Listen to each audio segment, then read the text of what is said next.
you the first time we came here. Oh, Paimon remembers! Nahita's consciousness had been trapped by the doctor, but we followed the clues she left behind to help her. So much time has already passed since then, and it seems Sumeru's changing for the better now that Nahita's in charge, right? Paimon just hopes this peace will last a long time, and then Nahita won't have any more new problems to deal with. Yeah, guess you're right. We somehow always find ourselves right in the thick of it. Who knows what will happen next? Come to think of it, maybe it's all because of you. Maybe you're just a magnet for trouble. Huh? Me? Before Paimon ran into you, Paimon never ran into any trouble. At most, when she was super tired, Paimon got caught in some strange whirlpool and sucked out into sea. And even then, you fished Paimon out! Anyway, for Nahita's sake, maybe we should think about heading to our next destination for now. Ah, look who it is. Running into you in a place like this? I can see you two still love wandering around. Oh, it's Dia! Since when are we just wandering around? We're usually taking care of some serious business. Even though it may have nothing to do with our journey. But never mind that. What brings you here? I just finished a commission in the desert for a usual client of mine. Nothing too interesting. Just escorting a shipment of goods. I'm on my way to report back. That's when I saw you two all the way over there, chatting away. What were you two talking about anyway? Huh? You serious? Can't say I saw that coming. But you are travelers after all. I guess you'd never stay for too long in one place. Bumping into you like this will become a rarity. I'm starting to feel sad just thinking about it. Hey, how about I gather a few mercs to escort you two? What do you say? Thanks, but no need. Oh, Paimon had no clue you'd miss us so much. But don't worry, we'll come back to see everyone when we get a chance. Sounds good. All you need to do to get to Fontaine is cross this stretch of desert and navigate some waterways. Knowing you two, I'm sure it won't be anything you can't handle. So, when are you leaving? Oh, wait a sec. Paimon just remembered there are still a few dishes in Sumeru that Paimon hasn't tried yet. Now, where's that list Paimon made?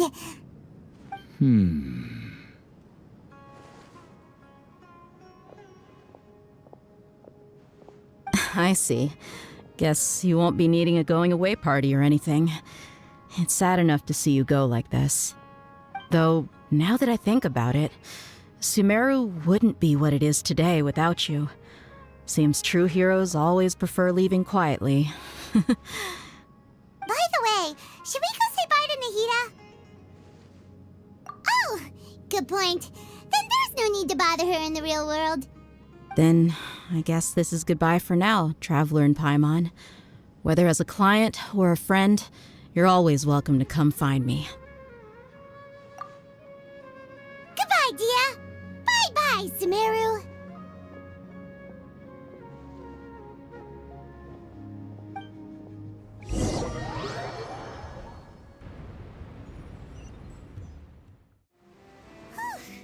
After crossing all that sand and water, we finally made it! Oh, this must be Fontaine's port! Wow!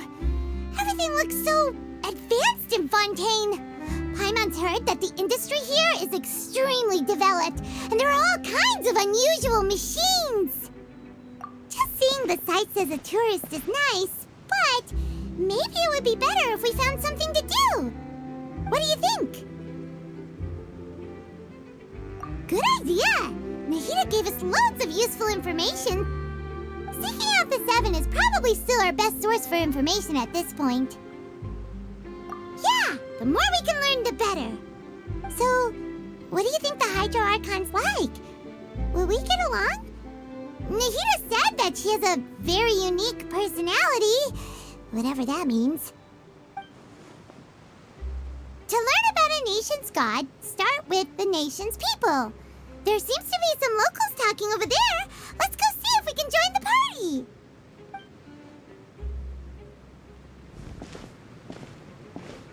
If you ask me, it's a tragedy how things ended for him. Clearly, he was a pretty decent person. Yeah, I didn't expect that kind of ending for him. I thought he would at least fight on a little longer for his family. I was expecting a sudden plot twist, but it's a pity that it never happened. Still, his story is quite the tearjerker.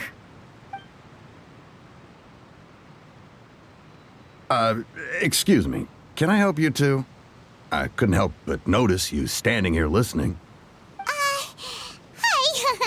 We're travelers new to Fontaine, and we had something we wanted to ask, but you seemed to be really busy talking about some kind of play, so we didn't want to interrupt. Play? Oh, no. We're talking about something that really happened. In fact, it's a case that was just heard a few days ago. Really? Like, a real trial? But the way you were talking about it and the words you used just now made it sound like some kind of story. Well, good tales are often based on true stories, aren't they? And what you see in reality may also be someone deliberately putting on an act while harboring ulterior motives. Whether something is true or not simply isn't that important. The main thing is whether the story being acted out on the stage is splendid enough. Oh, but it looks like you're not from around here. You probably don't know that the Fontaine Court of Justice is called the Opera Epiclese, or more commonly known as just the Opera House. But, shouldn't court cases be treated a little more seriously than that? Not to question Fontaine's way of doing things, it's just that putting someone on trial is usually a very serious thing. No worries. Other visitors to Fontaine have wondered the same thing. You could say that we just don't want to waste the moving stories behind those cases. And as for your worries about whether the cases are treated with due reverence, we have the absolutely just and honorable Chief Justice Neuvillette, as well as the Oratrice Mécanique d'Analyse Cardinal, a machine created by the Archon. Between the machine and the Chief Justice, false charges and injustice are a thing of the past now. Pure trees? Is it some kind of machine, too? Oh, Paimon's curious. We should check it out if we get the chance. Wait, Paimon almost forgot to ask you our question. Do you know what we should do if we want to meet the Hydro Archon? Oh, that's easy. Just go to the Opera House. Lady Farina practically lives there. You could definitely say it's her biggest passion. I think what they mean is that they wish to speak with the Archon personally. In that case, I'm afraid it's going to be a tad more difficult. You'll have to make an appointment well in advance, and it'll depend on whether or not she has any time slots available. Huh. Is the Hydro Archon super busy taking care of official stuff? Wait, didn't you say that she's always at the Opera House? No. Lady Farina seldom takes an interest with the nation's affairs. The reason it's difficult to make an appointment is simply because she's incredibly popular. That's right. After all, she is the Archon. Though she may tend to get a little dramatic from time to time, people can't get enough of her. Huh. First time Paimon's ever heard of an Archon being described that way before. Wait! Paimon gets now! The Hydro Archon is kinda like a big celebrity here, right? Yeah, I suppose you could say that. Perhaps you could even say our mascot. Hang on. This is still Fontaine's Archon you're talking about. You should show some more respect. Yes, you're right. I guess I should at least try to be a little more respectful in front of visitors. Otherwise, I might get arrested and find myself face to face with Monsieur Neuvillette. Come on. Sure, there's a lot of laws here, but nobody's going to be arrested for saying something disrespectful about the Hydro Archon. Alright, I think we get it. Thank you! At least we now know that we can find the Hydro Archon at the Opera House. But who knows how long making an appointment will take? Guess we could have a look around the city in the meantime. Hey, what are you looking over there for? Huh, maybe something's the matter. She isn't going to jump into the water, is she? Maybe we better go check on her.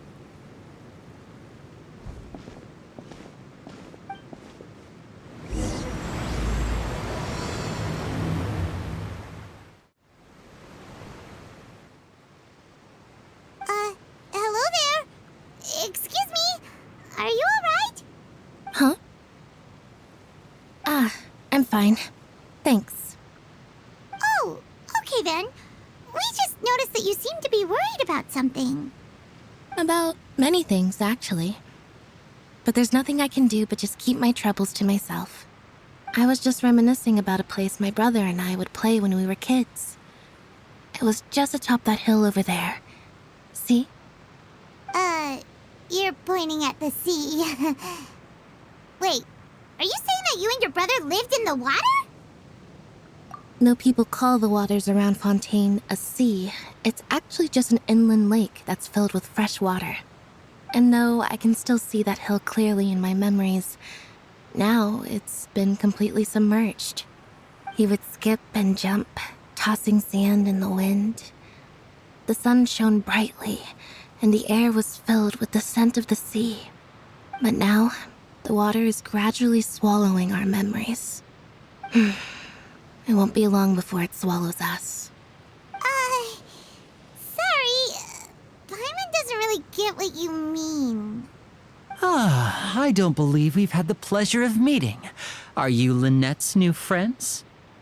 Oh, and you are? Thanks for looking after my sister. She often comes here to reminisce about our childhood, that's all. There's no need for any concern. Allow me to introduce myself. I'm Linny, and this is my sister Lynette. If I had to guess, I'd say you must be travelers from abroad. Nice to meet you. Paimon is Paimon, and this is the Traveler. We just arrived in Fontaine. We were just talking with your sister. Even though we didn't really get what she was saying. I see. It's unusual for Lynette to be so willing to talk with anyone. In fact, she seldom speaks at all. I'm usually the only one she ever talks to. Oh, really? Then you two are just like us. Paimon's always the one talking for some reason.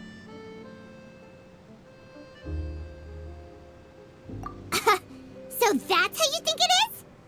I also think my brother can be too talkative at times. Seems you were right, Paimon. We are quite similar. So, what did Lynette mean just now when she said that the water is engulfing your memories, and that it won't be long before it engulfs you too? Oh, that. It's from a prophecy that's been circulating in Fontaine for some time now.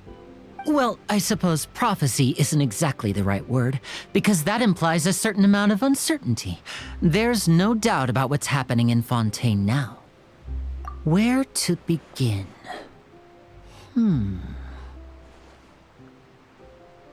Let's put that question on hold for a moment. We still haven't formally greeted each other yet, have we? Did all the introductions earlier not count? Hello, Traveler.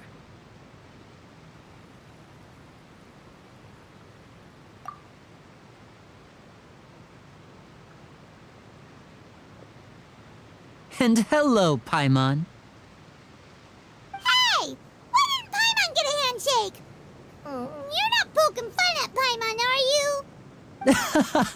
Please, don't take offense. Just consider it a sort of etiquette we have here in Fontaine when making new friends. You should remember it. It might prove useful. Oh, all right then. Well, Paimon's just happy to have a local friend now. By the way, we were just getting ready to go to the Opera House to meet the Hydro Archon. Would you be able to show us the way? So you're going to see Lady Farina? No problem at all. In fact, I was planning to go to the Opera House later myself. I'll gladly take you once I finish things here. Please follow me.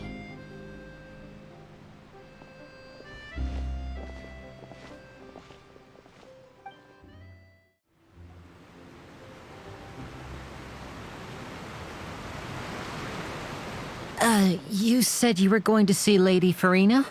Well, it seems Lady Farina has come to see you.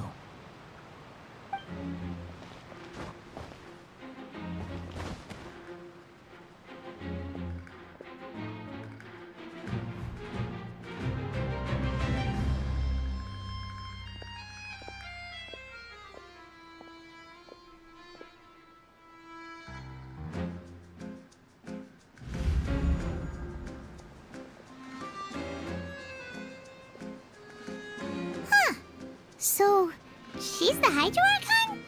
But how did she know we were looking for her? My dear people, rich and poor, those with cup in hand and those with nothing at all, raise your glasses in celebration. If you don't have one, then just raise your hand in lieu.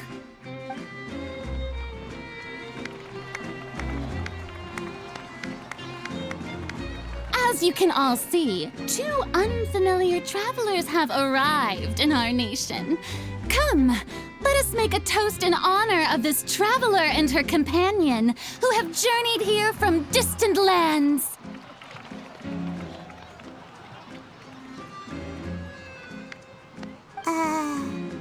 Is she talking about us?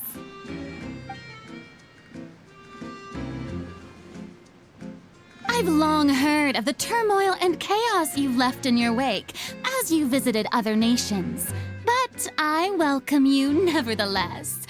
No, I have come to receive you personally. Fear is for insignificant cowards. I am a god, and I will never entertain the notion of such meaningless wariness.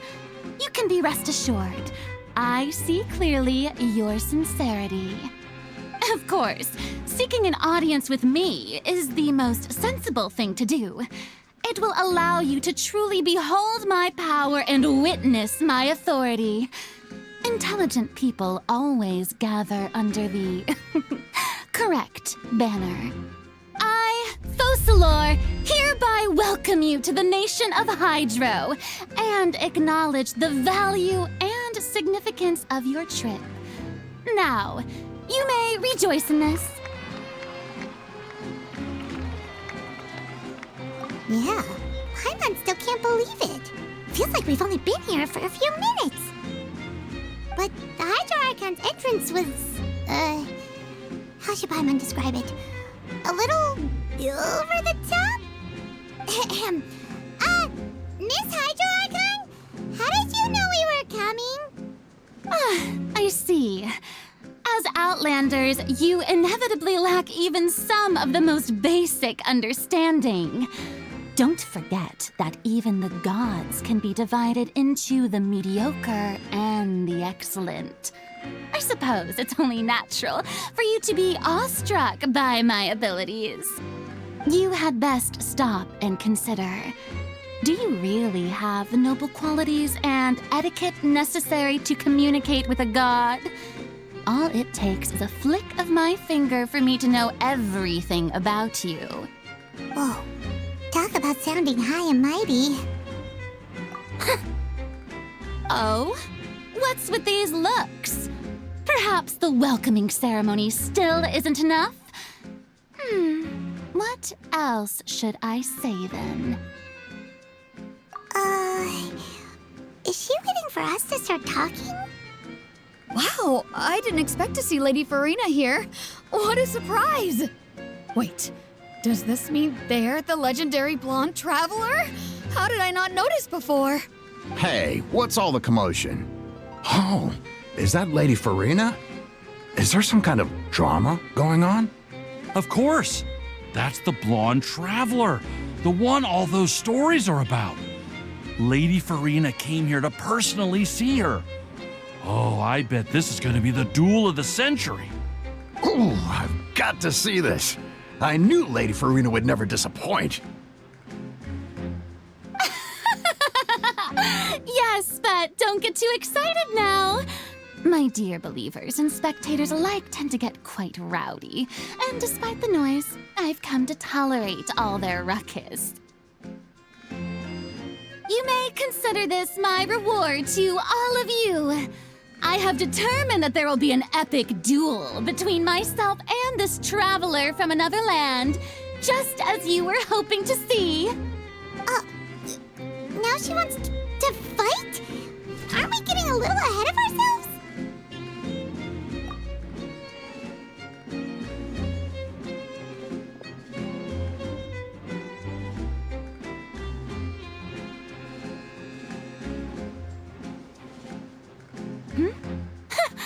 Are you not afraid?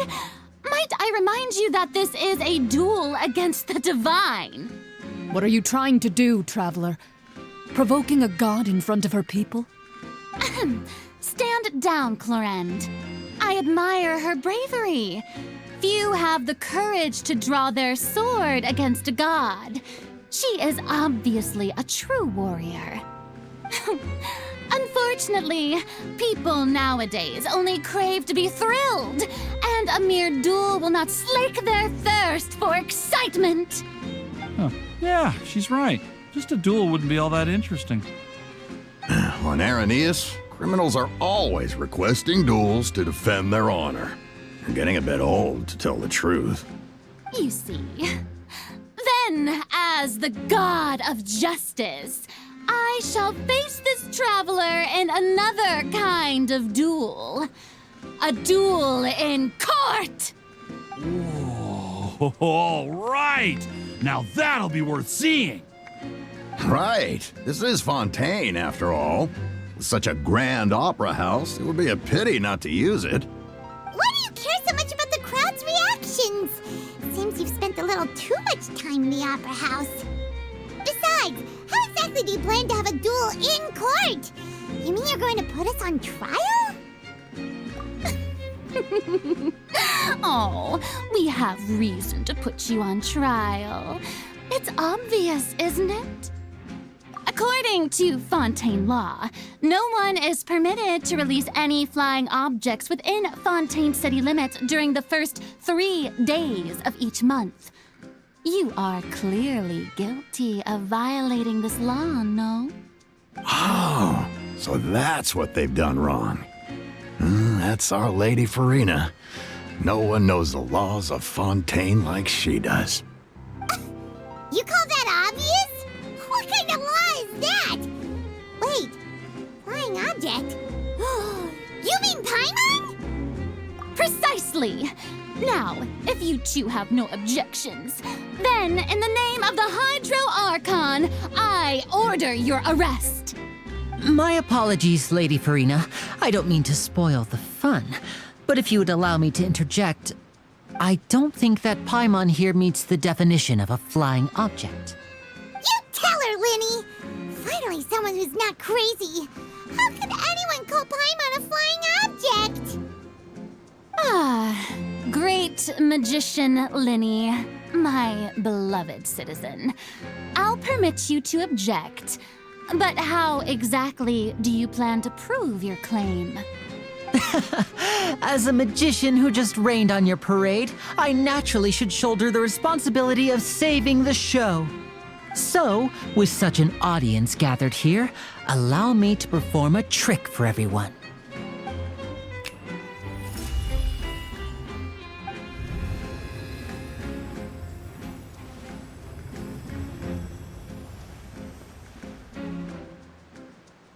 Ta-da! What's that on Paimon's back? Hey, when did Linny do that?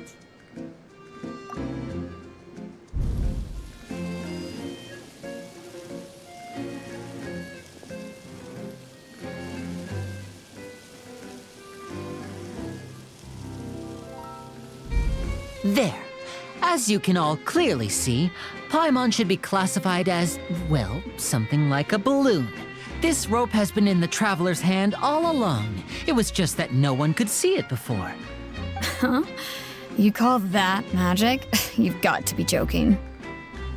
I thought it was pretty good. Nice one. Huh. I'm not sure what to think. It seems Lady Farina's charges no longer hold water.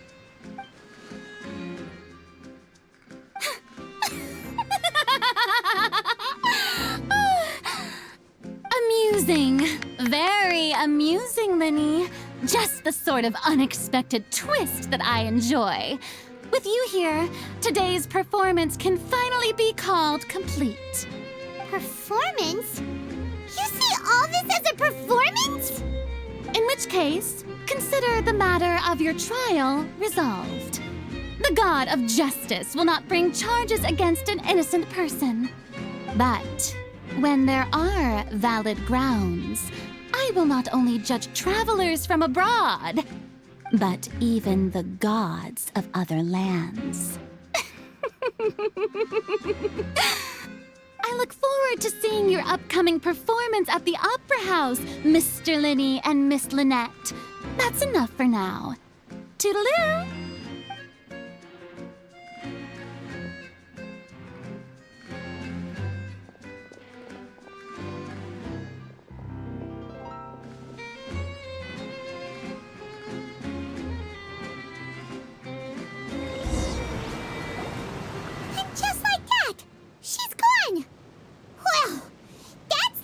Unpredictable Archon Paimon's ever seen. We never even had a chance to ask her anything.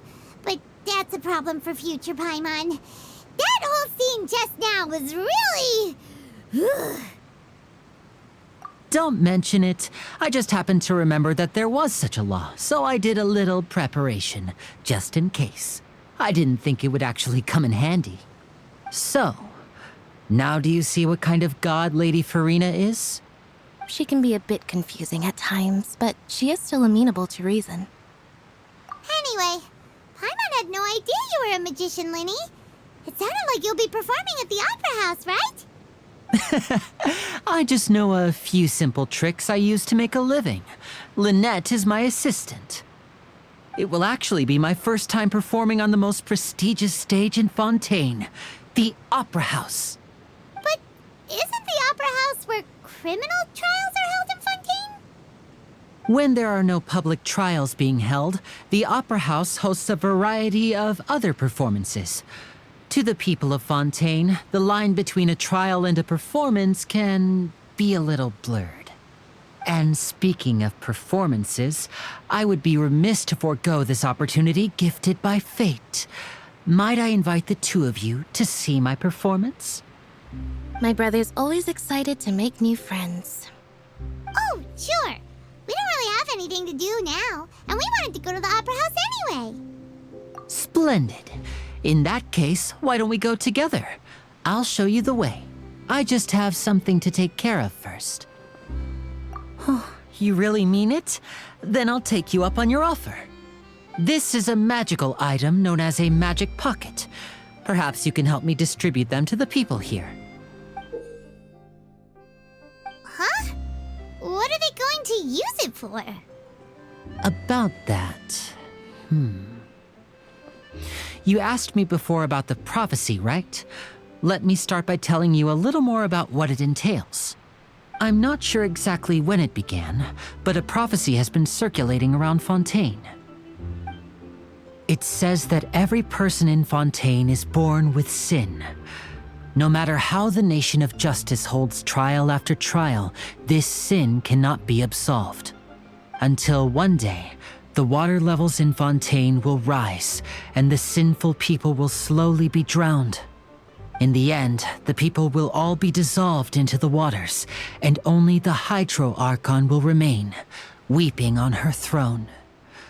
Only then will the sins of the people of Fontaine be washed away. That sounds pretty gloomy. Why are people in Fontaine born with sin? What is that supposed to mean? There are lots of guesses. Some say that the ancestors of Fontaine stole the power of the seas and stirred its wrath. Others say that the people of Fontaine never heeded the first Hydro Archon's warnings and offended Celestia. But here in Fontaine, evidence is what matters. There hasn't been concrete evidence for any of these claims, so they can only be regarded as conjecture. If even the people in Fontaine don't know what sin they committed, wouldn't it be better just to ignore the prophecy completely? Why bother feeling guilty all the time? That's exactly what the people did at first. But in the last few years, the water levels in Fontaine have actually started rising. Many places have already been completely submerged, and now lie beneath the sea. Many people carry on with their lives as before and shrug it off as a natural phenomenon. But my family and I think that the people of Fontaine shouldn't ignore the possibility, which would end up sentencing them to death. We hope that at least the people who reside near the waterfront can move away before it's too late. So, we've started distributing magic pockets to them. As a magical item, these magic pockets have astonishing capacity. I'm sure they will come in handy when people are moving their belongings. Oh, Paimon gets it! It's like preparing for a rainy day! But this is more than a bit of rain. Perhaps only absolute power could ever contend with such a catastrophe. But who knows? We're just tiny specks in the grand scheme of things. Now, if you'd like to help, then please give these magic pockets to anyone nearby. Be sure to convince them to take it, regardless of what they say. So you're the blonde traveler that everyone's been talking about. My apologies for not recognizing you earlier. Oh, a magic pocket? Seems you really thought of everything. I guess it's better to prepare for the worst and hope for the best. Thanks. Please, also thank the magician on my behalf when you get the chance. What's this? So you also believe in the prophecy. Keep it. I won't have any use for it. What? You mean you don't believe in the prophecy? No, I believe in the prophecy. But I also believe in another story. The story says that people once lived in the ocean. They were one with the ocean and couldn't live apart from it.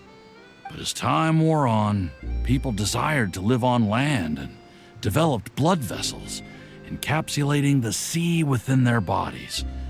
Thus could people set foot on land.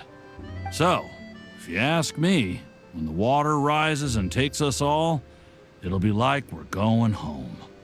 Oh, we hadn't heard that one before. But people can't live underwater. They'll die. You should probably still take it.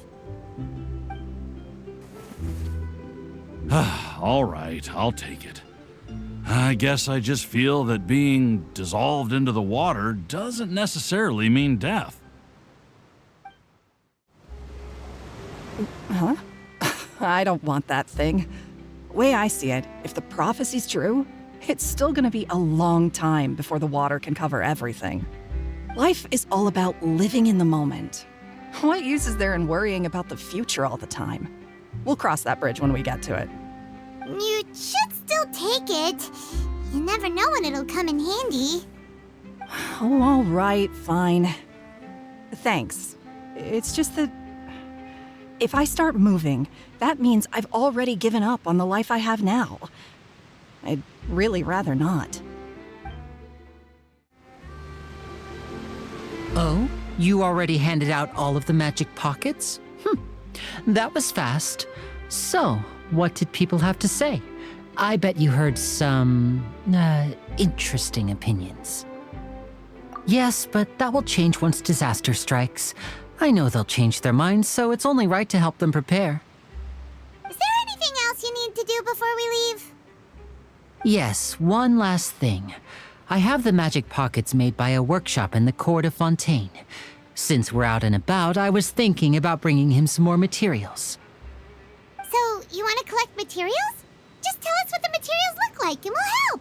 Many hands make light work. Oh, that would be much appreciated. We'll need some Romaritime flowers. I remember seeing them near the waterfront on the east side of the harbor. You made quick work of that. I can tell you're an experienced traveler. I've also finished collecting a few here. Maybe next time you'll feel like helping too, Lynette. No way. I'm in power-saving mode today. Otherwise, I fear I may not have any energy left for the performance at the Opera House. Fine. Though the performance is still a long way off. Now that we're finished here, we should get ready to head back to the court of Fontaine. So, we're going to the court of Fontaine before we head to the Opera House? Good. Paimon wants a tour of Fontaine's largest city and try...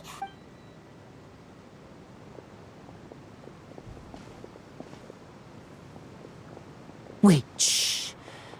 have you noticed that person over there? The young girl. Huh? What's wrong with her? Paimon didn't notice anything. She's obviously a thief. Magicians and thieves practice similar methods. We divert attention, and a distracted audience is one that won't discover what you're really doing. Watch her movements carefully.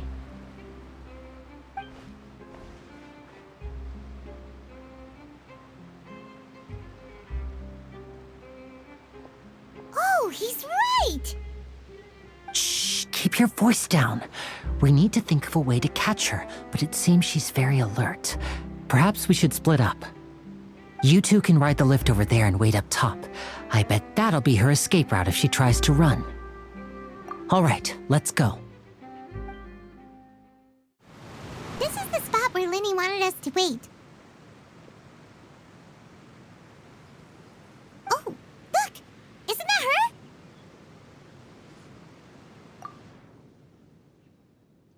Oh no!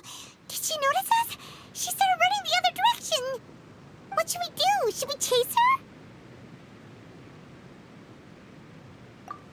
You're right. She might also be trying to lure us away.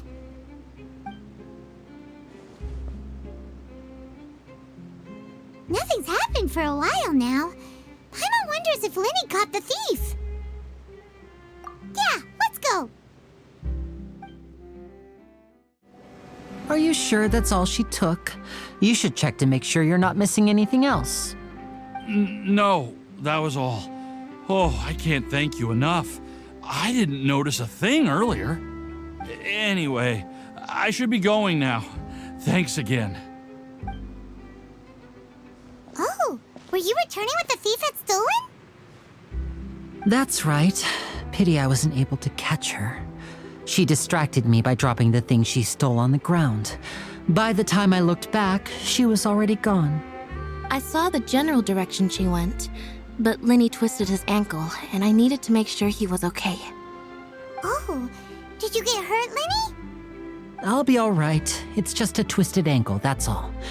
In fact, it's feeling better already. If you want to play at being a hero, at least try not to get hurt doing it. Imagine what would happen if you managed to derail our performance as a result. You're right. Sorry, Lynette. I have to admit that the thief was even more skilled than I had anticipated. But at least we were able to get the stolen items back, so it wasn't a complete failure. What a slippery little thief. Guess things turned out all right in the end, though. Linny's initiative paid off. All right, let's put this little detour behind us. We should go to the court of Fontaine now.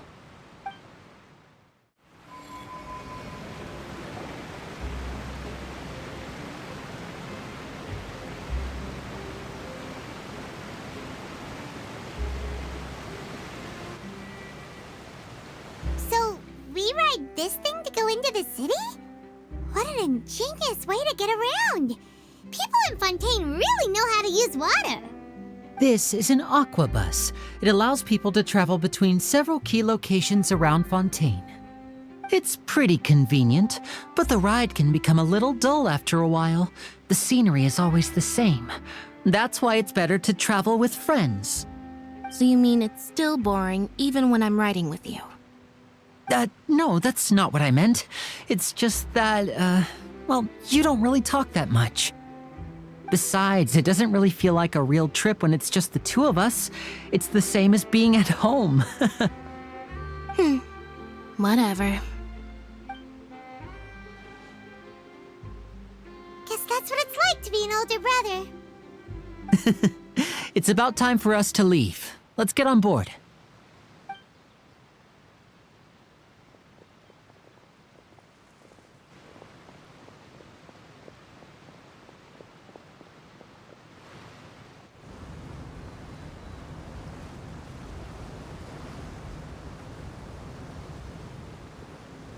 Oh, excuse me! Aren't you the great magician Linny and his assistant Lynette? Hello. I don't believe we've...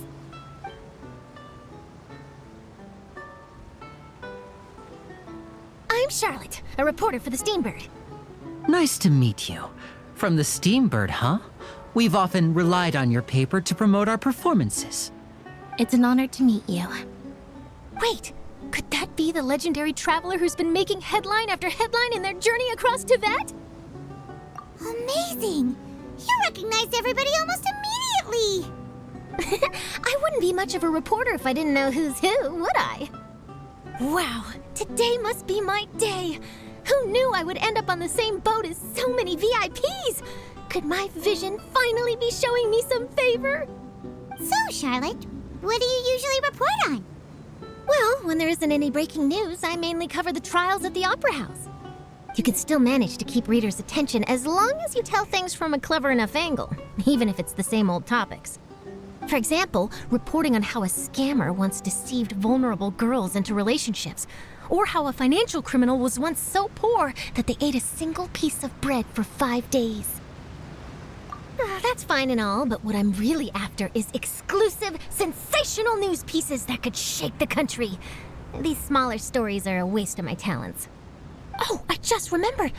I've been following a case lately. Well, a series of cases, actually. You mean the serial disappearances of young women case? That's right. These stories are the talk of the town right now, and it's probably the most mysterious case we've ever seen. If I'm the first with a draft ready to publish when the case is finally cracked, and it's the headline story in the Steambird, oh, when that happens, I bet all the other reporters will shed tears of envy. I've already gathered all kinds of materials. I just can't wait for the truth to be revealed. So, what is the serial disappearances of young women case? You mean the culprit hasn't been found? That's right. The first missing girl case happened almost 20 years ago. And ever since, after a period of time, another girl disappears. What the cases have in common is that the girls are all of a similar age, and that they've all vanished without a trace. But the scariest part is that to this day, none of the girls have ever been found. Many suspects have been arrested over the years in connection with this case, but shortly after each arrest, another disappearance would always happen. Yes, it's possible. But either way, I believe that every case has some precise truth behind it, waiting to be exposed. Yes, I agree. And at the very least, the family of those missing girls deserves some sort of explanation. I just imagined for a second what I would do if Lynette were to suddenly disappear. I'd pay any price to get her back, and then find a way to track down the culprit. Please don't imagine that, Lenny.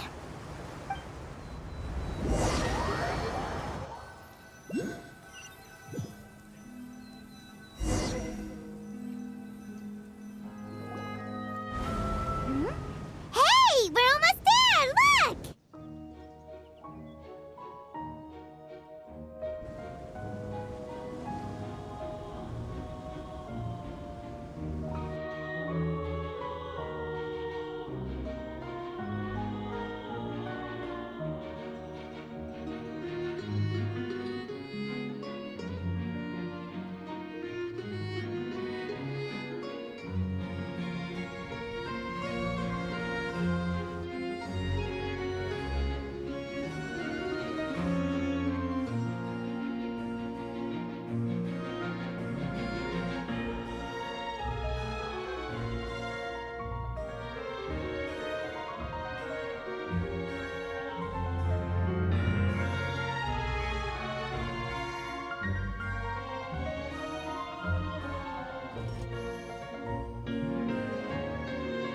Well, I really enjoyed chatting with you. Life should be full of pleasant little surprises like this. Yeah, us as well. The ride went by too quickly. I have an interview to get to. I should get going before I'm late. Okay, Paimon hopes we can chat again soon, Charlotte. See ya! Bye now. Oh, be sure to stop by and see me at the Steambird when you have time. What a tough job. Always running around and interviewing everyone. Well, where should we go now? If you don't mind, how about we stop by my home first? Besides, I still have all the materials we collected. Sure, we wouldn't mind at all. This city is so huge, Paimon wouldn't know where to start anyway.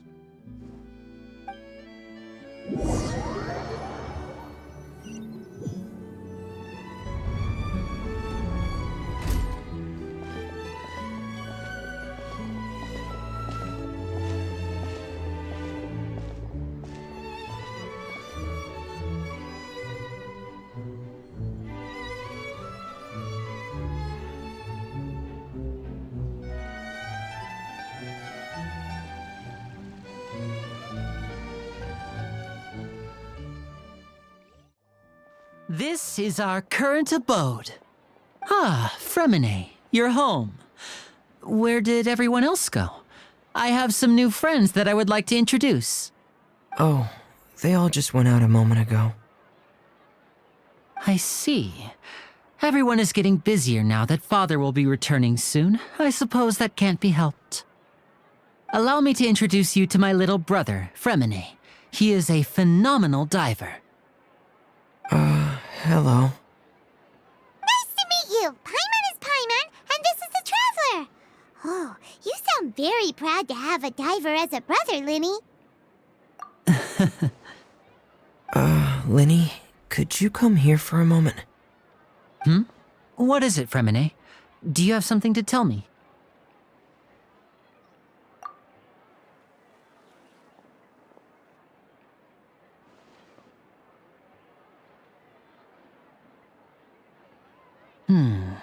Okay, I see. Is everything all right? Oh, it's nothing. We were just discussing a little housework. Sorry for the interruption. Oh, before I forget, the Traveler and I collected more materials to make magic pockets. Were you able to get any, Fremine? Yes, I went diving and gathered lots of materials. I was about to give them to you. That's our Fremine, always quick with the underwater work. All right, I'll take these to the workshop.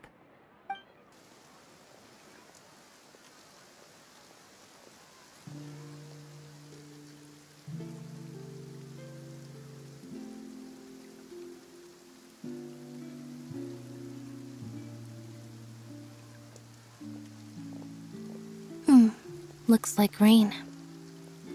Oh, you're right. But wasn't it clear and sunny just a moment ago? Fontaine's weather sure is weird. I'm afraid that's just how it is here. It often rains on days where there are trials being held in the Opera House, but don't worry, it'll clear up soon enough.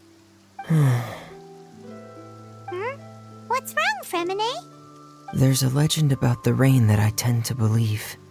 It's said that a dragon of water once resided in Fontaine. Though we don't know where the dragon went, every time it weeps, the skies will cloud up and pour out rain. When I was a child, my mother told me that if I wanted to go outside and play, I should yell toward the sky at the top of my lungs. Hydro Dragon! Hydro Dragon! Don't cry! If it's an elemental dragon, then having the power to make it rain wouldn't be very unusual. Let Paimon try something. Hydro Dragon, don't cry!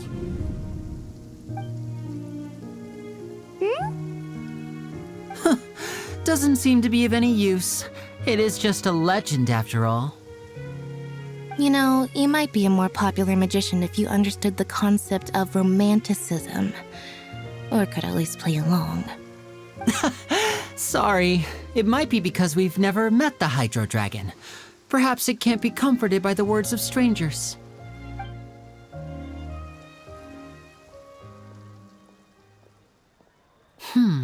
It rained for longer than I suspected. Oh, it's already getting late. Was there something you needed to do, Linny? Yeah, some preparations for the show at the Opera House. I need to find a way to catch the last aqua bus of the day. On the day of the performance, just ride the aqua bus to the island of Aeneas. I'll have Lynette meet you at the fountain in front of the Opera House. Oh, are you leaving now? What is it, Fremine? I'm in a hurry. Oh, I get it. You feel nervous delivering the materials for the magic pockets, is that it? Perhaps we could trouble the Traveler to help us take these materials to the Beaumont workshop and deliver them to the owner there? I'm afraid that Fremine can be quite introverted, and the boss there tends to be pretty talkative. Fremine has always been a little afraid of her. No trouble at all! Don't worry, we're on the case! Sorry for the inconvenience. I'm quite useless when it comes to such tasks. I'll think of a way to make it up to you. Oh, no need. This'll be a walk in the park for us.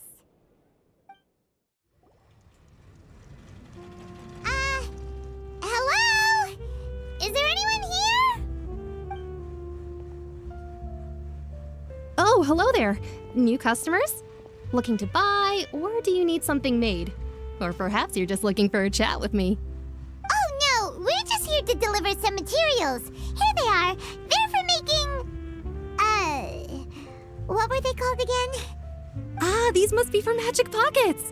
I could tell right away. I've already made several orders worth now. No need. They've already prepaid several batches worth. When they told me what they'd be using them for, I even offered them a discount. But they insisted on paying the full amount, saying that I had a business to run. It seems both their hearts and their pockets are made of gold. Whoa. So, is Linny actually loaded? I can't say for sure, but who knows? Maybe there's good money to be made being a magician in Fontaine. Hey! Is this machine what you use to make stuff here? It looks really advanced. Why use your hands when a machine can do the work? It would be a waste not to use the latest technology, and wasting is a kind of crime. But where does a big machine like that get its power from? Well, it's a little complicated. I'm not sure I can put it in layman's terms for you. But basically, everything we usually use here in the city is powered by indemnitium. It's a type of energy that's produced from trials. Huh? How can trials produce energy? Well, I'm not completely sure of all the details myself, but basically, when a trial is in session, the Oratrice Mécanique d'Analyse Cardinale harvests people's belief in justice and converts it into energy to be used all around Fontaine. So that's what its other function is? Paimon heard that the Oratrice was created by the archon to make judgments. But Paimon still doesn't get it. How could something unreliable like people's beliefs be turned into a stable power source for these machines? Oh, yeah! So that means the Hydro Archon relies on the machine to take the energy created by belief and turn it into power for all of Fontaine, right? Even though I've never heard anyone really put it that way before, it sounds like it makes sense. Besides indemnitium, we have another type of energy called pneumosia. It isn't produced by the power of the Archon, but it is unstable by nature. Even now, it still cannot be widely used by civilians. I thought I'd find you hard at work, but here you are chatting the day away. Since you're already talking, I'm sure you wouldn't mind a few words with me. You again? Didn't I already promise you that I'd have the more I owe to Confrérie of Cabriere by next month? Why are you hounding me now? Yeah, but how do we know that you won't go running off by the end of this month? I want 50% today. Wait, no, 70%. Huh? You... Seems business isn't so great for the workshop. We've already finished our job and delivered the materials. Maybe now's a good time to leave? Hey, hold on. Before you go around trying to collect payments, why don't you settle your own debts first? If Confrérie of Cabriere wants to poach clients from Northland Bank, that's fine. But I'm afraid you still owe the bank a hefty sum of mora. So why don't we work things out between us first, before you get back to your little conversation here? You're from Northland Bank. But we said we'll pay everything we owe next month. Why are you hounding me now?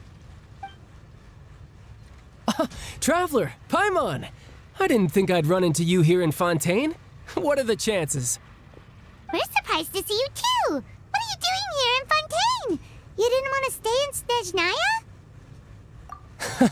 Long story short, I've already been in Fontaine for some time now, and honestly, things have been pretty boring. But it seems that fate brought our paths together today. Not only will I have some good friends here now, but ones who always seem to find trouble. Either way you look at it, it seems things are going to get a lot more interesting now. Pretty sure we'd want to avoid anything that you'd find interesting. Besides, our trip here has gone pretty well so far. Right, Traveler? Hey, you, Northland Bank boy. Aren't you forgetting something? Don't interrupt. It's not often I run into the Traveler like this. Why don't you wait for me over there for a while? You kidding? Aren't you the one looking for us? You really expect us to sit and twiddle our thumbs while you catch up with your friends? Listen to me, boy. If you want your Mora, fine. Why don't you come and take it? Hey, I just said not to interrupt. Oh, by the way, Traveler, the last time I took Tonya and Tusser ice fishing, Tusser said, "Hey, that's way over the line. All right, boys, let's see who has to pay up now." Can you at least let me finish one sentence? Fine. Though the bank told me not to get rough with our clients, you're the ones who started it. This is an act of self-defense. You two will have to be my witnesses, okay? I'm sure this won't take long.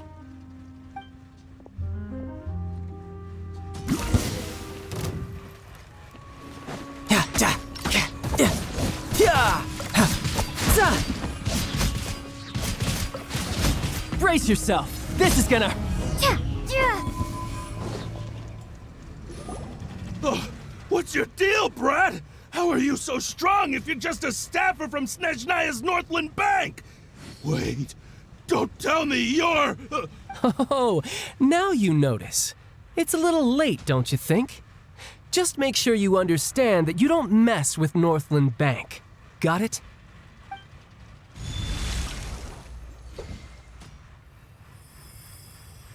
Huh? Now's my chance!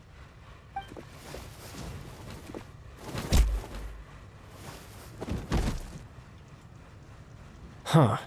That was weird. I'm not sure. It's as if I suddenly lost control of my hydro powers when I needed them. Maybe there's something wrong with my vision? Strange. How could that happen?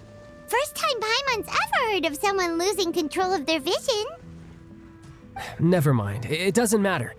If I want to stay sharp, I shouldn't be relying too much on my vision anyway. Besides, I always have my delusion in case I need it. So what are you doing in Fontaine, child? I don't see its work for Northland Bank. Well, I guess it's because I've been in a bad mood lately. Huh? What kind of reason is that? Wait, since when do you feel down about anything? I don't know. Maybe I still have a lot to learn about myself. But recently, there seems to be some sort of restless power stirring inside of me. And I don't know why, but every now and then I feel like I'm in a terrible mood. Maybe you losing control of your vision just now is connected with that power you're feeling inside. That is a possibility. I can't remember if I ever mentioned it before, but when I was 14, I fell into some unknown abyss. It was during that time I learned nearly all of my abilities. The one who took me under her wing and taught me was named Skirk. She was always quiet and very mysterious. Nobody knew where she came from or what she had been through, and she was always very strict when teaching me combat techniques. One time, I asked her why she was willing to take me on as an apprentice. From what I could make of her answer, it was because I had awakened it, and traces of it remained on me. She said that all my combat training would be useful in the future. But what is it? What did you awaken? She never explained that, but my guess is that it's related to a dream I saw when I had just fallen into that abyss. In my dream, I was in the deepest depths of the sea, and the boundless seabed was all around me. But in front of me appeared a whale that was so massive, I felt like I couldn't breathe. A whale? Oh, that sounds familiar! When we fought fought against you before? You summoned a huge whale that seemed to leap at us. Is that the one? That's just an abstract form of a whale that I create using my elemental powers. It takes that shape because the scene I dreamt of the whale has always been stuck in my mind. I'll never forget it. So you used the whale as inspiration for one of your moves? Huh. Seems a little twisted to Paimon. So why don't you just go ask your master? Maybe she knows the answer. You make it sound so easy. Ever since the incident I experienced there, I've never stopped searching for Master Skirk and that unknown abyss. But it's been years now, and I've still found nothing.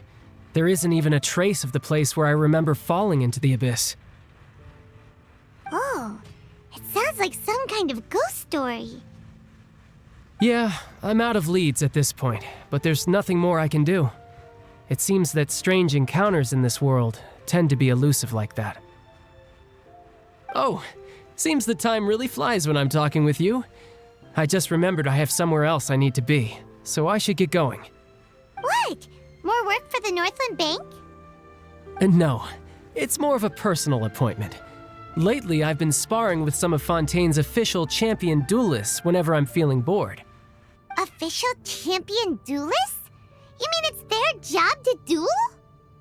Yep, in Fontaine, before a criminal goes to court, they're given one chance to defend their honor by requesting a duel with an official champion duelist. The champion duelists are all-powerful fighters selected from among the nation's best, and the duel itself is a no-holds-barred fight with no specified stopping point. So engaging in such a duel is regarded as a symbol of defending your honor. If a criminal manages to win the duel, they'll be acquitted, but if they lose, they'll have no choice but to stand trial. And the worst-case scenario is that you're simply killed in the duel. Though it's rumored that Fontaine has a death penalty, from what I can tell, no one has ever been officially sentenced to death. So really, the only people who opt to duel are those who have suffered a grave injustice in being accused, or those who greatly value their honor. Otherwise, why gamble with your life? So, do many people actually get out of their trials by winning the duel? Apparently, it's exceedingly rare for anyone to actually win. Fontaine probably enacted this system as a way to show that the nation respects the honor of its citizens. Besides, none of the champion duelists are to be trifled with, which is exactly why I was itching to face them as soon as I got to Fontaine. Apparently, the one I'm meeting today, Clorinde, is the strongest of the champion duelists. I had been asking her for some time before she finally agreed to face me today. Well, that's child for ya. Paimon feels like we heard that name somewhere before. Clorinde. Huh. Oh, before I forget, I want you to have this. Huh? Your vision? You're seriously just giving it away? I'm just worried that it could become uncontrollable again. I'd be pretty upset if it got in the way of my duel, so I think I'll be better off without it for now. Besides, I just need you to hold on to it for a short while. I'll come retrieve it when I have some time later. Paimon knows what you're up to. You just want an excuse to come talk to us again, don't you? Whatever gave you that idea? I'll be in touch later.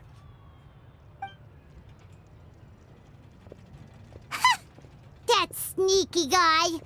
He said he's been feeling down lately, but he seemed the same as ever to Paimon. Well, seems we don't have much to do for now. We might as well walk around and see the city before Lenny's performance.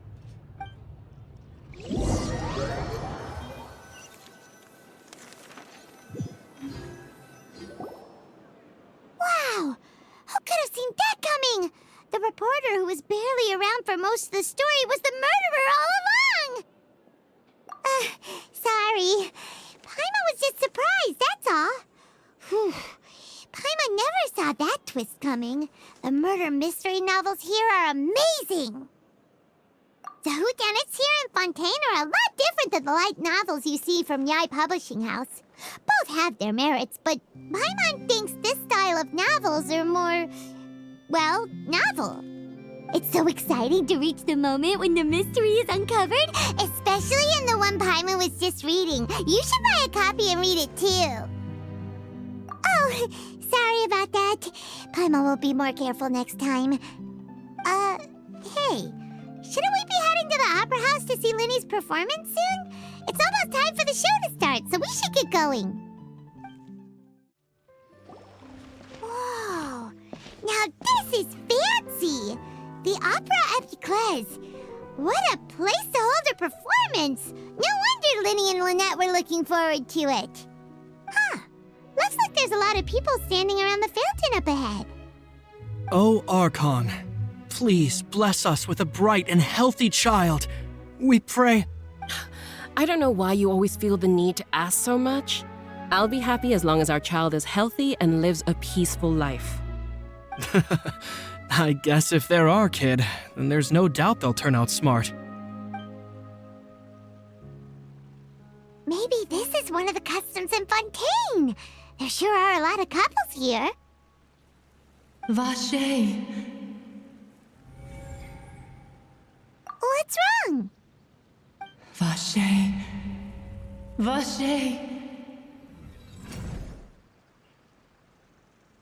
No, Paimon didn't say anything.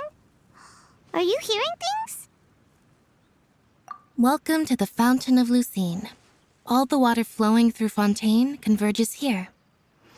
It's customary for newlyweds to come here and wish for children. Lynette! You scared Paimon! When did you get here?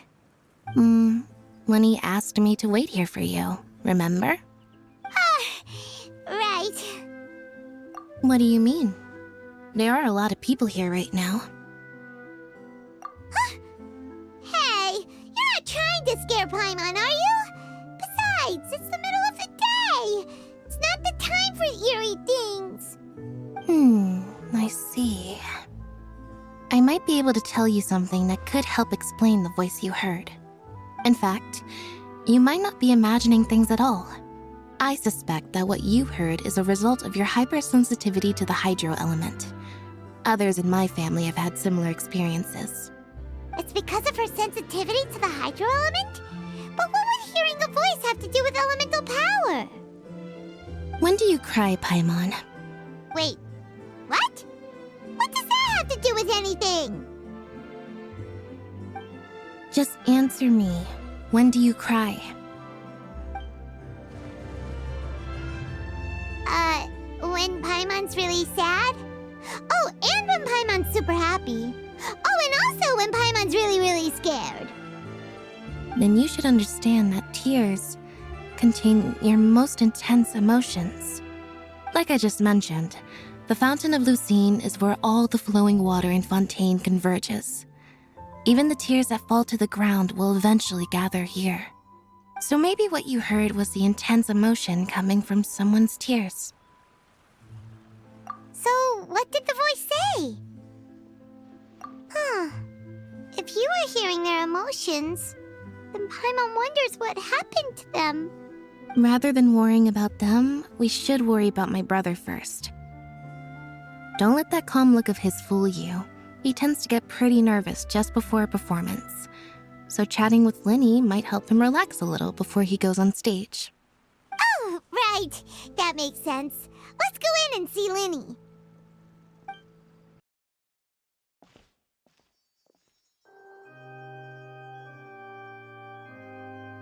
Traveler and Paimon, good to see you. I knew you two would come. Are you kidding? We wouldn't miss it for the world. We've been looking forward to it. I can tell, judging by how early you've arrived. But you're actually right on time. The audience still hasn't started entering the venue yet, which means now is the perfect chance for us to take you to the best seats in the house. Wait just a moment, I'll fetch the tickets.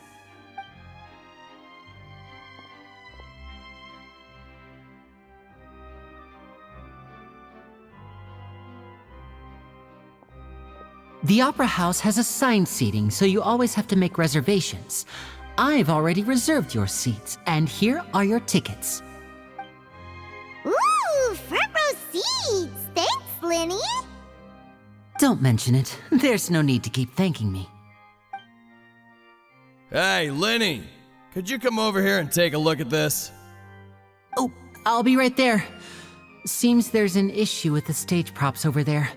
That's Cal, my assistant, calling me. I'll go lend him a hand. Yeah, we'll just go to our seats. You go ahead, Lenny.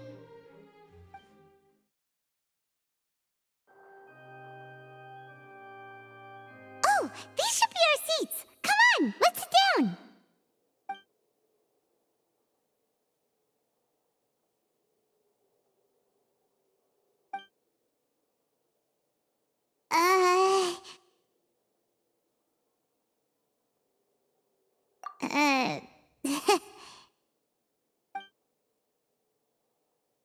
Hey, Traveler.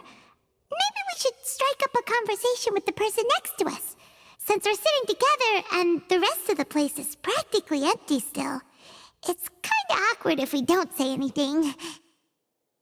Oh, you little... Of course you put this on Paimon.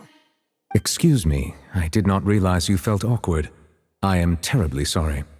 I would be perfectly happy to chat with you if that is what you would like. Oh, so you heard all of that, did ya? Boy, you sure have good ears. Paimon thought she was keeping her voice down. Wait, that's not it, Paimon's... Sorry, Paimon's the one who was being rude, talking under her breath like that. So, let's talk, but, what should we talk about? Oh, Paimon's got it. You're also here early and sitting in the front. Are you a friend of Linny's too? A friend, you say? Well, if Mr. Linney would like to be my friend, I would be more than happy to reciprocate. Oh, so you're not friends with Linny then? Oh, this is getting more awkward by the second. Paimon nearly forgot to make her introduction. Nice to meet you. Paimon is Paimon, and this is the Traveler. We just arrived in Fontaine. It is an honor to meet you two. I have heard of your deeds across Tevat. And as required by proper etiquette, I will also introduce myself. I am... Oh, Monsieur Nervillet. What an honor it is to have you here to see my show. Ah, Mr. Linney.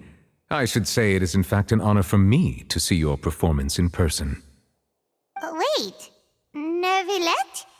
Could he be... I saw you all chatting just now, but it seems you still don't know who Monsieur Nervillet is. Allow me to introduce you to Fontaine's Chief Justice. That seat is always reserved for him. It wouldn't be too much to say that he's the symbol of justice and honesty here in Fontaine. Whoa! Sorry for being so rude just now. Paimon had no idea you were such an important person. No offense taken. Being Chief Justice is merely what I do for work. Nearly every person has their usual reserved seat, so I'm not so special, really. And by the way, I should probably let you know, even though I would prefer not to, there's someone sitting up there in the VIP seats that has been striking a pose for quite a while now. I believe she is trying to give you a most elegant and impressive first impression. So I think you should take notice of her sooner rather than later, otherwise she may become flustered.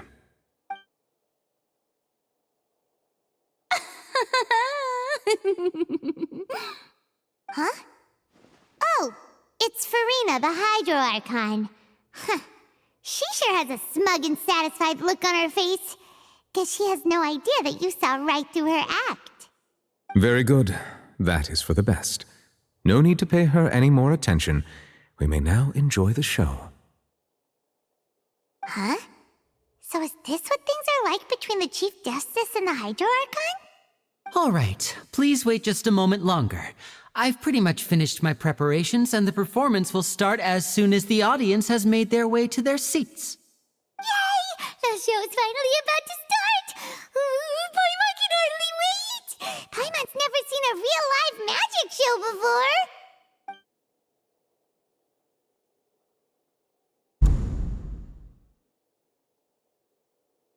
Ooh! They're dimming the lights! The show must be starting! Sorry. Paimon will try to stay quiet. Welcome, one and all, to the Opera Epiclese. I am the star of today's show, Linny. And over here is my sister, Lynette, who will be working as my wonderful assistant. Please, let's give her a warm welcome. Hello, everyone. I know she may seem to be a little sleepy right now, but that's just a sign that she's nervous. Whatever. Now, some of you may be thinking, two vision holders who can freely manipulate elemental powers performing magic is not true magic at all. So, I would like to take a moment to assure you that elemental powers will have nothing to do with what you will witness on the stage today.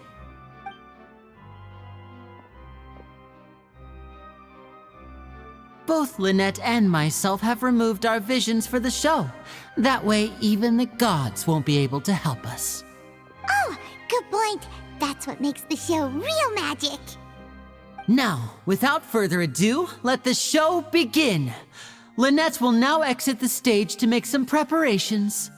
I know you might miss her, but don't worry. She'll be coming right back on stage momentarily. Perhaps in an unexpected way. I'm sure she'll be stealing the spotlight soon enough. Oh, and before I forget, there's one more thing I should say. You never know what can happen in the blink of an eye. A magician's greatest skill is making things disappear or appear. The possibilities are endless.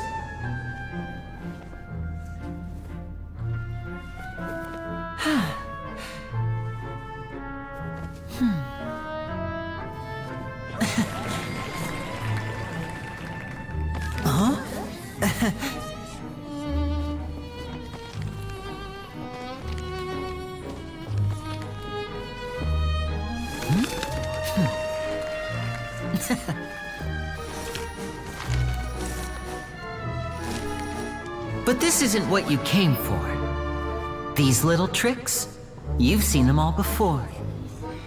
So it's time for something truly extraordinary, don't you think? This one's a little tricky.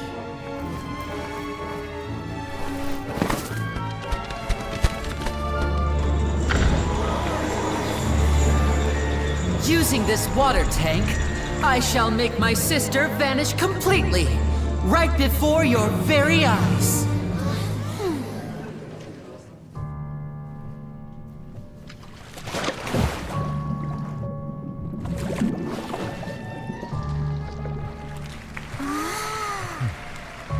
It's actually quite simple. She'll just turn into air bubbles and float right out of the top.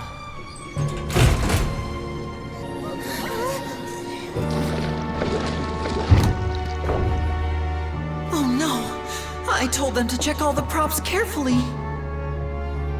With the lid on, even air can't escape. An amateur magician would be getting very nervous right around now. Luckily, it's me on stage, so let me show you what a true virtuoso can do.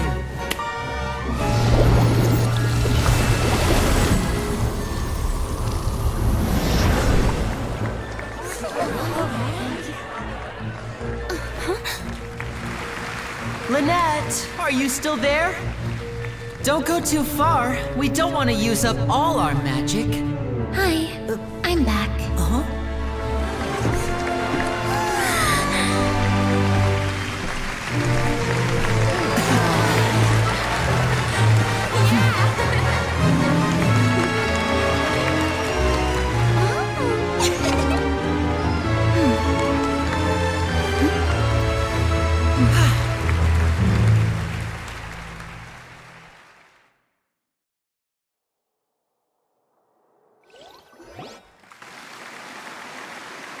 Whoa! What in the world just happened? How did he do that? Paimon didn't see him do anything. Wasn't Lynette inside the water tank? How did she disappear and then reappear out of nowhere? If we could see easily through his tricks, then that would mean that his skills are still lacking. To appreciate magic, you should focus on the show happening on stage, rather than getting caught up in trying to see that which has been intentionally hidden. Guess you're right. Paimon couldn't believe her eyes when Lynette reappeared. Amazing! Thank you everyone. I'm glad you enjoyed that performance. But our magical journey has only just begun. I've prepared even more astonishing surprises for everyone here. The magic of transformation and disappearance can go far beyond what you've just seen. I'm sure many of you are thinking that escaping the water tank was impressive enough, but Lynette is still my assistant after all. In which case, I have ample time to make all necessary preparations. So, for my next trick, I will require the participation of one lucky audience member. Please, if my assistants could bring out the magical boxes now. There are 2 boxes and only 2 boxes. One is here and one is there in the aisle among the audience. I'm sure many of our clever audience members have already guessed our next magic trick. A swap! Our lucky audience member and I will each enter a magic box. After 1 minute, we will each emerge from the opposite box. Now please, everyone pay very close attention to the box you see here. Don't give me any chance to make a move. Wow! How's he gonna do this? Hey, do you think this is all magic tricks, or does Lenny have actual superpowers? The lucky audience member will be generated by this random number selector. It selects numbers entirely at random. Even I don't know who will be chosen to participate. Now then, let's begin. Let me see. Oh, row 7, seat 3. Congratulations! You now have the chance to experience magic firsthand for an entire minute. Please, come forward. My assistant will take you beside the magic box. I'm sorry, it might be a little cramped inside, but no need to feel nervous. We've carefully arranged everything for you to be as comfortable as possible. You don't need to do anything, but no matter what strange things may happen, don't come out of the box. If the magic is interrupted, who knows where you might end up? You might even find yourself in the Fortress of Meropide. Oh, okay. All right. Before I enter the magic box, there is one more thing I need to ask the audience to do. Could you all give me a countdown? Like this. 60, 59, 58. Just keep counting down. You can go a little faster or slower if you like. I won't be able to see anything in the pitch black box, so I'll be relying on your voices to know when time is up. Oh, and no tricks now. If you quickly count from 60 in just 30 seconds, then I'll be in a tough spot. Ooh! Paimon kinda wants to count faster after hearing him say that! No, that won't do. I can see it in your eyes. You still can't be trusted. Let's practice together. Come on, repeat after me.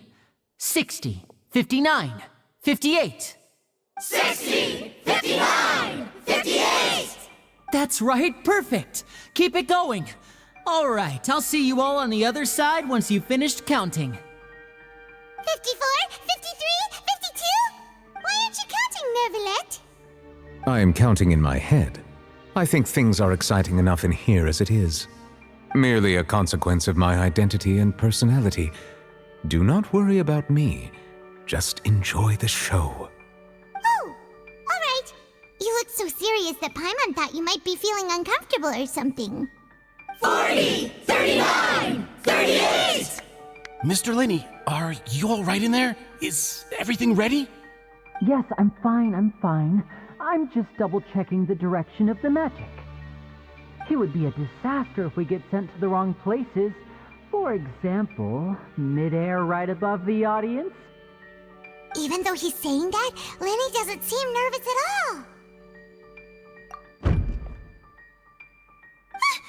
What was that noise? Did you hear it too? Not sure. Anyway, it doesn't seem like anyone's worried about it. 25, 24, 23! wrong, Mr. Linney? I can still hear you moving in there. I seem to have accidentally knocked over a decoration. I'm trying to fix it, but it's pitch black in here. I can't tell left from right. Never mind the decorations. There's no time for that. The show is what's important. No, that's unacceptable. I want my show to be perfect. Don't worry, we still have 20 seconds. Hear them counting? 19, 18, 17. It seems things aren't quite going as planned. I apologize, everyone. It feels like you're all starting to count faster, but that's all right. I know it can be tiring to do such a long countdown. 10 seconds and change is still plenty of time. 10! Almost there now. Whew. Swapping two people is harder work than you might think. Even a master magician like me can't guarantee I'll get it right the first time. Hey, wait! Is this the back one? I can't tell. They both look the same inside. Huh? No, that's not it. I'll try again. 7! Hey, slow down! Honestly! 5! 4! 3! Whoops! That doesn't count! 0!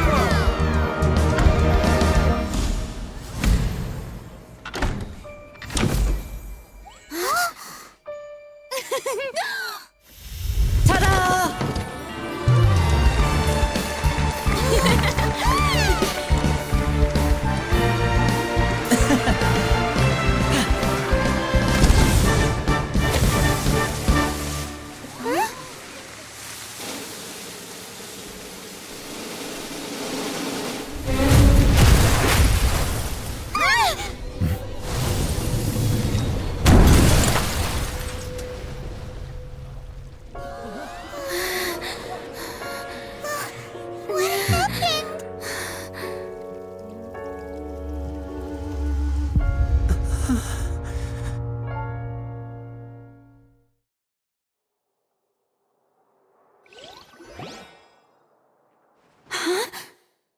Is this part of the show?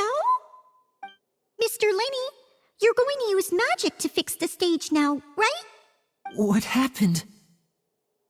Oh no. Maybe this isn't part of the show.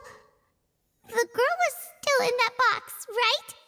This performance is over. Medical staff with me. Guards, secure the scene and detain all the performers. Seal the exits. No one is allowed in or out at this time. Yes, that's right. If this was just an accident, then we must investigate the cause. But if this was all part of some scheme, then those accountable will not escape the judgment of the God of Justice. No need to be alarmed, you two. We'll get to the bottom of this soon enough.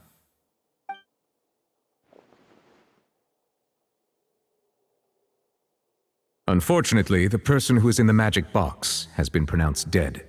His name was Cowell, one of the assistants in Linney's magic troupe.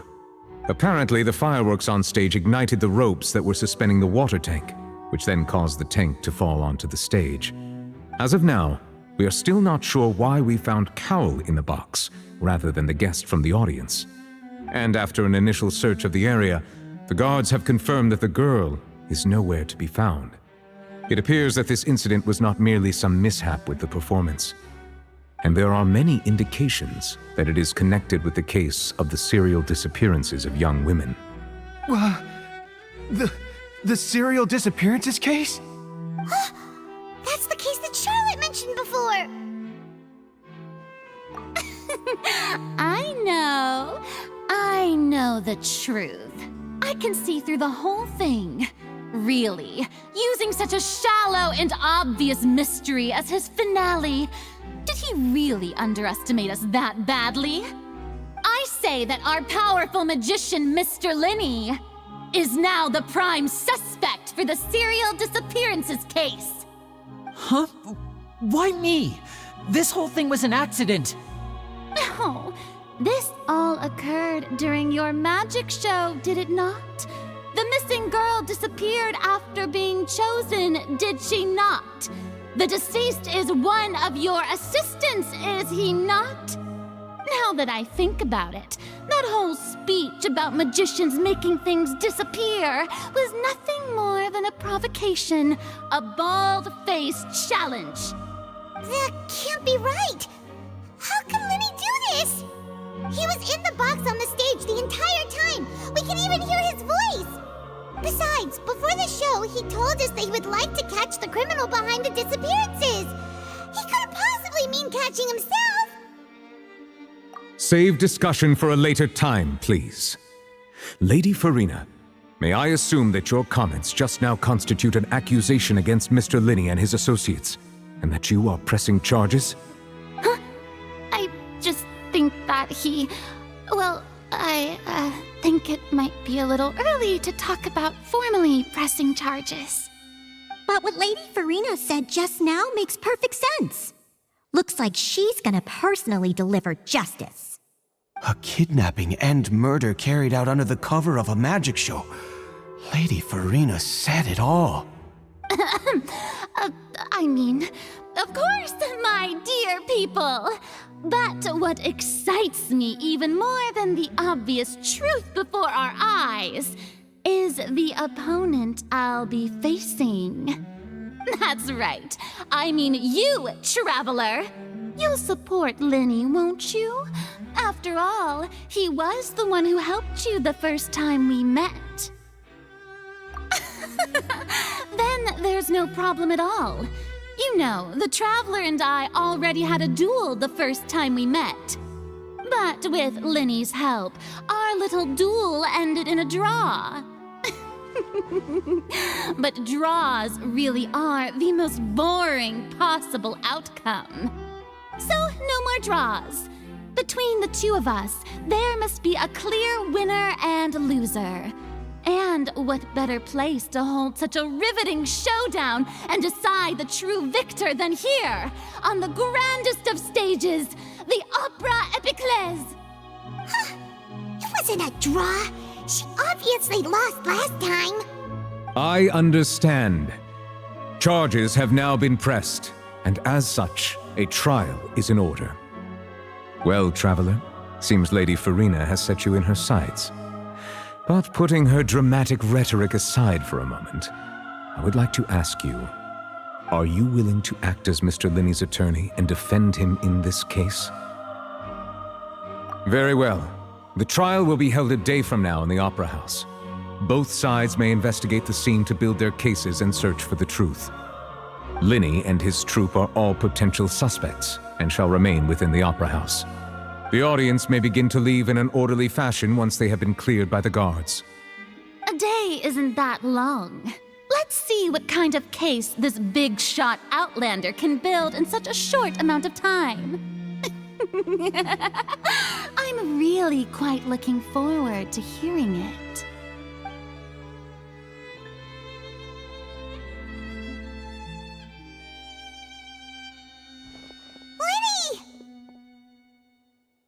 Sorry about everything that happened just now. Were you frightened? Of course!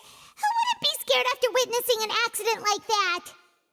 Yeah, I'm a little shaken up myself. How could this happen? And poor Cal. I know you already claimed that you would defend me, but now it's just us talking. Tell me, do you think I could possibly be the murderer? I understand. Even I'm not sure what happened, so I can only imagine how difficult it is for you to grasp the situation. I'm sure everyone sees me as the biggest suspect at this point. But if you ask me, the whole thing is mysteries layered upon mysteries, such that all that's left is confusion. I don't know whether what happened there on the stage was purely an accident or not, and I don't know why poor Cal was in the box. As for how that girl chosen from the audience could suddenly disappear, I'm afraid I don't have any answers either.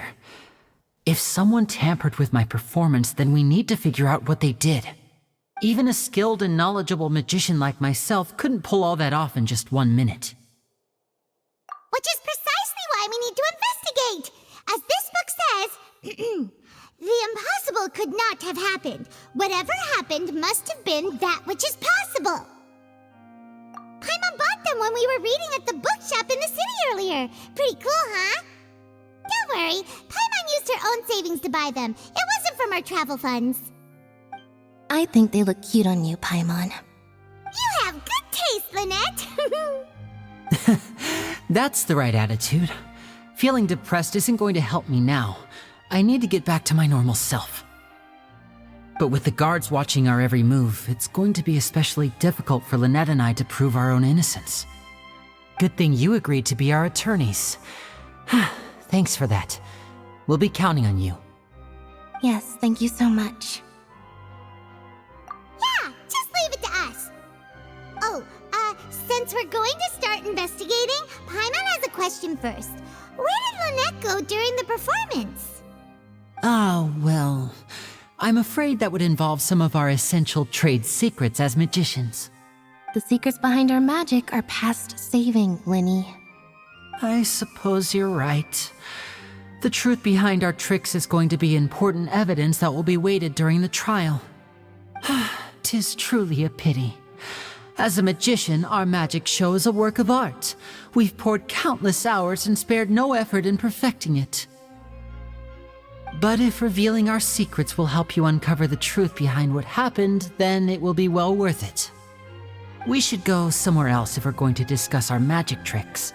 We'll go speak with the guards, and in the meantime, you can go investigate the stage and the seating areas. Alright, let's go have a look while the investigation teams are still here. Detective Paimon is on the case!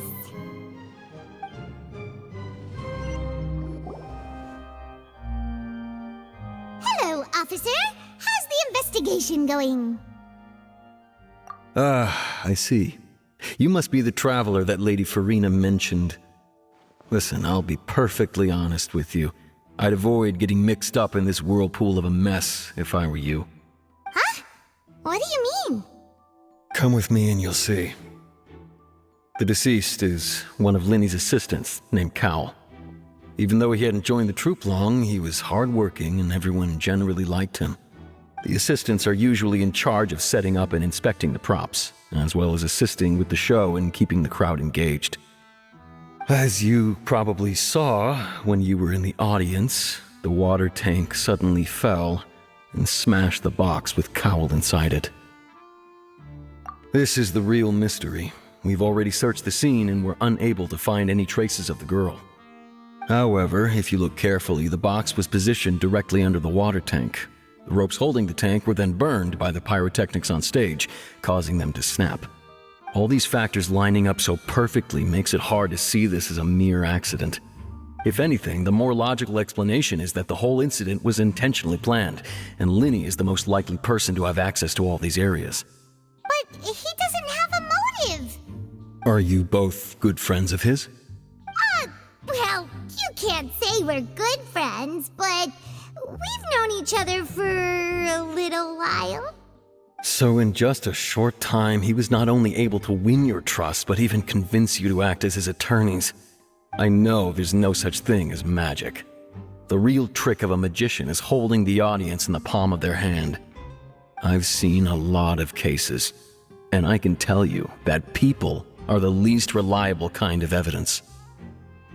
Sorry, I tend to be pretty straightforward. Just know that I'm warning you for your own good. Anyway, you may investigate the scene of the crime yourselves if you're curious.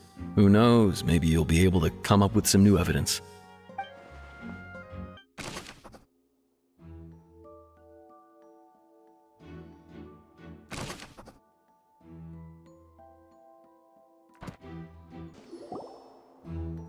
The investigation team has some new findings. Turns out there's an issue with the random number selector after all. See, I told you. What if the machine picked some big guy's seat? You think the murderer would have still made his move then? Sorry to interrupt, but we're helping Linny and Lynette with their side of the investigation. What were you saying about the number selector? There's something wrong with it? You're trying to help them? That'll be a tall order. Linny used the machine to pick a random member of the audience during his performance, right? The lucky girl that later disappeared. Well, we thought there might be a serious problem with the machine, so we had it taken away for further inspection. It turns out that the seat number it picked wasn't random at all. The machine picks that same number every time. I'm sure you already know that you have to make a reservation in advance to get a seat, regardless of whether it's a trial or some performance. In other words, Linny knew who would be sitting where from the very beginning. That much checks out. Linny reserved our seats for us too. Bet you see why I was saying it'd be tough to make a case for Linny. Even though it's bad for Linny's case, Paimon had better write it down.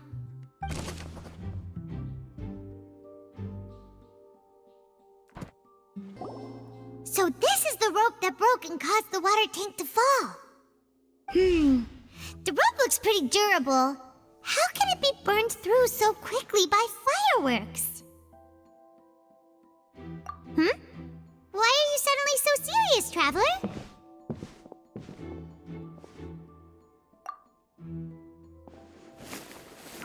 Whoa! Look! This bit is made from different material! Most of it was burned away, but there's still a little bit of it left.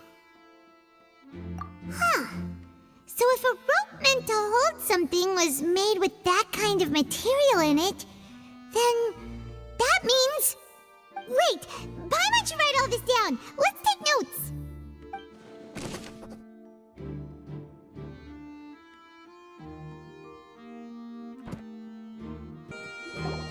Hello there! What are you investigating? Oh, this location has also been cordoned off because the Magic Troop members are currently considered prime suspects. The investigation team is still collecting evidence. The seats were all booked in advance, so we were able to deduce the missing woman's identity by checking the guest list. Sure, it's not like this is confidential information. We will publish it later anyway when we petition the public to help us find the missing person. Her name is Halsey. She's a painter from Fontaine who's made a bit of a name for herself.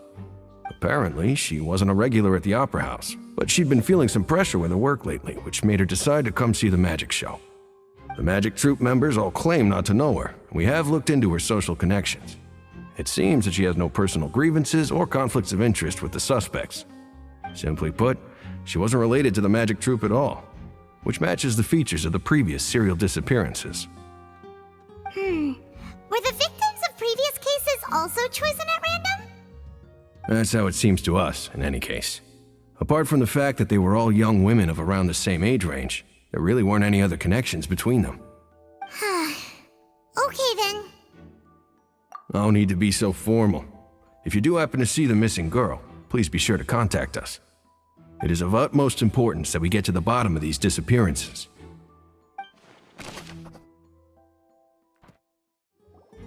I see that you're investigating the area. Well, it just so happens that I'm interested too. If you find any new and interesting leads, be sure to share them with me, all right? We don't have too many thoughts yet. Then why don't I tell you my hypothesis first? The way I see it. And I'll start it with that loud thud. The thud? Oh, you mean the sound that happened during the countdown? Yes, exactly. It wasn't terribly loud, but I suspect that most people heard it. It's just that everyone was awaiting the results of Linny's trick with bated breath, so no one paid it much mind. But now that the incident has happened, the thud has become an important clue. That makes sense. So, what do you make of it? I'm of the opinion that it may have been the sound of Linny's accomplice, Lynette perhaps, jumping atop the water tank or something like that. And when the pyrotechnics went off, she cut the rope, sending the water tank crashing down. But wasn't the noise we heard too loud for that? Perhaps the balance wasn't right, leading to a particularly rough landing. Oh, that's true.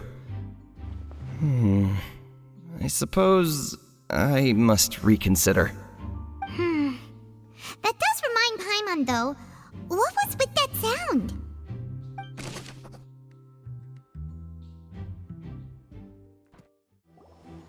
Hey, you! Yes, both of you! Over here! I've been keeping an eye on you for a while now.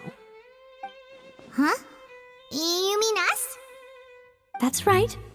If I'm not mistaken, you're also among those who wish to cut down the thorns and pursue the truth. No? And by the looks of it, you're not from Fontaine. Well, you're right on the more about that one, but who are you? Have you never heard of the Spina di Rosula?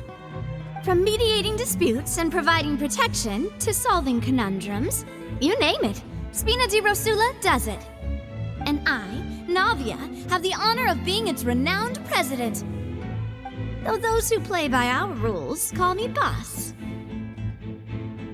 I'm Silver, her attendant. Pleased to meet you. And I'm Melus. Demoiselle's various daily needs and affairs are under my purview. Huh? Boss?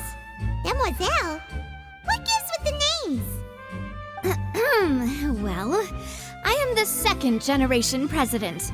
Melus and the others are still used to my previous title. My apologies, Demoiselle.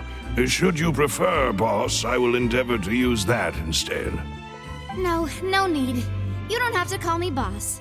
Just Navia is fine. Okay, if you say so. Not that we're members of Spina di Rosula anyway. All merely trifling details. Never mind. Now, back to the situation at hand. That's right. I've always kept an eye on the serial disappearance cases. My interest stems from a matter back from my father's time. Judging from the look of things, I find Linny an unlikely mastermind. Really? We think so too! That's why we're looking for clues now. But how did you come to that conclusion? Intuition, naturally. My unparalleled intuition. Farina sure was quick to point the finger at Linny without any decisive evidence whatsoever, wasn't she? But that's not uncommon for her. If you remember, the Justice had to interrupt her and ask if she was pressing charges just to keep her from getting carried away. Anyway, a trial begins the moment someone levels charges. And, of course, there was no way Farina was going to back down in that situation. Sounds more like you just don't trust the Hydro Archon. Well, what's your opinion? I must admit that she can be interesting at times, but liking her doesn't mean that I'll blindly agree with her. All right, I've answered your question. Now, it's time you answer mine. Wait a minute, did that answer count? Well, I say it does. But don't worry, you won't hear any pointless questions from me. In your opinion, do you think it's right to treat a trial like it's an opera? Well? And why would that be? See, Silver and Melus? I told you they'd be different. Most astute of you, Demoiselle. I too think that the Traveler's response was most excellent. No matter how wonderful the script or how fervent the audience's expectations may be, the trials that go on stage here must be based in fact. And if that can be done, boss, then... All right, that's quite enough, Melus. Anyway, I like your answer. You pass with flying colors.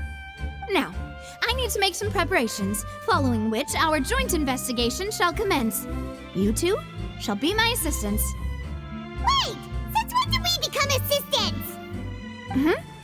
Well, I can be the assistant, sure. Or your companion, if you like. I'm really not that fussy. That's more like it. Far be it from me to brag, but I believe that Demoiselle's intuition will be instrumental in uncovering the truth. You wish to save a friend from false accusations, and we wish to unravel the disappearances. In this sense, our goals are aligned. You have a point. You're quite the talker, aren't you, mister? And what about you over there? What do you think? You seem like you've got something on your mind. I have nothing to add.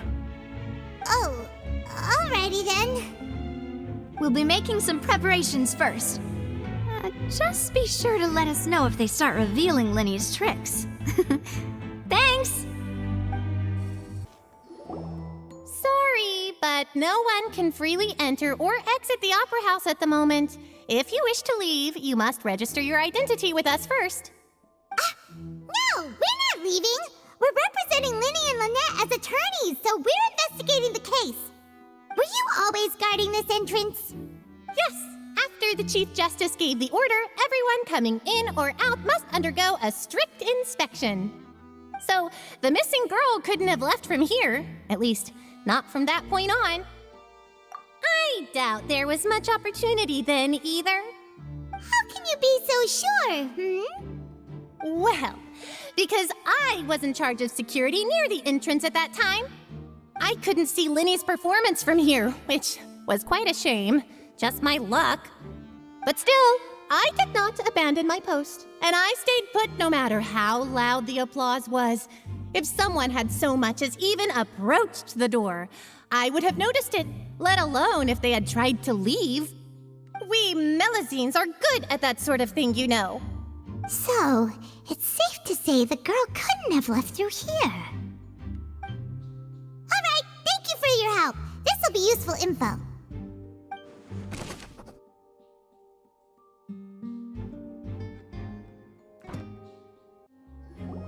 Understood. Then I will be going with you. Just so you're aware, I will be monitoring your actions and making notes as necessary. Very good. Thanks for being so agreeable. I'd pull a rose out of my hat as a gift for you if I could. You may spare the pleasantries. I'm just doing my job. You've arrived. Who's this? Me? I'm Spina di Rosula's guardian angel. If you've got a problem, I've got the firepower. Sorry, I got a little carried away there. Call me Navia. I'm a partner of theirs, and will be helping investigate this whole situation. And these are my companions. Would you mind if they join as well? Fine by me. Oh, new helpers? I would be most grateful.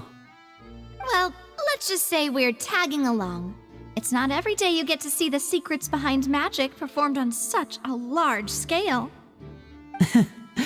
I appreciate your kind interest. Come with me. We'll be heading below stage.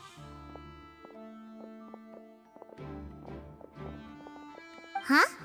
Below stage? Yes, a world of secrets is hidden beneath this magic box, prepared specifically for this switcheroo trick. But before I reveal everything, you should have a look first. Notice anything strange here?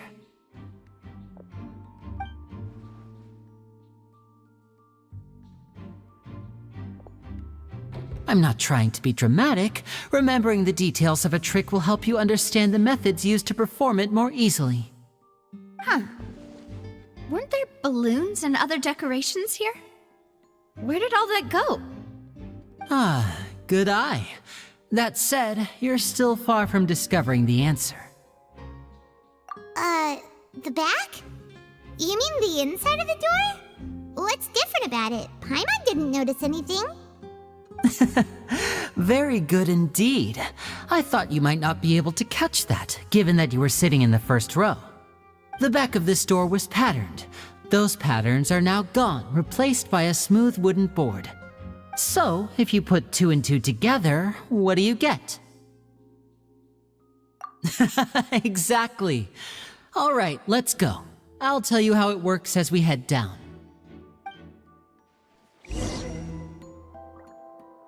Oh, so there was a passageway under the magic box! I knew you'd figure out most of it as soon as you saw this place. The 2 magic boxes are positioned right above the 2 entrances of the tunnel. See this flatbed trolley? The box with the lucky audience member in it would be shuttled over to the other side using the trolley. This trolley can raise and lower and even rotate, ensuring that the box will face in the right direction. I see. So that's the purpose of the box inside another box. Precisely. The inner box would descend after the audience member was put inside and be moved along the trolley, all while the outer box would remain on stage as if nothing had ever changed. So that's how you did it! Once the box was lowered, the trolley would store some energy through this device here, with which it would complete the rest of the steps. The audience member would only be able to feel some slight movements in the dark, and by the time she walked out, she would already be back on stage. Right! You were talking that whole time, and you even came out for a moment near the end! Ah, yes. A phonograph operated by Lynette was used to achieve that effect. My assistant and I had already scripted our conversation beforehand. When the countdown began, I had already gone to the opposite box via a tunnel using that ladder. And what about Lynette? Where was she? I was in the mezzanine space in the back of the box. Oh, interesting! That's how we were able to coordinate Linny's lines with the assistant. And by the way, I was the one who walked out of the box at the end. I mean, we are twins. All it takes is a change of clothes and no one can tell who's who. And that's my favorite part of this trick. Only Lynette and I can perform it. So that's how it all worked! Wow, every detail you revealed was more amazing than the last! Lynette would briefly walk out of the box and then go back in, jumping into the tunnel and escaping before the box on the trolley could finish ascending. And then I walk out of the other box in the audience area, and the trick would be complete. The operative word here being would. But as you saw, Cal was in the box, not our audience member. She, on the other hand, mysteriously vanished. We really don't know how that happened. If not for that interlude, this would have been an astonishing trick. I probably never would have figured out how you pulled it off. And yet, to think that someone was able to use this magic trick to commit a crime. Could we have a look around? I think we can come up with some more leads. This is the scene of the crime, so Linny and Lynette are not permitted to stay here. I'll escort them back up. Yes, of course. No need to be so strict now. I won't disappear into thin air, you know. Thanks, everyone. We're counting on you.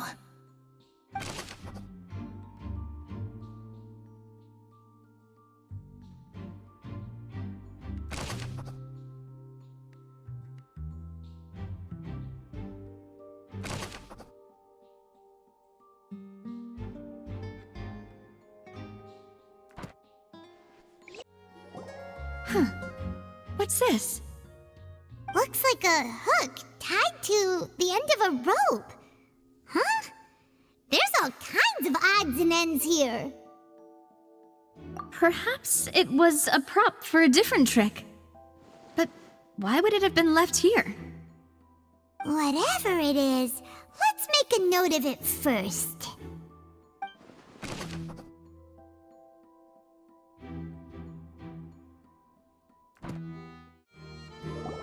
The floor is wet. Please be careful not to slip. Speaking of which, why would there be water here? Oh, Paimon knows! It's one of those tricks where you pour water into a jug and then flip the jug over only for the water to disappear? And here's a broken vase. Huh. Did the trolley knock it down while moving? That can't be. The trolley moves along tracks from start to finish. It couldn't have hit the vase at this distance. Let's note this down too and think about it later.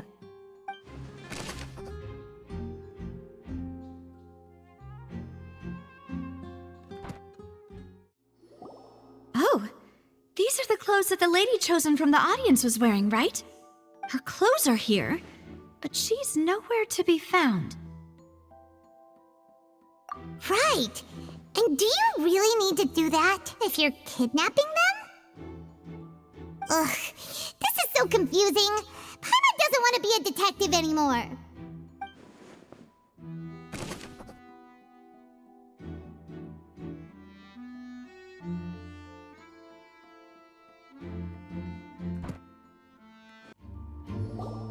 What is this place? It seems someone could fit through here. Huh. Could this have been the suspect's escape route? Alone, perhaps. But if they had to pull another person with them, the space would be too narrow. But there are no other ways in or out of here.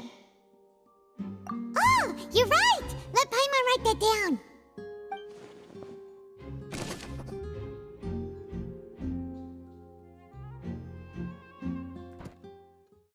Well, we've ascertained the state of the crime scene. Let's find a place to sort out our findings once Malus returns. It seems to me that there are several things that don't add up here. Apologies for the wait, demoiselle. So, what did the guards say? Did the criminal escape through the vent? They believe the odds of that are very low, since the vent leads to the Opera House's basement. The guards have checked the area carefully. No one left through the basement during the performance or after the incident, and no one was found hiding there.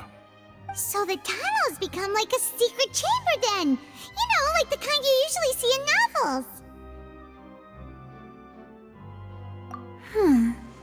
The plot thickens. Halsey's disappearance and Cowell's death are both quite inexplicable. No wonder Farina was so confident in her accusation. All the current evidence points toward Linny and Lynette.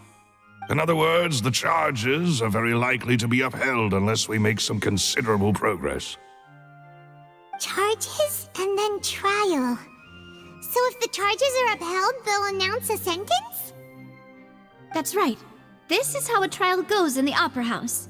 During the proceedings, the Chief Justice and the Oratrice will hear statements from both sides. That's right.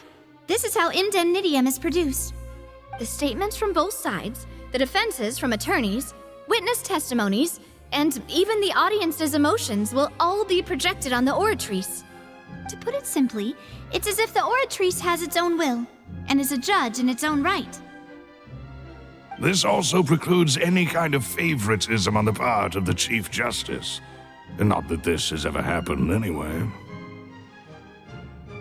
Once both sides have finished speaking, the Chief Justice will make his final decision.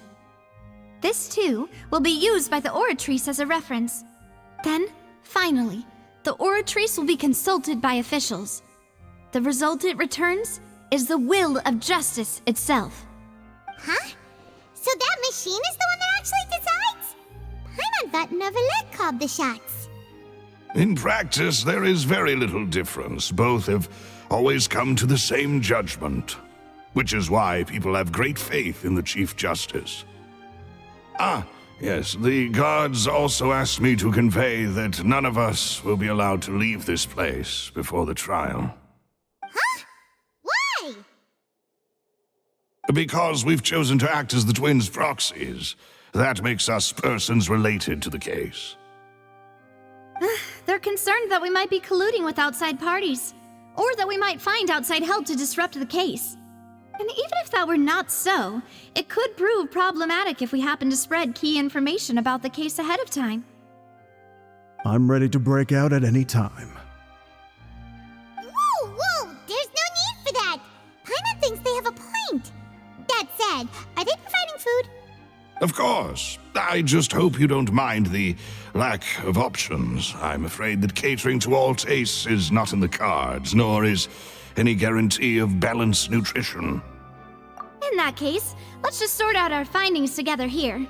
Pity. I was hoping to take you to try some of Fontaine's famous desserts, too. I mean, what better way to properly think through our findings than over some tea and sweets? Huh. Breaking out suddenly doesn't seem like such a bad idea after all. Just kidding!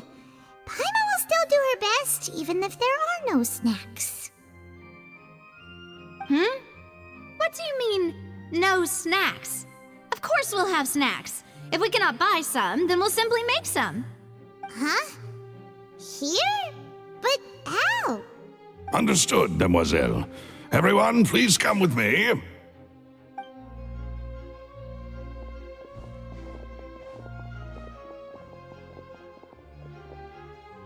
Wait, you're carrying a portable stove with you? Yes, I must be prepared to meet the demoiselle's baking needs whenever the fancy strikes her. I have eggs, sugar, and almonds at the ready.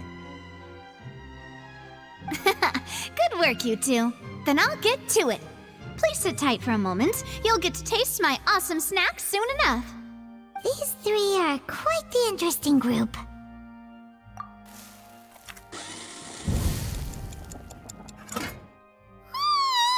And Paimon thought it smelled good while it was still in the oven!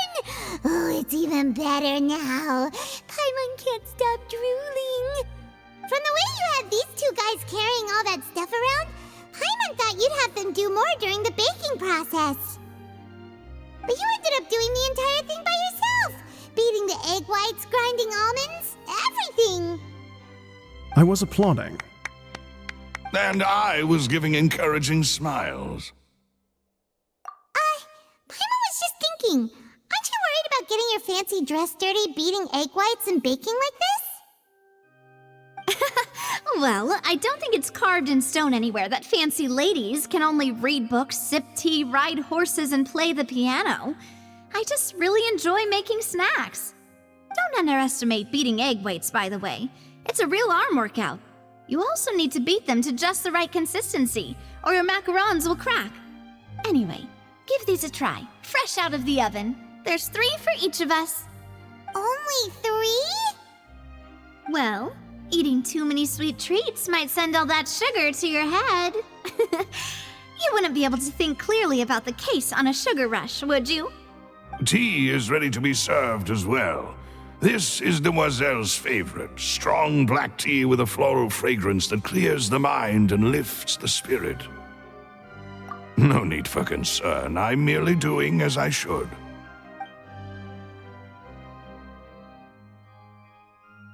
All right then, down to business. As Paimon mentioned previously, the tunnel seems to be something of a secret chamber. However, we can assume that Linny and Lynette were not alone within it. Some criminal also occupied its sealed confines. The magician twins could have committed the crimes, of course, but they lack any logical motive. Exactly! Why would they do such a thing right when everyone was watching? The flower vase and the thud we heard during the performance could indicate some altercation between Halsey and the criminal in the tunnel, resulting in the shattering of the vase, the discarding of her clothes, and her abduction. Perhaps the criminal thought that since she was chosen from the crowd, she would be too easy to identify if she was still wearing the same clothes. Paimon thinks that makes sense, but the real trouble is... True. None of the clues we found thus far support the existence of this third person. But the only people left to consider are both technically victims, whether it's the missing girl, Halsey, or poor Cowell. Huh. Could Halsey have secretly made modifications to the magic props in order to murder Cowell before making her escape? That's right. And even if she had tampered with the setup, she would need to understand the entire trick to pull it off. Nor does she have any motive. The guards said that she has never had any dealings with the Magic Troop's members. Were we not thorough enough in our search?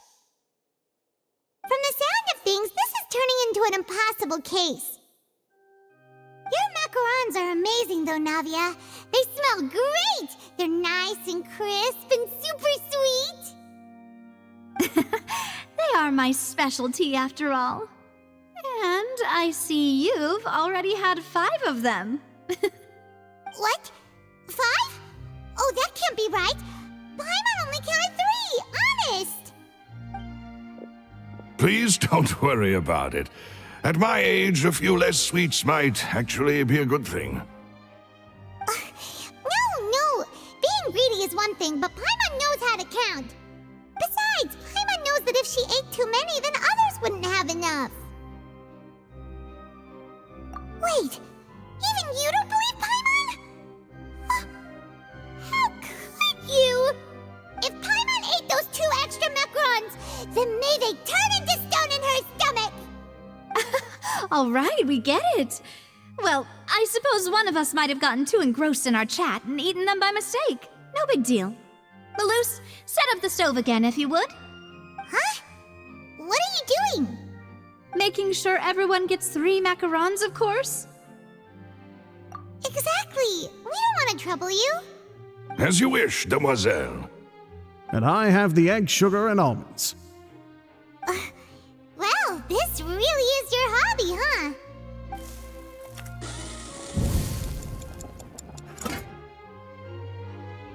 Well, that's it for snack time. I'm going to have another look around the area. I don't know what we're looking for yet, but we've still got some time. As attorneys, I suggest the two of you think the case over again.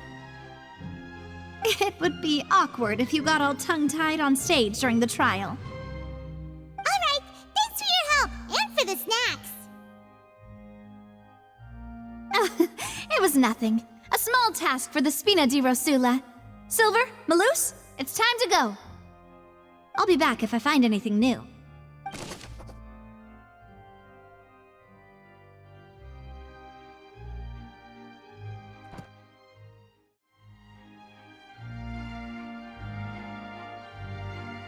The whole situation is so confusing. Good plan. Impossible things don't just happen. We'll get to the truth one way or another. Just relax. Even if everyone else suspects Lenny and Lynette, at least we will be supporting them from the stands. Besides, I doubt Farina understands any more about what happened than we do. Thanks, Navia. Well, we'll be going then. Best of luck to you.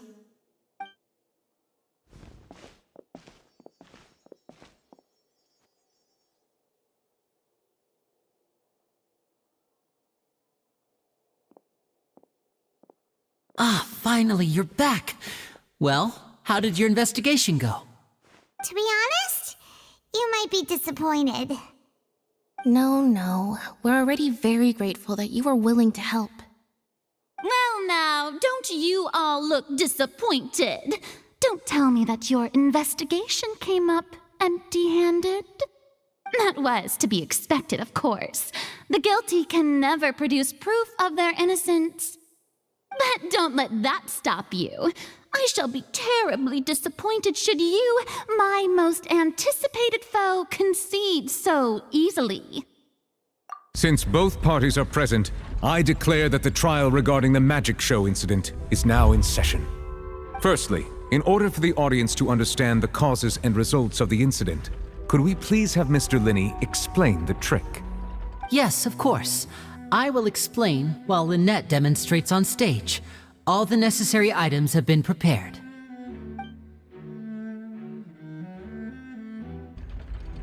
Thank you, Mr. Linney. In that case, I take your statement to be that you ran to and remained hidden within the magic box in the audience stands once the trick began, and thus could not have committed the crime. Is this correct? Yes, that's correct, Your Honor. In that case, I call upon the prosecution. Lady Farina, do you wish to refute his statement in any way? Why, of course I do. Allow me to take the first shot and break this case wide open. Mr. Linney is clearly lying.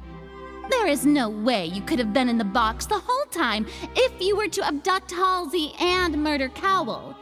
In fact, I'd say you were hardly in that tunnel at all. That is simply your hypothesis based on the presumption that I'm guilty. Oh, is that so? And if I may ask, what did you hear while you were inside your box? The roaring countdown of the crowd, of course. That's how I kept track of the time and built anticipation for the finale. And you didn't hear anything else at all? Nothing that might leave an impression of any kind? No, nothing. I see. But when the count reached 30 seconds or so, there was a thud. One so loud that I believe practically everyone heard it. Huh? Hey, hang on. Something's not right here.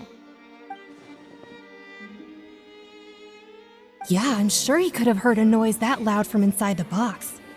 I was right by the box and I definitely heard the thud. Look at those scales. Could those mean... Well then, ladies and gentlemen, allow me to use the words of the magician himself. You never know what can happen in the blink of an eye. Indeed, it seems his alibi can also collapse in the blink of an eye. Of course, I have armed myself to do far more than smash your alibi. Confidence cannot go unfounded, and my foundations are rock solid. Tell me, aren't you and Lynette actually from the House of the Hearth? The House of the Hearth? No wonder they did something like this. So the serial disappearances were the Fatui's doing. Now it all makes sense. I've got a feeling that what happened on stage probably wasn't just an accident. That's irrelevant. Our identities have nothing to do with what happened. Indeed. Then perhaps you could tell us everything that happened during that 1 minute. Your first priority is to prove yourself innocent after all. I'm sure there is little that needs to be kept secret now. Unless your script already has holes in it. The Outlander is speechless. My, oh my, don't they look flabbergasted? Now comes the infighting and discord, I suppose. This was almost too easy. Good thing I made all those preparations. Seems the all-nighter I pulled last night is really paying off. Hey, Linny, why didn't you tell us this before? Order! Order! Mr. Linney, allow me to re-establish the facts. Lady Farina has raised 2 points. First, when the thud was heard in the Opera House, you were neither in the box nor the tunnel. Second, you and Ms. Lynette are both members of the House of the Hearth. Are these claims true?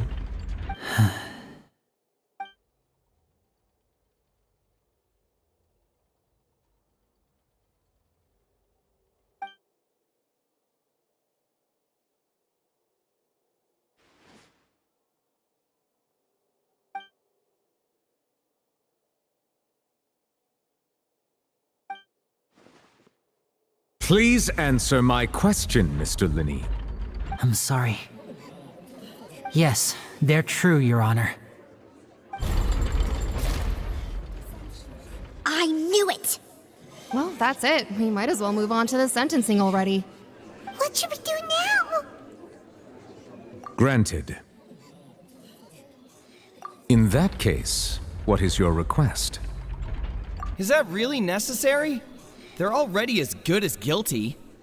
The defendant deceived their own attorneys. What is there left to discuss? Order! Order, I say! Your request is reasonable, and we shall adjourn. This trial will reconvene in 1 hour. So you would stick to Mr. Linney's defense even after knowing what you do now? You certainly have more professionalism than I thought.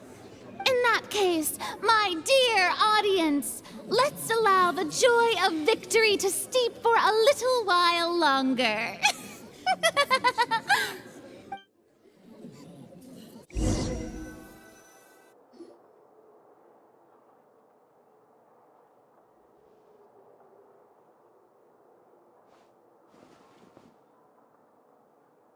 Well, this is awkward. I didn't think the Hydro Archon would dig all that up. I'm sorry, Traveler and Paimon. Yeah, sorry. Paimon doesn't know where to start. We trusted you two. We based our entire reasoning on the assumption that you weren't bad guys.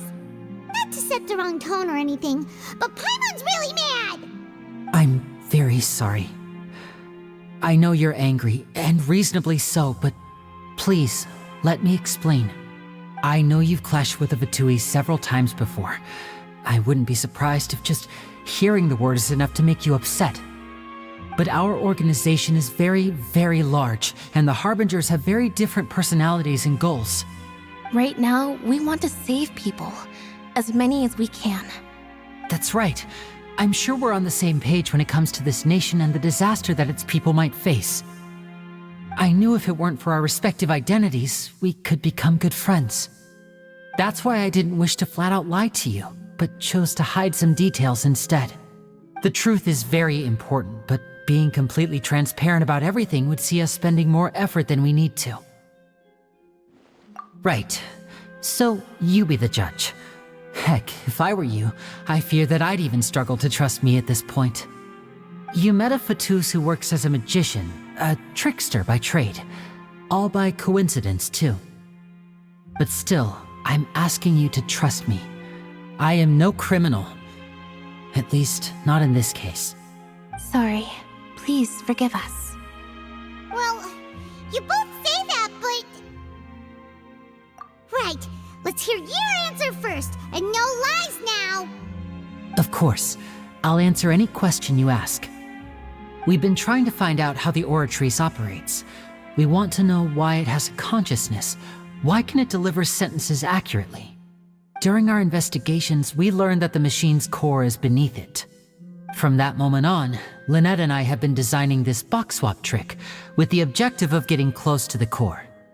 Is that why you needed a whole minute? That's right.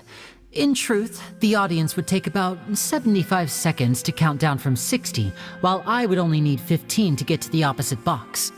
So, after jumping into the tunnel, I accessed the Opera House basement via the vent, and went to investigate the room in which the core is stored. That air vent was created during the construction of the tunnel specifically to execute this step. Well, nothing. As soon as I reached that room and was about to investigate, I heard someone's voice. Which should have been impossible, of course. I was quite certain that I was the only one in the room. That voice seemed to recognize me and tried to speak to me. I chose to err on the side of caution and retreated the way I came. On the way back, I saw the broken vase and the clothes on the ground, but the countdown was almost finished, so there wasn't time to give it any thought. After that, the homicide occurred just as you saw. Well, that explains why you didn't hear the thud. Because of that prophecy I told you about, of course. We must know all we can about this nation's secrets in order to deal with that prophesized crisis. That's the only way we can save everyone. So, there you have it. The whole truth. I swear, I didn't hide anything from you this time. It was never my wish to proceed under this cloud of mistrust either. But like I said earlier, you can be the judge. If you want to leave because you don't trust the Fatui, there's nothing I can do to stop you. Well, Traveler, you decide. Paimon will follow your lead however you choose.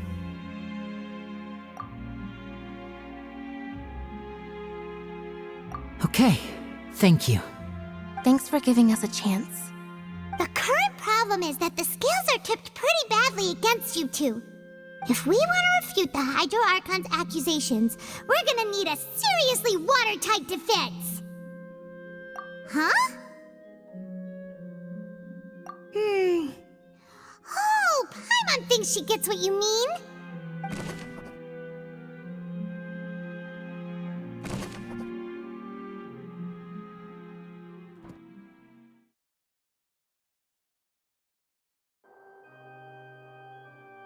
Both parties have returned to their positions. Let us continue the trial. When last we left off, Mr. Linney acknowledged the new evidence presented by Lady Farina as fact. Therefore, Lady Farina may continue stating her reconstruction of the events. Ugh, that took long enough. Now then, if everyone would lend me their attention. At this stage, let's revisit that scene from Linney's perspective. As the countdown began, he entered the tunnel. When the flatbed trolley passed, he opened the box and got into an altercation with Halsey, which caused the loud thud. He did not realize that this sound could be heard by everyone in the opera house, which is why he claimed earlier that he could not hear the sound. Finally, he used the vase to knock her out, before making her change clothes to prevent others from recognizing her. At this time, Cowell arrived in the tunnel, having heard that strange noise, and caught Linney red-handed. So Linny proceeded to knock him out too before stuffing him into that box. Afterward, Linny passed the unconscious Halsey to his accomplice through the magic box in the audience stands, before operating the devices such that Cowell's death would be ruled an accident. And there you have it. That's the truth behind what happened. Does the defendant's side have any objections to Lady Farina's description of the events? The key to refuting Lady Farina is the order of events. What Linny experienced and what he saw. Attention! Ace Detective Paimon has something to say! When the countdown started, Linny did indeed go into the tunnel. But he immediately used a vent to access the Opera House basement, which is where the underground core of the Oratrice is stored. Once he reached that area, he heard a voice in what should have been an empty room. Since he felt something was amiss, he returned immediately. The crime scene had already developed by the time he reached the tunnel again, and in order to complete the magic trick, he did not remain there for any length of time. Finally, he reached the surface, and that was when the accident happened from his point of view. Therefore, he's innocent!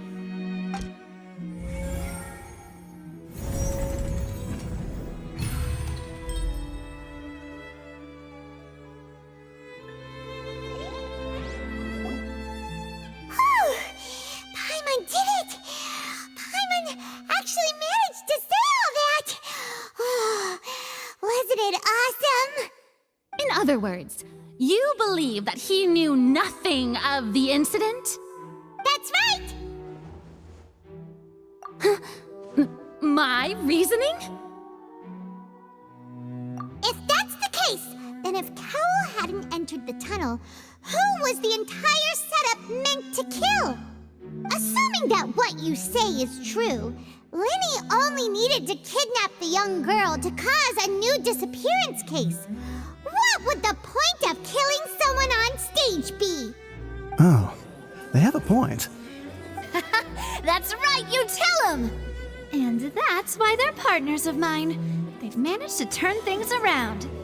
Oh, well, your denial is very strident, I'll give you that. But what proof do you have to back your claims? Of course I do. If he had been in the magic box the whole time, how could he have not heard that sound? Why do you ask? You're saying that he wasn't? That's right! Linny wasn't in the box or in the tunnel. That's why he didn't hear anything strange during the performance. This means that when the crime happened, Linny had already entered the basement via the vent. The same clue you used to disprove his alibi has now become the best proof! How do you like that? Well played. To think you'd use such logic. Well then, if it wasn't Linny who committed the crimes, then who was it? Huh? That can't be right. Are you serious? The killer was, in fact, Cowell, the deceased! Oh, is that so? How interesting! Let's hear your reasoning then. What I must do next is recreate the truth. What Cowell did, and how he went from would-be perpetrator to victim.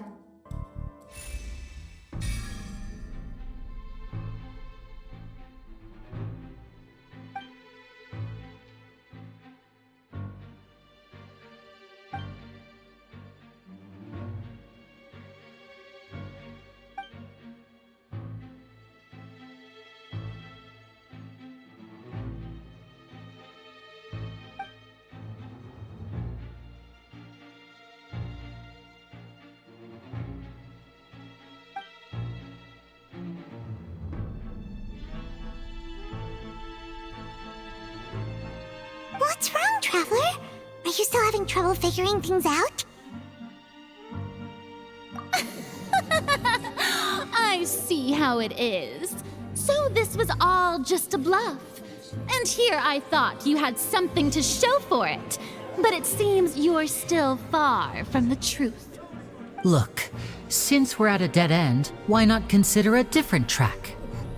Just like the trick as it transpired, the end result must have been utterly different from the magician's initial design. If only we knew how Halsey disappeared. Well, that would be nice, but the tunnel only has 3 exits, and none of them seem very likely. And it's not like this is a magic trick where you can just make a real live person disappear. You know, like you did from that water tank, Lynette.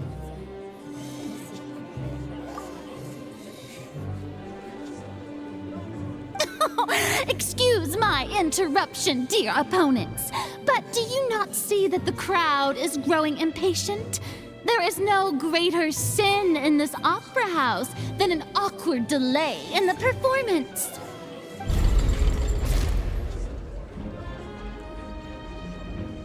If the defense is unable to make further effective arguments, we will move on to the next stage of the trial.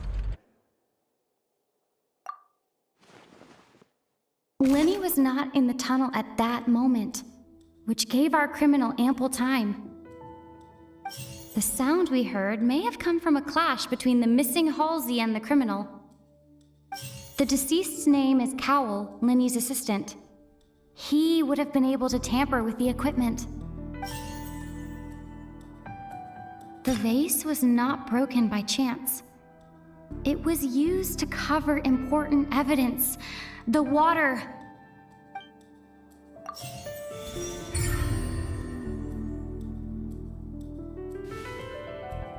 Oh, Paimon gets it! It all comes together if Halsey disappeared instead of being kidnapped. Lynette escaped from the water tank, vanishing gradually and leaving only clothes behind. If there's a similar method where a person could be transformed into water... Oh, just a moment, please. I do hope you know how preposterous you sound at the moment. How could a person ever be transformed into water?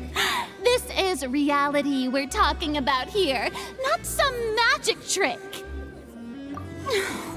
Must we really? I should think that of anyone. Your friend Linny already knows this truth very well. Magic tricks are ultimately just illusions and misdirection. But Halsey's disappearance is very real. We're talking about 2 completely different things. Even so, I trust the Traveler's judgment. The truth must be out there somewhere. Perhaps some new line of reasoning may open if we try to gather all the focal points that don't make sense. Since Cal was the deceased, we haven't placed much attention on him. But given that we aren't making much progress with the case, it wouldn't hurt to have a look at his belongings, would it? People really do come up with all sorts of harebrained schemes when at the end of their rope. The way I see it, your suggestion that we broaden the scope of our investigation is nothing but a tactic for stalling the trial. Nevertheless, I believe that this is a reasonable request on the part of an attorney. Since the trial does indeed appear to be at an impasse, I believe that additional evidence may help us make more progress. Guards, please step into the lounge and examine the personal effects of the deceased, Cowell. We are still examining the items, but we have already made critical progress that we feel must be shared with everyone post-haste. We discovered several test tubes of fluid within Cowell's baggage, each labeled separately. The notebook in his backpack claims that these fluids are... water from the primordial sea. The primordial sea?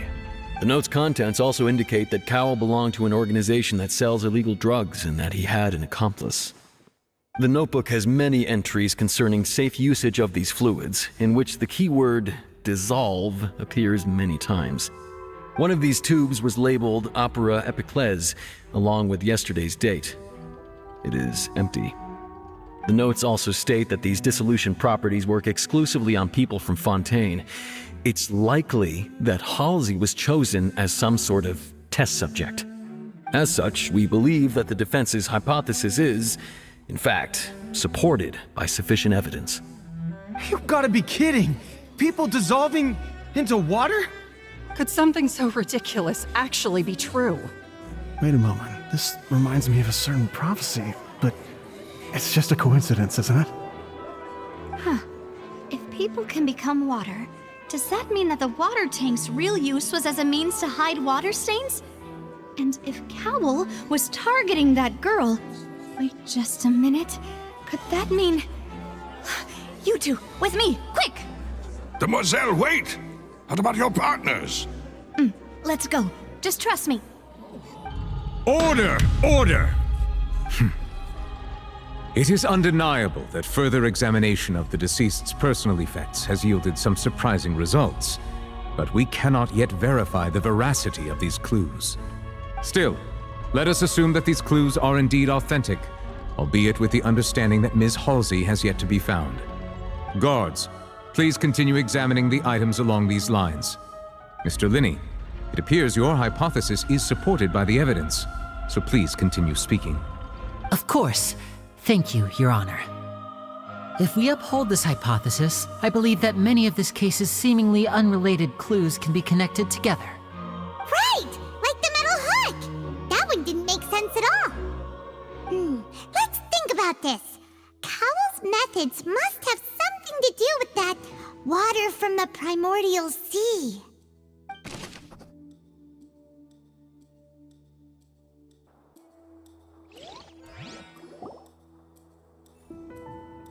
It's Ace Detective Paimon's time to shine again!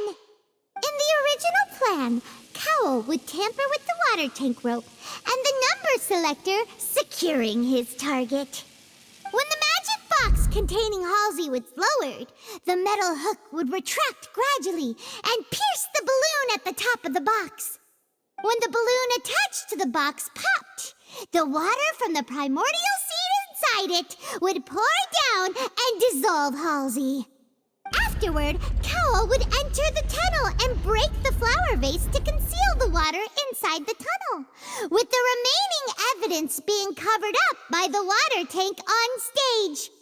But he encountered something unexpected in the tunnel and wound up being fatally hit by the same water tank he meant to use to cover his tracks. Huh. That does make sense. That actually links together a lot of the more confusing pieces of evidence. Oh dear, what do I do? Even I think they sound convincing now. Have I falsely accused an innocent person? What a humiliation. Now, it seems like the only point of contention remaining is the exact circumstances that led to Cal's death. His notes mentioned he had an accomplice who could be related to the situation. On that note, the guards have just contacted me indicating that they uncovered new evidence. I shall now invite him on stage to share it with us. Thank you, Your Honor. We were just inspecting the luggage of the other people involved in this case.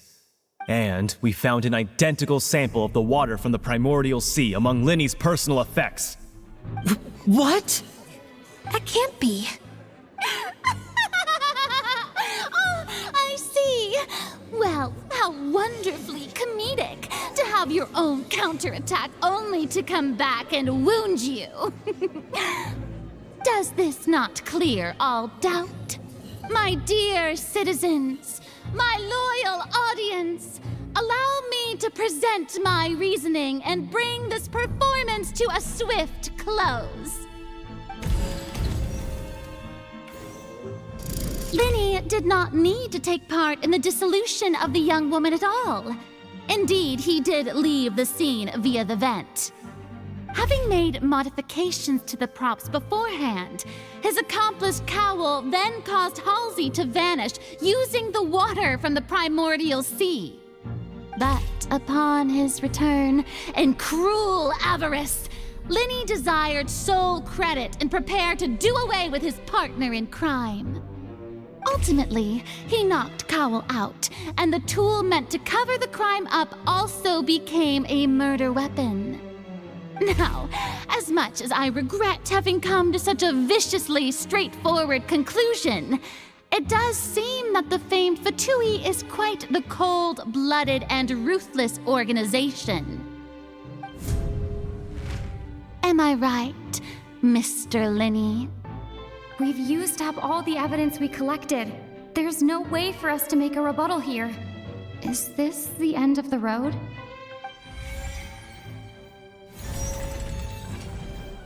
Oh no! Paimon can't think of anything either. It doesn't look like there's any way around this. Seems using the water as new evidence was too good a move. Why did this have to happen now? I think we've all seen enough now, and we have ample witnesses to my flawless reasoning. I believe this is indeed the finale. Now then, my good, noble Chief Justice, should we not, in your view, move... Excuse me, everyone, but I must interject. Miss, I must ask you not to shout and to respect the ongoing legal proceedings. Oh, come on. Don't be hasty. I have a good reason for interrupting, you know. Now, would anyone here like to take a little break from all this debate and see a little magic? I'll show you an amazing trick. One that can bring a young woman who has disappeared back in the flesh, right before your very eyes. Please, do the honors, Mr. Linny, if you would be so kind. What in the world is she saying? No offense, miss, but miracles like that are beyond my scope as a magician. Come on now, don't be silly. Magic is all about misdirection, isn't it? It often conceals the truth while presenting a fascinating illusion. But once everyone believes the illusion, can't magic reveal the truth to them once again? And wouldn't such a trick be the most marvelous finale to today's performance? Come on, Linny and Lynette, give it another go. Don't worry, Spina di Rasula has made the necessary arrangements on your behalf. But as the magic makers and stars of the show, I think I should leave the final performance to you. I understand.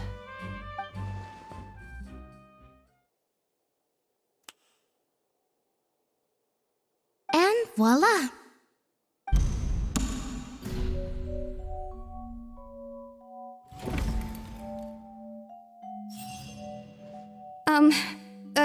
Sorry for the interruption.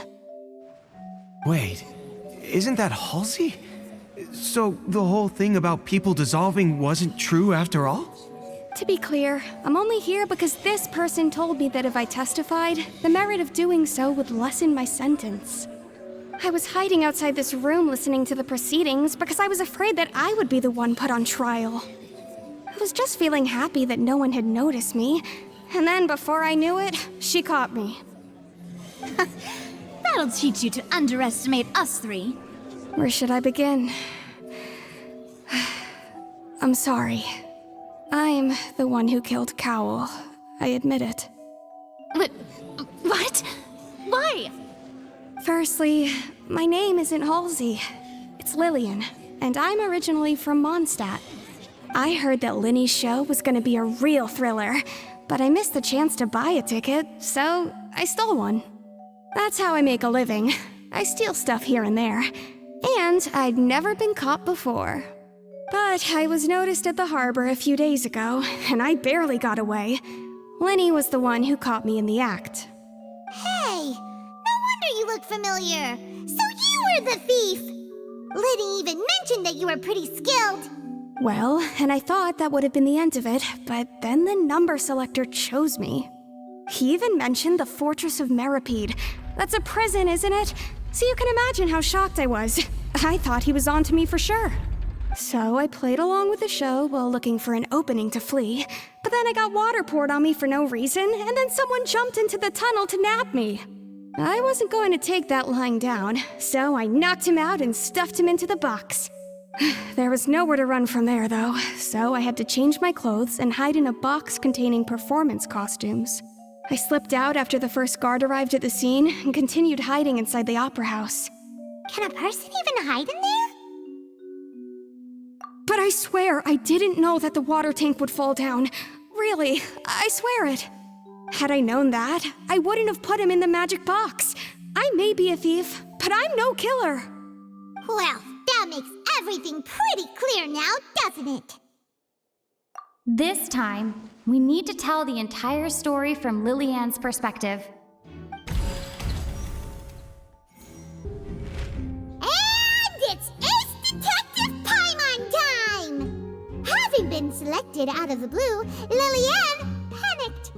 Her panic only intensified after she entered the tunnel and had water poured on her head. So she kicked the door open, producing the thud we all heard. Hearing the commotion, Cowell leapt into the tunnel, only to discover that Lillian had not dissolved. He did not know that Lillian was not from Fontaine, but was a thief who made her way in by stealing a ticket. Mistakenly believing that the water from the primordial sea needed time to take effect, he tried to force Lillian back into the box. The two broke the flower vase during the struggle, but Lillian came out on top, knocking Cowell out and putting him in the box. With no way of escaping, she changed her clothes and hid in the costume trunk until the performance ended.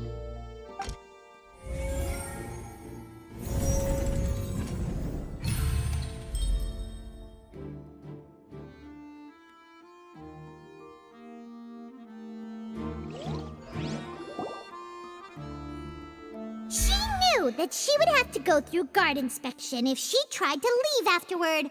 So, she has been trapped in the opera house these last 2 days. She had already become desperately hungry by the time we were chatting over macarons. So, she swiped 2 of them right under our noses. Talk about a sneaky thief. At this point, all the events that happened in the tunnel have now come to light. Ah, so that's the whole story. Bravo! Bravo! Now then, Lady Farina, do you wish to speak against the defense's statements? Please answer the question, Lady Farina. Also, if I may add, the trial has not yet ended.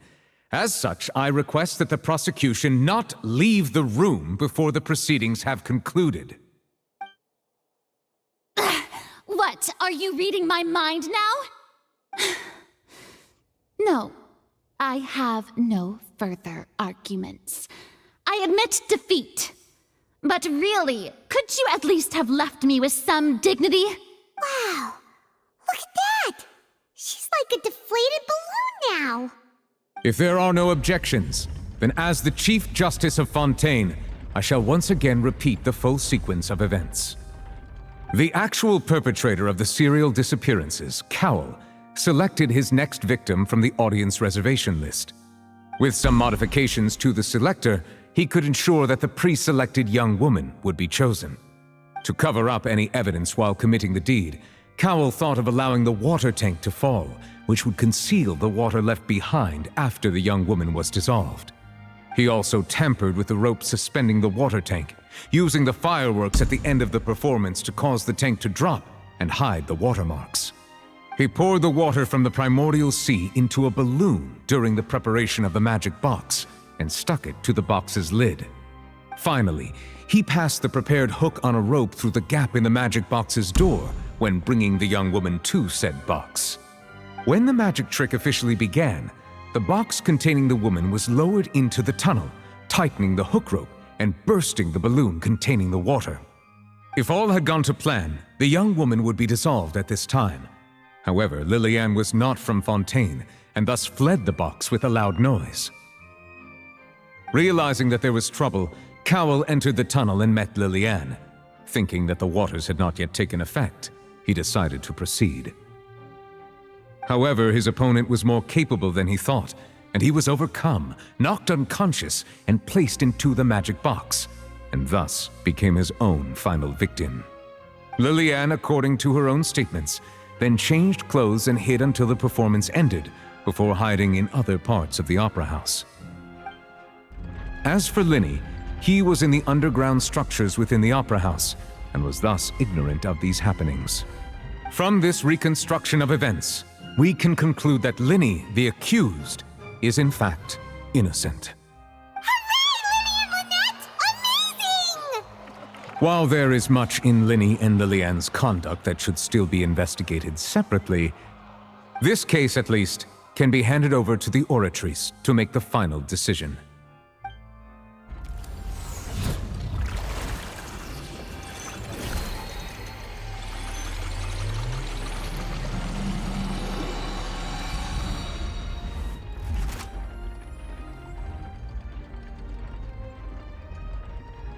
As such, Linny and Lynette are officially declared not guilty.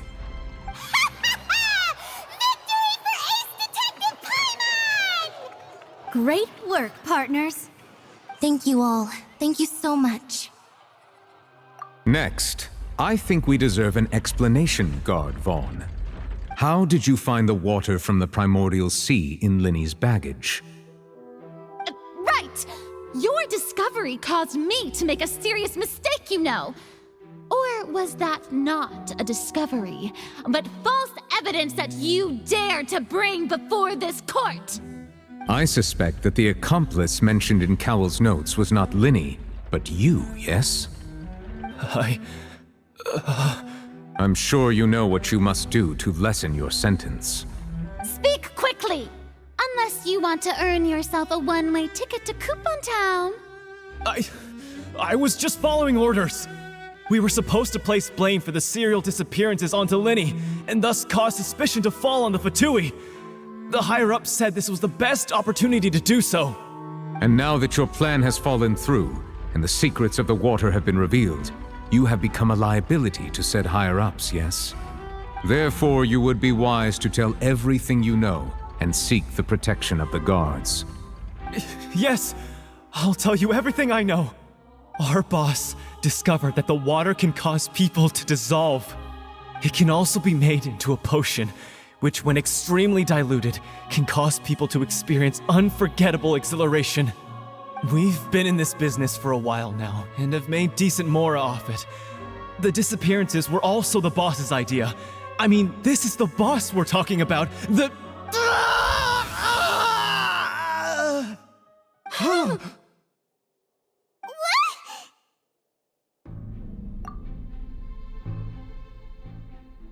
And now he can no longer talk. Such ruthlessness. I shouldn't have expected any less of them. An outrageous act. All present, please submit to inspection immediately.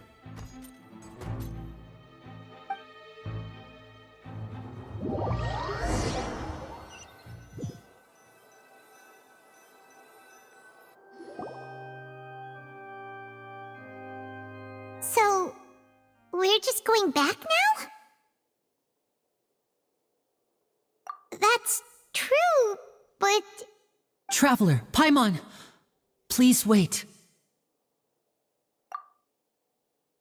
Linny... I know you may not want to speak to me right now. Maybe you don't even want to look at me. But still, let me thank you again for defending me to the end, even after you learned that I'm a member of the Fatui. I guess. But regardless, I'd like the opportunity to set things straight. I didn't approach you with any ulterior motives or ill intent. I've spoken to you as myself, just plain Linny this entire time. As for why I'm a Fatus, it's because the goals of the House of the Hearth align with those of an orphan like me. That's all.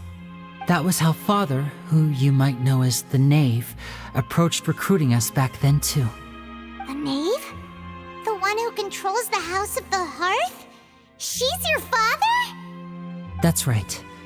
And since we're here, I was wondering, would you mind hearing a story? It's about my past. Back when our parents first died, Lynette and I were left wandering the streets. To survive, I took to surreptitiously observing an older street performer who did magic. It took me several days to figure out how he pulled off his amazing tricks. I took my sister through several streets until we found a crowded corner, and we began to perform magic tricks there.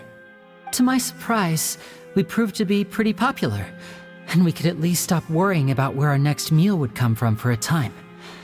But I didn't want my sister to remain a street rat together with me forever. Before long, an aristocrat came to me and claimed that he wished to take us in after watching my performances. So you went from orphans to nobility just like that? That was how we felt at first, too. As if fate was on our side and we could say goodbye to those painful days. But I gradually discovered that while we were called foster children, he was really after my talent for magic tricks. He would constantly take me to all sorts of banquets to garner attention, which he would then use to expand his social circles. That doesn't seem too bad either. Better than roaming the streets at any rate. It took a while for me to realize just how dark his heart really was. After one particular performance at a banquet, I discovered that Lynette was not on the same return vehicle as me. I waited a long time after we returned home, but she did not come back. I went to that noble's bedroom and asked him about her whereabouts. The answer he gave me was, "She caught the eye of the most eminent person at the banquet, so I sent her over as a gift." I mean, you'll be able to perform your magic regardless of who your assistant is, yes? Oh no. So he was gonna... But wouldn't Fontaine's laws deal with such people? As far as outsiders are concerned, this is a relationship akin to adoption or foster care, and they have their ways of escaping the eye of the law. I managed to ferret out the location of the mansion of that so-called eminent person and hurried through the night. But by the time I leaped over the walls, avoided the guards, and made my way in, all I saw was the moonlit ground covered in blood, and the knave standing there in the darkness. So, she'd already taken care of that guy. That's right. She had rescued my sister before she could come to any harm, and had even discovered several girls hidden in a basement, all of them orphans. Father, the knave, might have seen something in me, and so she made me an offer. The House of the Hearth welcomes you, for your interests align with ours. Here, none will ever betray you. Indeed, betrayal shall never be permitted here. I was hesitant to trust her. I had just been betrayed by nobles. But she was also quick to destroy the noble who had taken us in at first, giving us back our freedom. Oh, so that's how the two of you joined the House of the Hearth. She has her own plans. She has gained permission from the Tsaritsa to first use the Gnosis' power once she obtains it. She plans to use it to find a way to break the prophecy and save Fontaine. So, she believes in that prophecy too? That's right. The whole House of the Hearth is currently working to combat that crisis. Today's case has also proven that people from Fontaine can indeed dissolve into some sort of water, thus further supporting the prophecy. Everyone at Hotel Bouffe d'été, including the knave, has their roots in Fontaine. And we will always defend our homeland. To us orphans, the only connection we have left to this world, apart from our family, is our homeland. So, from small deeds like distributing magic pockets to huge schemes like stealing a Gnosis, everything is aimed at dealing with that prophecy. It's all right. I understand. The only thing I can do is relate all this to you. I just hope you can understand that even as a member of the House, I have never stopped making my own decisions, and that I believe what I'm doing is right. If you should need anything at all in the future, feel free to find me. I will do my best to help you, as plain Linny.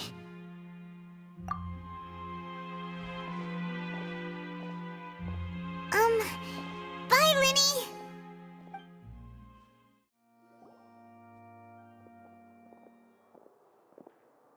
Linny! Hey there. What was with the disappearing act you pulled right as the trial ended? Were you looking for us, Navia? Well, this whole thing isn't exactly over, is it? I do feel that we're getting closer to solving the serial disappearances case, though. Don't you think so, too? Huh? What's wrong, my dear partner? Besides, are you sure we're the ones who can crack a case that's been cold for decades now? And given that there's new evidence from the trial, there should be a trail of breadcrumbs for the Hydro Archon's people to follow now, right? Ah, I see. Well, I won't lie. I'm a little shocked to hear that from you. But I suppose you are just travelers who have only arrived in Fontaine after all. Sorry, I might have been too presumptuous. Don't say that, Navia. Ah, and we were having so much fun investigating with you, too. It was like having new waters flowing into a stagnant mire, causing new hope to spring forth, and the reflection in the murk to become clearer. Sorry about that. I'm a bit prone to nostalgia. Don't mind me. Wait, shall we have a farewell meal? You know, to commemorate our time as partners? Huh? Do we really need to get that formal? Well, guess you really did treat us as partners, huh? Well, I'd just like to have a proper ending to every important memory. That way there are no regrets later. Anyway, it would just be a meal, so it shouldn't take up too much of your time. You don't have to twist Paimon's arm. If Boss Navia's treating, count Paimon in! Oh, wonderful. In that case, why don't we return to the court of Fontaine and head to the Hotel de Boer? I believe we'll make it just in time for dinner. All right then, let's have our farewell meal.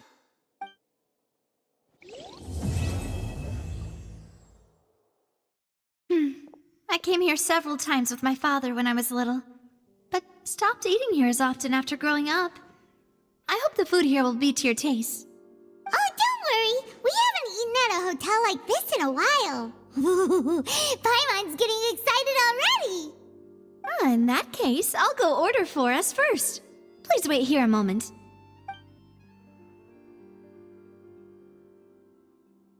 Ooh, everything looks so good.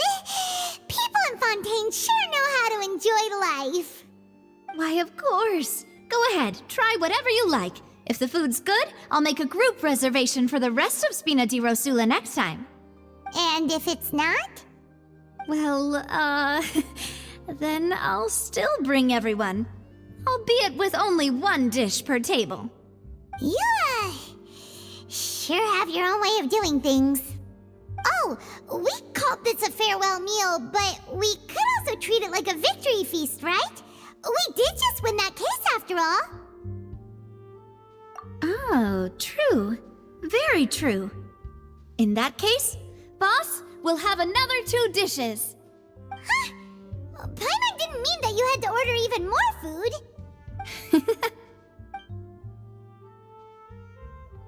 Speaking of cases, do you think that the mastermind behind the serial disappearances will get caught soon now that this has all happened?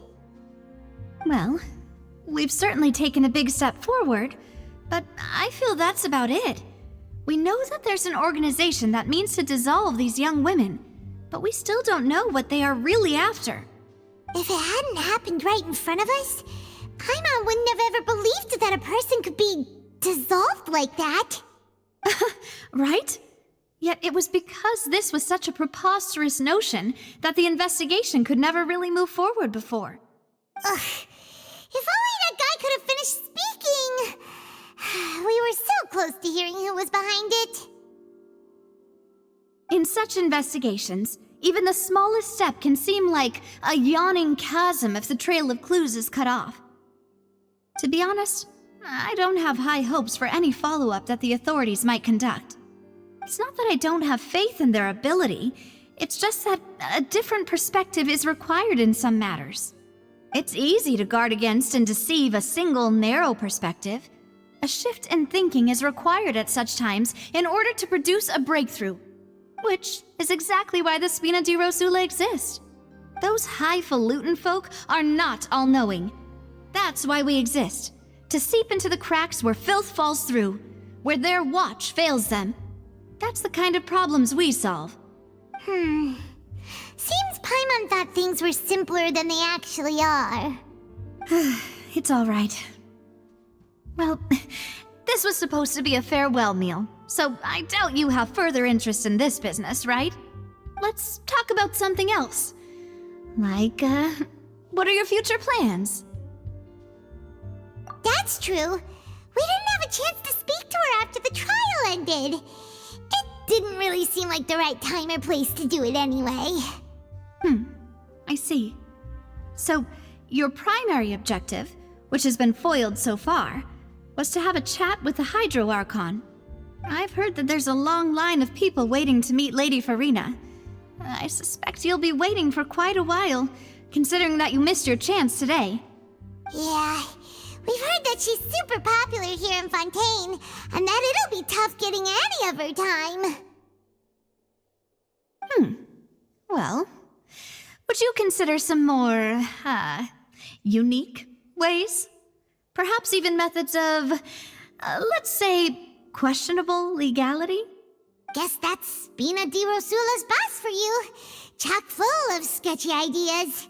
Well, what did you have in mind? Well, one way would be to infiltrate a performance troupe at the Opera House, only to abandon your act at the play's climax and ask to speak to her after the performance. I'm sure Lady Farina would be eager to see the ending, and would agree in order to finish watching the play, don't you think? Could you suggest something a little more practical?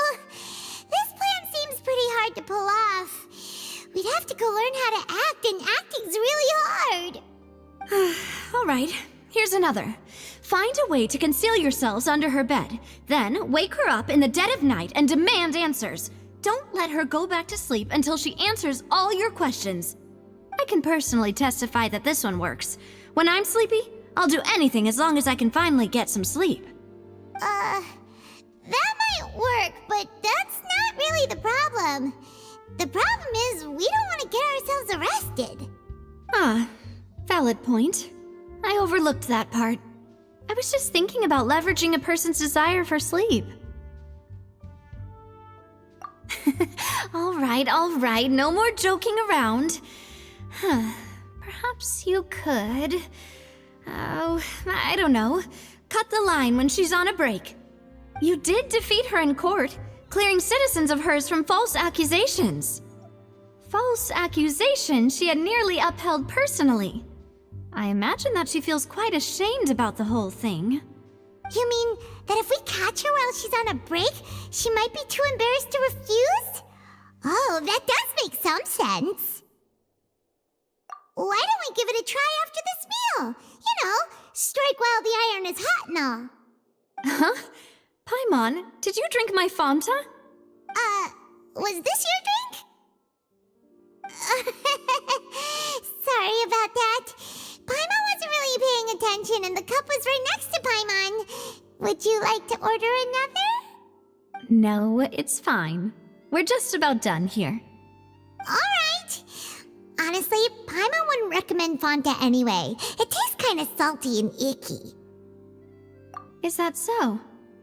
Huh. Well, in that case, we'll have to blacklist the Fanta here then. If we're all finished eating, then I'll go pay.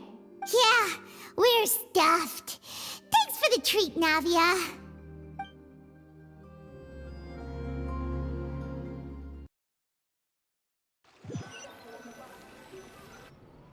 Oh, so full. Paimon can barely float anymore. Nah, that would be so... normal. You know, like you. Okay. As for expenses this month, we're left with... Hey, Navia! What are you doing over there? Oh, nothing. It was just a meal, you know? Nothing the Spina di Rosula can't cover. Let's get ready to try to meet the Hydro Archon again. Bye, Navia! So this is goodbye, huh? Well, if you do encounter any other trouble in Fontaine, you're always welcome to contact the Spina di Rosula. I'll give your requests the highest priority. In any case, I wish you smooth sailing. I'll see you again, partner. See ya!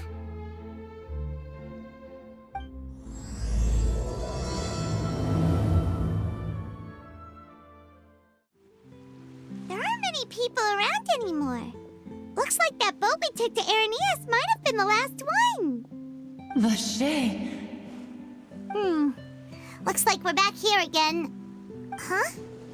Traveler? Are you hearing voices again? Ugh. That's kinda spooky. Are you sure we don't want to come back in the morning? Vache? Vache. Hey, why are you still walking towards it? There might be something nasty in the water. Huh? Hang on. Paimon can kinda hear a voice. It's calling for Vache, right? Hey, Traveler? Stop walking! Come on, wake up!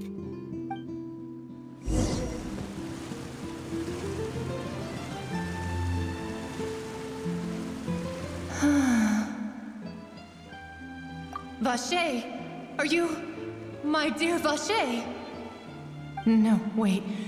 You seem to be someone else. Do you know Vache? Do you know where my love is? Wait. Who am I? I'm very sorry. I fear I do not know. My memories feel like they have been washed away like a flood. So many fragments dissolved amidst the tide, never to be recovered. How much have I lost? How many things that I once held dear while on land have I since forgotten? Yes, that is what I was once. But now, I am but the consciousness of one who is lost, therefore.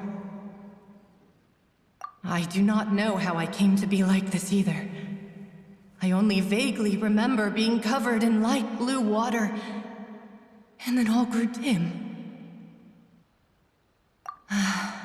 I also remember going to many places. I loved adventure, loved exploring places of peril.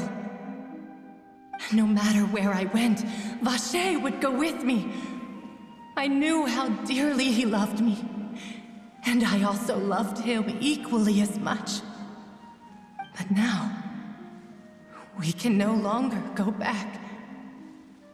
The pain of such parting, I never knew how heavy it could be.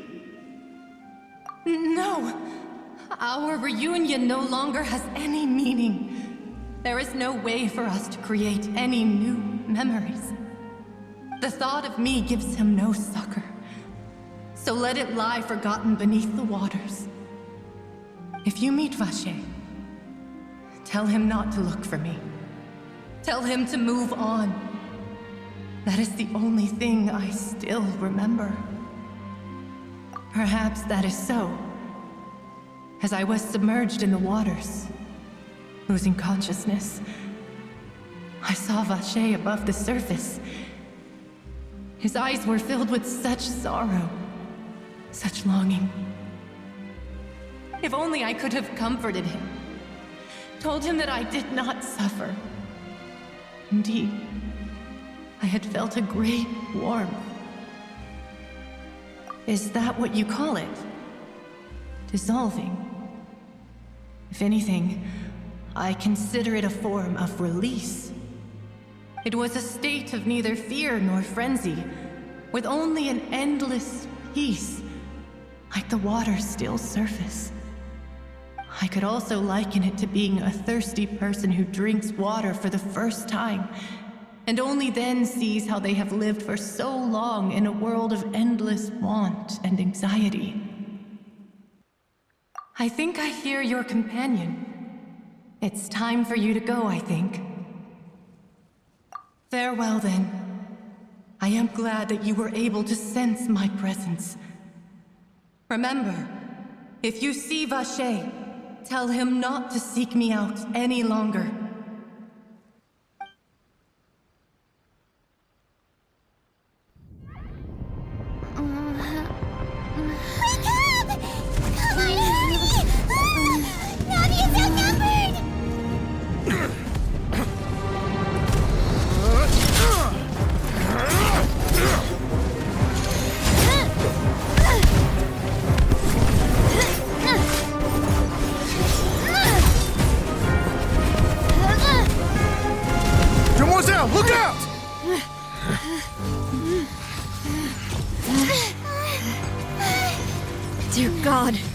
It's a whole army of Gardamex.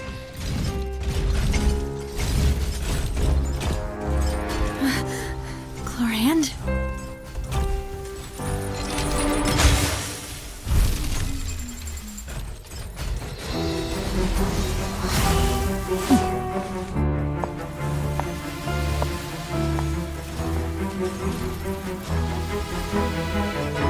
Quick, now's our chance!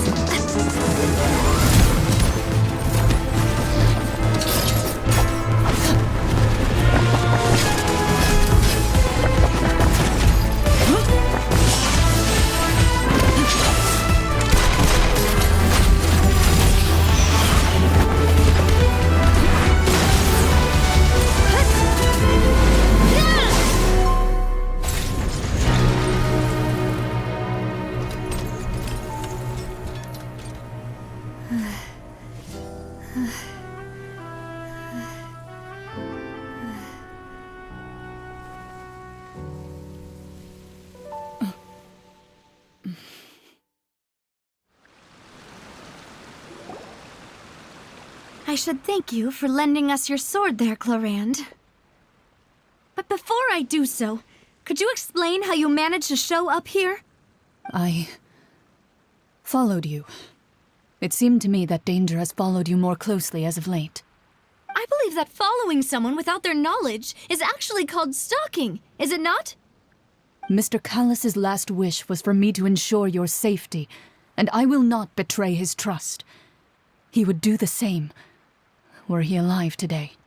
Do not speak of my father! Sorry, demoiselle. I was not strong enough. Thank you for your aid, Miss Chlorand, but do keep an eye out for your manner of speech. I believe we all wish to avoid unnecessary emotional harm. Sorry, I did not consider your feelings. Whatever. What else do you know? How did you come to the conclusion that I'd be in grave danger? I doubt I know much more than you, but I believe that the mastermind behind the serial disappearances is very powerful. Your performance tonight will almost certainly attract their attention. Huh. I'm sure they've known about me. To be honest, I'm shocked it's taken them this long to act against me. And what about these Gardamex? I thought only those associated with the Maison Gardiennage could control them. None of these mecha have serial numbers. I was sure to check a moment ago. They are not the ones used by the authorities to enforce the law. I can only conclude that some powerful or wealthy party must have obtained them via illegal means, deploying them as a private force of sorts. What? Your point being that they're out of Spina di Rosula's league, then? Yes. Be careful, and do not act rashly. I will continue investigating no matter what. We will bring the truth to light.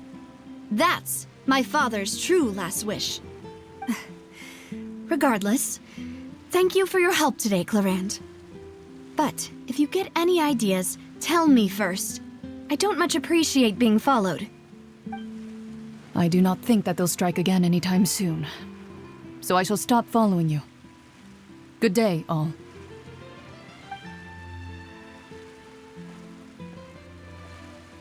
Right. I suppose that's the best news we've gotten today. Demoiselle, I believe that Miss Chlorand was being sincere with you. If we tried, we could attempt to thaw relations a little. I know, she's... Oh, thank goodness! Paimon thought we were done for! Those Gardamex came out of nowhere while you were unconscious, and Nadia and her gang saved us! Oh, and there was that champion duelist named Chlorand who came out to save us too! We got lucky there. Paimon probably couldn't have fought them off otherwise. Oh, come now. Forget all that polite talk. That wasn't really a farewell meal we had back there. Not for me, anyway. In truth, I hope that every meal we have together shall be a victory feast. As such, we're still partners. There's no need to thank me. It will take 50 years for me to match Demoiselle's magnanimity. If it were me, I would have joined the Spina di Rosula on account of her goodwill long ago. All right, you two. That's enough. Actually, Navia, how did you know that we were in danger? You sure did show up in the nick of time. Well, to be honest, you're the one who tipped us off, Paimon. Huh? Really? Paimon contributed somehow? Ooh, Paimon's even more amazing than she thought! Yes, all thanks to you grabbing my drink by mistake. How did that help? After we parted ways, I was on the way back to one of our bases when I suddenly thought of what you said. That the Fanta tasted kind of salty and icky. Fanta only comes in sweet flavors, so how could it have tasted salty? The color of the drink, if I recall, had also been a bit off. So the Fanta had been spiked with water from the primordial sea? Yes. So if you hadn't drunk that cup for me... Spina di Rosula is preparing the grandest of awards for you as we speak for saving the boss. Huh? Really? I sent people to Hotel de Boer to investigate, but whoever did this left no trace at all. That's when I figured out that you might be in danger and hurried here as quickly as I could. But why would they go after us too? All we did was defend Linny in court and help clear his name. Ugh, now we're caught up in this mess too, aren't we? Well, you did foil a plan that they were probably pretty proud of, and almost got their name in the process. Speaking of which, did anything strange happen when you drank the primordial seawater? Well, it can't be coincidence that the traveler fainted just now. She said that she heard that voice calling for Vache again. Oh, and this time Paimon heard it too, but it was real faint. Does this situation have to do with the primordial seawater then? Does that mean the primordial seawater raises someone's sensitivity to hydro when it's used on people who are not from Fontaine? That doesn't sound like too much of a bad thing, to be honest. New intel? While you were out cold? Well, let's hear it, shall we? Oh, that is important. Vache. That name doesn't ring a bell. I suppose he hasn't stepped forward as a witness in court lately. Since he saw that young woman dissolve, he was at least at the crime scene. But he never gave testimony or any information regarding people dissolving in the primordial seawater. Could he have been threatened? Yes, thank you. This is very important information indeed. We will continue to investigate. Oh, you mean you'll help us investigate? Well, you did say that our farewell meal didn't really count. That means we're still partners, right? And besides, we're in this now whether we like it or not. You're not gonna let those people who targeted us get off the hook so easily, are you, Traveler? Demoiselle, do try not to look quite so pleased. You are the face of Spina di Rosula, after all. You talk too much. Well, in that case, let's head back to one of our bases, shall we? I'll arrange accommodations for you. We also have some plans to go over, and hopefully we can deepen our bonds as partners.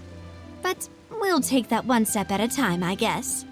Don't worry, you two. With us around, our base is definitely secure.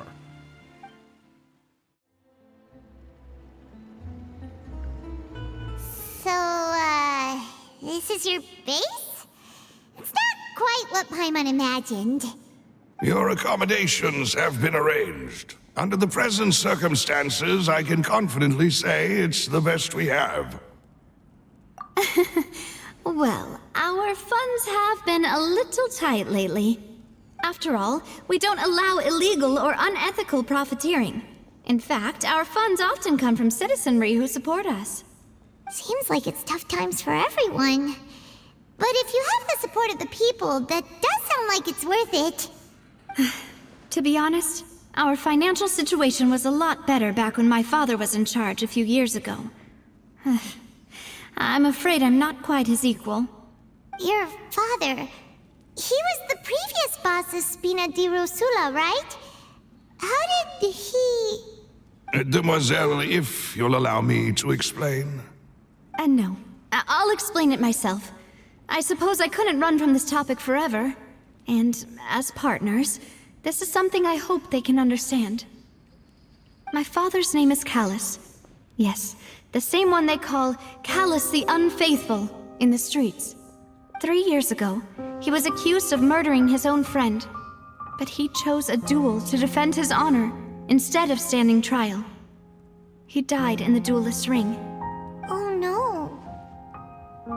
But I do not believe my father was a murderer. I'm sure he was set up. At the time, I believed that if he only stood trial and was duly investigated, something amiss would crop up and prove his innocence. But strangely, he not only requested the duel himself, but rumor has it that even after being seriously injured, to the point where he could be deemed as having lost the duel, he refused to surrender, determined to die in the arena.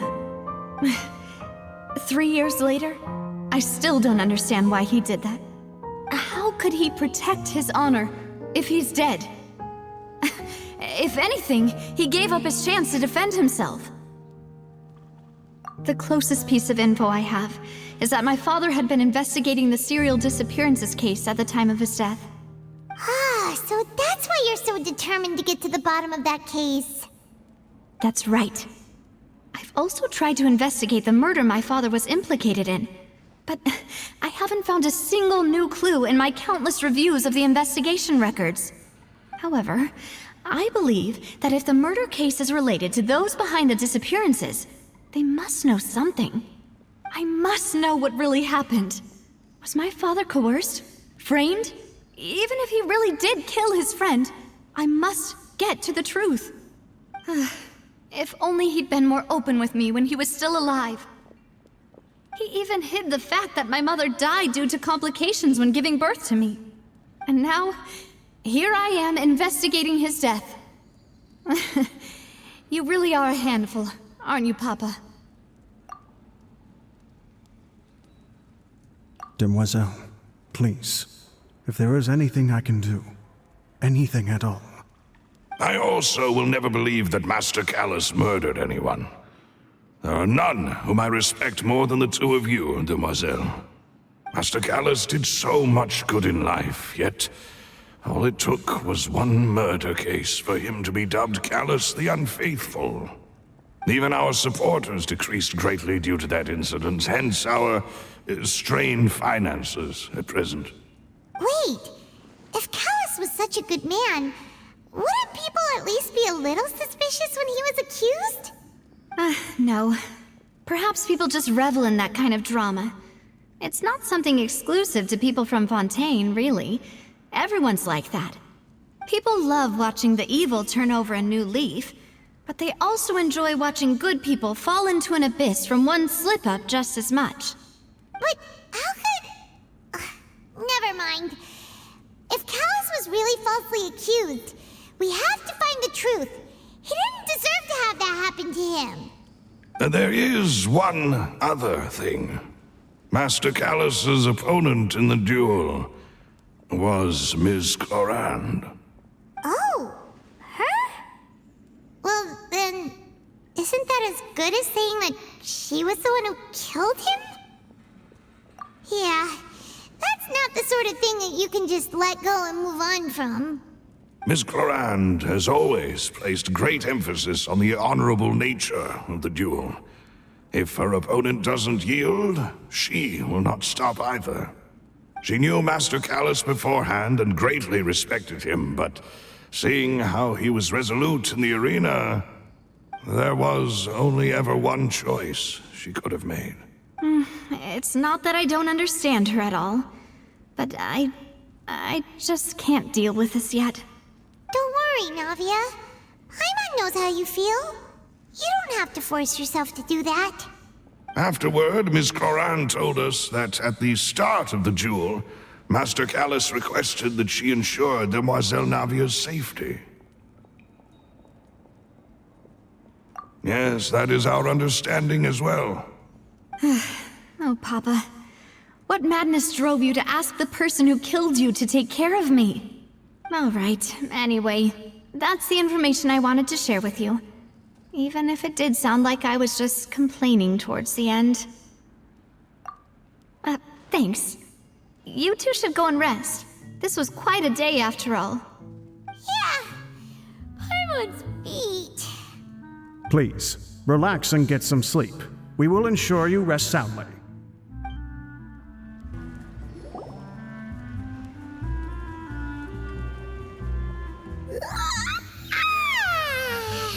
Paimon slept so well. This place feels almost too safe. Huh? Navia? Where did the other two go? I sent them back to Poisson. It's Spina de Rosula's place of origin, and where we have our headquarters. There's not much for them to do here at the moment. Paimon gets the feeling that you're just trying to get them off your back. But never mind that. When did you get back? Were you waiting here the whole time? No, I just returned after going out for a while. I did some investigating yesterday regarding the name Vacher. Wait, so you didn't sleep at all? How could I after having such critical new evidence appear? Guess Paimon wasn't speaking for everyone just now, huh? Unfortunately, this name seems to have been wiped from existence. It doesn't seem to have a match anywhere. I suspect that those behind this have already taken steps to hinder an investigation from this angle. But that does prove that this Vacher person is a key witness in the incident. Does that mean we're too late, though? No. There is one ray of hope. One place in Fontaine that they would find almost impossible to threaten, no matter how much they wanted to. And that is the archives kept by Chief Justice Neuvillette, a place where detailed files on all the cases in recent years are kept. If the Oceanette you met is one of the young women who went missing recently, we should be able to find some related information there. So Neuvillette maintains an archive of case files? Whew, guess that's the hard-working Chief Justice for you. In that case, let's go talk to him, shall we? Aren't you coming along, Navia? Did you get tired? No, it's nothing. Let's go see the Honorable Chief Justice.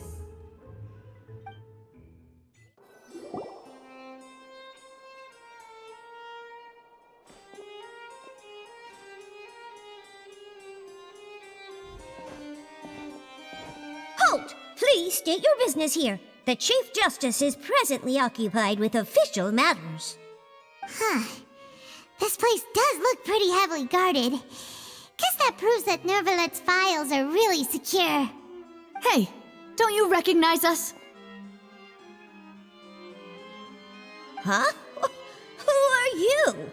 Just to be clear, I don't care who you are or who you might be related to. Our rules make no exceptions. See? They've got great discipline, too. Yep. Paimon can tell. If you're here just to crack jokes, I can point you towards the exit. Unlike some, we're busy, so please leave if you don't have a reason to be here. No. What I meant to say is, shouldn't you remember us from a few days ago? We were at the trial of the great magician Linny. Oh, yes, I remember. I read about it in the Steambird. You must be Linny's attorneys. It's all coming back to me now. We're here today to report and archive some information on a follow-up case. Is that even a thing? Of course. Don't worry. We're here on official business. You can trust us. All right then, I'll let you through. The Chief Justice is just inside. Thanks so much.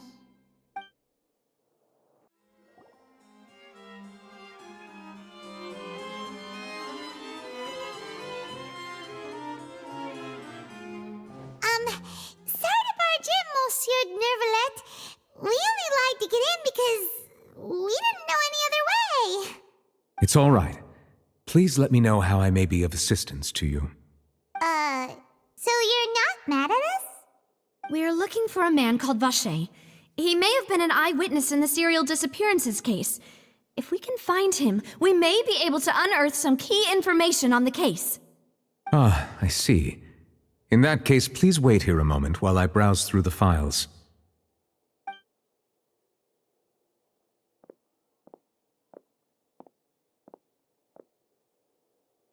knew that Neuvillette would be so easy to talk to?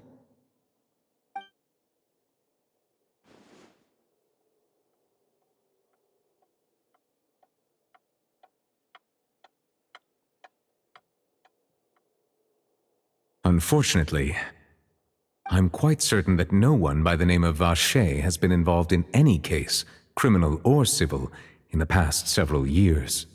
There are no records of him either in the files or in my memory. Traveler, what if it was really just a dream? Is that so? All right then. Thank you so much, Monsieur Neuvillette. We'll take our leave now.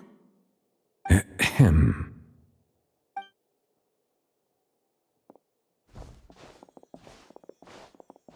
Miss Navia, I can understand how you feel.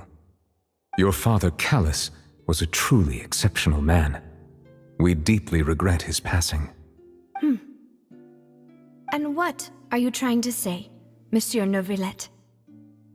Are you trying to console me? Extend your sympathy? Or just express some tendril of regret? No. You are not trying to do any of that. I can hear it in your voice. There's no emotion behind your words. You only said those things because you felt like you should. It's just like last time. After my father took his place in the duelist ring, I pushed through the guards to talk to you as a last resort. You even told me then that you thought there was something fishy with the case, yet you still allowed the duel to go ahead. In your eyes, the value of a human life is nothing compared to those cold laws you hold so dear. If you truly regret my father's death, then why didn't you call a stop to the duel? Why didn't you give me the power to stop him from throwing his life away? Why did you just let him die, despised and hated by all? Everything was hanging on a thread at that moment. Just the tiniest effort could have changed everything. There are still so many things I never got to tell him. So many questions he still owes me answers to. If you really have no heart, then just look me in the eyes. I, Navia, will show you the true meaning of regret. I'm sorry, Miss Navia. You and my father are truly alike. You keep all kinds of things in your heart and never say a word to anyone. It's not so much that you can't feel, but that you would never express anything. Oh well. In any case, everyone already knows full well the apathy of the Chief Justice. My apologies for taking my emotions out on you, Monsieur Chief Justice. Let's go, Traveler and Paimon.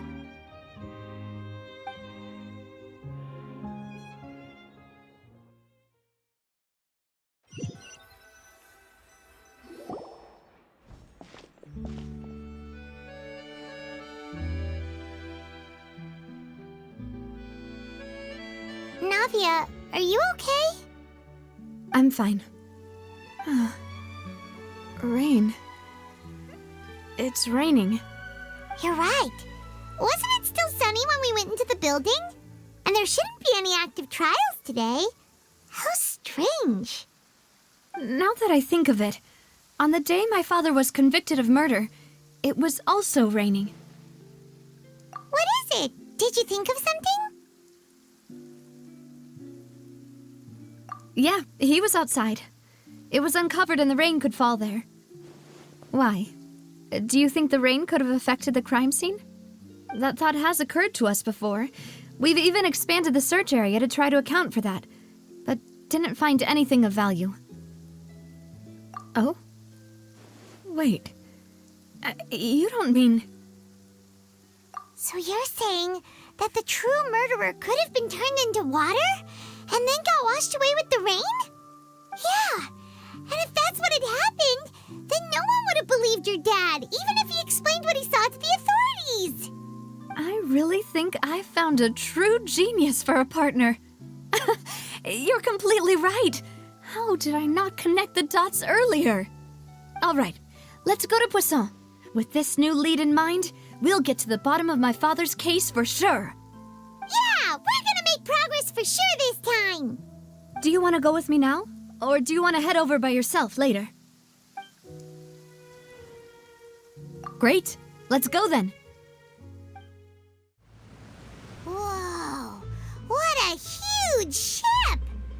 Why would a ship be anchored at a place like this? There's no need to be so surprised. While it may look like a ship, it's actually Spina di Rosula's headquarters. My father was the one who asked for it to be built like this. Perhaps our taste in exterior design is the only thing we occasionally had in common. A gigantic and glamorous ship embodies discovery, opportunity, ambition, and conquest. It symbolizes Spina di Rosula's bright and limitless future. And Paimon thought you were bluffing when you said Spina di Rosula had a glorious past. Paimon was confused why a group with such a history would live in the sewers. But now that Paimon has seen this ship for herself, she's been convinced. Well, Poisson is where Spina di Rosula began, after all. It's our main base, our home.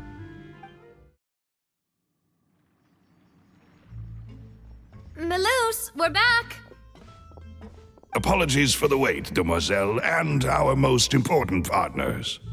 You said before that you still had some business at the court. What brings you back to Poisson so quickly? About that. It's because my partner here reminded me of something really important. You see, what if my father's case had something to do with water from the primordial sea? You still remember, right, Melus? On that night, it was raining? Yes, the case was quite similar to that of Mr. Linney's. Both were what you'd call impossible murders. Could you tell us a bit more about what happened before?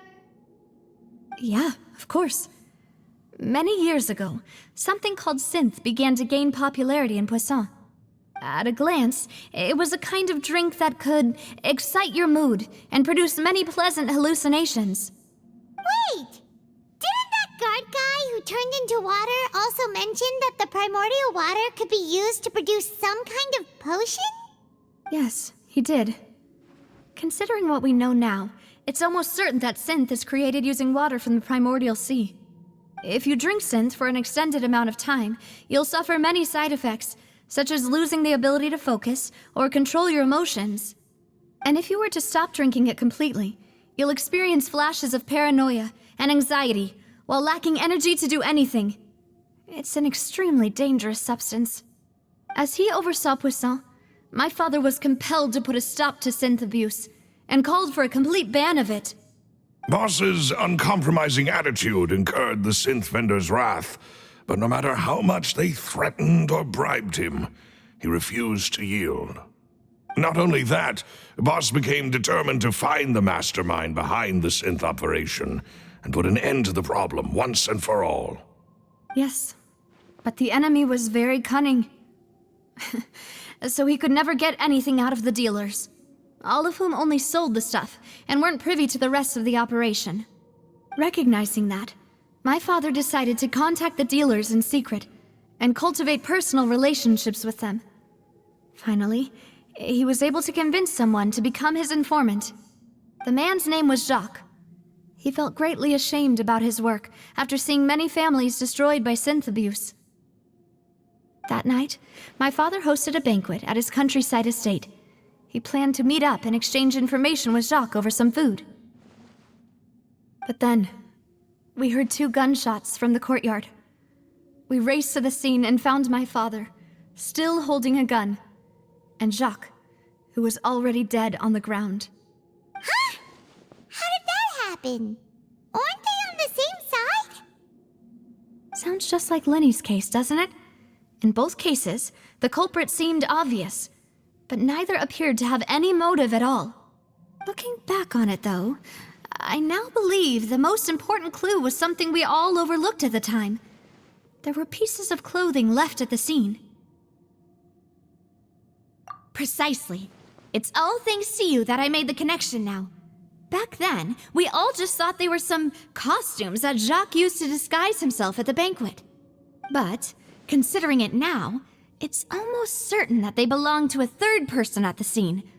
With one extra person, we'll also need to reconsider why the 2 shots were fired. You're right. We still don't know what happened.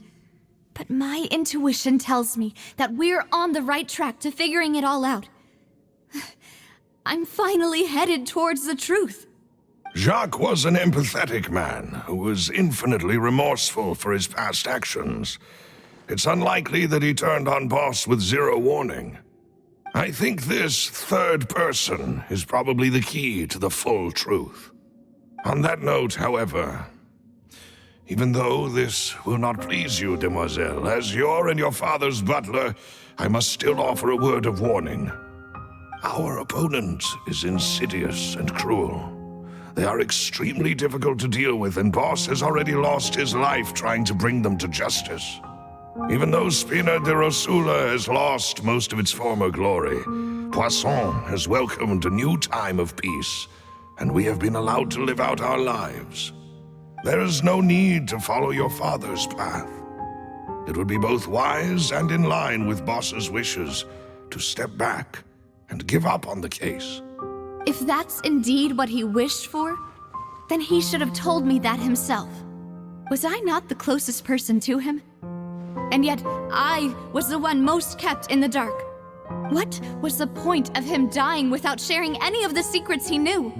Did he manage to protect anything in the end? Synth is still here. Callus the Unfaithful is still his epithet. And Spina di Rosula is barely getting by. Nothing has changed. Did he think I'd just accept his meaningless death and live out my life just as meaninglessly? I've never accepted that, ever. Not since that day, and certainly not now. I want to find out the real answer for everyone's sake. For the missing girls, for the victims, and for myself. Navia. This is indeed the best moment to act. Your partner appears to be quite reliable, and more importantly, demoiselle, I think you're also ready to take this on. So you do know something else, Maloose? Yes, I do. In fact, even before that banquet, Boss already knew of the connection between Synth and the serial disappearances case. But what drove all the tensions to the boiling point was the revelation that you, demoiselle, had been selected as the next target to disappear. What? Boss also didn't tell you that he had been diagnosed with a rare illness. The doctors told him that he had no more than 5 years left to live. And the serial disappearances case caused him great anxiety.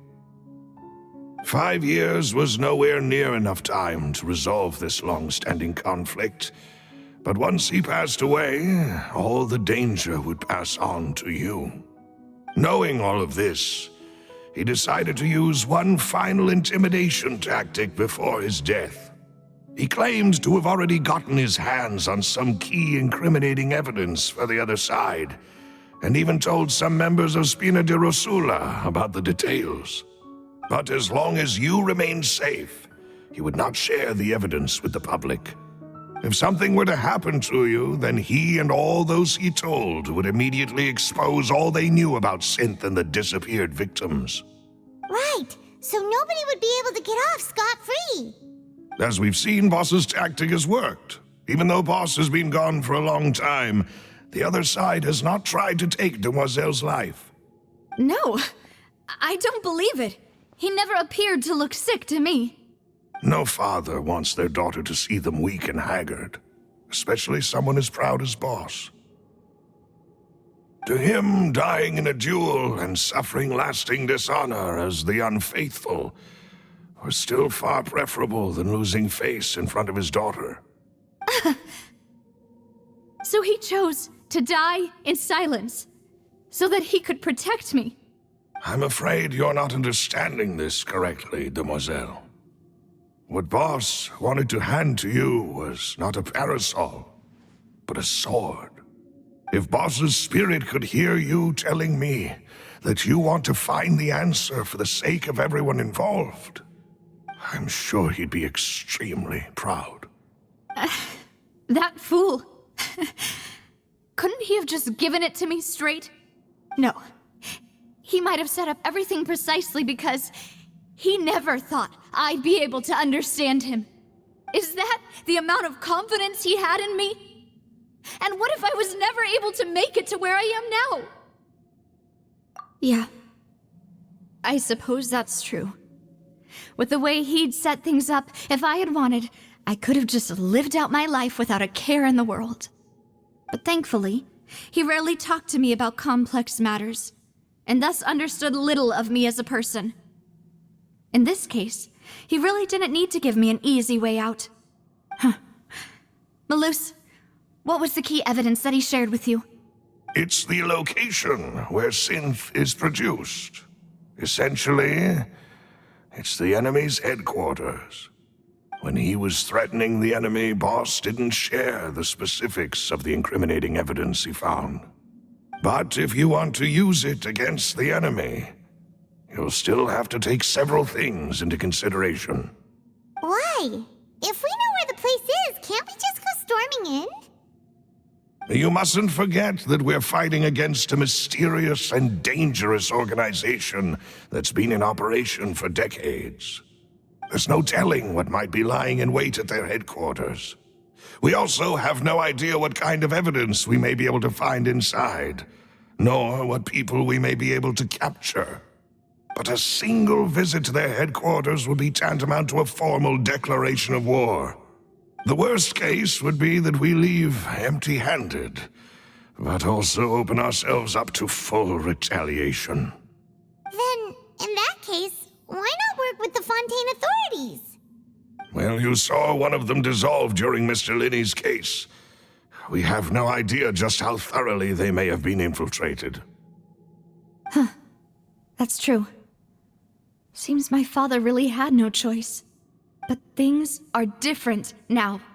It should be a lot easier to prove the other side's guilt, now that we've connected Synth with the disappearances case. You sound like you've put a lot of thought into this, Malus. I am the butler, after all. I live but to serve the boss and Demoiselle's will.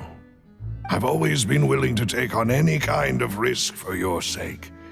But considering my relative lack of ability, I've spent my time keeping secrets, performing basic investigations, and waiting for the right time to come. Thank you for all of that, Malus. Have you discovered anything new in the past few years? Let me think.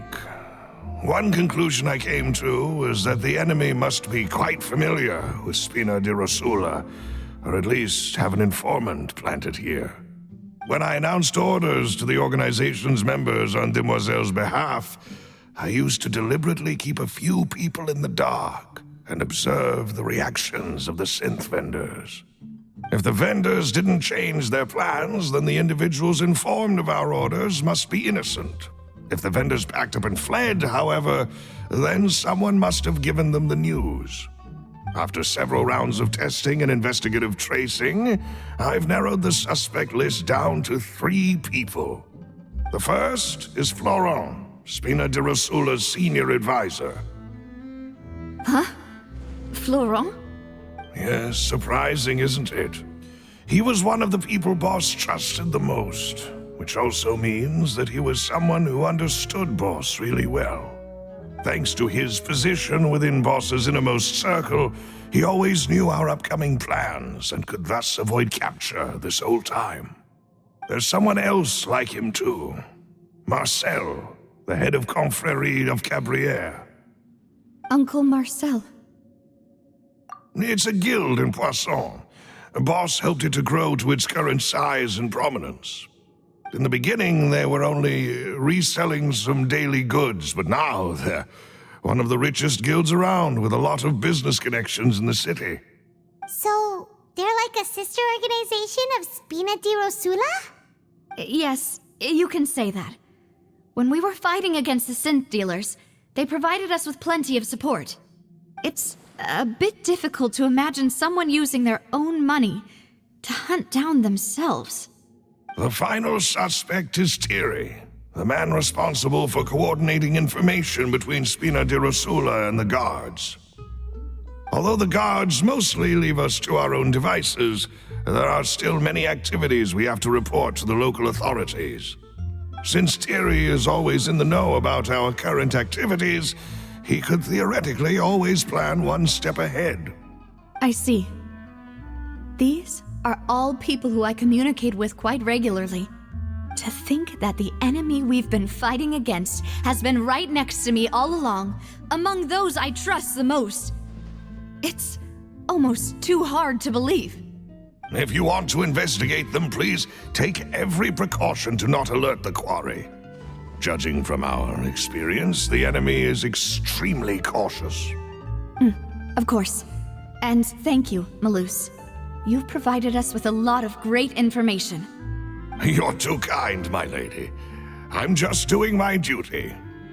And before I forget, proving Boss's innocence would also mean clearing him of blame in Jacques' death. After that incident, Jacques' wife and daughter were taken into the Spina's care. They still live in Poisson today. If it might help, you could also pay them a visit. I can make the necessary arrangements. Oh, thank you so much, Malus. You really are the best. A new case awaits, my dear partner. I hope we can work together to uncover the truth and end this case once and for all.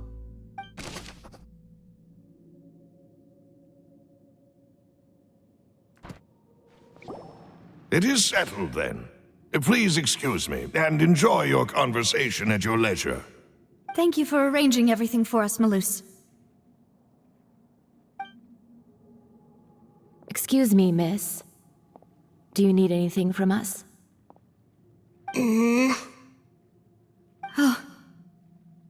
Hey, Navia's all quiet. This isn't like her at all. I'm sorry that I only came to visit after all this time. After what happened, I didn't know how I was supposed to face the two of you. If it's about that, there's no need to apologize. After my husband died, Spina di Rosula sent us a lot of mora and support. I understood your guilt and apology to be genuine. But aren't all of those things nothing compared to the loss of Jacques? I can understand the kind of pain that comes with losing a father so needlessly. You don't understand at all. I didn't know how to face you, because I didn't know what I could possibly bring as a consolation gift. I know only the full truth could bring closure to you, and to all of us. I'm sorry. I appreciate the sentiment, but you don't have to carry all that guilt. On the matter regarding my husband, my daughter and I have more or less found our answer already. Would you mind sharing it with me? I really can't believe that my father could ever bring himself to shoot Jacques. I always knew that my husband's money was earned through others' suffering. He told me countless times that if he could turn back the clock, he would never go into the synth business again. He had many regrets, and felt that he took the idea of providing for his family too literally. For the longest time, he thought Mora was everything. So when Mr. Callis came to him with a proposal, he accepted it almost immediately. He tried to be as careful as he could, but even so, he was still found out by the higher-ups. They found out about his betrayal? Papa didn't say that exactly, but Papa did tell me that I should never be ungrateful. Before he left that day, he told me that he had no choice. It was only later that I realized it was his final farewell to the two of us. I don't know that for sure, but you could say that's the conclusion I eventually came to. Which is why I'm the one who should feel guilty. Callis had always taken great care of us, both when he was still alive and after he passed away. Even if he fired the shot that killed my husband, it was likely in self-defense. It is impossible for me to hate him for what he had done. But Mama, why is Papa still the bad guy if he did the right thing? Papa always wanted to be a good man, so why did he have to do a bad thing in the end? Well, things aren't always as they seem. You still feel like your papa was a good man, right? Yeah, Papa was a really good man. The best in the whole world. Then you should hold on to that. If a good man had to do a bad thing, then he must have had his reasons. Regardless of whether he left you a parasol or a sword. He must have done so to give you a better life. Oh. Thank you for everything you've told me. I will definitely find the truth. The current state of things is not something I'm willing to just sit back and accept. Thank you. I'm very grateful to hear this from you. Even though your personality is quite different from your father's, your determination when you speak is really similar. You really think so? That's the first time anyone said that to me. Greetings, boss. How may I be of assistance today? I'm sure you've heard about what happened at the Opera House. Someone got turned into water right in front of us. Yeah, I've heard. With something that dramatic, I'm sure journalists will milk it for all it's worth. And it'll be all the talk for the next several weeks. It also reminded me, on the day that the incident happened with my father, it was raining outside, and we found some clothes left at the scene. After my partner here put the dots together for me, I feel like we should try to reopen his case. Can you do me a favor and try to recall what happened that night? Let me think. Mr. Callus was feeling pretty upbeat that day. So he was drinking and bantering away with us at the table. After that, he told us that he wanted to go get some fresh air. So we let him go without thinking much of it. Who knew that we would hear 2 gunshots ring out right after? My first reaction was that Mr. Callus's life was in danger. So I grabbed my holster and made a mad dash toward the scene. But when I got there, it was already too late. Mr. Callus was standing over a dead body with a gun in his hands. All we could do was look back and forth at each other, not knowing what to say. So you also remember 2 gunshots then? Indeed. The guard said that the first shot didn't hit anyone, while the second killed Jacques. But I've never really bought that explanation. Reason being, Mr. Callus had left his gun on the table. I even made sure to confirm that before running to the scene. But according to the guards, that doesn't mean he couldn't have had other guns on his person. About the clothes left at the scene that you mentioned, do you think there was a third person there who was turned into water? At least from our perspective, my father had no reason to kill, so he would also have no reason to bring an extra gun with him. The gun he was holding probably belonged to Jacques, or a third person on the scene. Yeah, that makes a lot of sense. So you're saying Mr. Callus ended up with the gun because he seized it from one of the other guys? But hold on. If that's what had happened, then why didn't he share the truth with any of us? He didn't even want to face the Oratrice machine, and chose instead to prove his honor in a duel. Did he lose all faith in the courts after seeing someone dissolve right in front of his eyes? About that, Malus told me a thing or two, so I think I can understand why he committed to the duel. I'll tell you everything once the whole truth has been revealed. I understand. Then I'll leave Mr. Callus's honor in your hands, boss. And if I may just say one more thing, the whole Callus the Unfaithful epithet has been a thorn in my side since the day it was invented. Many people have laughed at me for still calling him Mr. Callus, even after so many years have passed. But it was Mr. Callus's trust that allowed me to rise through the ranks of Spina di Rosula and live the life I lead today. No matter what others might say, he'll always be the man I respect the most. And he'll always be my boss. Don't worry. I will definitely find the truth. You and all our other comrades at the Spina deserve to know the truth as well. Hey, Thierry! It's me, Oh, now, what brings you here, Miss Navia? I've heard that you made quite the name for yourself at the Opera House. Oh, so you've caught news of that already. Oh, okay. Hey, I'm also a member of the Guards, you know. The way you make it sound, people would think I was sent off to Poisson because I had done something wrong. Are you sure there isn't a little bit of truth in that? Under normal circumstances, shouldn't you have been called back to the city already? I mean, where I work is really up to me. Let's just say I enjoy the ambiance of Poisson. Callis did a fantastic job running the town, building Spina di Rosula from the ground up and clearing many obstructions in my way.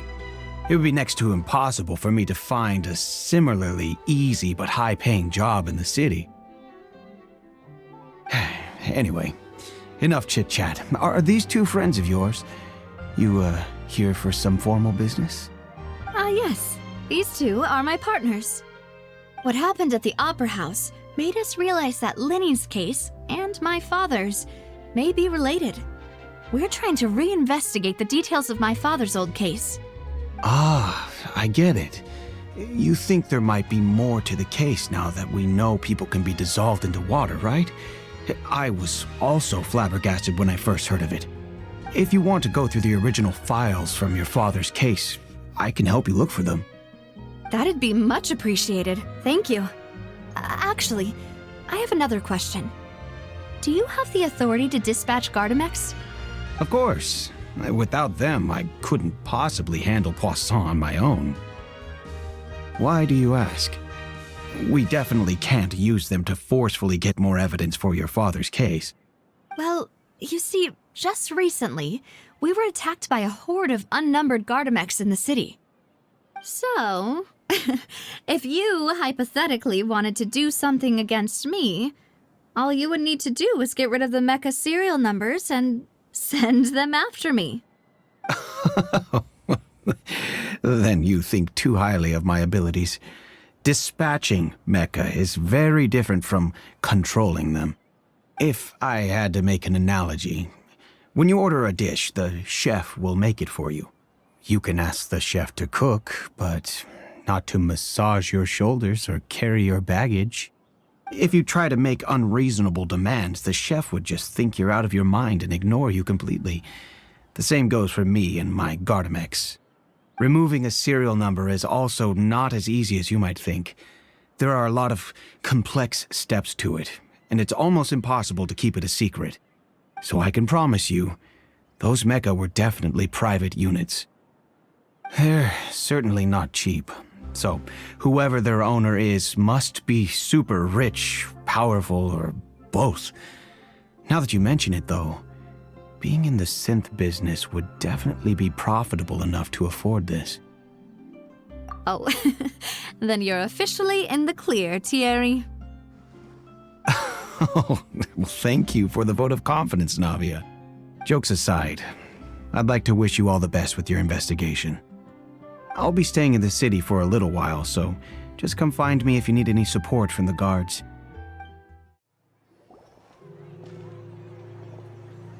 Hello. How may I help you? I'm here to see Marcel. Could you please let him know? You can just say Navia's looking for him. Sure. I will let him know right away.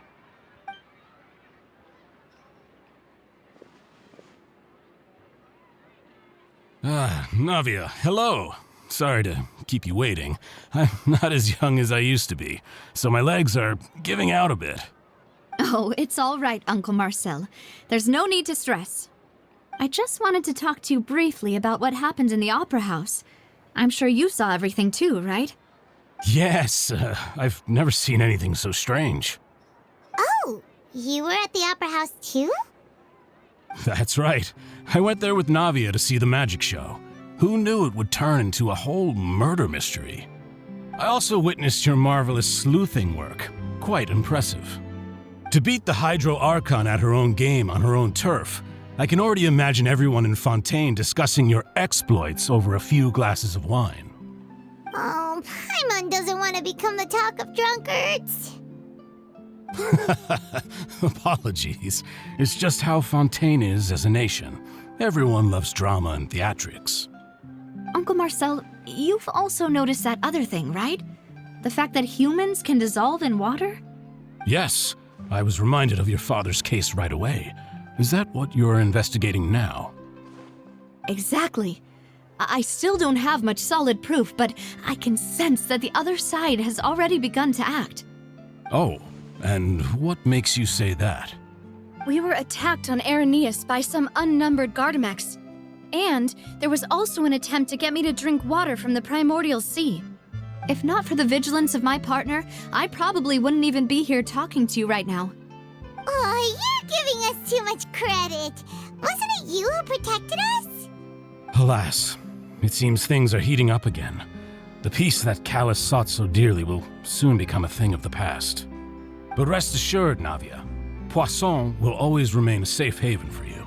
If you're scared, you can always return there.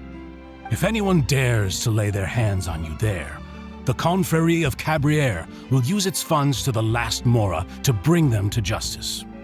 Thank you, Uncle Marcel. But I don't intend to go into hiding.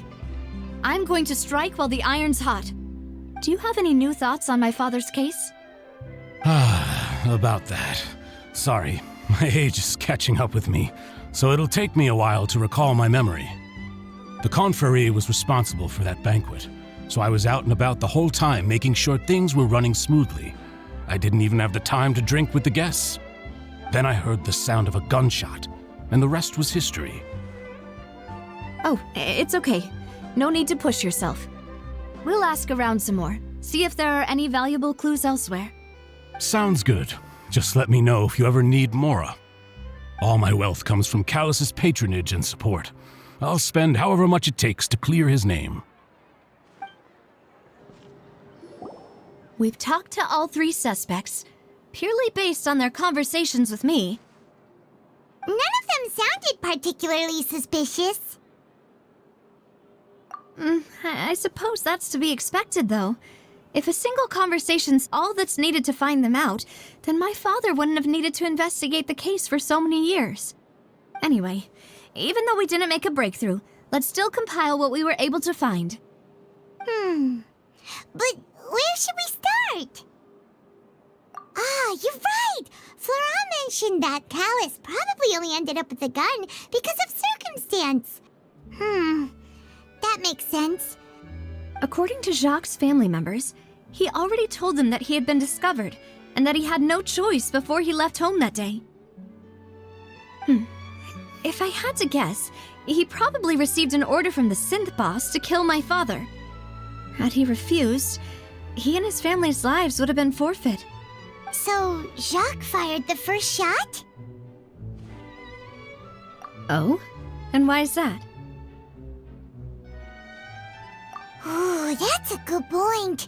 Jacques probably already knew that he was just being used as a tool for murder. And once he had completed his mission, he'd be of no more use to his boss. So, what would make more sense from his perspective would be to turn his back on the order and seek protection from my father. Makes sense. But without evidence, that's still just a theory. Besides Jacques, the attack from the Gardamex has been bothering me quite a bit as well. It's obvious that our enemy has become more antsy after the secret of the primordial seawater was revealed. Do you think he knew, even then, that we'd follow this lead to the end? Given everything that's happened since, it's quite possible. But who among the three suspects would have the ability to control privately owned Gardamex? Uncle Marcel? My father did really trust him. And they worked together on a large number of projects. Maybe that's how he got to know Jacques. And with funds from the Confrérie, he could also afford a large number of Gardamex. It's still really hard for me to imagine, though. After all, Uncle Marcel has been around since I was just a child. Also, wouldn't this mean he has been spending a whole lot of Mora and energy to fight his own synth business?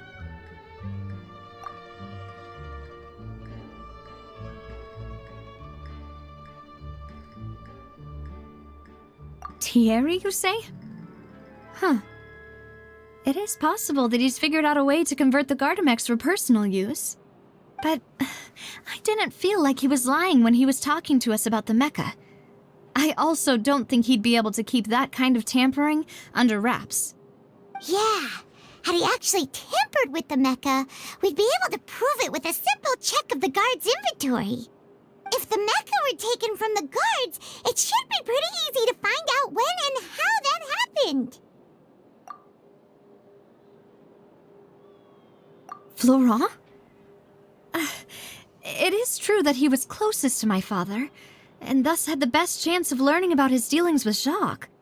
But as Spina di Rosula's advisor, his work mostly deals with personnel and security, so he shouldn't have much means when it comes to finances. So you're saying he's too broke to afford a mecha army? Exactly. He can't. And even if he could, I don't think he would be able to dispatch a whole group so quickly. Who could it be?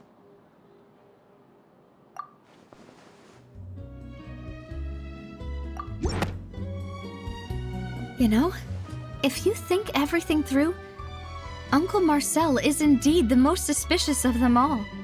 Could we be missing other suspects? Malus didn't know about the people turning into water thing when he narrowed it down to these three, did he? Malus has always been very reliable, and his judgment of others' trustworthiness has been fair and well considered. When he laid out his case for the three, the rationale he gave me made a lot of sense as well. The suspect is knowledgeable about the Spina's internal affairs, has the means to dispatch Mecha to assassinate us, and possesses significant intellect and foresight. Even if I don't want to believe it, I'm starting to see how things could all tie back to Uncle Marcel. Well, we still have another trump card on top of all the theorizing and speculating. Yes, Malus did say that charging straight in there would be extremely risky. But we don't have any other options right now. We need far more solid proof before we can hope to go charging in on our enemy. Navia, here you are. Oh, I've been looking for you. Huh? Aren't you the guy from the guards? Did something happen? Yeah. News came from Irenaeus just after you left. We've got another trial on our hands. Wasn't that place built specifically for holding trials? What's so newsworthy about this one? I know. But they said the person they're putting on trial is a Fatui harbinger called Tartaglia. What? Is that someone you know? Yeah, we know him. Maybe even a little too well. Well, he's been accused of being the true culprit behind the serial disappearances case. It's absurd, don't you think? Wait, how? None of our investigations have had anything to do with him.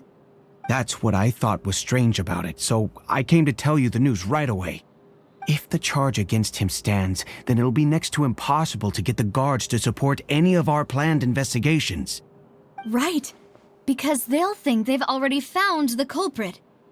Yeah, and it'll be a lot harder then to clear Mr. Callus's name. I understand. Well, partner, what do you think we should do? We still haven't found any conclusive evidence. Huh? Split up? What do you mean? Just as expected of my partner.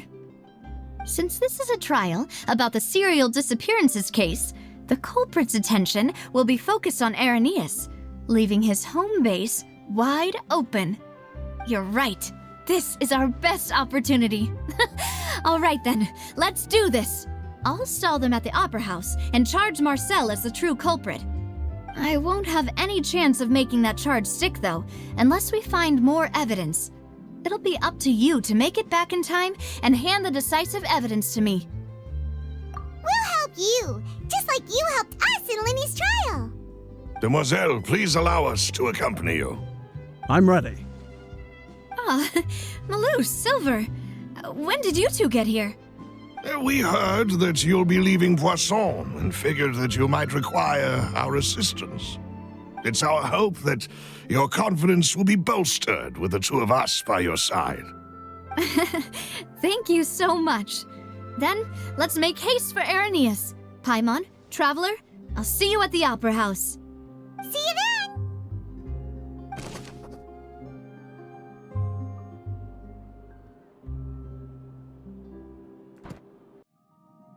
Finally found it! Huh.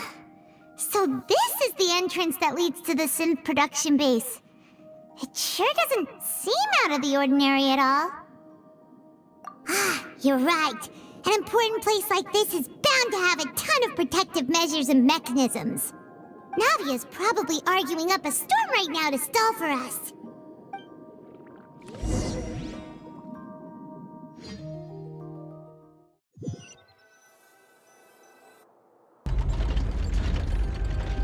It would appear that I must repeat my question again, Mr. Tartaglia. Do you accept the charge that you are the true culprit behind the serial disappearances case? To be perfectly honest, I don't understand your country's complicated court system, or the reason why I'm being charged with something I've never even heard of. However, I did hear that people who have been charged can choose to participate in a duel to clear their name. Is that right? In which case, as long as I accept the charge, I can have an all-out fight with that champion duelist Clorend, right? I've got to admit, that's one of the most enticing offers I've ever received. When I privately sparred with her last time, she was obviously holding back. Real disappointing. Hey! Don't you understand? You're currently the prime suspect for a major case. This isn't the place for you to be looking for fights. Oh? Sounds like the Hydro Archon wants to lecture me on the ways of the Opera House. Then why don't you duel me too? I'm the kind of student that learns best in the heat of battle. No. That's not what I meant. Alas, it would appear that communication with the defendant is going poorly, and we have made very little progress. In that case, let me explain everything from the very beginning again. The goal of this trial is to determine the culprit behind the serial disappearances case. That case had nothing to do with him! You've got the wrong man! Huh? What's going on? Why is she interjecting again? I told you it couldn't be one of the Fatui harbingers. Miss Navia, this is the second time you've interrupted the court proceedings. I only tolerated your behavior last time because you were able to provide the court with a key eyewitness.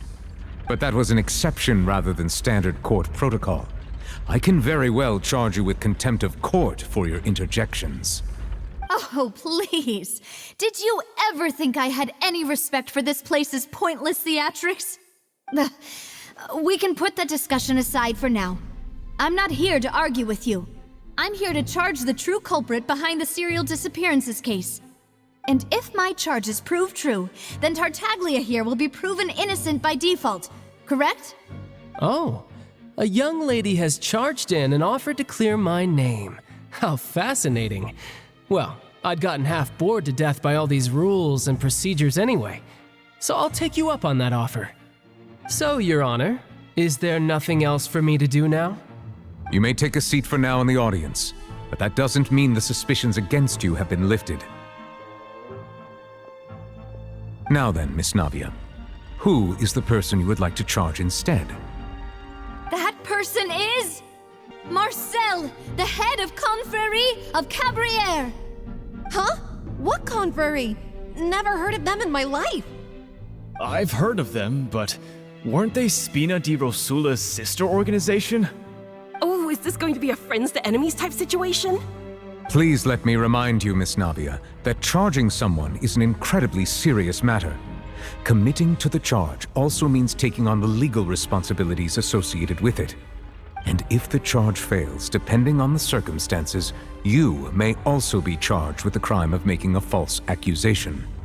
Knowing this, do you still wish to charge this man? Yes, I do.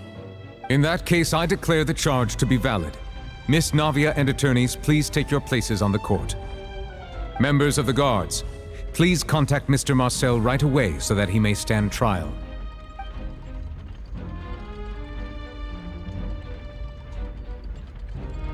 Mr. Marcel, you will not require an attorney. Is that correct? Apologies. It all just happened so quickly. I still haven't figured out what's going on. I think an attorney won't be necessary. This is probably just a misunderstanding between me and Navia. Very well. In that case, since both sides have now arrived, Miss Navia, please present your charges. I would like to take everyone back to 3 years ago, to the case of Callus the Unfaithful. Only through elucidating what really happened in that case can we connect all the dots for the serial disappearances case. Navia, do you really think that I was the one who killed your father? Come on, why would I do that?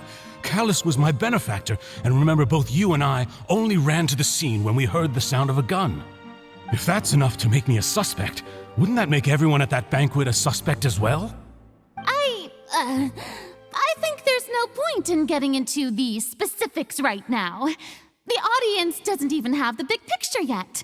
Even I'm struggling to remember some details of that case.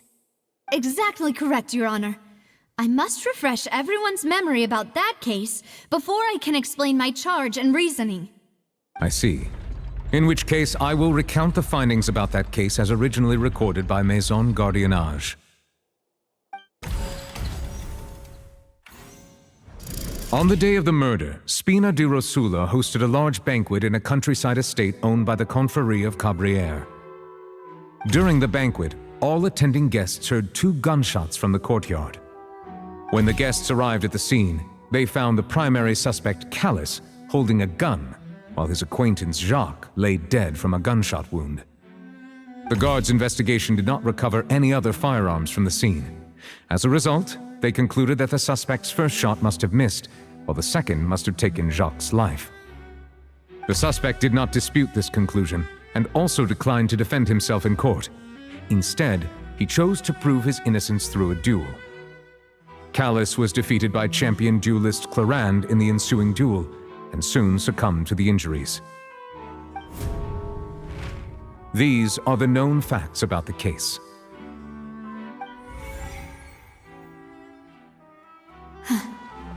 The one with the motive to kill was Jacques, not my father. And even so, Jacques still had no reason to pull the trigger. In truth, the third person shot Jacques first, and was shot in turn by my father when my father seized the gun from him. After that, the true culprit turned the third person into water, erasing all traces of him from the scene. Thank you for the summary, Your Honor. Of course, the guard's conclusion appeared quite sensible to us at the time. However, we should revisit the case now that we've gained new information about the abilities of water from the primordial sea. This assassin first shot Jacques, then turned to shoot Callus, only for Callus to wrestle the gun from him and kill him instead. A pile of clothing was found at the scene. The guards once believed they were used by Jacques as a costume to disguise himself, but now it is clear that the clothes were proof that there was a third person at the scene, and that they were turned into water after committing the murder. Since it was raining that day, the culprit was confident that they could use the rain to wash away all traces of their dissolved accomplice. The testimony of the victim's family confirms that Jacques had thoughts of assassinating Callus when he set out for the banquet. However, in the end, he reconsidered, and instead shared everything with Callus, hoping to seek the latter's protection. Unfortunately for Jacques, the true culprit had already considered this possibility, and had sent out another assassin. Realizing this, the true culprit caused the hired assassin to dissolve into water, leading everyone to believe Callus was responsible for Jacques' murder. This is the true version of events.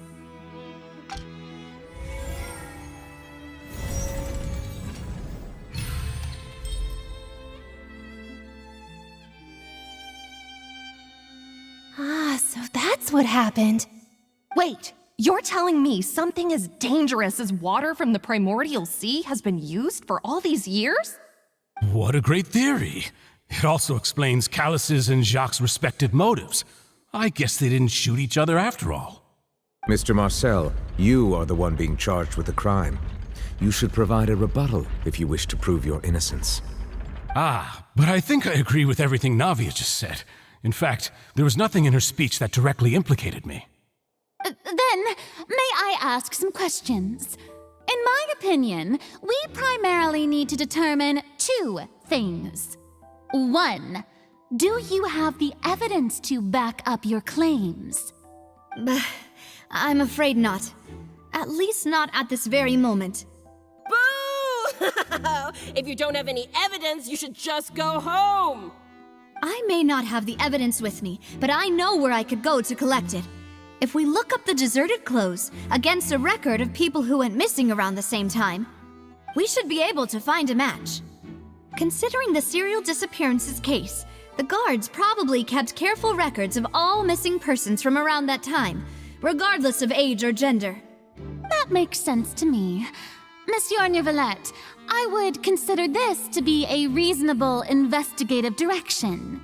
Why do I feel like Farina's acting a little differently today? Maybe she's scared of embarrassing herself again? Alternatively, she's become more diligent after charging an innocent citizen in the last trial. My second question has to do with the ensuing duel. If the truth is indeed as you described, then why didn't Mr. Callus explain himself in court? If he had testified that a person had been dissolved, he could have at least mounted a defense. I've thought about this too, and the answer is actually pretty simple. He felt there were things that were more important to him. The dissolving power of water from the primordial sea is an important secret for the true culprit of the serial disappearances case. My father could have exposed it for all to see, but he chose to take it to the grave. At that time, Spina di Rosula was in dire straits, and his reputation had already been shattered. He had no guarantee that going forward with the truth would allow the culprit to be brought to justice. What was certain, however, was that it would paint a gigantic target on my back. Boss once told me that Demoiselle had already been selected as the next target of the serial disappearances case. What? If the secret had gotten out, the culprit would have fought an all-out war with Espina right there and then. I wouldn't have been the only one in danger. All of us would have stood to lose our lives. Of course, the guards might eventually figure out the truth of the matter and determine that we were in the right. But what good would that do? How can a hollow verdict protect anyone? Had this opera house ever given my father any kind of confidence in its brand of justice, Spina di Rosula would have had no reason to exist. But by staying silent, we retained the ability to deter our opponents and continue the stalemate. I was able to become Spina di Rosula's president, which made me harder to target, as well as giving me more time to grow and learn. And once I have figured out the truth and stepped up to the challenge, I will do what this opera house cannot, and restore my father's truth and honor back to him. So, you mean to say, your father intended to die in the duelist's ring? That's right. Do you have any proof? Of course. All you need is to ask his opponent, Clarand. I don't need your apology, your guilt, or your support from the shadows. You don't have to do anything for my sake. But since he entrusted his will to you, Clarand, you should tell us the truth about his sacrifice. So, during the duel, did you believe that Callus was intending to die? Yes, I did. As a champion duelist, I've fought many battles and taken a countless number of dishonored lives. In my line of work, I've seen all kinds of people give their all for the faintest hope to continue living. Some were determined, others passionate, and some even manic and twisted. Just one look and I can tell if a duelist is hoping to live or if they're looking to die. I hereby swear on my name and honor as a champion duelist that Mr. Callus never intended to leave the ring alive. Since that's your testimony, I have no more questions. It appears there really are good grounds to reopen this case. I concur.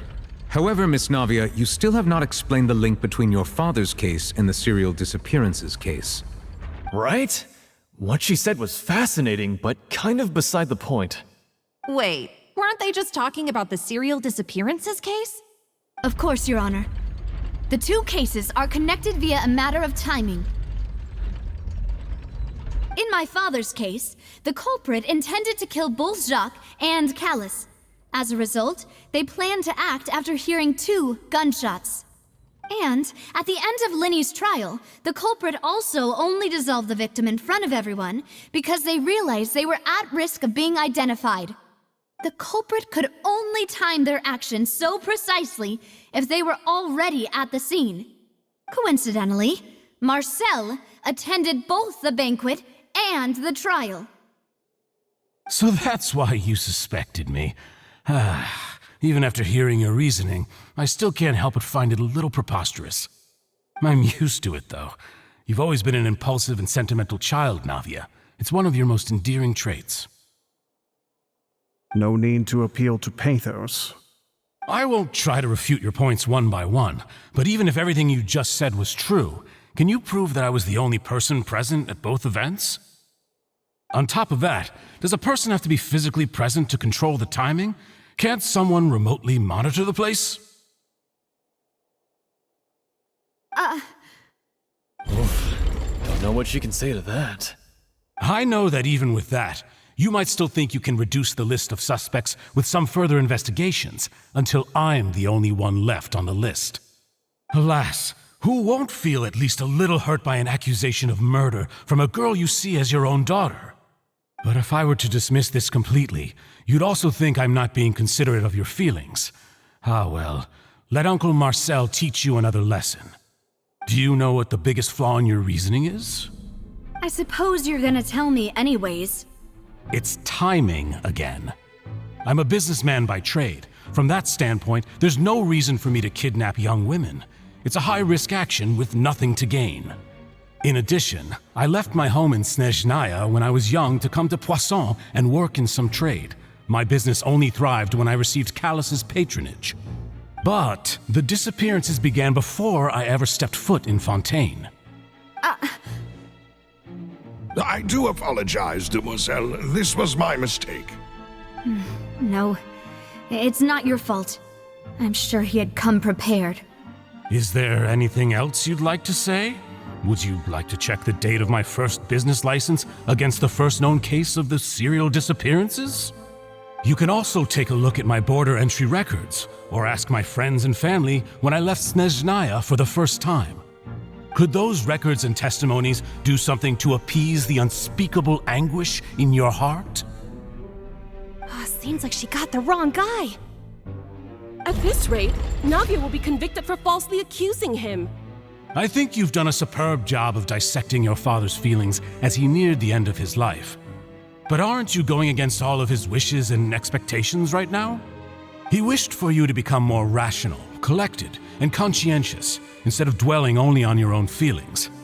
Once you've learned to be more considerate of others' feelings and to stop rushing headlong into things, you'd have met most of his expectations. This isn't just about me, and it never has been. The biggest difference between me and the rest of the victims is that I still have the ability to search for the truth, while that same agency has long been taken from them. The people whose families were destroyed by synth abuse, the people who lost their loved ones to the serial disappearances, and the people who suffered tragic ends due to their sense of justice. Many people's images are flashing before my eyes. I'm sure some are coming to those of you in the audience as well. And whose image do you see, Marcel? Is it a man named Vacher? Oh, so you do know that name. I'm merely surprised you'd suddenly say the name of someone I've never even heard of. I was waiting for you to say that.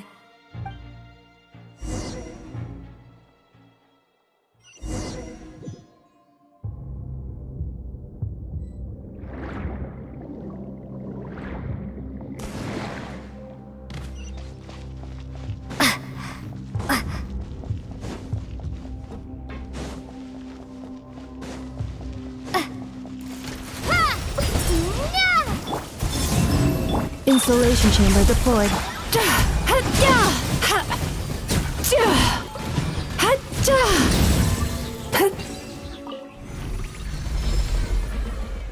Whoa! The floor is going up! Is it because of this mechanism in the middle? That guy really prepared a lot of stuff for this place.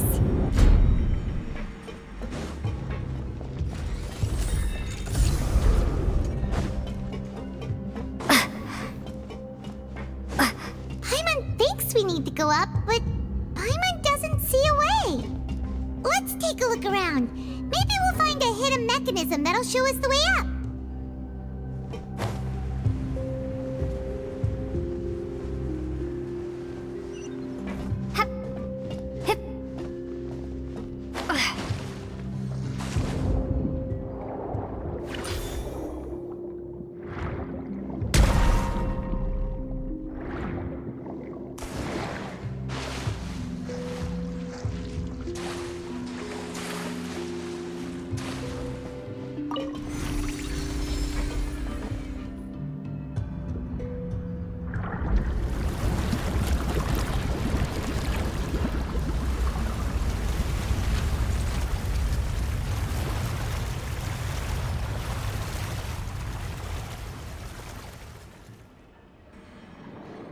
The water level is rising!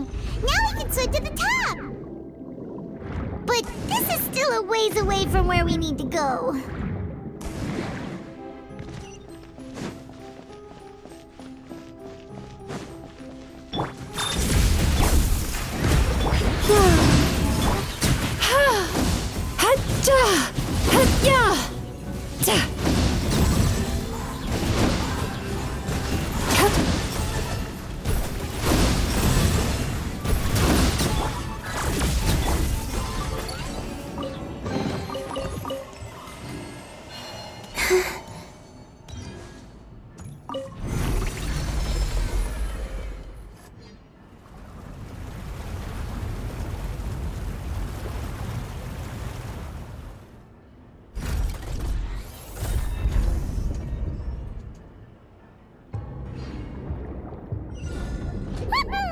Now the path is clear! Let's go!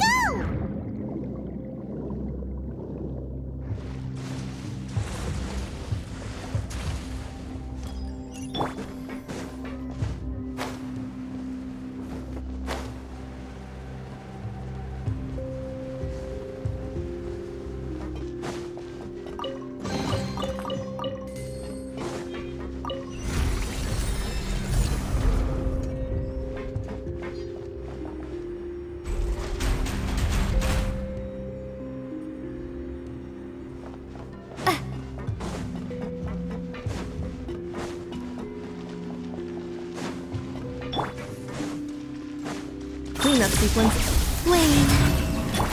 Sweet dreams!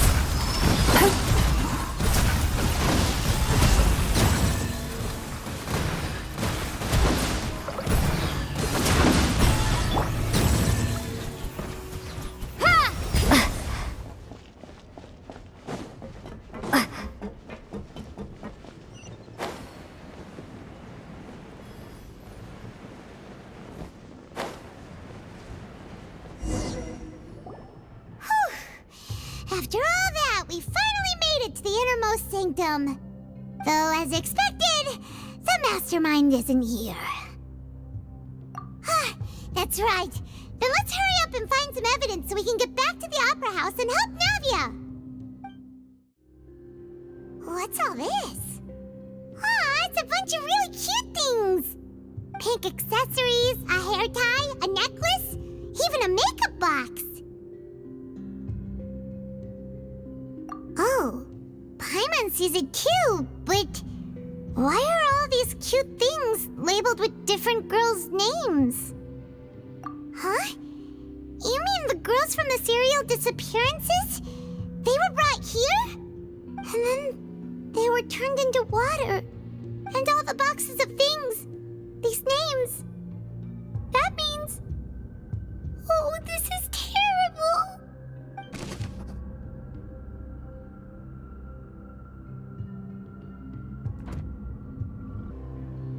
What's this over here? Looks like some kind of place for research. Experiment number 16 aims to verify Jacob Ingold's research conclusions on the primordial sea and use his theory as a foundation to achieve a breakthrough. The experiment was a failure. No individual managed to resurface from the water from the primordial sea. Female specimens 22, 23, and 24 were dissolved.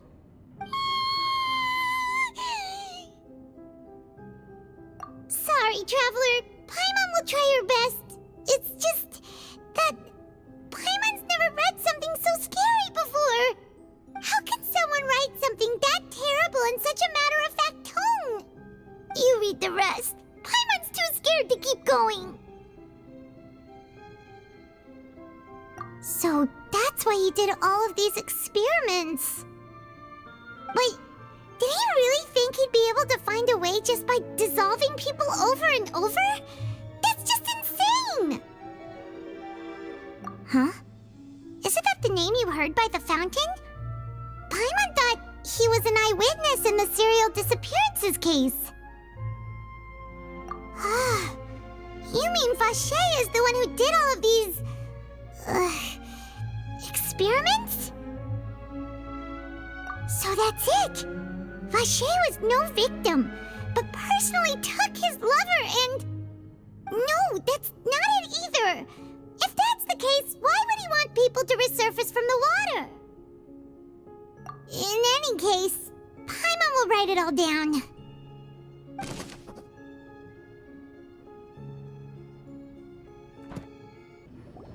Whoa! There's so much synth here! And so many bottles of ingredients that probably just contain the waters of the primordial sea. Mixing in progress, ready to drink, stock sample? Huh. They've also got all the synth pretty clearly labeled. Whoa, there's even fruit-flavored synth? Yep, it's super obvious.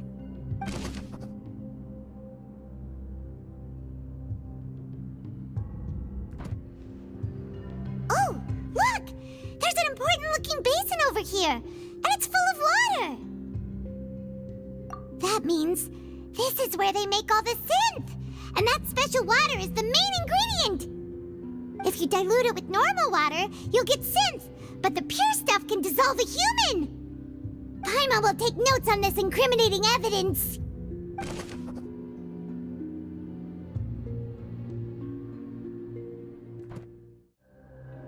Let's see what's written here. Nothing escapes Detective Paimon's eyes. Callus. Navia's father. Oh, this seems to be an investigation report on him.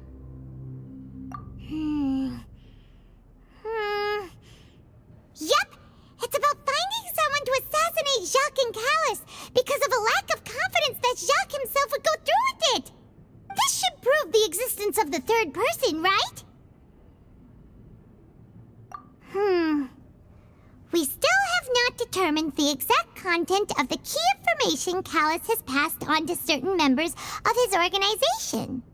The old dog's a real menace to deal with.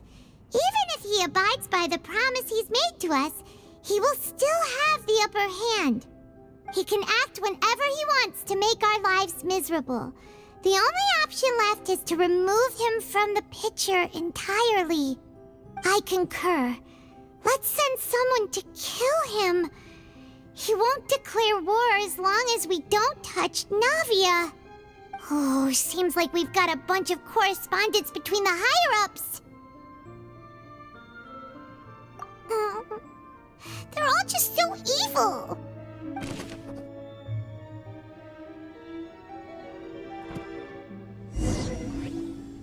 We've looked at almost everything here, and it seems like our theories were spot on, but... Yeah, we haven't found anything that reveals his true identity. No wonder even Neuvillette wasn't able to find anything. Whoever it is probably destroyed everything to do with that name a long time ago. That way, even if we bring all this back to the opera, we won't be able to identify the true culprit. Sure thing. Paimon won't admit defeat to this guy either. You take that side and Paimon will take this side. Check everything carefully. We'll find something for sure.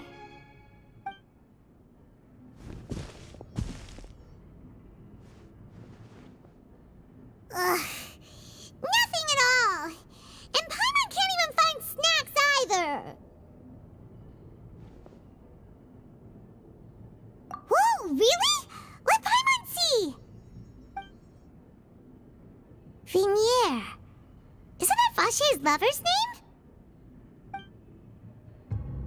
Then you found her diary. Let's see. Aw. It's just a normal diary chronicling their love story. She was so sweet, too. Oh, Paimon feels even worse for her now.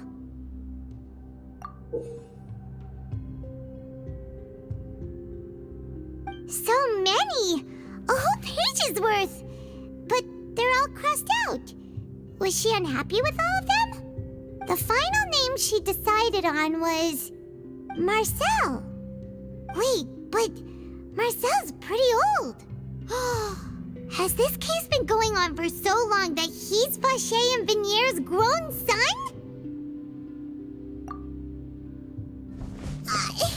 Hey! Paimon still hasn't figured it out yet.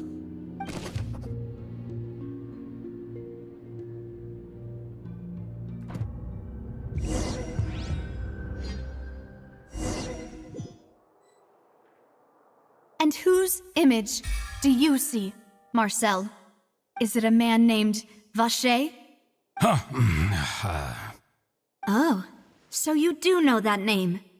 I'm merely surprised you'd suddenly say the name of someone I've never even heard of. I was waiting for you to say that. Navia! We're back! As expected of my partner. I just knew you'd return in the nick of time. Just how often do you intend to flout the rules of this court? It's all right, Monsieur Nervalette. Given their confidence, I expect they've found the crucial evidence.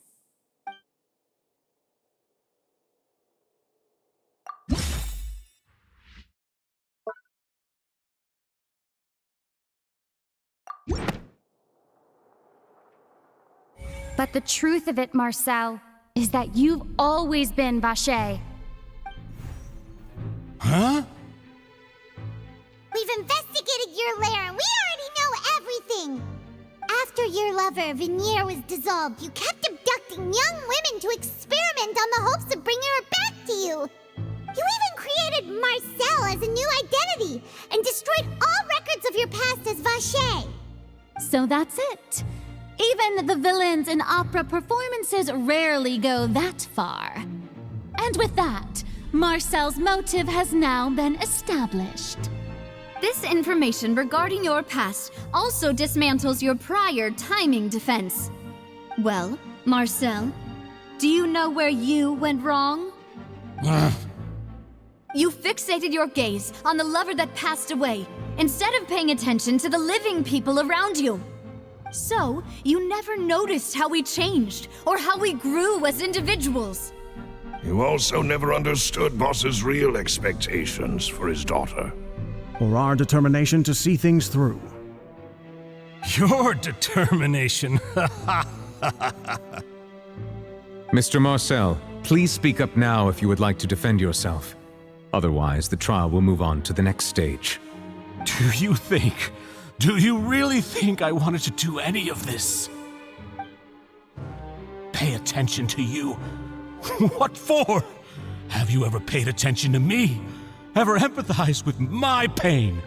Ever known how it feels to watch the love of your life dissolve right in front of your eyes? No one helped me. No one even believed me. All those decades ago, even the officers from the Maison Gardiennage were laughing at me. They said there's no way a human being can turn into water. So I must have gone mad from grief. Vignier's death was brushed away by all of you as if it didn't matter at all. Well, now you know, don't you? Ha! Well, It's too late now. All those who were dissolved are gone forever. You only have yourselves to blame.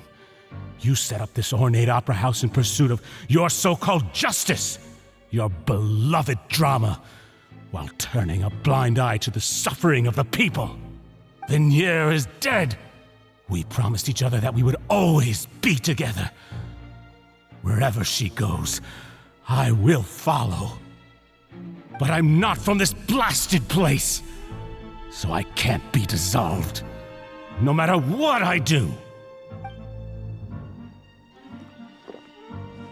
Hey, is that water from the primordial sea that he's drinking?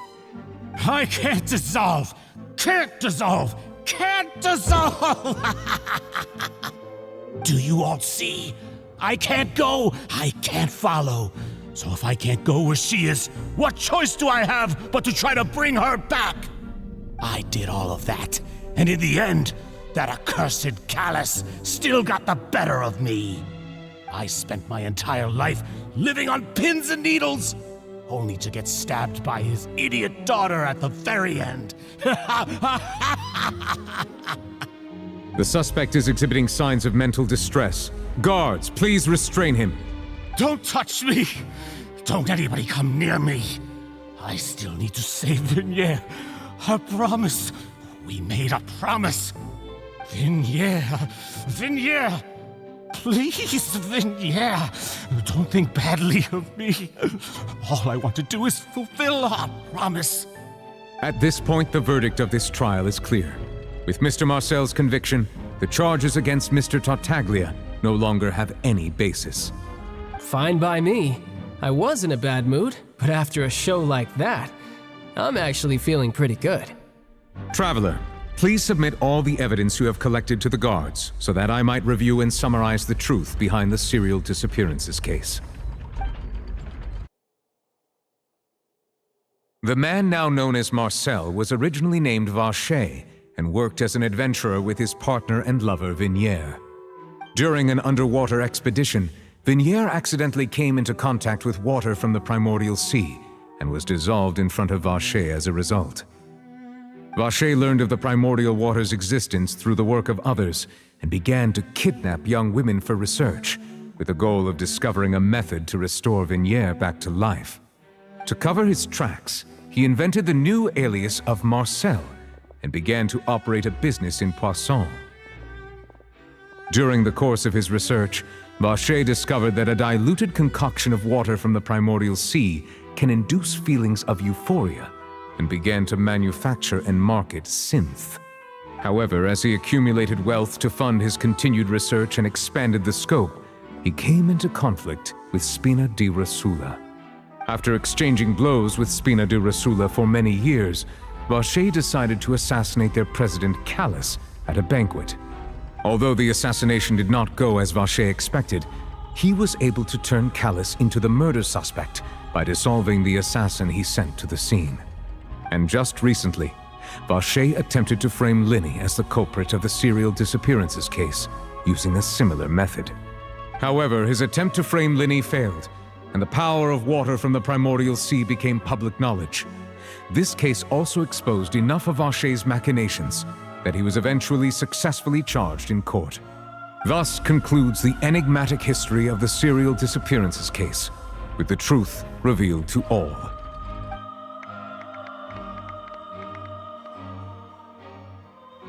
The Oratrice will now deliver the final verdict regarding the charges against Mr. Vacher.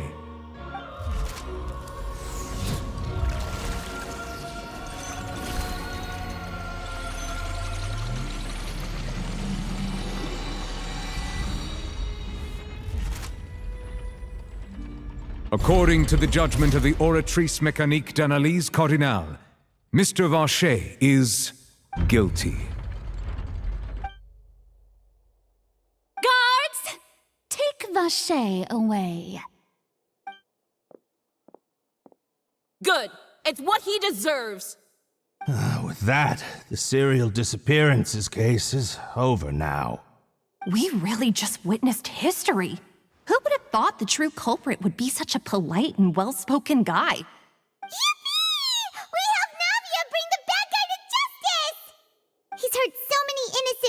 and now he's finally getting what he deserves. Huh? Are you okay? Demoiselle, you were absolutely brilliant. The day our late boss had always hoped for has finally come. You can rest easy now, knowing justice has been served. Yeah. It's finally over. It's all thanks to you guys. And my partner. See, Papa? Spina di Rosula's still doing well with me at the helm. Well now, hasn't this been a most delicious piece of drama? The villain has been caught, justice has been served, past wrongs have been righted, and it's a big ol' happy ending. Since it's been such a great show, I'll just let the false accusations against me slide. Either way, I've still got some business to attend to, so if you'll excuse me... Please wait just one moment, Mr. Tartaglia. What now? None of this has anything to do with me. According to court protocol, since this trial was initiated due to a charge against you, a verdict must also be made regarding the initial charge before the trial can conclude. Oh, come on. Is this really necessary? Haven't you already caught the real criminal? Isn't it time for side characters like me to exit stage left? Please respect the laws of Fontaine. This has always been the rule. All right, but this sure is a lot of hassle. All I need to do is stand over there, right? Let's just get this over with. Through evidence presented in the public trial that was just held, it has been established that Mr. Tartaglia has no direct connection to the serial disappearances case. The guilty party has been identified, and thus it is logical to suppose Mr. Tartaglia is innocent of the charges. We now turn to the Oratrice Mécanique d'Analyse Cardinale to render the final verdict on the charges.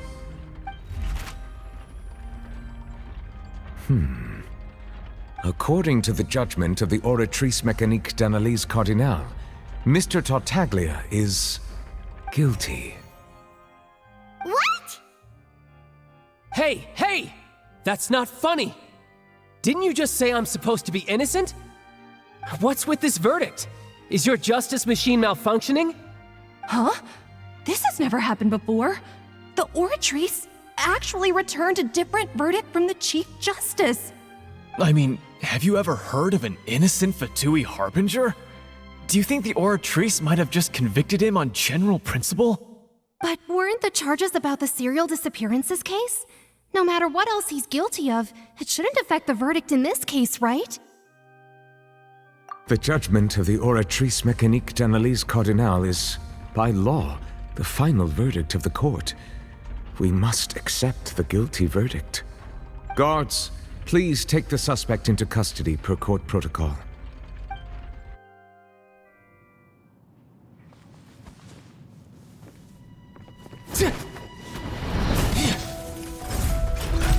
So this is how justice is done in Fontaine. What a joke. You've got your rules. Well, I've got mine too!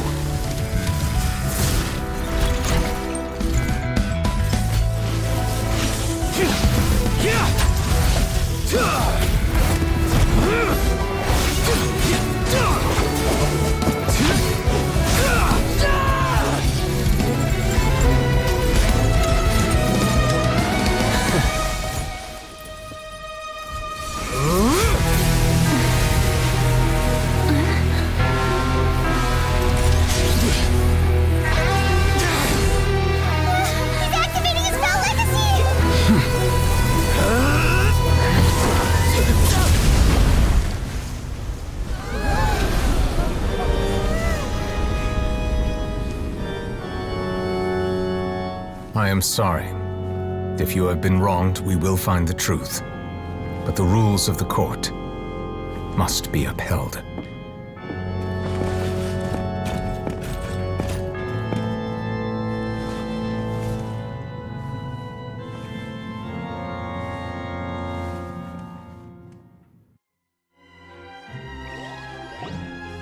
Hey, Monsieur Novelette, what's going on?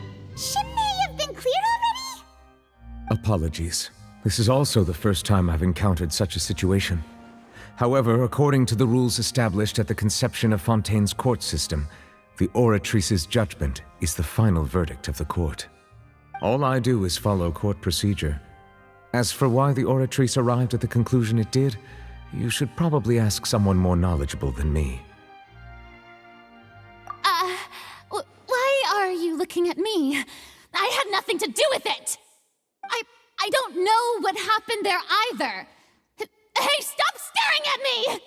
What does Lady Farina mean by that? She says she has no idea either, but that's impossible. Didn't she create the Oratrice herself? Yeah, so are the verdicts reliable or not? Can results like this really be called justice?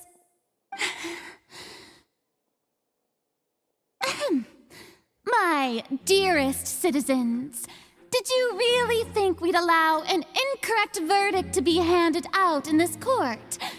Did you really believe that the judgment could be mistaken or be the result of some sort of random mishap? Don't tell me you thought even I had been blindsided by the Oratrice's result. But the way she looked just now, it was pretty obvious she had no idea what was going on. However, given the state of things, I shall give you an explanation. Everything that just took place, including my supposed shock and bafflement, was a part of an elaborate performance, with every action meant to stir up drama and excitement. And, of course, for every performance, there is a script. Everything has unfolded exactly as I expected from the very beginning. As the embodiment of the very concept of justice, the Oratrice shall never render an arbitrary judgment! If you thought Child had nothing to do with the serial disappearances case, it is only because you've been blinded by the superficial appearance of innocence. Everything he's done, not to mention the danger he poses, are beyond ordinary comprehension and completely unforgivable! All shall be revealed in time. You will come to understand my noble intentions, as well as the absolute correctness of the Oratrice's verdict.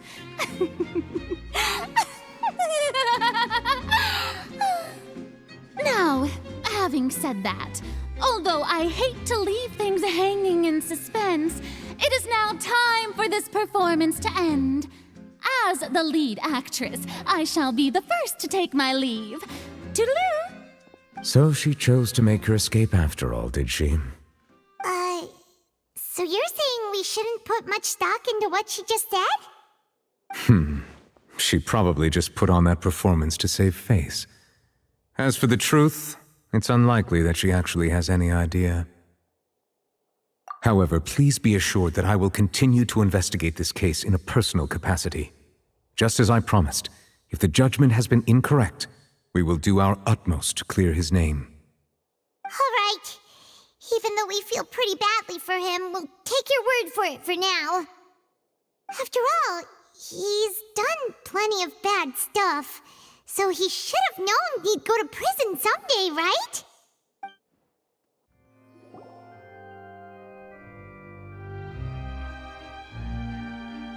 Hey, what are you doing? Quick, stop him! Traveler! Hey! Traveler! Doing over here? Stop resisting arrest! Cease, or we'll add another charge to the list! No, wait! I just want to ask the Traveler something. I'm not looking to run away. Please, just let me ask this one small thing. Go on. Thank you. I was being led away when I finally realized something. Where did you first hear the name Vacher? I erased all records of that name. So, unless... Are you still trying to prove your innocence? Give it up. You've already been convicted. Really? You did? You're sure? You met her? But how could that be? How did you manage to do it? The Fountain of Lucine? Then Then she's been so close to me all along, and I just never... Please, please give me a chance to talk to her again. Just let the Traveler take me to the fountain to see her one last time. This is the last request I'll ever make in my life. You can do whatever you want to me afterwards. I don't care. What? Give an inch and you want to take a mile? Do you think serial killers get to make requests like that? Paimon agrees. Why should we give him what he wants when he's only done a ton of super terrible things? This request, is it worth as much to you as your life? Of course! Wait, no. It's worth even more than my life. Humans. Will they betray the instinct to live just to satisfy spiritual needs? Very well. I will grant your request. Your Honor, I fear that... I will go with him. You do not need to worry about any escape. In that case, I shall leave him in your most capable hands, Chief Justice. Thank you, Your Honor.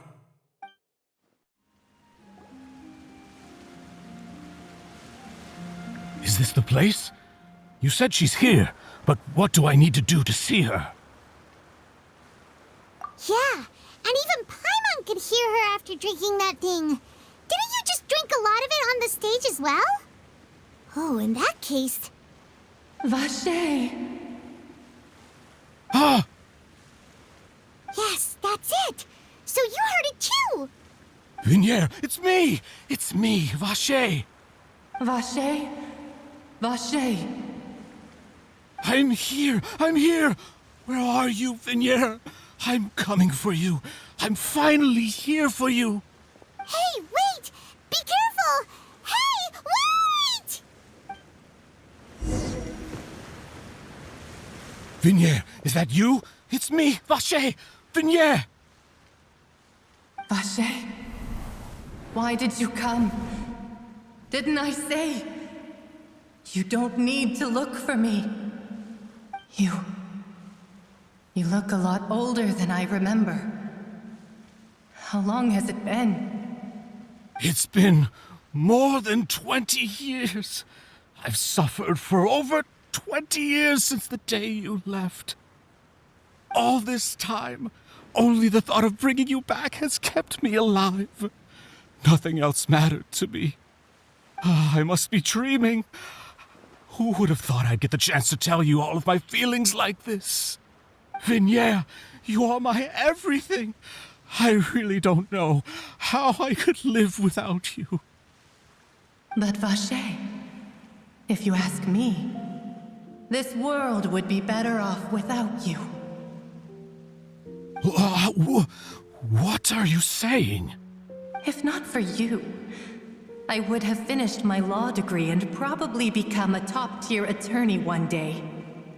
If not for you, I would have continued to pursue my love of the arts, and my works would have been displayed in the Palais Mermonia itself. If not for you, I would at least have been able to take care of my mother. And she would not have grown old and died alone, with nothing but the tears on her cheeks. It's all because of your selfishness, Vache. It's all because of you. You... Wait, you are not Vignier. Who are you? You're right. I am not Vignier. I am the sacrifices. Every woman who died by your hand, as our bodies dissolved, our consciousnesses flowed back to the primordial sea. Our thoughts circulated endlessly within the primordial sea, and we were no longer individuals. But we became one, just as streams of water come together in the sea. I'm Cressy. I'm Lemony. I'm Azine. The only one I am not is Vignier. Why? But then, where is Vignier? She doesn't want to see you anymore. Every tendril of her consciousness is avoiding you. This is what you get for your selfishness. Your selfishness robbed us of our lives and our futures. You said time and time again that you'd do any and everything for her. But did you ever consider whether she'd want to see you do the things that you did? If she would despise you for what you became?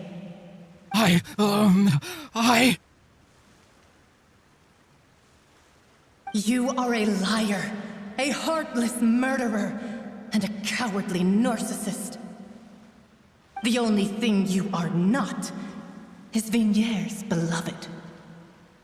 From the moment your first victim died and her consciousness merged with Vigniere's, she has had nothing but pure hatred for you.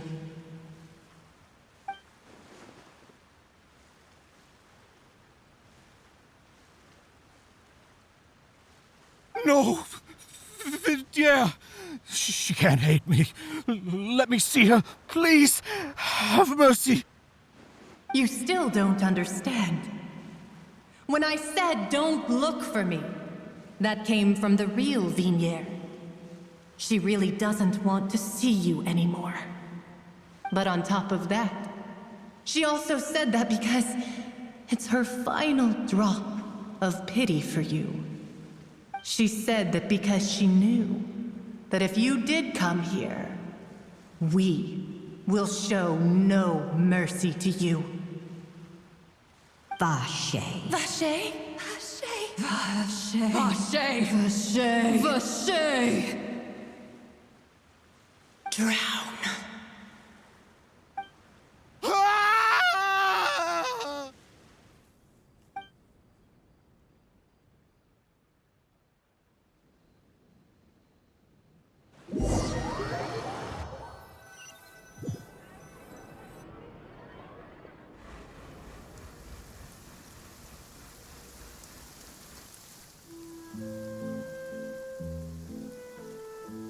Finally, we have some time to do shopping. Gosh, it's really been a long time since we've been able to relax. Well met, partner. I knew something great was going to happen when I woke up in such a good mood today. Even this weather can't put a damper on the demoiselle's mood. It's a pleasure to see you both again.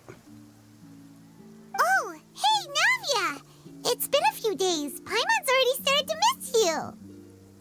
Oh, now that I believe. I'm easy to work with and always bring home the bacon. Who wouldn't treasure having a partner like me? Sounds like you're really enjoying life these days, Navia.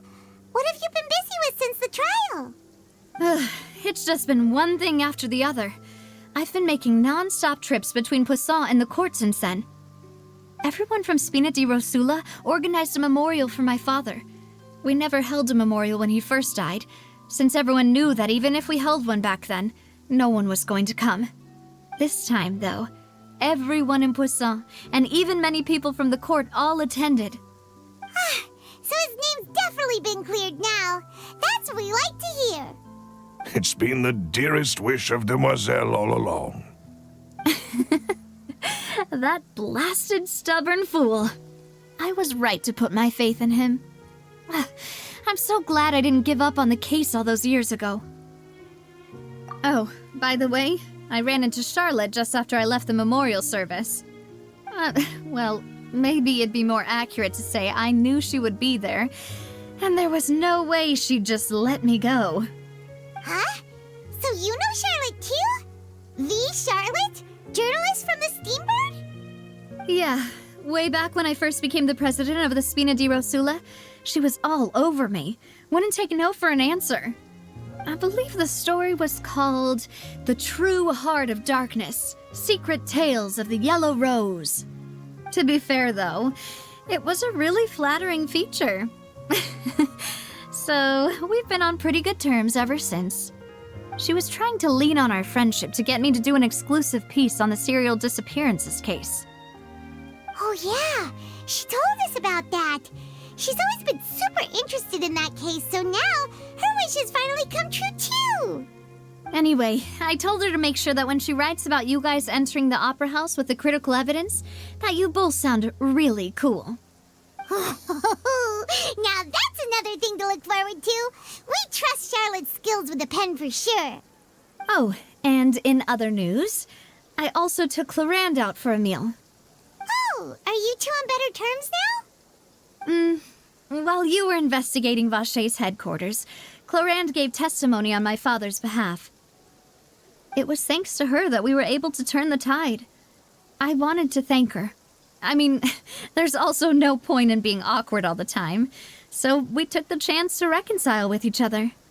Oh, that's great. Paimon also thought Clarand wasn't actually a bad person. It's always good to have more friends. Anyway, now that the case has finally been solved, perhaps it will slowly begin to fade from the public consciousness. Oh, actually, there's still one last thing I need to do. What is it? I should pay a visit to my father's grave and tell him the truth of what happened, as well as how it all ended. And on top of that, just how much people still look up to him to this day. That includes me, too. Miss Navia. Indeed. We want to go too! We also think Callus is a really admirable person. Sure thing. I'd like you two to share the moment with me. After all, without you, there might not have been such a positive ending. And in that case, everyone, let's be off. Considering the recent weather, we'll be lucky if we can reach Poisson before dark. Yeah, you're right. It's been raining non-stop for a few days now.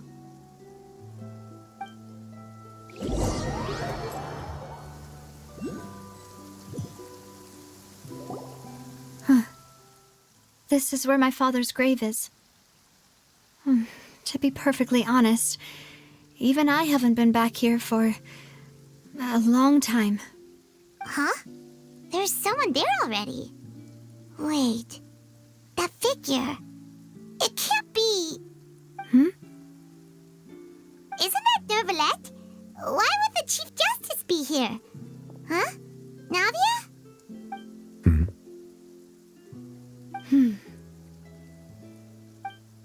My apologies. I should have asked before coming to pay my respects. Don't say that. Sorry about that. Oh, I was trying to say there's no need for you to apologize. I wanted to show my father how much I've grown, but still, I doubt I've grown to the point that even the Chief Justice would feel compelled to apologize to me over and over. In that case, I will stop apologizing for now. You really could use some pointers on understanding human emotions, Monsieur Neuvillette. In any case, why did you come to Poisson? Well, ever since that day, I've been turning a question over and over in my head. Just what is justice anyway? There was once a time when I didn't want to believe that there could be anything more important to humans than life itself. Oh, rather than that, it's probably more truthful to say I didn't believe humans were capable of resisting the most basic instinct of living things. That they could rebel against their own nature, or consider certain things to be more important than their own lives. Which is also why I didn't stop your father from beginning that fateful duel. I believed that a truly innocent man would never throw away his life like that. That there was nothing, should have been nothing more important than one's own continued survival. But Mr. Callus proved me utterly and decisively wrong. If not for his sacrifice, the serial disappearances case would have remained unsolved to this day. Mr. Callus made the choice he did for his daughter, for his associates, and for many people completely unrelated to him. And in the end, from a certain perspective, one could say that he did it all for the sake of justice. A justice that's higher than life itself. So, you asked me why I came here. I just wanted to say my apologies to Mr. Callus in person. I should have noticed all of this much sooner. This regret has filled me with a sadness that has haunted me for days. That high and mighty chair in the Opera Epiclese indeed insulates one from many important things. Spina di Rosula, thank you so much for your hard work and perseverance. I'm sorry for being mad at you before. So you're actually one of those types that's cold on the outside, but pretty thoughtful on the inside, huh? That reminds me of Silver, one of my guys. Sorry about that. Self-expression is not one of my strong suits. Didn't I just say you don't need to apologize? Ah, so Navia and Neuvillette seem to have made their peace as well. Let's not disturb them for now. We can wait till after they're done.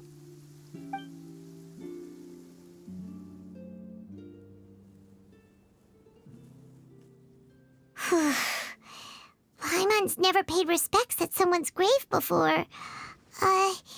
Did Paimon do anything rude there? Huh?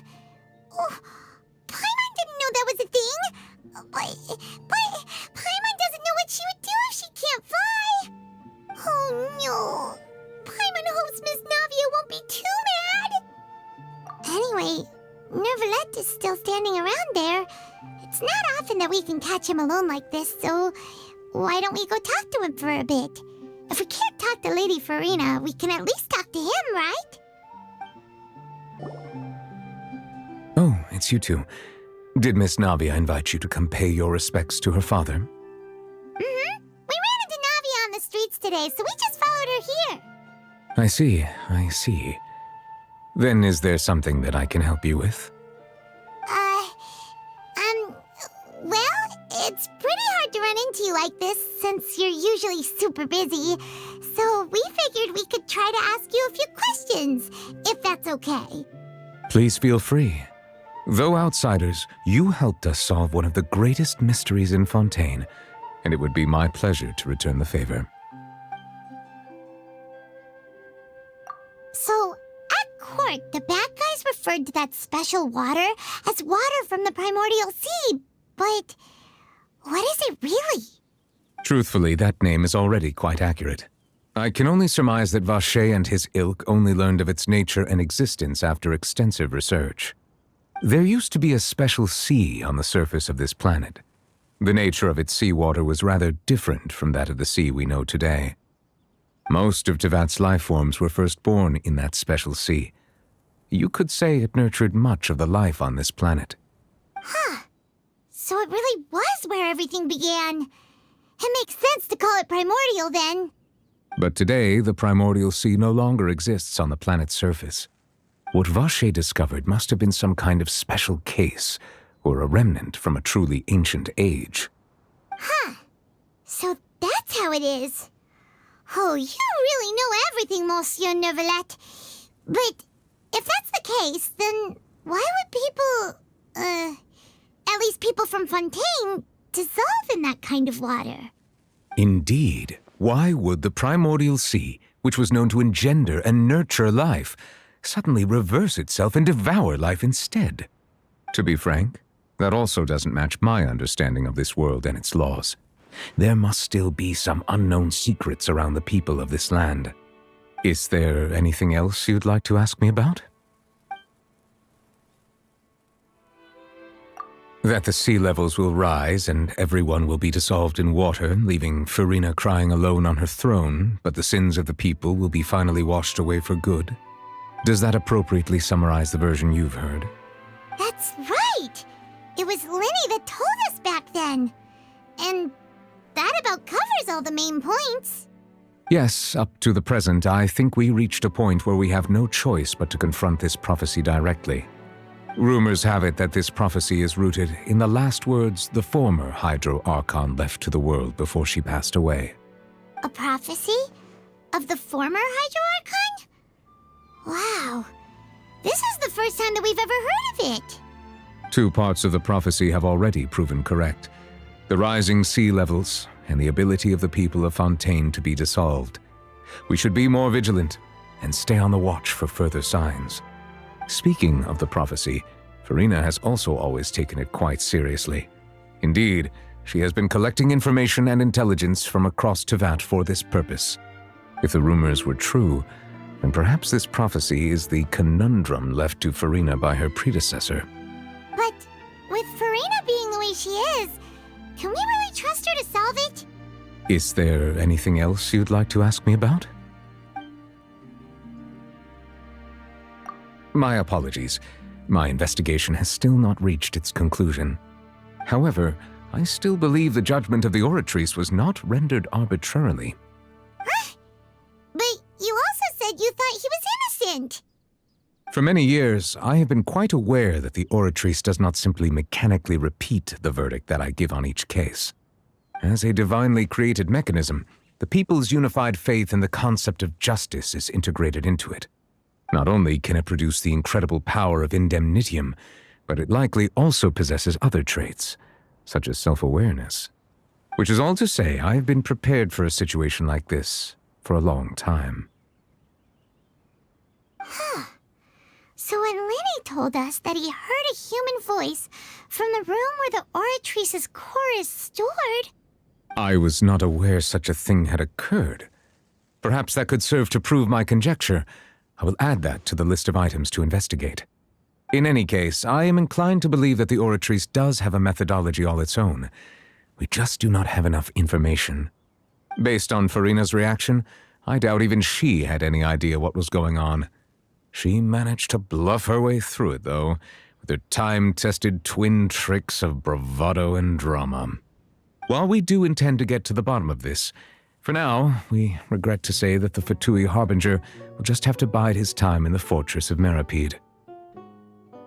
If we did incorrectly convict him of crimes he did not commit, we will most certainly compensate him to the fullest extent allowed by the law. If you ask Paimon, the only compensation he'll want is a no-holds-barred fight with you. Is there anything else you'd like to ask me about? Your sibling, another blonde-haired traveler. I'm sorry, but I've never seen anyone who matches that description. If he ever stepped foot in Fontaine, I'm sure he followed our laws to the letter and had no reason to appear on the stage of the opera Epicles. Is there anything else you'd like to ask me about? Very well. It was my honor to provide you with what answers I could. I very much enjoyed conversing with you. It will soon be time for me to leave this blissful tranquility behind and return to Palais Memornia. You really are super busy, Monsieur Neuvillette. Paimon thought you only came here to pay your respects today because you had the day off. Crime and villainy do not have the day off, and so justice must work around the clock as well. This is merely the nature of a justice's work. All right, you've got a point. Huh? Paimon just noticed that the rain has stopped.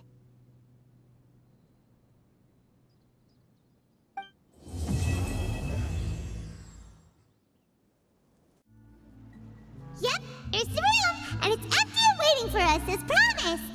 Navia is such a good person. Now that the serial disappearances case has been solved, no one's going to come after us for anything. Even without Silver standing guard, we can just completely relax. Why don't we stay and rest up here for a while? Even machines in Fontaine need to stop and recharge now and then. Oh, come on! This place isn't that bad. Besides, how often do we get to stay in an actual base? Oh, fine. Remember that detective story Paimon read before? Well, the author is about to release a new book, so Paimon wanted to buy it as soon as it came out and have a quiet place to read it.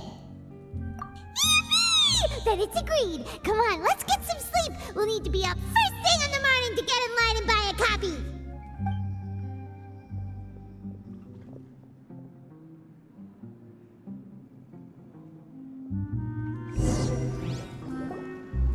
Paimon didn't expect that style at all. Even though it's a detective novel, it's also like a social documentary. It's actually pretty good. No! Paimon just spends a bit more time sleeping than you, that's all. Excuse me, but do you know if the Traveler and Paimon are lodging here? Huh? Who are you? Paimon doesn't recall seeing you before. Wait, you're not here to give us trouble, are you? A blonde traveler and a chatty little fairy. Whew, looks like I found the place. Good thing I asked the Spina di Rosula. Seems they sent me the right way. Hey, what do you mean by chatty? Paimon's always most of the time anyway. It's an honor to meet you both. I was sent from the Palais Mermonia. Monsieur Noirceur wishes to see you. It seems he has something important to discuss in person. Noirceur? He wants to see us again already? Huh. We talked so much the last time we met. Has something happened since then? I am not privy to the details. It would be best if you came to the Palais Mermonia and asked Monsieur Noirceur in person.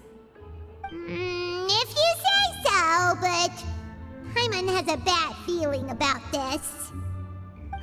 Now that I've delivered the message, I'll take my leave. Thanks! We haven't left the room for a few days, so we'll head over once we've freshened up a bit.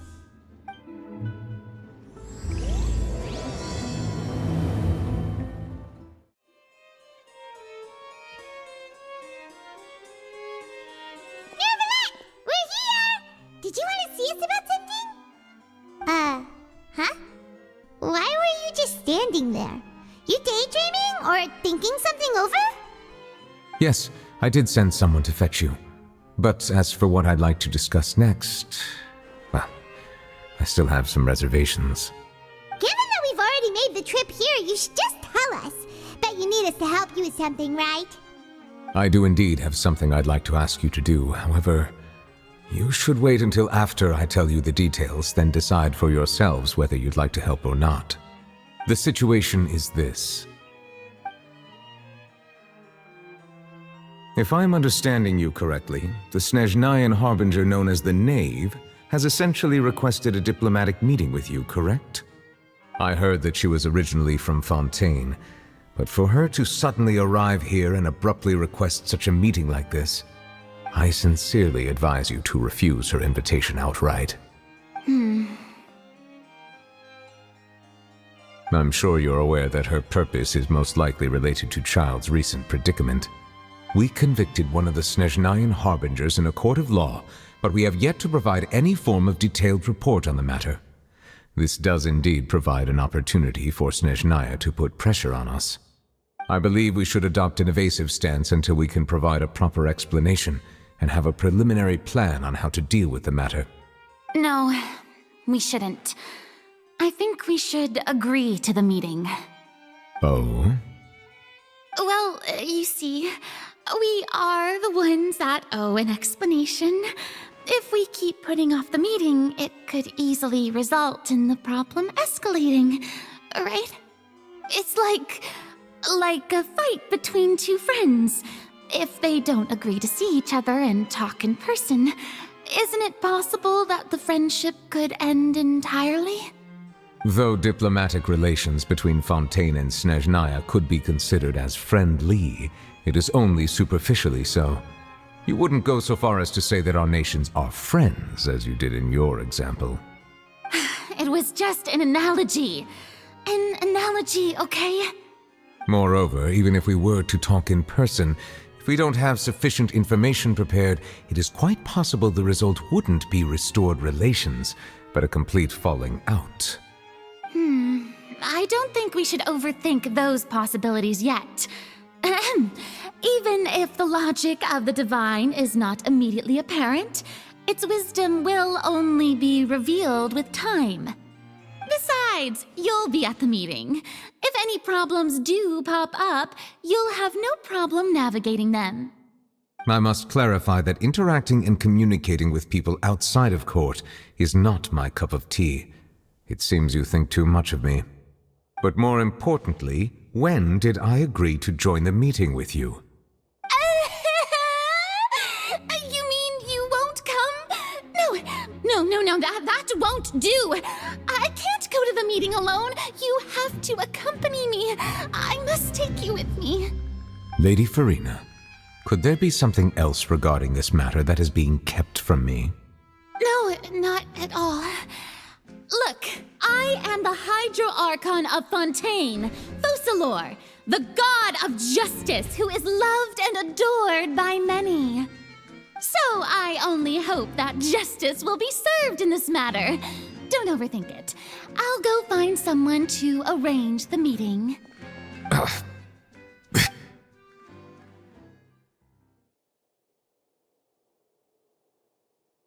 Though it could officially be considered a diplomatic conference, I prefer to see our meeting today as an ordinary tea party. I assume you see it the same way, Miss Farina?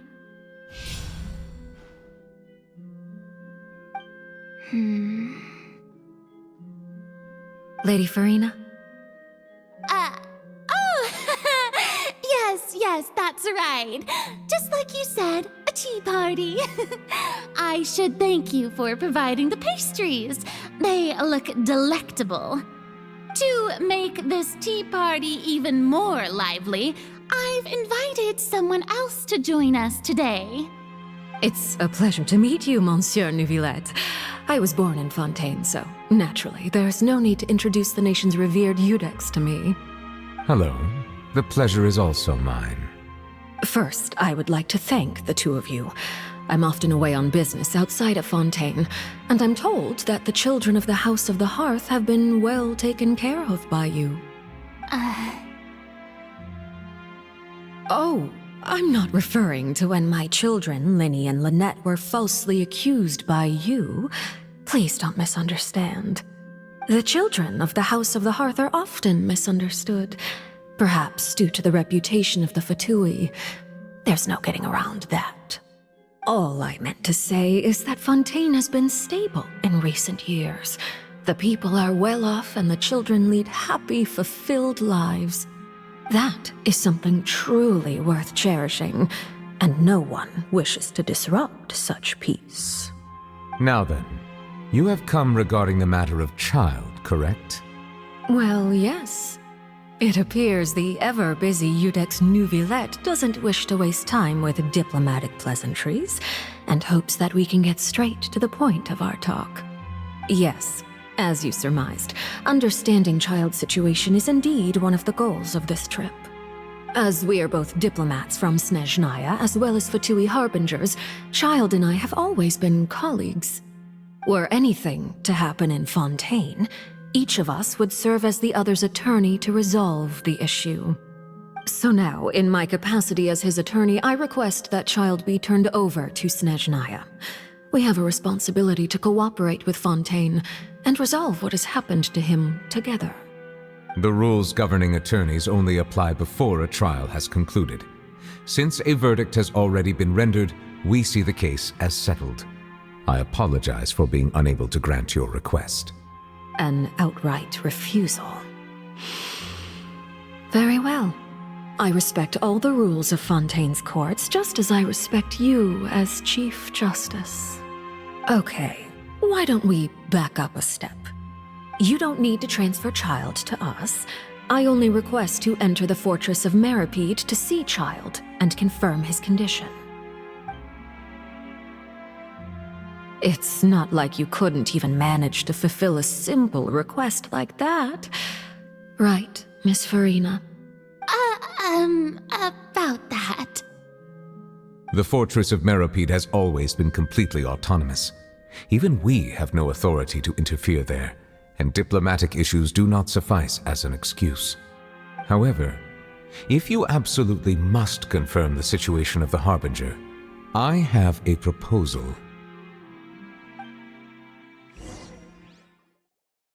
The knave showed up already? Well, Linny did say that Father will be returning soon. We didn't even know that Linny was from the House of the Hearth at the time, so we kinda overlooked that information. Yes, thank you for your kind advice. I'm well aware of the situation.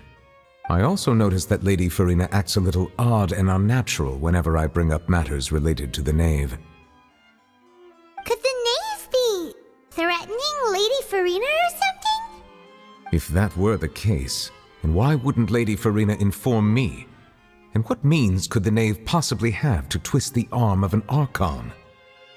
So maybe that's not very likely. Even though Farina can act a little weird at times, she's still an archon. In reality, this problem is even more thorny than it appears. According to reports from the fortress of Meripede, Child recently disappeared under mysterious circumstances. The details are still unclear. We cannot rule out an escape, but there have also been no reports of him outside of the fortress of Masquerade. Special guards oversee the fortress, and its internal systems are extensive. Combined with the special characteristics of the surrounding terrain, an escape should not be possible. I suspect that there's something else behind Child's disappearance. I was only willing to share this information with you because you are friends of Child, and it is my duty to see justice done. So this is what you wanted to see us about before. Yes. I would like you to go to the fortress of Masquerade and investigate Child's disappearance. This was my proposal during our meeting with the Knave. Rather than allowing her to intervene, I offered to send someone to find out about Child's situation and report back to her in detail. The Knave did not seem satisfied by my proposal, but she still agreed to go along with it for the time being. Her words were, "We will talk more once we have that report." So that means we bought ourselves some time. Firstly, you're already acquainted with Child. Your eyes may discern relevant details there that others would miss. And secondly, is the consideration of the unique nature of the fortress of Masquerade. Isn't it just Fontaine's prison? I would not define it so crudely. The fortress of Masquerade is not affiliated with the court system of Fontaine on paper. It has always existed as an autonomous entity. Early in Fontaine's history, criminals were punished with exile, not imprisonment. Even today, sentences against convicted criminals still include exile, just as before. The fortress of Masquerade may seem like a prison, but it should in fact be regarded as a gathering place for exiles. All we do is dispatch guards to keep watch and help maintain security, but we have no right to get involved with any other matters. Although I do have a personal relationship with the administrator there, neither myself nor the courts have the right to be directly involved with the investigation, no matter how serious the grounds. Oh, Paimon gets it now. That's why you need us to conduct our own investigation as a third party, right? Correct. I will arrange false charges against you so that you may secretly investigate inside the fortress during your detention. This will save us a lot of unnecessary trouble. So, are you two willing to accept my proposal? Yeah, no matter how you look at it, it seems we're the best choice. Alright, we hereby accept this difficult task. Reluctantly. You two have my sincere thanks. This matter is of critical importance to Fontaine's current situation. Also, I hope that both of you can keep this operation a secret. We will rendezvous at the Fortress of Masquerade's entrance on Erinius once you've prepared yourselves. I will arrange for someone to take you inside. Prepared ourselves? Is there something we need to prepare? Perhaps you could enjoy a good meal and have a nice bath. I'm afraid that living conditions inside the fortress are nothing like those on the outside world. Oh, right! Even though we'll be there on trumped-up charges, we'll be in prison for real. On second thought, is it too late to back out? Please do not worry. Since you are sacrificing both your time and quality of life for the sake of delivering this report, you will be compensated according to the highest standards permitted to legal staff, regardless of the outcome. Now that's more like it! Come on, traveler, let's go eat the best meal we can find! We'll eat so much that we won't need to eat another meal for a whole month! Your treat! Are you leaving now? In that case, please take this cake as a token of my personal gratitude. Paimon will have that, and that! Oh, and one of those too! No Fontaine, thank you! That cake was pretty good. But as soon as Paimon remembered that we were about to go to prison, Paimon's stomach suddenly became completely empty. Now that Paimon thinks about it, we've always been super careful ever since we arrived in Fontaine. Just to avoid breaking any strange laws here. But here we are, about to willingly send ourselves off to the Fortress of Masquerade. Maybe this is what they call fate. Let's just try our best to investigate everything quickly once we get there.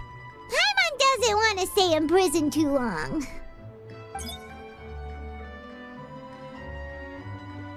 Oh, what is that I hear? Is it the taste of a breaking story? Hey! You can't hear a taste! And what are you doing here, Charlotte? Oh, don't remind me. I invited an eyewitness to a case to eat here, and I was planning to get some great material out of him. But he didn't even show up. Calm down, calm down. This is nothing new. As a journalist, you should be used to this by now. As long as you can score some juicy tidbits from the traveler, you might still be able to recover the cost of the meal. You know we can still hear you, Charlotte. Never mind. It's nothing. I just heard you mention the Fortress of Maripede. You didn't commit a crime, did you? Please tell me all about it. No way! We would never! We're just going there to...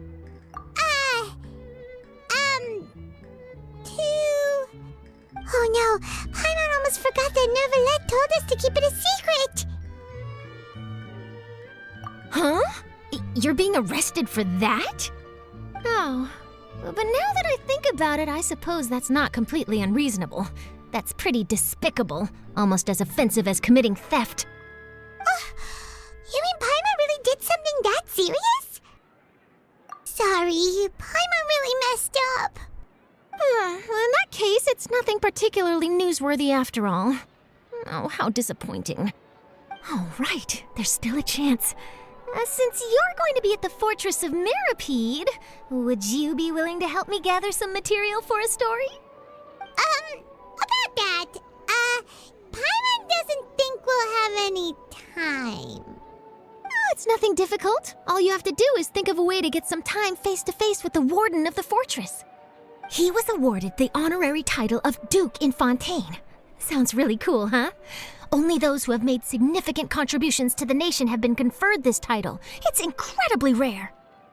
On top of that, the Fortress of Maripede has never been under the jurisdiction of the courts. Practically nobody, including journalists like me, knows anything about the person in charge there. Oh, if I could write an exclusive article about him, I bet it would sell a boatload of papers. You make it sound easy, but it really depends. Of course, I wouldn't ask you to do it for free, so this meal is on me. All right, you got a deal. We'll do anything you want. Then it's settled. The food should be here any second, right? Huh? Wait, just how much did you order?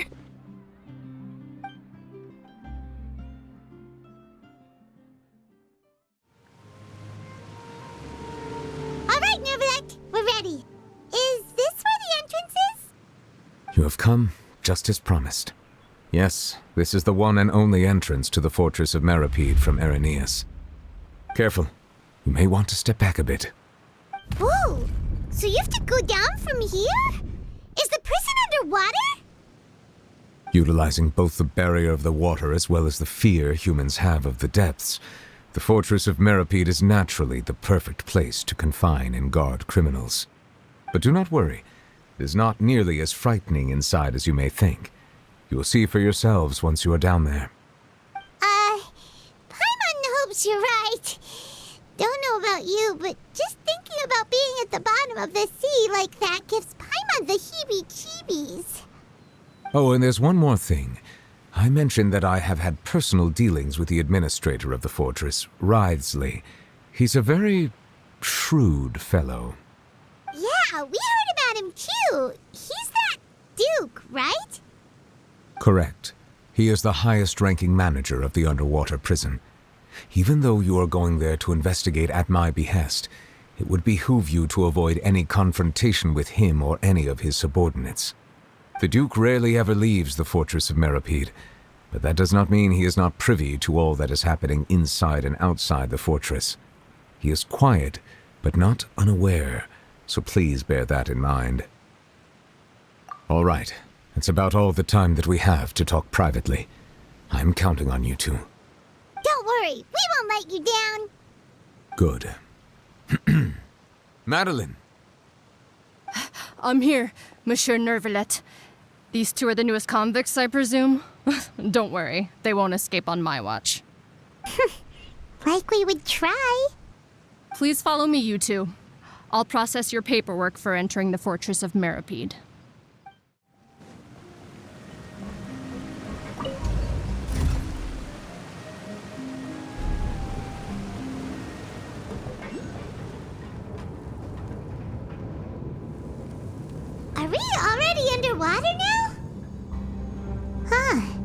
So this is what it feels like to be a criminal in Fontaine. You two seem to be taking this pretty well. It's rare to see convicts in such a good mood.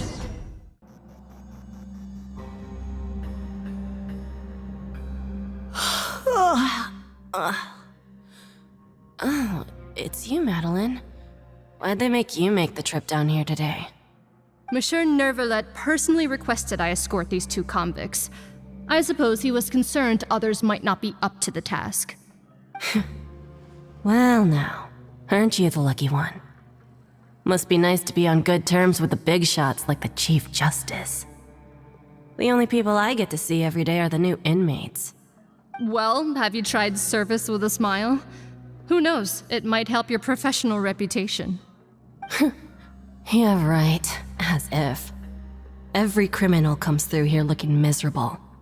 How can I smile with such a toxic work environment? And even if I did smile at them, the convicts would probably just think that I'm some freak getting some kind of twisted enjoyment from their pain. Oh, she's got a point. Well, I've finished transferring you. You two will register here, and Marette will guide you through the remaining procedures. Yep, I'll take it from here. You head on back to that bright and sunny world above. Okay, let me see. You are the Traveler and Paimon, correct? That would be us! Let me confirm your charges and sentence. Let's see. You two are charged with eating a cake specially prepared for the Archon by a Snezhnayan envoy without the Archon's permission, thereby incapacitating the political center of Fontaine for a brief period. Sentence: 45 days? Huh? Wait, you mean the cake that Nervalet gave us was... Just looking at the charges, it seems you two are capable of causing some serious trouble. And considering how fond Lady Furina is of sweets, this crime is tantamount to trying to assassinate the Hydro Archon herself. Now I've seen everything. Anyway, we still need to finish processing you before you can enter the Fortress of Meripede. Please stand in front of the board over there. I'll take your mugshots with my camera. Oh, all right. But be sure to catch Paimon's good side.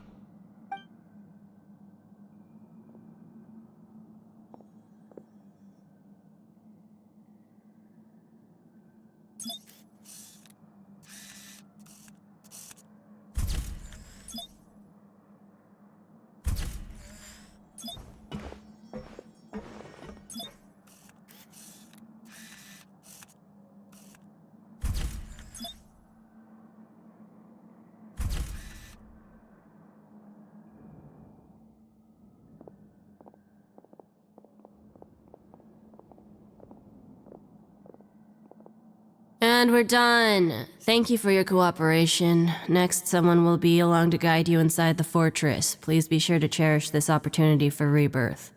Huh?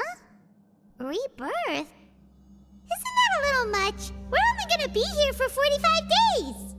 You two are the new inmates, right? Follow me. Oh, okay! Paimon is Paimon and this is the Traveler! Save it. Not like I'll remember your names. Move it.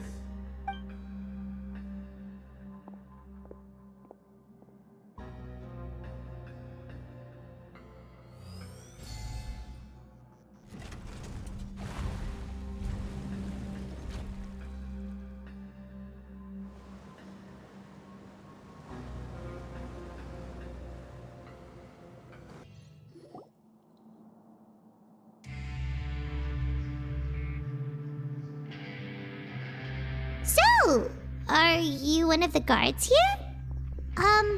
Is there anything we should be careful of while we're here?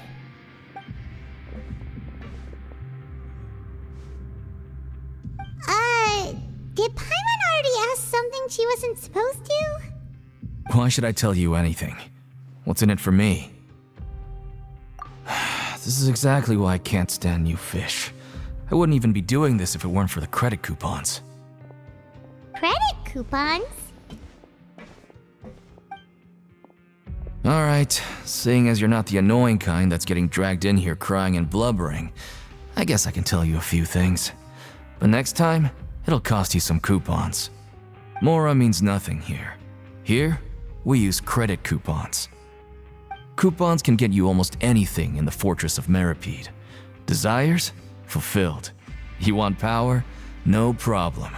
Coupons can even change fate itself.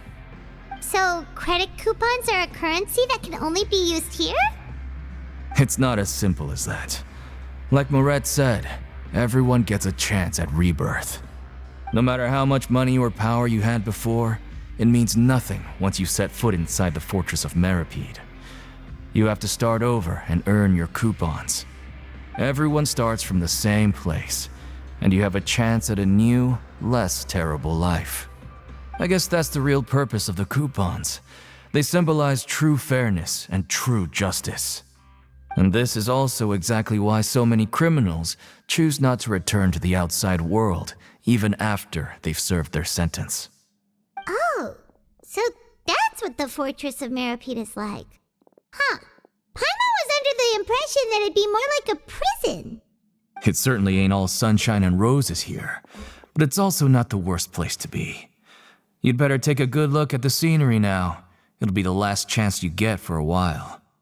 After being away from the sunlight for so long, even the terrifying depths of the sea start to feel like home. It just stops feeling oppressive, you know? Oh, I'm actually an inmate like you two. Welcoming newcomers is a job I've picked up to earn some extra coupons.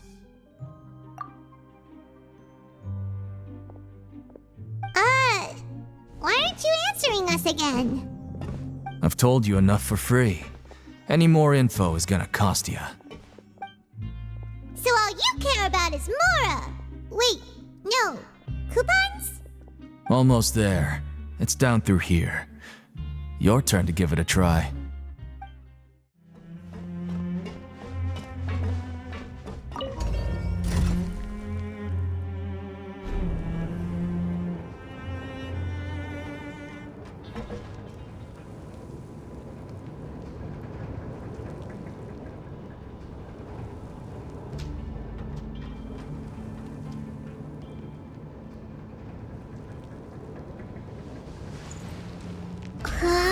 So, we're going even deeper now? Just how deep down are we? It's like a metaphor for your previous life, isn't it? Our lives weren't that bad.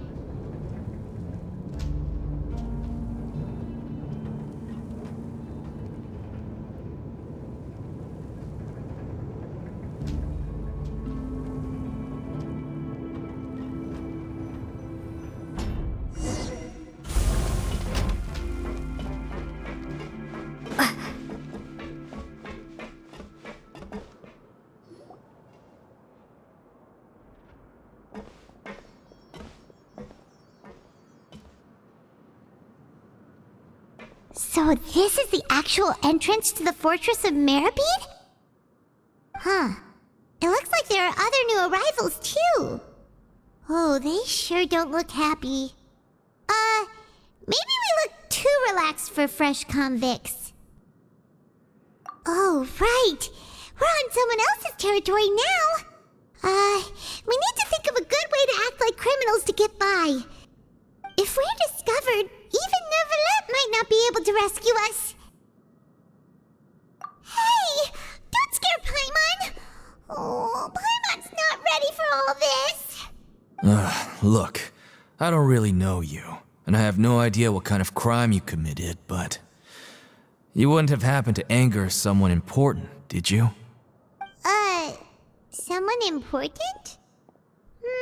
Paimon doesn't think so.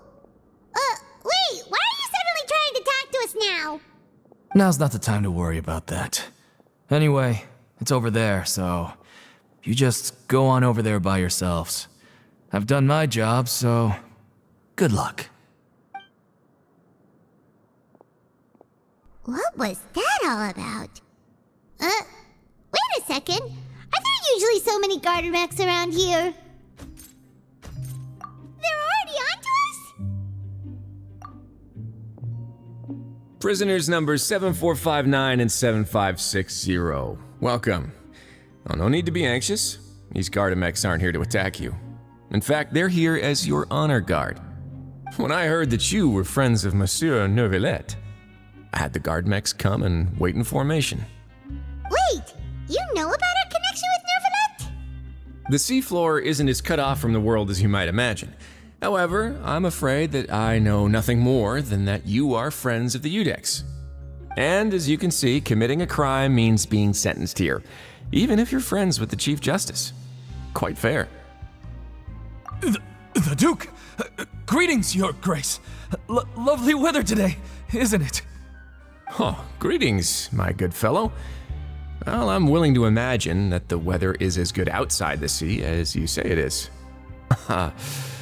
How great it would have been if only the Fortress of Meripede had been built on the coast, huh? It would have been so convenient to enjoy a nice chat in the sunshine. My profuse apologies. I just got so nervous when I saw you, So this is the Duke. He sure looks a lot younger than Paimon imagined. The Traveler and Paimon, correct? Mr. Deacon here was responsible for your welcome. I trust you were satisfied with his guidance?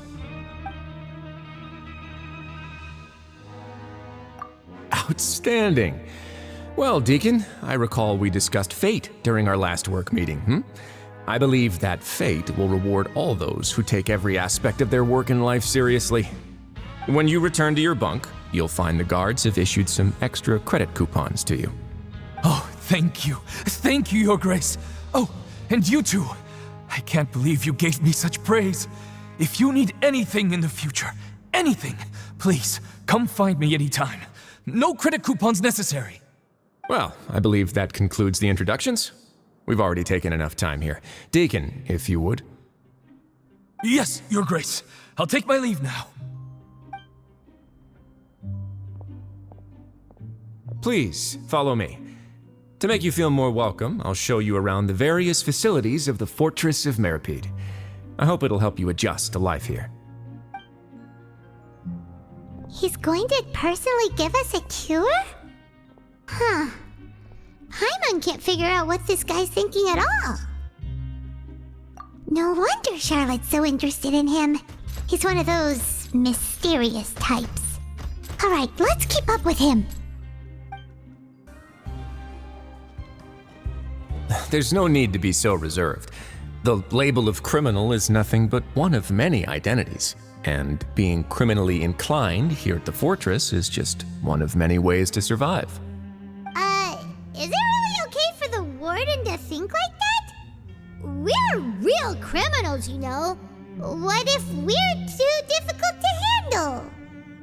Well, then maybe you'll be able to carve out a name and a place for yourselves in this underwater world, But before you go in swinging, please remember that in the Fortress of Meripede, it's better to not cause trouble for yourself or for the guards. Now, we've arrived at a very important place, the Coupon Cafeteria. You can come here and claim one welfare meal each day. Welfare meal? You mean it doesn't cost anything? That's right. Criminals are essential to Fortress operations, so we must guarantee that they at least have the basic means to survive. But that's not how it was. Back in the day, it cost you credit coupons just to get a cup of water here. For fish like you who just arrived with nothing, you'd have to go to work hungry until you earned enough coupons to eat. It was only after His Grace became the administrator that we got the free meal rule. Now everyone gets a square meal every day, even no-good slackers who've never picked up a wrench in their whole lives. Nobody starves to death here. In the Fortress of Meripede, credit coupons are the only currency, and everything must be purchased. In some sense, you could say using the coupons is a form of trade. But trade is always conducted by people. So if we want trade here to prosper, we need everyone to work hard and live their lives. If nobody could even afford a meal, then the whole fortress would be up in arms. And that would only make things more difficult for me. So, rather than saying that we're giving everyone a free meal here, you should say that everyone's hard work has improved the living conditions in the Fortress of Meripede. Your Grace's reasoning is correct, but what I said is also true. Whatever the case, hard work is rewarded here. You'd be hard-pressed to find anywhere else as fair and reasonable. Right! Paimon sees your point. By that logic, this place doesn't seem so bad after all. Oh, wait, no. We shouldn't drop our guard so quickly. But it seems the inmates really respect the Duke because of his attitude, right? We should still try to verify the truth with our own eyes. Let's continue this way.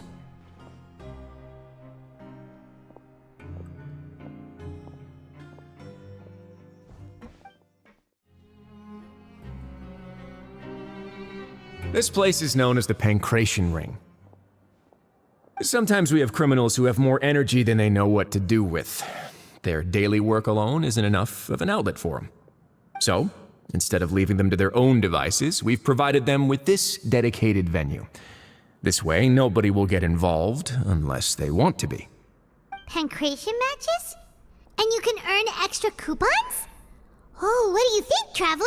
Interested? But I must warn you that your sentence will be extended if you fail to restrain yourself and end up seriously injuring or killing your opponent. So, did you set this place up too? No, actually. I just granted approval for the organizer to use this area to build the ring, and I collect a portion of the proceeds in return. Of course, the fees are also quite useful. Oh. Do you mind if we ask what they're used for? Sure. Ensuring personal safety, maintaining the arena, and resolving any conflicts that arise. Why? Are you interested in how to manage a pancration ring? Oh, no. Paimon was just wondering if that's how you paid for everyone's welfare meals. A reasonable guess. I see you have a talent for entrepreneurship. Oh, you hear that? Paimon has a talent! So we can start a business here? That is something you can discuss between yourselves later. Let's move on for now.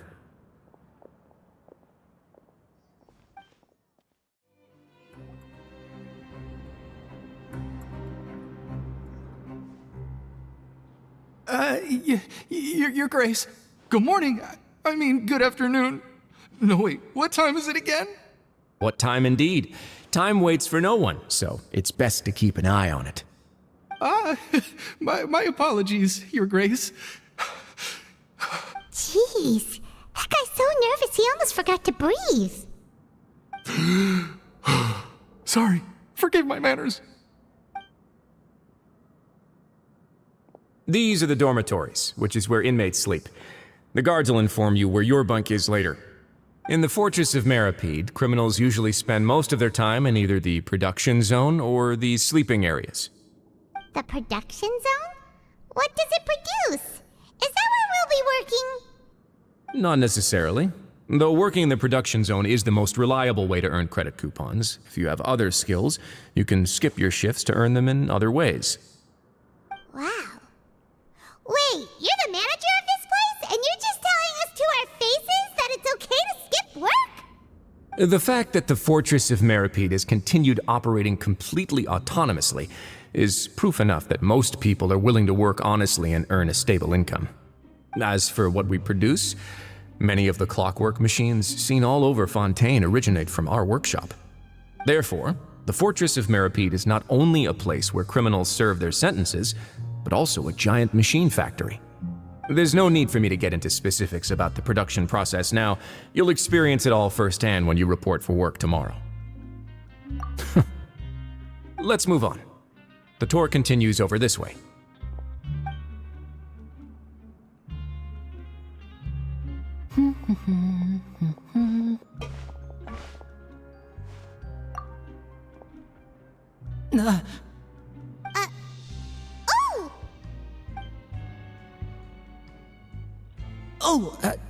You really scared me there. I didn't expect to see you here, Your Grace. I thought maybe I was so tired from work that I was starting to see things. The only thing you should be seeing is the work in front of you. Stay focused and keep up the pace. Oh? Is something the matter? It's nothing. Paimon's just worried about how hard we'll have to work tomorrow.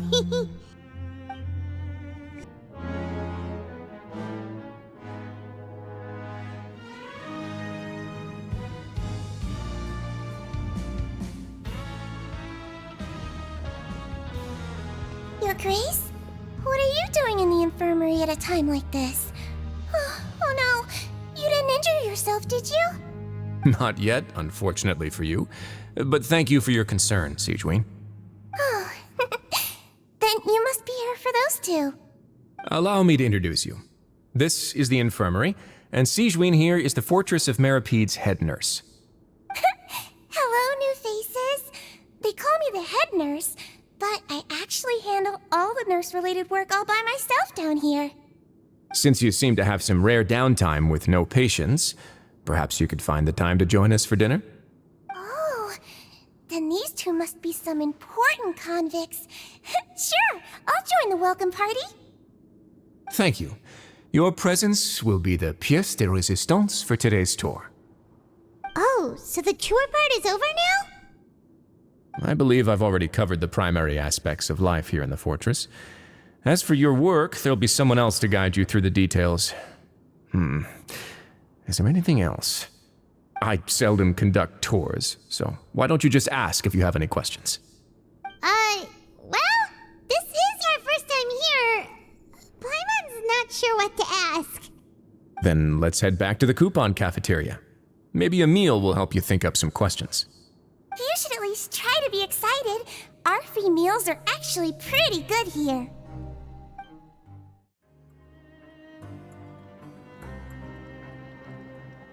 What do you think of the food? Does it meet your expectations? Wow, it looks delicious! Nivelet made it sound like living conditions in the Fortress of Merapede wasn't very good. Who would have guessed that criminals get to eat tasty food like this every day? Oh, isn't that the meal box that only super lucky people manage to draw? Seems like you two are quite fortunate. It actually has nothing to do with luck in this case. I had a word with Walsey, so you didn't have to draw lots like everyone else. Oh, you mean the meals are random? Yes, what you get to eat depends completely on your luck. You could say that it's a distasteful little game that Chef Walsey likes to play here in the cafeteria. Paimon knew it! If criminals got to eat tasty food like this every meal, the crime rate in Fontaine would skyrocket for sure! Excuse me, did I hear you mention Noirceur just now? I've been wondering how he's doing. Is he busy with work? Has he been taking care of his health? He seems healthy no matter how you look at him, but he works so hard all the time, so it must be really tiring. It sounds like he hasn't changed a bit. Looks like you can stop worrying so much, Sigewinne. Oh, that's good. But I still feel like it's been too long since I've heard any news about him. No news is good news. Maybe next time I've got something to discuss with him, I can invite you to accompany us. But isn't the Fortress of Merapede independent from Fontaine's court system? What do you two have to discuss? Well, we provide all kinds of mechanical products for official use, and some essential goods have to be obtained from the overworld, so we naturally have to stay in touch about this and that. Monsieur Noirceur's character is unimpeachable. No matter the question, you can discuss it openly and freely with him. Talking with him feels quite effortless. In light of that, I am quite willing to go out of my way to show respect and accommodate him. In fact, right now, I'm treating you two as guests invited by Monsieur Noirceur. But unfortunately, I can only do so until the end of this meal. After this, you two will just be inmates here. You're very welcome. Well, your new life awaits. The Traveler and Paimon, right? Listen up. As new inmates, the only thing you need to worry about is what to do and when to do it. Don't make any extra trouble for yourself. Your bunks are right over there. Follow me.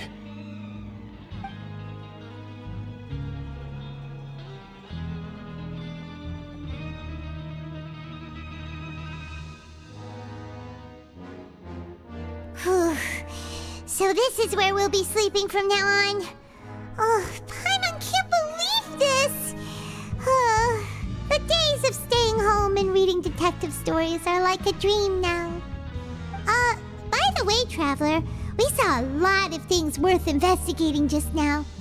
Even though the Duke didn't say it too directly, Judging from what he said at the end, it seems that he was only welcoming because we know Novelette. We are criminals, and Paimon did eat that cake, but we're actually here to help Novelette. Is it possible that he knows we're here on a mission? Or is Paimon overthinking things? Yeah, Paimon thinks so too. He probably knew why we came here from the very beginning and intentionally wanted to send us a message. Maybe something like, "Hey, I have my eyes on you, so don't try anything funny." Yeah, you're right. It's not like we can go back to Novelette empty-handed and say, "The dude looks scary, so we gave up." And besides, the Duke said that he was willing to go out of his way to show respect for Novelette, right? So, we at least need to try. But Paimon hasn't gotten a clue where we should start our investigation. You mean... Yeah, that's what Paimon was thinking too! Paimon almost spilled the beans when we ran into him. Fortunately, based on his attitude, it looks like the Duke sees Linny as just another inmate. We worked so hard to help clear Linny and Lynette's names, and yet we turn around and bam! He's in prison anyway! Oh, right! Linny and Lynette are from the House of the Hearth. They work for the Knave, so they could be here to investigate too! Huh? Oh, it's a card! Paimon didn't notice it earlier. It looks like a magician's prop. Lenny must have left it here.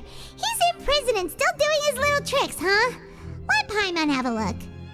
It was nice to bump into you again. Let's catch up in the production zone tomorrow. What in the world?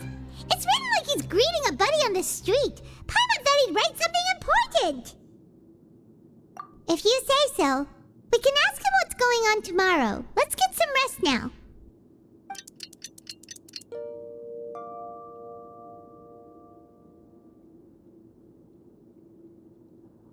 Hey, you're finally awake! Well, it's Paimon's first day as a prisoner. Last night, Paimon dreamed about getting interrogated by the guards until Paimon told them everything, and then Paimon woke up. Hey, come on! It's just a dream, okay? Paimon wouldn't really squeal. Maybe? Hey, lazy bones! What are you still doing here? If you don't want to starve, then get yourselves over to the production zone. Sorry! We're going right away!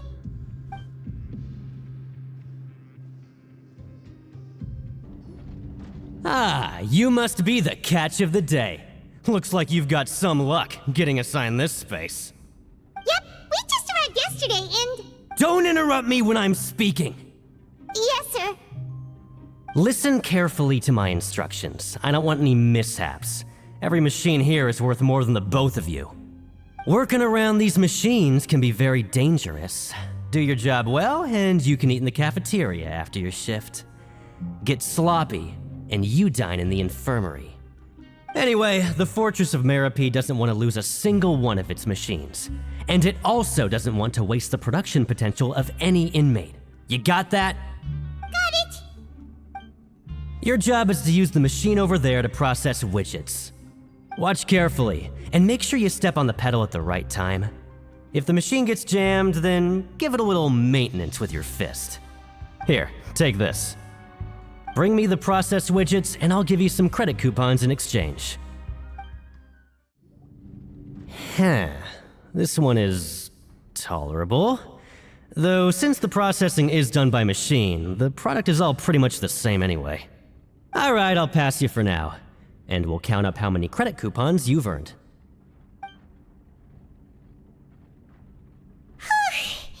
Paimon's exhausted. We're done now, right? Oh, that foreman. He's so scary that Paimon couldn't even speak. Ugh. Even though Paimon's starving and wants to head straight to the coupon cafeteria, we still need to meet Lenny first, right? He probably just finished up his work, too. He should be around here somewhere.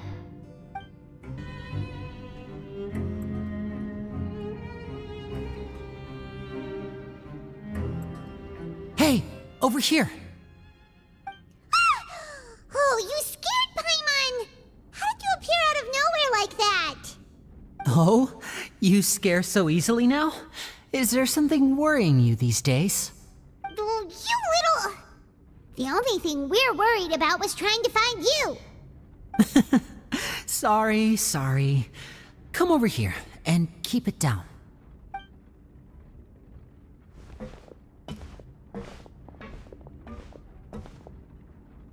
Oh, Lynette!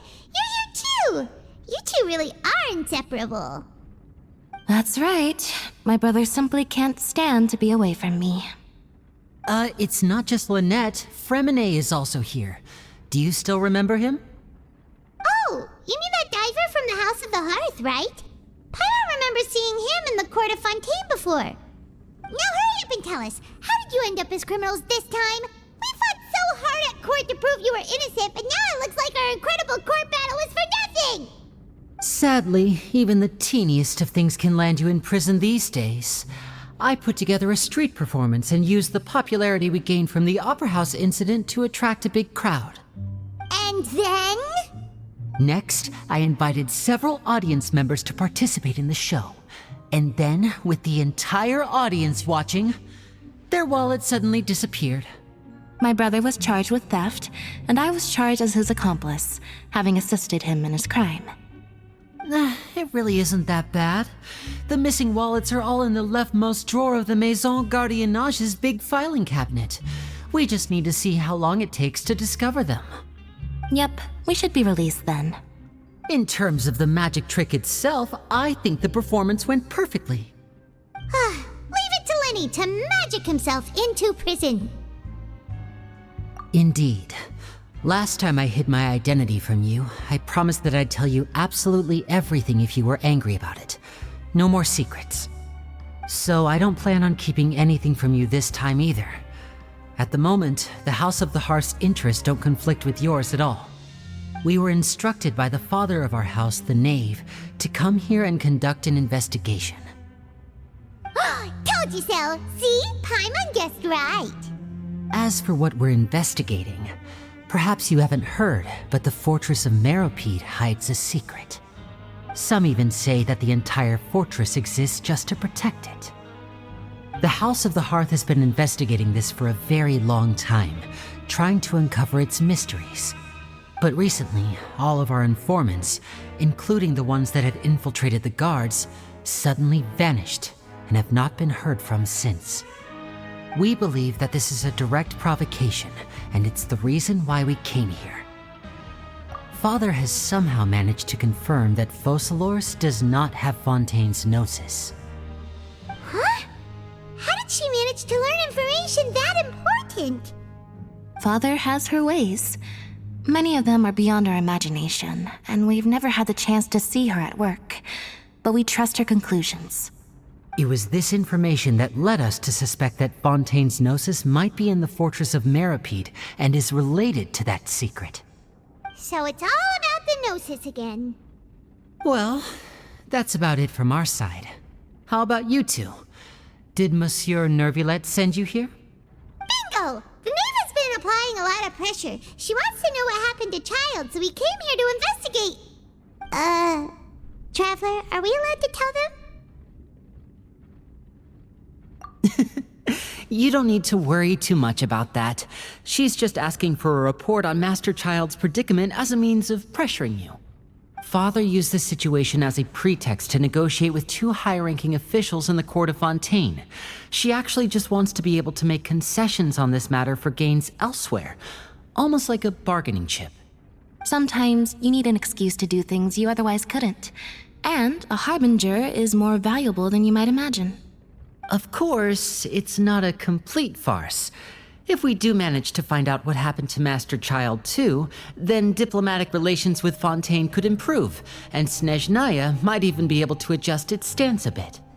Is it just Paimon, or does it feel like we're the only ones who actually care about Child's situation? The relationship between the Harbingers must be as bad as ever. I wouldn't go that far. Father just has different standards than we do when it comes to what can be sacrificed for an advantage. By the way, I have a suggestion. Why don't we team up? Even though we have different objectives, we're both here to investigate the Fortress of Meropide. It would be more efficient for us to work together. As you know, the House of the Hearth has many reasons to seek the Gnosis, but our highest priority remains resolving the prophesized crisis. You can trust us on that. See, I told you. Is that so? Sure enough, it won't be easy to convince them to cooperate with us. Lenny seems to be thinking pretty hard about something. Of course he is. Lenny has been looking forward to a chance to reach an understanding with you ever since last we met. Or, I should say, we were really looking forward to teaming up with you this time. Lynette, just tell them everything, why don't you? It's okay to open up a little. Very prudent of you, and consistent with your behavior since we first met. That's reasonable enough, and I agreed to cooperate on these terms as well. I was prepared for the worst, but you were actually more agreeable than I anticipated. All right then, there's no time to lose. I have some information to share, so listen carefully. Since Lynette and I arrived here, our investigation uncovered the fact that the Fortress of Meropide has a forbidden zone. Most people just clammed up and wouldn't talk, but after asking the right questions, we were able to confirm the existence of the forbidden zone from the guards. You should be aware of that while you're investigating.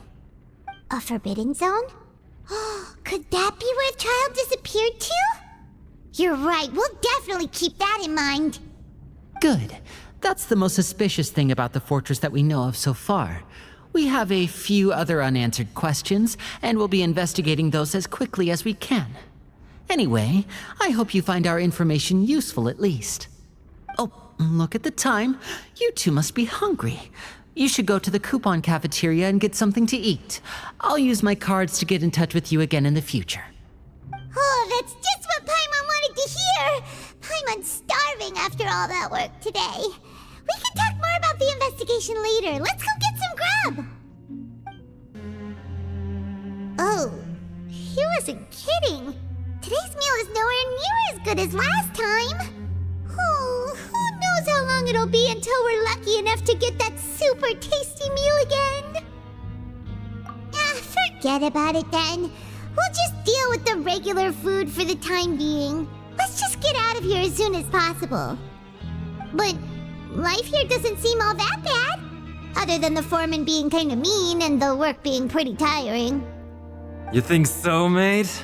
If I had a coupon for every fish who said that. Seems you fishies still haven't learned your lessons from your life up on the surface. If you take things at face value, then by the time you reach a dead end, you won't even know how you ended up on that road in the first place. I like your attitude. I can, let you in on a little something. Everyone's been telling you to just follow the rules and not cause any trouble for yourself. Am I right? But what they don't tell you is that the rules aren't exactly what they pretend to be. The rules for being a prisoner. The truth is, this place has a lot of hidden rules. Huh? Hidden rules? What do you mean? Not everyone knows about those rules, but whether you know them or not, once you break one, you might encounter something even worse than death. Really? Oh, now you're really scaring poor Paimon. Don't joke around like that! Of course. And I'd say that just disappearing would be one of the better outcomes. Oh, you mean that if there really are hidden rules, then Child's disappearance might have something to do with that? In that case, would you tell us some hidden rules? We definitely want to avoid breaking them. Come on, mate. This is valuable information. The difference between life and death. Do you really think you can just ask and I would tell you? Paimon understands, but we don't have many credit coupons yet. Yeah, I know. Not like I'm going anywhere. Just come talk to me after you've saved enough. Moreover, you're new fish, freshly caught, and completely out of your element. What'd be the point in even telling you anything before you've gotten a handle on your new lives? Come and find me once you've been here longer. I'm usually around the rag and bone shop. Just call me VDoc. Bye-bye now.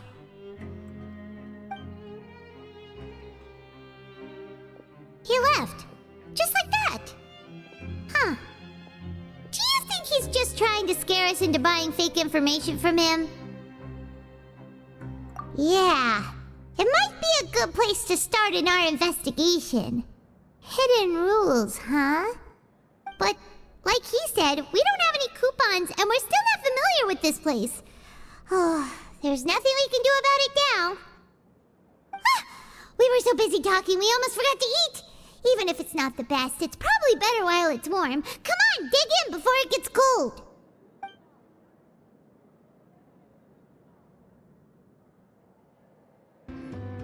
So Paimon just confirmed with the guards that our shift is set for every morning, and we're free to do whatever we want all afternoon. But it seems like most of the other inmates choose to continue working through the afternoon to earn more credit coupons. Oh, and they also said that you can use coupons to skip work in the morning and free up your time. They weren't kidding. Credit coupons really can be used to do anything here.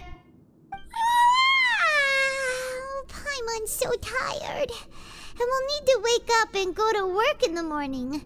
Without any credit coupons, it's not like we can really do anything else. Nighty-night, Traveler. Paimon hopes we can keep making progress on our investigation tomorrow.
What's wrong? You seem to have something on your mind. Did you dream about something last night? Is that even possible? Unless it wasn't an ordinary dream? Oh, Child's vision! So you had it with you this whole time? Maybe the vision connected Child's consciousness to yours. And our investigation has its first major breakthrough! Good thing you brought the vision with you here. So what did you see in the dream? Do you know where Child went? Huh. Okay. Well, hopefully it'll be a bit more helpful in the future. What's more important now is that it's the start of another new day as prisoners. Let's do our best to earn more credit coupons. What's the plan for today? Let's go! It's time to start working. If that guard Fielding catches us skulking about, he's sure to give us an earful.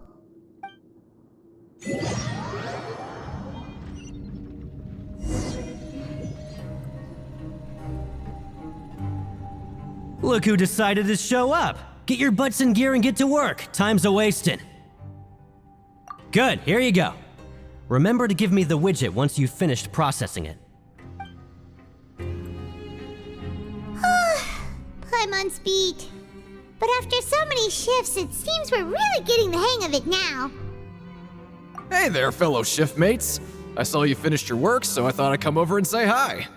Oh, hey there! We've seen you before. Your assigned workspace is really close, isn't it? That's right. The name's Rowan. This past few days, I couldn't help but notice the new faces working nearby. I guess we were destined to meet. I've been working here for almost 15 years. Even the foreman, Grainville, always calls me Chief.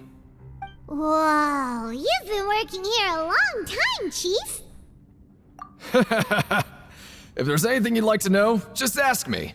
I know the work here in the production zone better than the back of my hand. All right, Chief. We'll be sure to come to you first. Did you just ask about the rules? Pretty sharp for newcomers. You've already heard about the rules, huh? Who'd you hear it from? All right. Seeing as I'm the one who came over here, you're already calling me Chief. I guess I can tell you a little. Truth is, you two keep working like this, you might be putting yourselves in danger. Huh? Wait, there's even a rule about that? What would have happened if you never told us about this? Well, it's usually not that easy to break one on accident. The conditions of the hidden rules are usually pretty specific. But once you do break one, bad things happen. If you work continuously in the production zone for 3 days, and if all you do besides eating and sleeping is just work, then something bad will happen during lunch on the 3rd day. Huh? Like what? Oh, don't scare Paimon! If I knew that, then I wouldn't be standing here talking to you, now would I? You mean, even you have never tried working 3 days like that before? There's actually a legend about this rule. They say that there was a worker who worked way harder than me. He was both efficient and eager on the job, and most other workers couldn't hold a candle to him. One time, he tried to test his limits and worked as long as he could. Then during lunch on the 3rd day, he disappeared into thin air, as if he'd evaporated. Later, some people went and asked some of his past friends about him, but they said, never heard of the guy. What the? How could that happen? Unfortunately, we were assigned different production zones. I never saw for myself what he looked like. Wait, are you thinking that it was... Huh? Oh? You... Listen, kid. This ain't the kind of thing you should be curious about. Let me tell you, you're better off forgetting about it and looking after yourself. Now I kind of regret ever telling you. Yeah, I agree with Chief here. Do you really want to try?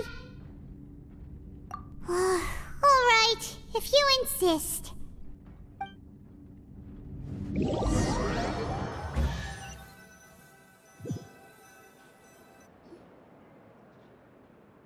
Oh, just a regular meal set.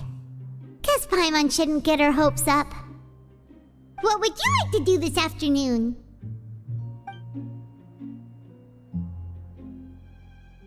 Yeah, Paimon felt like some of the people here were a little strange the moment she saw them. Oh, hello. You two are the ones who were with His Grace. No need to be so nervous. Sorry, I couldn't help but think of His Grace once I saw you, and I... Oh, it's hard to say. Maybe I am. He's got a very overwhelming presence. It makes me feel like I'm just some insignificant little bug. Wait, seriously? Oh, I'm always indecisive, and I tend to make a mess of things. It's like a reflex. I just instantly start to tense up the moment I see a smart and capable person like His Grace. What? Please, don't say anything like that out loud. How could you possibly think something like that? Oh, wonderful. I was worried that you'd be busy trying to earn credit coupons all the time, but it seems like you haven't neglected your investigation work after all. Paimon likes having more coupons, but no one wants to work all the time. Have you also been investigating the area, Lynette? No, I was just slacking off, and you happened to catch me. My brother is still obsessed with anything remotely related to the Forbidden Zone. But knowing him, it won't be long before we get more leads. Oh, before I forget, this is for you.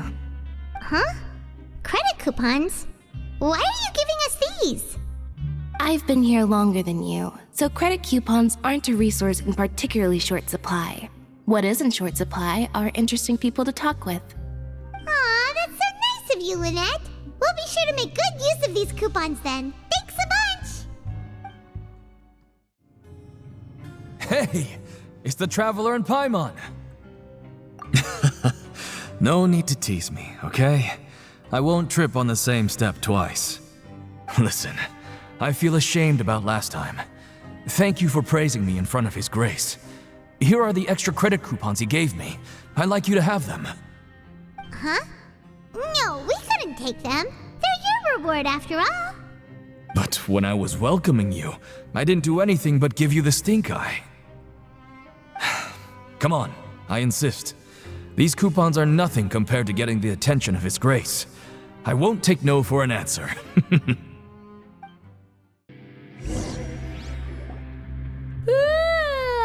woke up so early today that Paimon's been nodding off all afternoon. Good thing it's finally time for bed.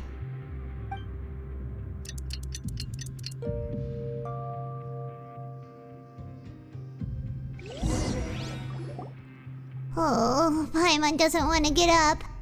Paimon still feels completely exhausted from yesterday. What do you have planned for us?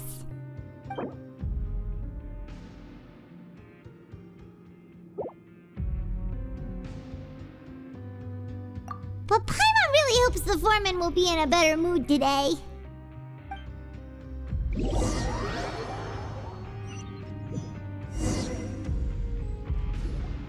Look who decided to show up. Get your butts in gear and get to work. Time's a-wasting. Oh? What's with suddenly wanting to work so hard? You need coupons that badly? Sure. Let's just say we really want to test our limits.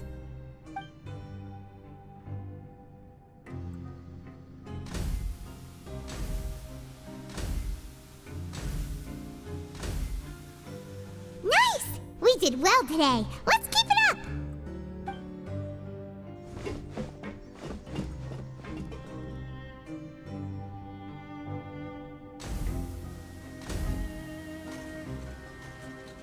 Whew, Paimon's had it.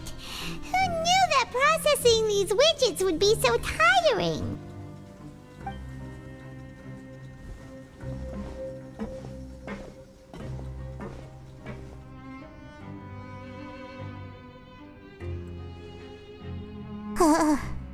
That's it. Paimon doesn't even have the energy to talk anymore. Is it time to eat yet?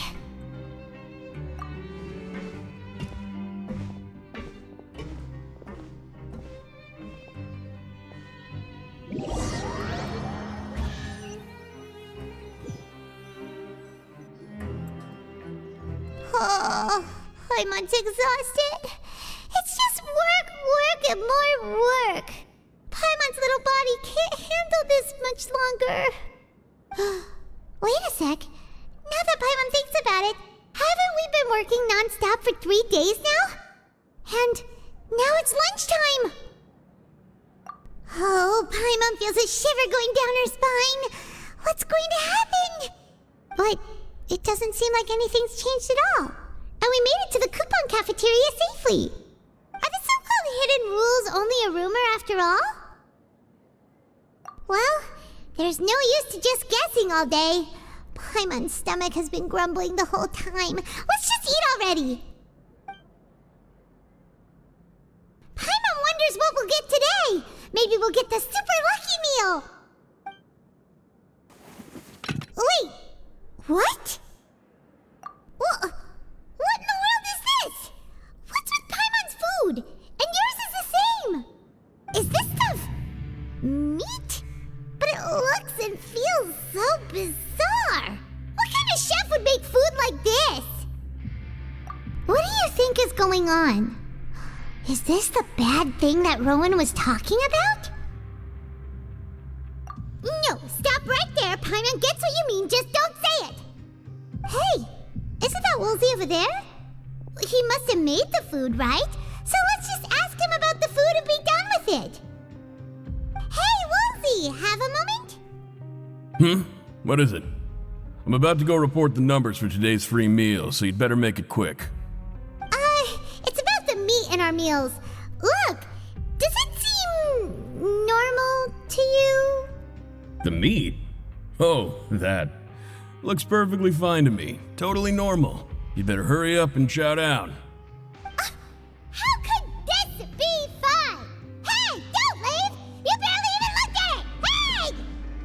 Ugh. What should we do now? Woolsey wouldn't even give us the time of day. Is he trying to hide something?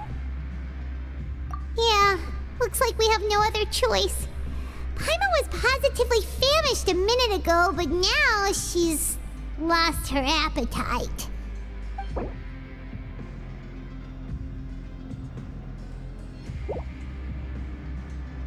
What would you like to do this afternoon? Since we have time now, let's focus on investigating some more. Hey, look! There's something here! Looks like a research notebook. That suspicious guy peeking into the infirmary just now. Is he a fan of Siegewing? He must have dropped this. Let Paimon read it real quick! The Melusine perceive the world very differently from humans. There are significant deviations. As a result, their sense of aesthetics and beauty is also very different from that of humans. This must be taken into consideration when giving gifts. Ooh, this all sounds pretty serious. He sure did his homework. And as for the notebook, let's take it.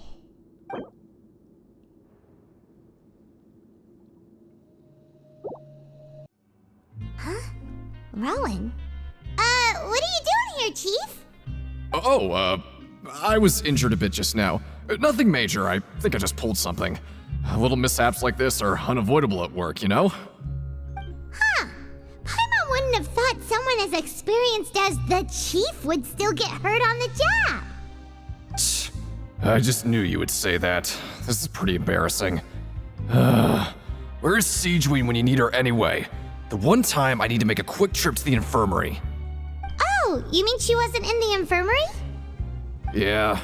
The rumors say that there's never anybody in the infirmary in the half hour before lunch, and nobody knows where Siegewing gets off to. Huh. That's actually really strange. Siegewing's always super dedicated to her work. Where else would she possibly go? Forget it. I can take care of a small sprain like this on my own anyway. No need to trouble her.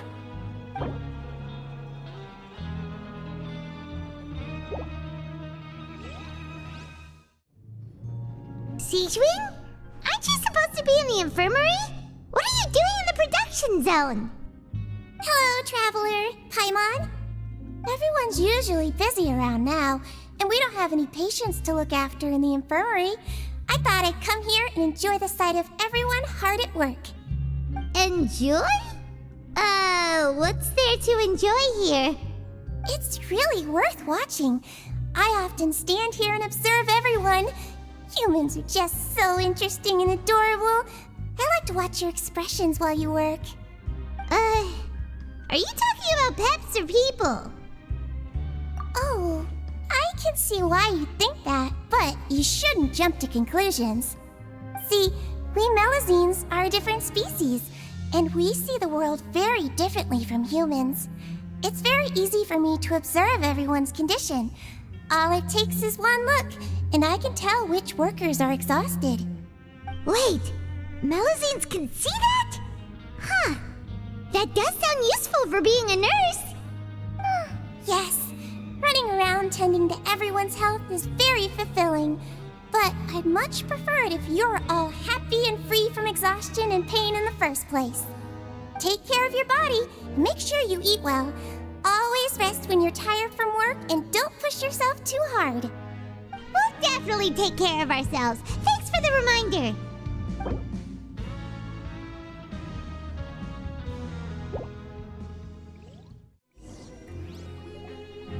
So after working a few days straight, we got some strange meat in our lunch. What was that all about? Has our investigation turned up anything useful recently? Really? Then it looks like that part of the investigation has hit a dead end. Well, we'll keep searching for more clues tomorrow. Good night, Traveler.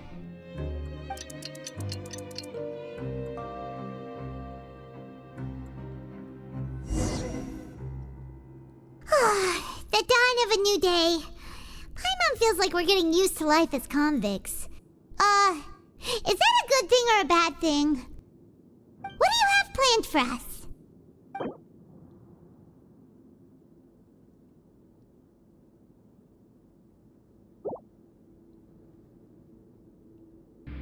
After working here so long, we're really starting to get the hang of it. But doing the same thing all the time can get old pretty quickly. How are you holding up? Yeah, it's good to kick back and relax once in a while.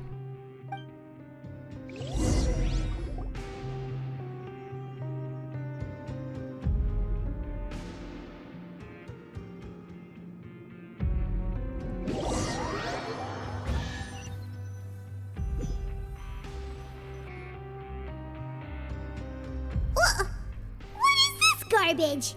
Ooh, it looks disgusting! Oh, Paimon misses your cooking now. What would you like to do this afternoon? Sure! If we're not going to work, then let's kill some time at the Pancration Ring. Oh, you must be the Traveler, huh? Sorry, mate, but competitors as strong as you are prohibited from participating. I don't make the rules, mind you, but I was given very specific instructions. Even convicts value their lives, don't they? I hope you can understand. But we have a game here that'll let you show off your strength, and you'll even earn some credit coupons in the process. What do you think? Interested? And if we lose the game, will it cost us credit coupons? Of course. That's the cruel reality facing every competitor in a place like the Pancration Ring. Okay, great. Let me walk you through the rules. The targets in front of you will pop up one after another. You'll need to hit the targets in the same order that they popped up. If you can complete a few rounds in a row with no mistakes, then you'll win credit coupons. But the second you mess up the order, you lose. Game over. The game costs 300 credit coupons to have it go. So, you up for it? Thanks for your patronage, mate. Now, let the game begin. Okay, do your best to hit the targets, just like Colin said.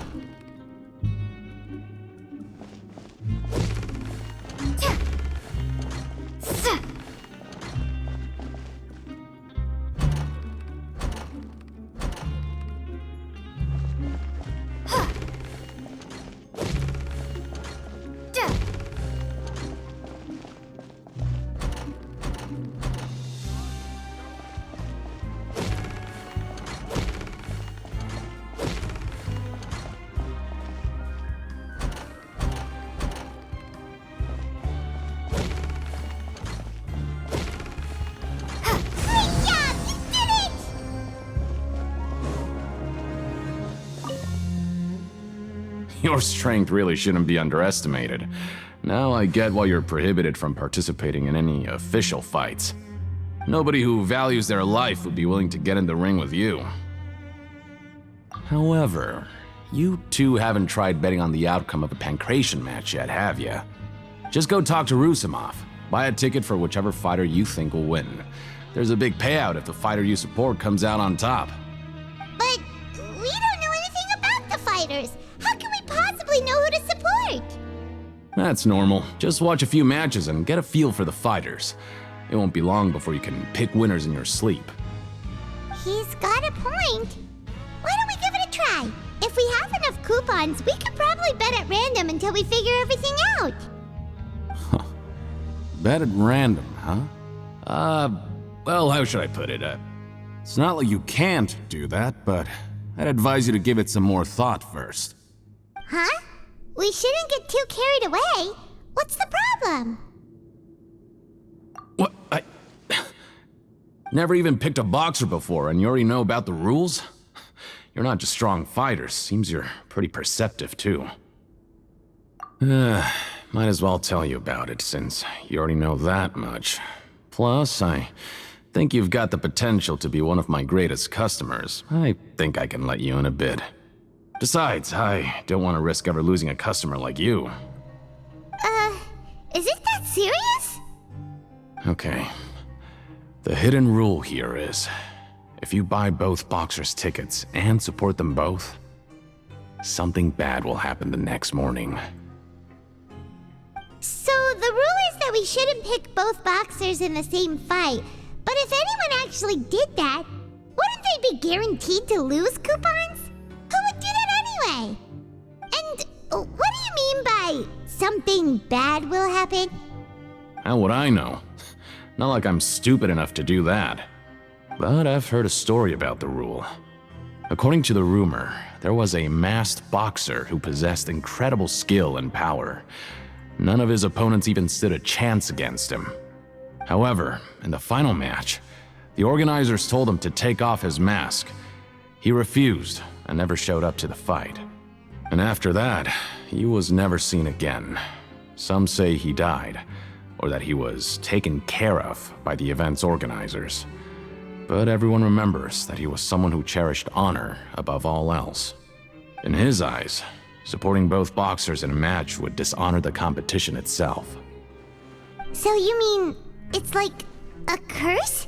He'll take vengeance on anyone who does that? No, he was always wearing a mask, like he was intentionally trying to hide his identity. I don't even know anything about his past. Traveler, do you think that boxer was... Huh? We will? You're not serious, are you? Look, here I was just trying to be nice and warn you, yet here you are trying to break it on purpose? Yeah, it sounds pretty scary to Paimon.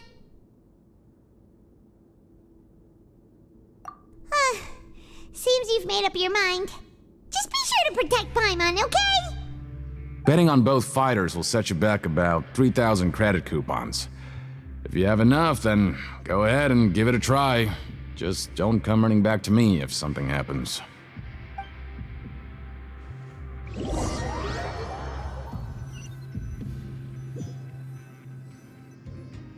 Aw, looks like we won't get a chance to sleep in as long as we're here. Let's get to bed early.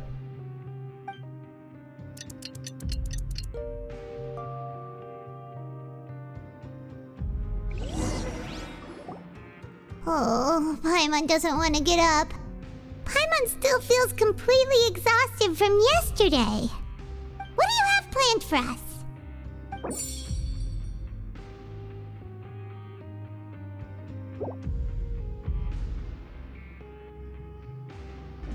After working here so long, we're really starting to get the hang of it. But doing the same thing all the time can get old pretty quickly. How are you holding up? Yeah, it's good to kick back and relax once in a while.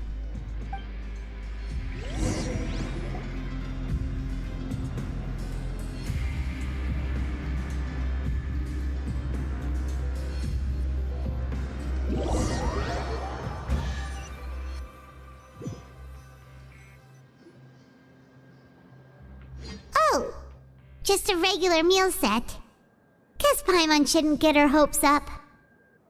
What would you like to do this afternoon? Sure! If we're not going to work, then let's kill some time at the Pancration Ring.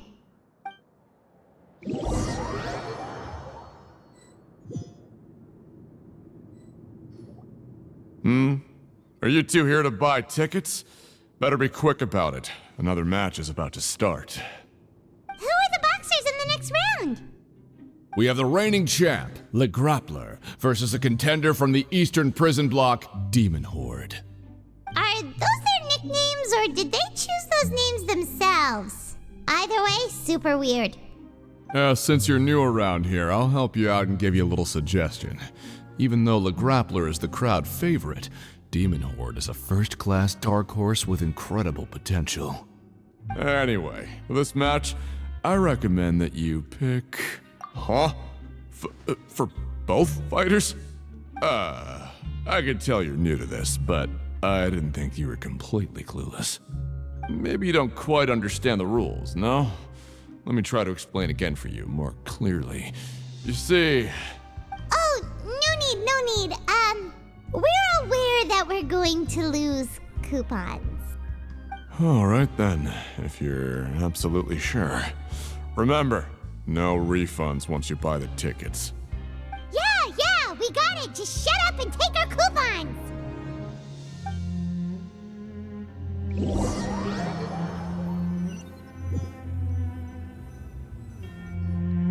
Seems we had a productive day. Hope we can make even more progress tomorrow.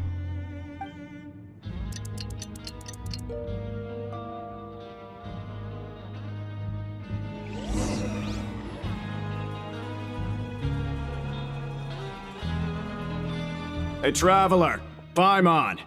Package here for you. The next time you buy something, go pick it up yourself. I'm not a delivery man, you know. Huh?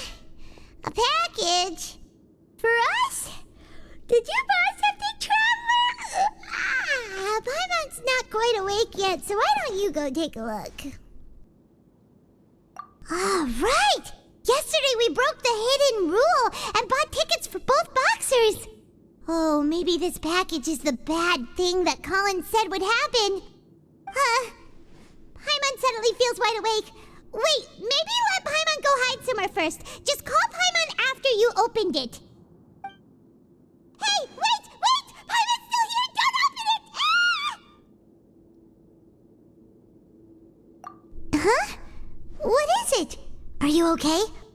Let Paimon take a peek too. Oh, it's just a small bottle.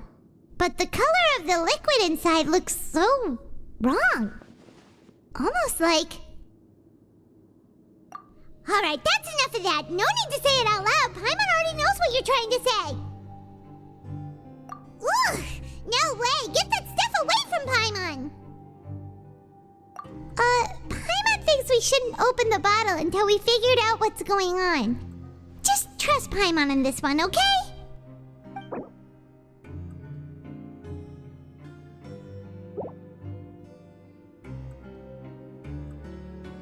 What do you have planned for us? Though it feels nice to slack off a little, less work means less coupons. Let's make the most of our morning. If there's no way to send it all out, then maybe I'll never get a chance to leave. Who are you? We've never seen you before, and you don't look like a fellow convict. I'm not! Of course I'm not. Please, don't mistake me for a criminal. I'm a good, law-abiding citizen. Then what are you doing here? You sure seem anxious about something. I'm a promoter for Fontaine, and I'm usually responsible for promoting our drink products. I thought I could complete my task here quickly and return to headquarters, but I've been here way longer than I anticipated. Oh, a promoter from Fontaine? So what kind of problem did you run into? I'm so upset. It's all because of that Duke. After discussing the company's promotional plans with him, he told me outright that my project was worthless. However, in light of our long history of successful collaboration, I still tried to patiently explain the details. However, to my surprise, he just cut me off while I was speaking. Let me take a moment and recall his exact words. I'm just gonna stop you there and say no. If anything, I'm saving you time. It seems you don't fully understand the value of credit coupons here, nor do you understand the value of your own products. The former is because you are from the overworld. That's understandable, and I don't blame you for that. But as for the latter, only someone monumentally stupid, so breathtakingly stupid that they were completely ignorant of the value of credit coupons, despite living in the underworld, would ever possibly consider buying your drink. Let's just forget it. Anyway, that's how he rejected my proposal and asked me to come up with another solution with the condition that it doesn't cause any trouble for him. Can you believe that guy? Well, he is the head honcho here. Not much you can do about that. We met him too and could tell that he's the kind of guy that's hard to pin down. Fine. I know I should just let it go. I'm on his turf after all. His house, his rules.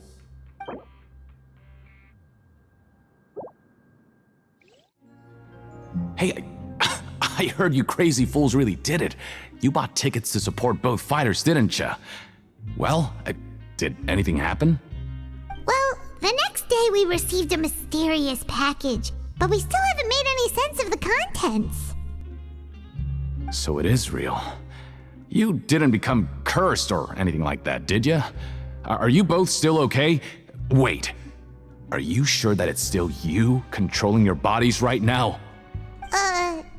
Paimon's not sure. What do you think, Traveler? Is Paimon still Paimon? Oh, okay. Well, that's good.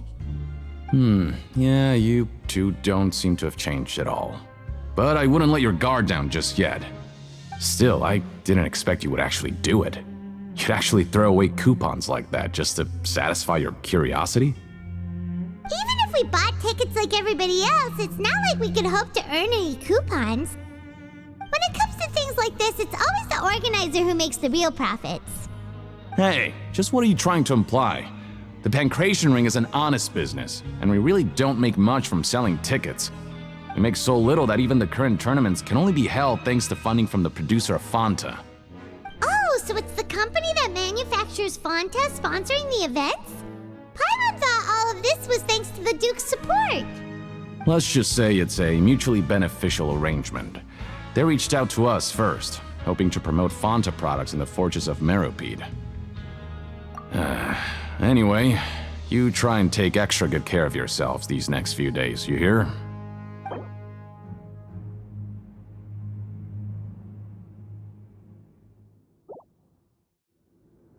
Hey, what are these papers scattered all over the ground? Are they registration forms or something? Maybe not. Every page has the Fontaco symbol on it. Maybe it's some flyers from the company. Okay. But if someone catches us, they could accuse us of trying to steal the company's secrets, couldn't they? Oh, you're right. Guess there's nothing to worry about then. Let Paimon have a look here. Without assistance from the Fontaine Research Institute, development of the new product has been slow, and some researchers on the project have voiced concerns. We have no choice but to let the new product undergo the first phase of promotional trials without a designated name or packaging. We will adjust the direction of future development according to feedback.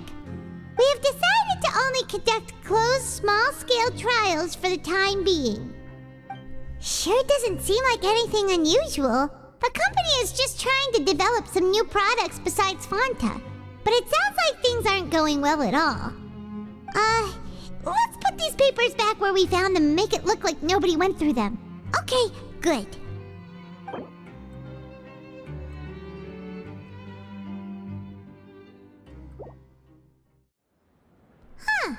We ended up here without even thinking about it. Want to grab something to eat? Alright, but remember that we bought this time with coupons, so let's make better use of it next time.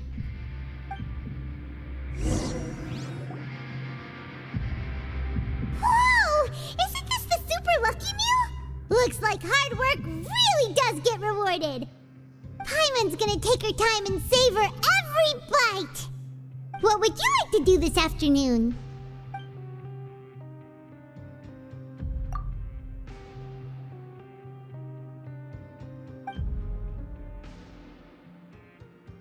After working here so long, we're really starting to get the hang of it. But doing the same thing all the time can get old pretty quickly. How are you holding up? Yeah, it's good to kick back and relax once in a while.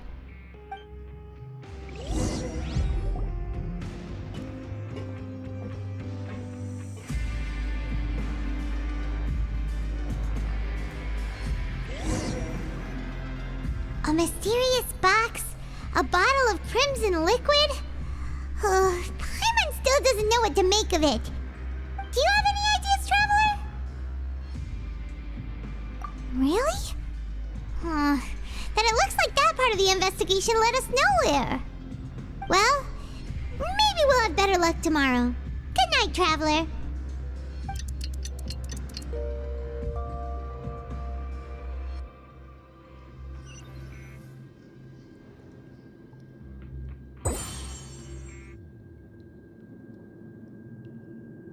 Okay, so we've investigated 2 of the hidden rules. Paimon didn't think this prison would have so many weird things going on. We'd better pick up the pace with our investigation, otherwise we'll never get anywhere. Yeah, let's skip work for now and put our time to good use.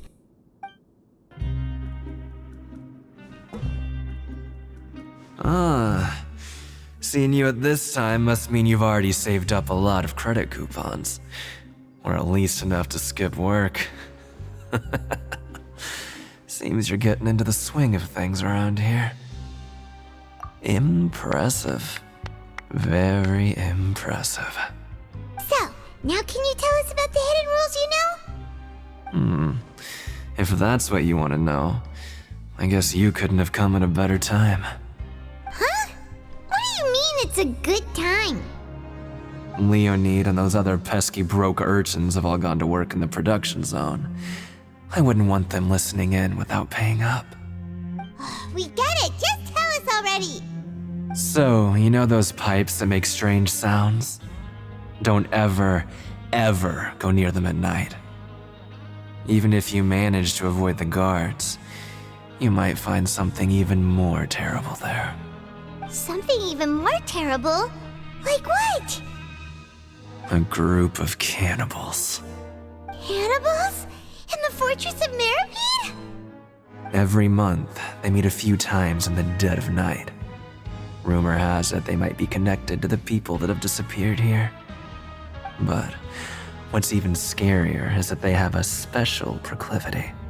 Since they have no way to dispose of the leftover remains, they have ways to transform them into other forms and keep them in the fortress forever. Paimon might already know what you mean by other forms. So that's what's going on here. Oh, Paimon's stomach doesn't feel so good. You two look pretty skeptical. No matter, learning the truth behind dark secrets isn't necessarily a good thing. I've got things to do too. I suggest you just act like I never told you anything. Traveler, can we just trust him on this one? Oh, Paimon doesn't want her blood and flesh entombed here for all eternity? Oh, so that's how you see the situation. Huh. You know, Paimon does feel a little better about it now. When will all the secrets end?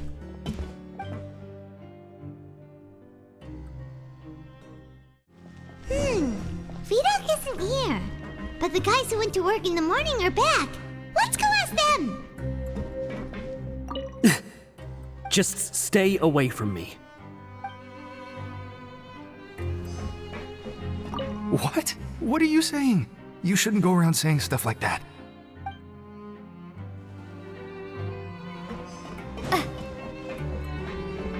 What are you talking about? Listen, you should keep your nose out of other people's business. Their attitude sure is suspicious. Like they're trying to avoid us. But if they're being so obvious about acting weirdly, do you think they might just be trying to lure us in? Oh, this is all getting way too creepy for Paimon. So you mean we still need to investigate some more? Okay, if you say so. Hello, Fielding. What do you want? Criminals like you ought to be working right now. Catch my drift. We just want to ask you a simple question. Have you ever discovered anything odd during your nighttime patrols? Why are you asking about something like that? Whatever happens at night isn't your concern. All you need to worry about is getting enough sleep.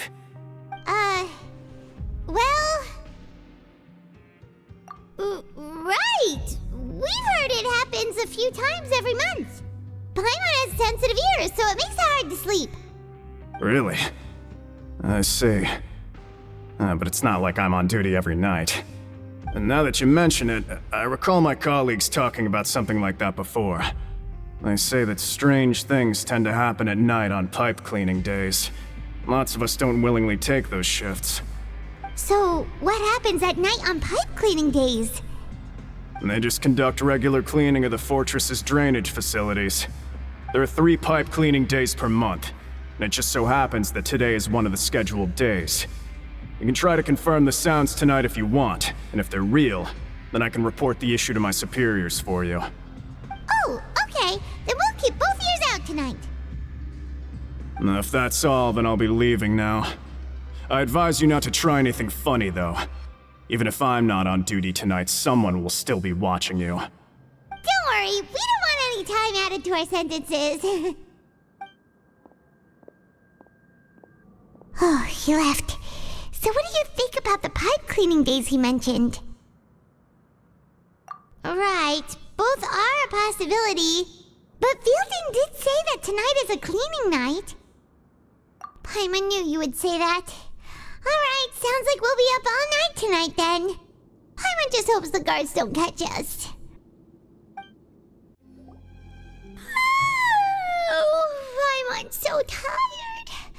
But we can't sleep yet. They'll be cleaning the pipes tonight, so it's the perfect chance for us to investigate. Whatever. Just be sure to wake Paimon if she dozes off. Paimon's worried something might happen if you go alone. Huh? Traveler? Did you fall asleep already?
Traveler, come on, wake up!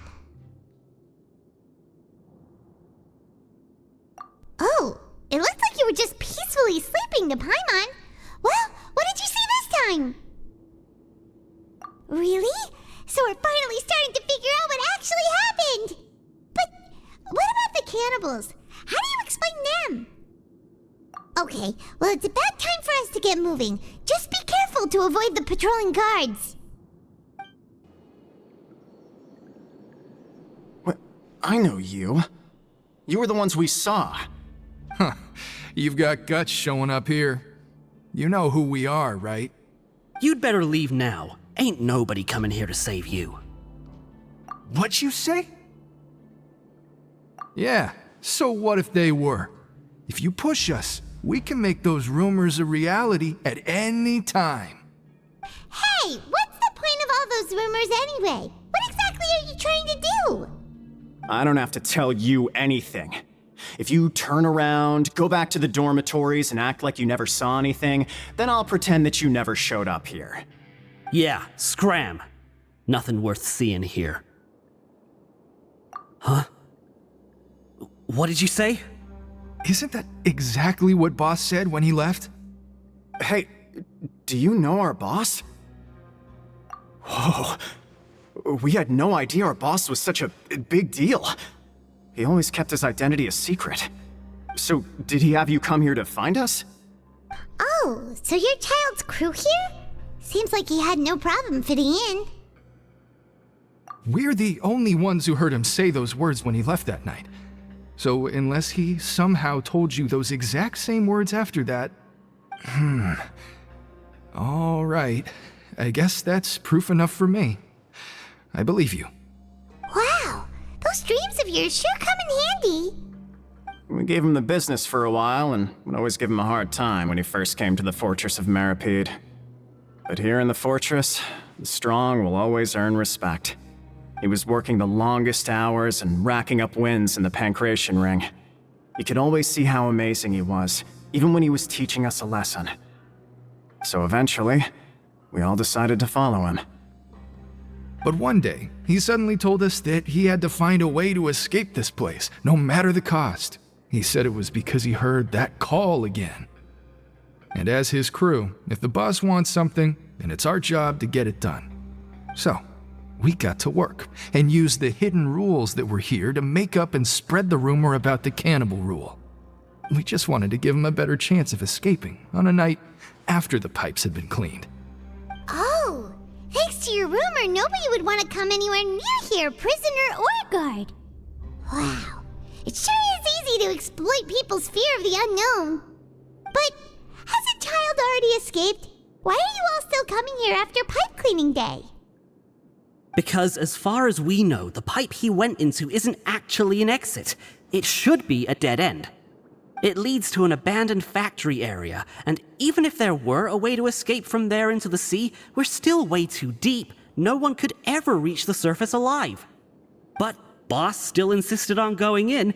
It's like he was obsessed about it. So we told him that we'd pretend as if he never existed while he was gone. And that if he wanted to come back, he should wait for nighttime on a pipe cleaning day. That way, we could meet him here and help cover the whole thing up. So you come and wait here through the night a few times a month just because of that promise? Yeah, but it's been so long now.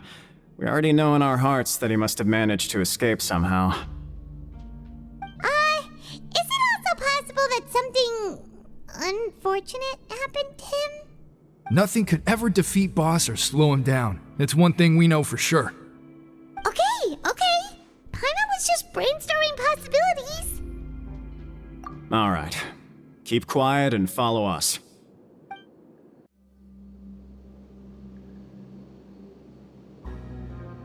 The way up from here has been sealed off. It's impossible to get through. Boss left by going down from here. It wasn't full of water at the time. Later, we came back hoping to have a look. That's when we found out it had been completely flooded. It's impossible to navigate unless you're an extremely skilled diver. Do you think Child got trapped by the water? Not likely. We all know that Boss was an incredible swimmer. Really? Then have him come investigate, pronto. Just be sure to tell us if you get any news about Boss. It's getting late. We should leave before the guards come this way. Yeah, we learned a lot about what happened to Child here. Let's get going! Whew. We finally learned some key information. Seems all of our investigative work has finally started to pay off. When you said you knew a diver, you were talking about Fremine, right? If we ask Linny, he'll definitely have Fremine help us. Ugh. Why is Child like this? What was he doing going into the pipes? Not making our jobs easier, that's for sure. Fortunately, though, it seems like it's only a matter of time now before we find out what really happened. Now that we can finally relax, I'm starting to feel super sleepy. Let's try to get some rest while we still can. Nighty-night, traveler!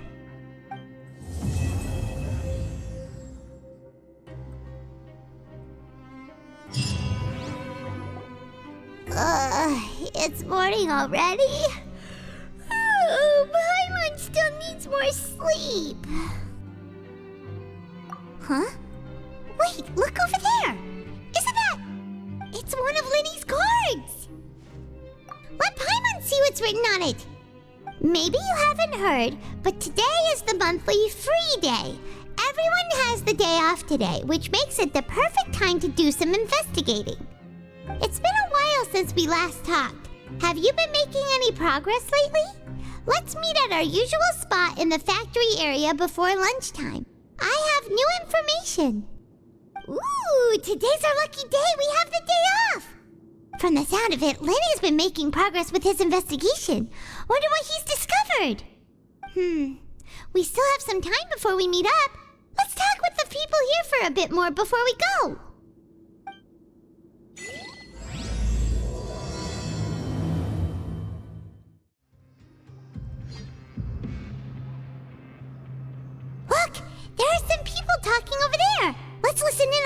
conversation.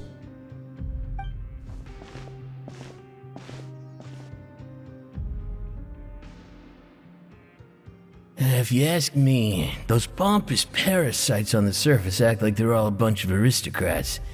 Do any of them give half a hoot about a bunch of dogs like us? Hey, speak for yourself, mate. I'm no dog. Oh, you think you're special or something? If you're here, then you're just a convict like the rest of us. I've heard that even if you're released after serving your sentence, going back to life on the surface ain't any better. Once a criminal, always a criminal. We're marked for life. I don't buy that. Hey, how cool would it be if the whole world was destroyed by a giant flood and everyone had to start over from nothing? What kind of filthy bilgewater are you spewing? I have family up there. You best shut your sewer hole with talk like that. Listen, things ain't so great on the surface, but who says that you have to leave? I've heard that you can still stay here and work even after you've served your sentence. Not bad if you ask me. Who wants to live in the ruddy overworld anyway? And what makes you think they'd want to hire someone like you?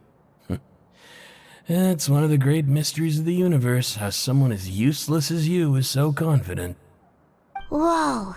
Sounds like they're really unhappy about the overworld. Speaking of which, Paimon never heard anyone use the words overworld or underworld when we were living up there.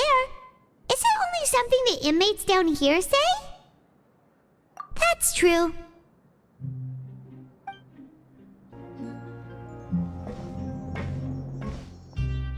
There's a group of people over there. Let's go listen in. So I said, that's not a faucet. Hey, who are you two? Why'd you come over all of a sudden? Oh, sorry for eavesdropping. Sounds like you were talking about something private. What's the matter? They're just looking to join in on our fun, that's all. Hey, don't pretend like it's okay for them to just interrupt us like that. Yeah, fine. You're lucky we don't mind extroverts that much. You hear that, Quisto? What nice! Your expressions tell me you're looking to hear some juicy info, am I right? But before that, it just so happens that I know you two. Really? Are we that famous? You're kidding. How often does anyone get a personal tour led by His Grace himself? Practically everyone was talking about it. Word has it that you also caused quite the kerfuffle. A little mistake, huh? I like the way you put it. You see, people with a good attitude can join our group anytime, unlike some of the others here. Your group? I'm Quisto, and this is Lavaroon. People usually call us the Bombshell Bros, but don't worry, we're not playing with bombs or anything. It's just that our information is always so explosive, and we blow minds on the regular. So, you two really like to gossip? Whew, you sure know how to embellish. No. You don't get it. Knowing intelligence will make things better for you here. For example, knowing who's working with whom, who has the latest rumors, who's not getting along. Wouldn't you like to know all that? Whoa, all this info's worth something, you know? You should prove you're worthy of it. I don't mind him. Quisto's always this way. Just play nice and say something to massage his ego. The welfare meals. Talk about the welfare meals.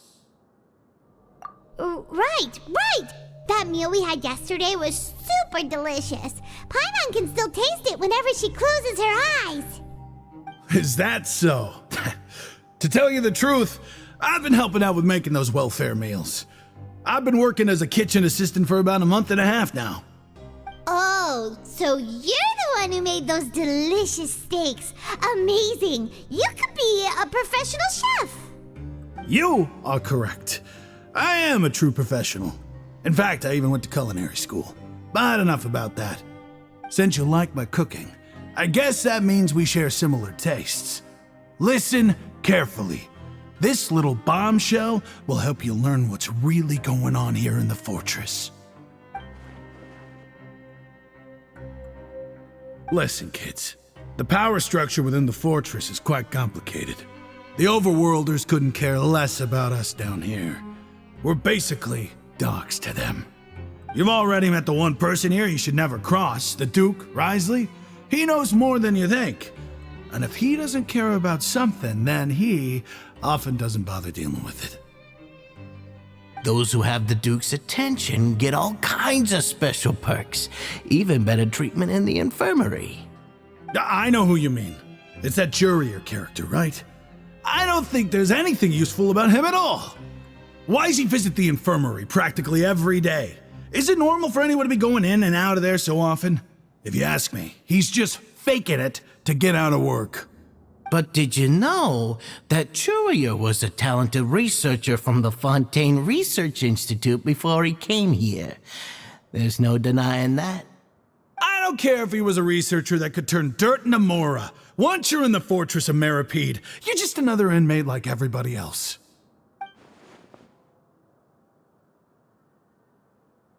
Speaking of which, the last time I saw him, he was passing by in the corridor with Lorvine. I also heard they started arguing in the library and got into a fight, right? Guess that's just how terrible of a guy he is. You mean he hit a woman? Wow, I never imagined he was that bad. But that Lorvine's also quite the odd one, you know? She's always gabbing away, got into a fight with a man, and she also got sent to the infirmary. Come to think of it, I always see her going to the sick bay every couple of days, too. Huh. Wait a second. You don't think? Do you think could it be that they're secretly meeting there to go on dates? But it's really hard to imagine. After all, I do remember seeing Lorvine beat Jurier to a pulp that one time. And we might be overthinking things.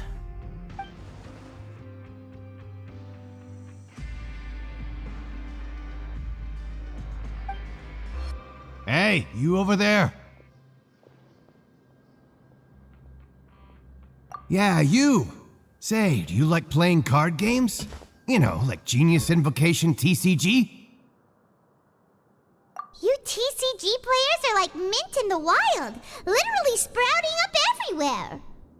Hey, come on now. What's wrong with finding fellow Invocation aficionados? Anyway, care to join me for a game? All right. No pressure. But why would you be looking for people to play Genius Invocation in a place like this? Don't people usually come here to fight? Whether you're throwing down cards or throwing punches, it's all a competition, isn't it? It's all the same in my eyes. There are lots of card players here in the fortress. When I saw you, I immediately thought, hey, even outsiders from other nations play cards. So I came over to say hi. Sure. Great! Since you've been here longer than us, you need to flex your seniority a little bit, right? Maybe you could start by telling us newcomers some stories about this place. I thought you would have already heard everything by now. All right then, did you have anything specific in mind? Or do you want me to just pick a topic? Why don't you pick? We'll let you know if we've heard it already. All right. Have you heard any strange rumors since you've arrived? Ben, did you know that there are some people who are always gossiping over in the corner? Yeah, so you've already met those two. They're quite a pair. They always keep an eye out for the latest happenings and gossip about everything. I've never seen anyone with more time on their hands. I heard that they used to be a chef and a bartender before they were sent down here. You know how bartenders are, always chatting with customers. And chefs love to pass the time just hanging out when they're not cooking. Good to know. Do you have anything else to tell us? Let me think. Sounds like you want to hear something a little more tantalizing. Oh, did you know that the Duke was also a convict in the fortress of Maripede before? Huh? Wait, are you serious? That's right. The Duke was an inmate just like you and me. Seems he was exiled here for committing some crime. Who knows how he ended up rising up to become the warden, though. To go from an ordinary inmate to becoming the manager of the whole place? I'm not gonna lie, I kinda respect that. A forbidden zone? Sounds like something that someone just made up. I've never heard of that. Where did you hear about it? It's just a rumor we've been hearing, but no worries if you've never heard of it. Do you have anything else you can tell us? Anything else? Not that I can think of, but I'll be sure to tell you anything interesting I hear next time. You'll have to play a game of Genius Invocation with me first, though.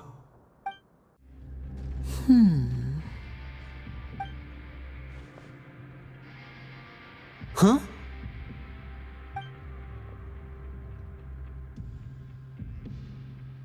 That look in your eyes. You found something? Hey, this is no time to be modest. Just tell him we found a boatload of information.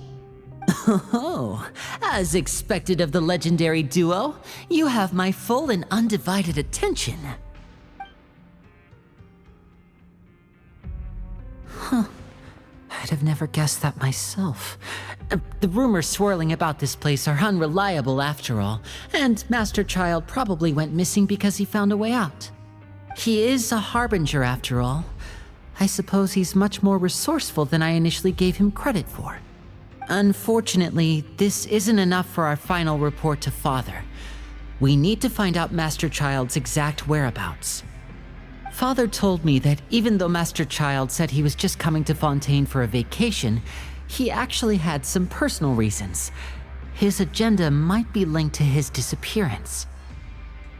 His escape route is already flooded, so we'll have to task someone with professional diving skills to chase after him.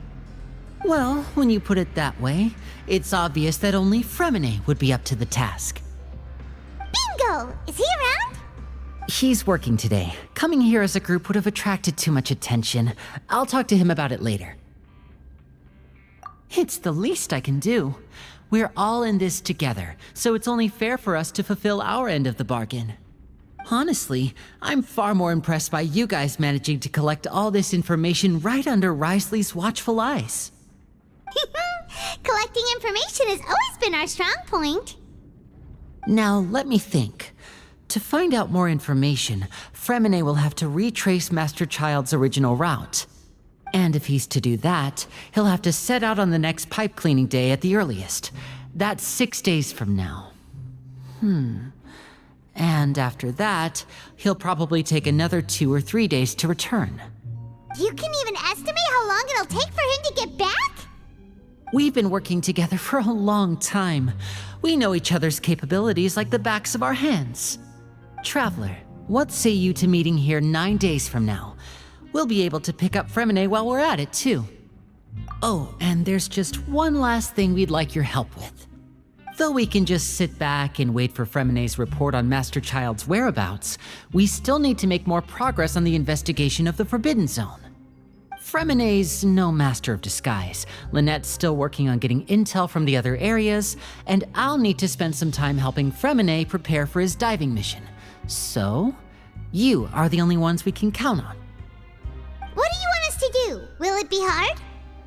Well, I won't call it easy per se, but I think you'll be able to pull it off. Listen carefully. You'll need to find an excuse to get into the infirmary and investigate the room and environs. You've mentioned several sketchy-looking people always meeting at the infirmary earlier, so it probably has something to do with the secret we're hoping to uncover.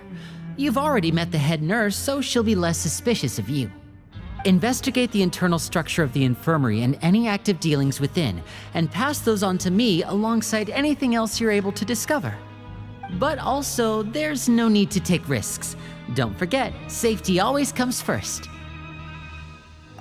My apologies. I just started rambling out of habit. It was almost as if I was talking to my younger sister. But that's not a bad thing, right? All right, then we'll head out as soon as we finish our prep. Let's go our separate ways for now then. Don't forget, we meet here again in 9 days. Stay safe.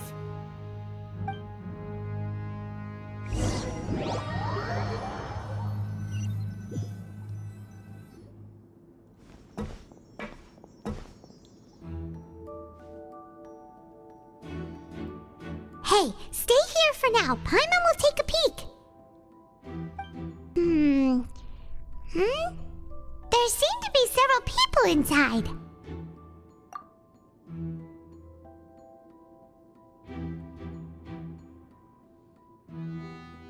Right. I feel like this. It's not impossible. So, It's a bit hard to understand them from here, so why don't we just try to talk to them in person? Let's go as soon as you're ready.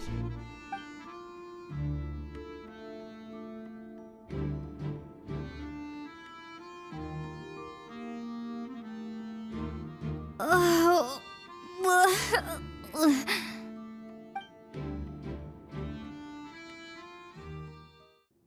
Someone, please help! She's sick! Whoa, are you okay? oh my! What's wrong, little one? There's no need to panic. Take a deep breath before you begin. The traveler started complaining of a stomachache, and then nausea, and then collapsed onto the ground. Paimon doesn't know what to do. Freezing limbs, twitching fingers, and pale complexion. Could it be poison? Let me take a look. Please lie down over here. Don't worry, I'll get you to the bed safely.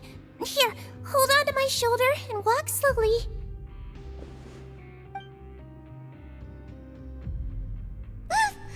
You can do it, traveler. Don't apologize. You're sick after all. Now, please relax. I'm just going to do a preliminary checkup on you.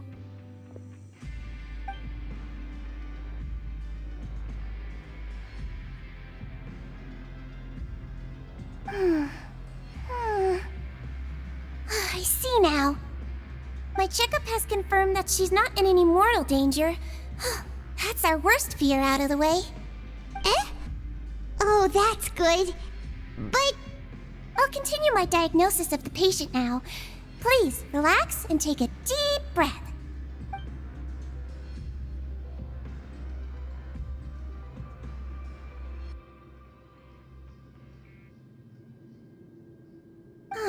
Don't sense serious damage to your organs either. Does it hurt when I press here? And here? Huh? But based on my initial checkup, there shouldn't be a problem here. How strange.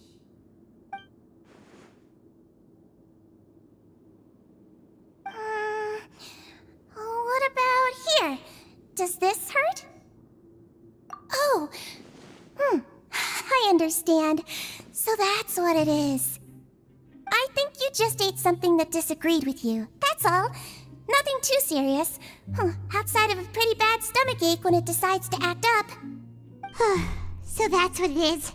Thank goodness it's not anything more serious. And there have been other inmates complaining about the food recently. I'll inform our head chef, Mr. Wolsey, of this problem as soon as possible. Congratulations!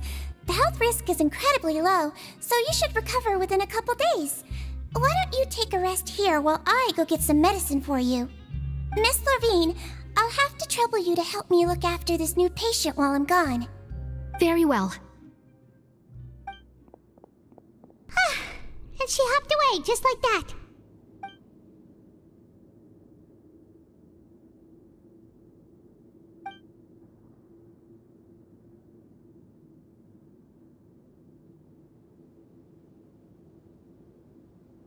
Hello. So how are you feeling now?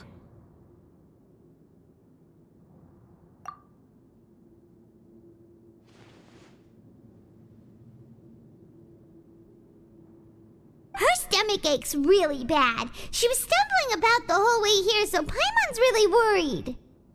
If Miss Sijuin says it's not a serious problem, then there's no need to worry. She's the best medic we've got down here. But it also looks like she's the only medic you've got down here. Well, that's true. What do you mean, that's true? That's really misrepresenting the situation. Of course I can't speak for the whole fortress, but it's not like everyone imprisoned here is useless, you know? Though they may have committed crimes and gotten locked up here as a result, they still know a thing or two about medicine, and they help Miss Sishuin take care of the sick and injured. Yeah, you're right. But did you have to lecture me about it in front of another patient? Aren't you a patient too? Where did all your energy come from? That's correct. Sorry, I got a bit ahead of myself. Are you two also sick? We've been sick a while. I come back every once in a while for checkups, and to pick up the medicines Miss Sijween prescribes for us. That's just the nature of chronic illnesses. As for her... you could say she fancies herself as Miss Sijween's capable helper because she learned a bit of medical knowledge ages ago. Please watch your mouth, Mr. Jurier. Don't forget that you are the primary reason I have frequent heart palpitations. Hey, don't start arguing now! Please, keep it civil at least!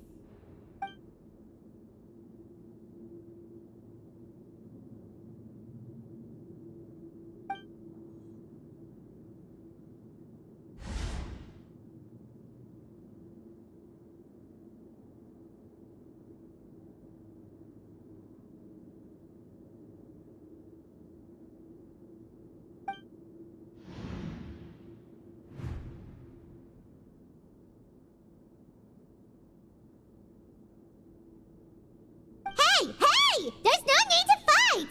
Everyone will be released someday, so there's no need to argue over silly things like this! Release. It's way too early for us to even think about that. And who the heck knows if we'd even be able to continue our previous lives?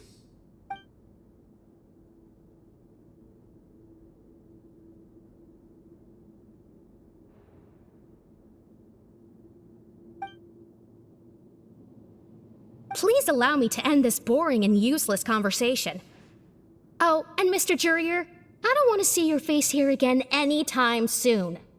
And same to you, Miss Lorvine. Anyway, that was more than enough rest for me, so I'm going to get out of this excessively noisy place. See you later, everyone. He just slowly walked off like that? That's just what he's like. I'm sorry you had to see all of that. I'm Lorvine, and that's... Well, his name is Jurier, but I hope you'll never have cause to remember his name. You really can't stand him, huh? I mean, can you blame me? Who would like someone who's as arrogant and obsessed with weird research topics as he is? But there's no need to keep dwelling on him. I'll accompany you two for a while. Miss Sishween should be back soon, and I'm sure you'll feel better as soon as you've had some of her medicine. No, it's nothing. I'm back! Did you rest like you promised? Thank you for getting our medicine, Miss Sijween. Did you all cooperate with your bed rest? I trust that nobody got up to walk around. Good. Here, this should be 2 days' worth of medicine for you. Take 1 pill now, and then continue your bed rest.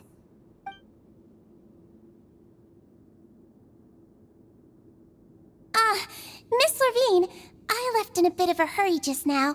Do you still remember if we discussed the color of the pill that you should be taking today? I remember. You said it should be yellow. Yellow, huh? I understand. These are yours. Please, make sure to go to bed early after taking them tonight. You'll benefit from a good night's sleep. All right, then I'll also be on my way now. I hope you feel better soon, too. See ya! I'm going to fill out your medical record now. You're widely known as the Traveler, right? I just want to double-check a few details, if that's all right with you. Those two made quite the commotion just now, so why don't we let the Traveler rest? Paimon can answer the questions instead. So her primary symptoms are abdominal pain, with secondary symptoms of nausea. Is there anything else? That's it. All right then. Is there anything we should know besides to take the meds? No, her base constitution is quite good, so I'm sure she'll recover quite quickly after taking the medicine. Please, make sure to stick to bland or less stimulating foods, and don't stay up too late at night. Got it! Paimon will hold the Traveler to that for sure.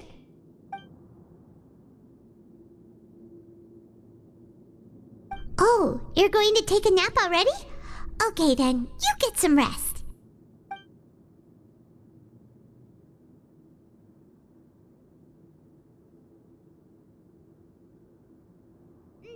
We've been to lots of places together. She may look a bit under the weather now, but she's actually super strong. Oh, so you're the best of companions. Well, don't worry, she'll recover soon.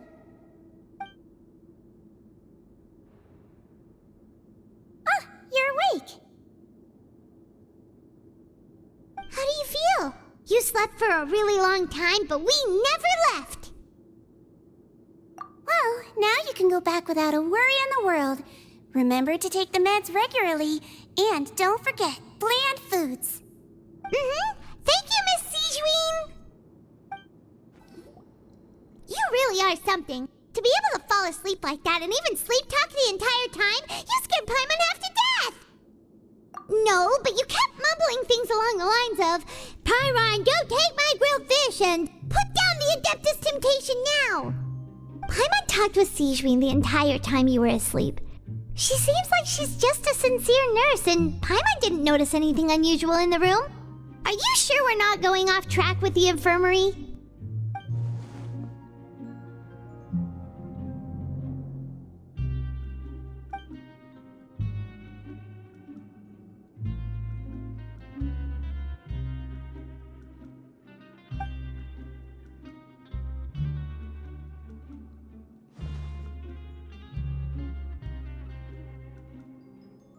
Whoa! You really are super thorough. All those tiny little suspicious things that Paimon didn't even pick up on. We've got to get the info to Linny.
Did you two run into any trouble over the past few days?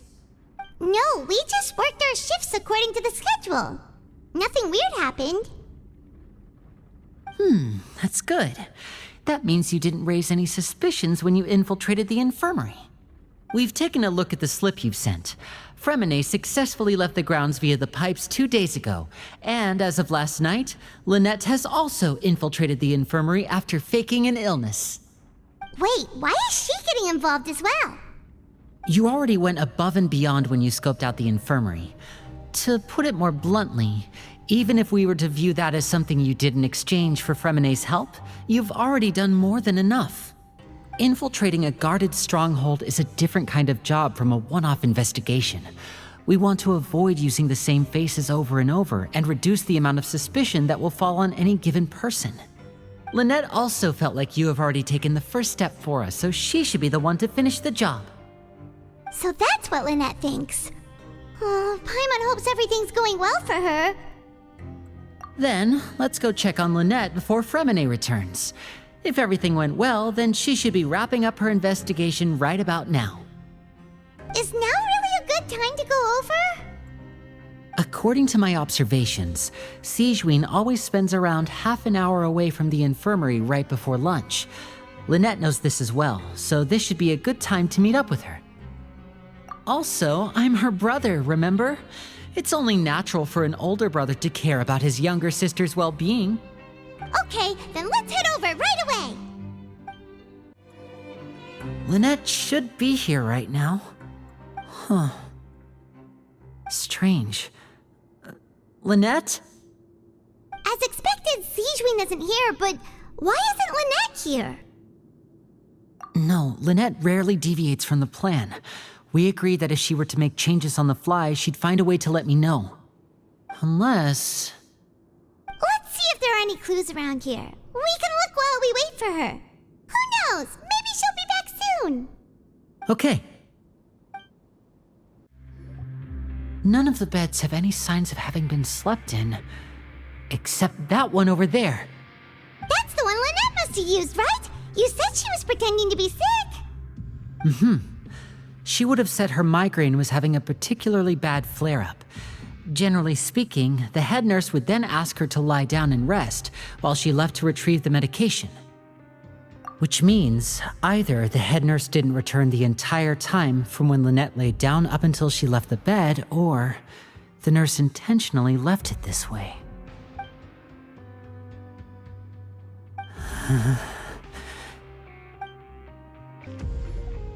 There are some books here and a few files. They all look like medical records. Advanced nursing, how to raise the spirit of your patients, a quick guide to the psychology of emotions, and the meaning of laughter. These sure are some interesting books. Who knew Sijwin would be interested in these kinds of things? She even has books on understanding people's motivations and feelings. Is it because she's a Melusine? Or does she have a need to understand her patient's emotional state? Seems quite normal to me. These are skills that would come in handy for a nurse from time to time. Ah, this is it! We saw it before! Wait, this thing? It doesn't look like it's been disguised that well.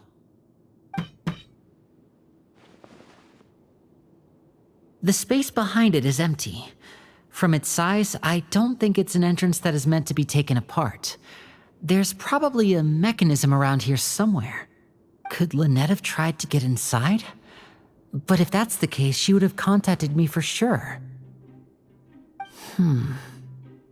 Let's look around here for some more clues. Don't panic, just take another look.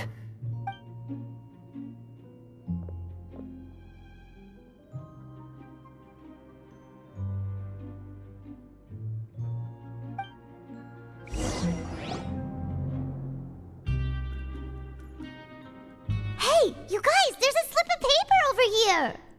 A slip of paper? It's right over here, and there's a bunch written on it too. It reads, out of respect for your usual practices, I'll use a piece of paper or card as the medium to pass on my message. You may consider this as me giving you my best regards. This is... Is that all? The back. This is... Show me! Now! That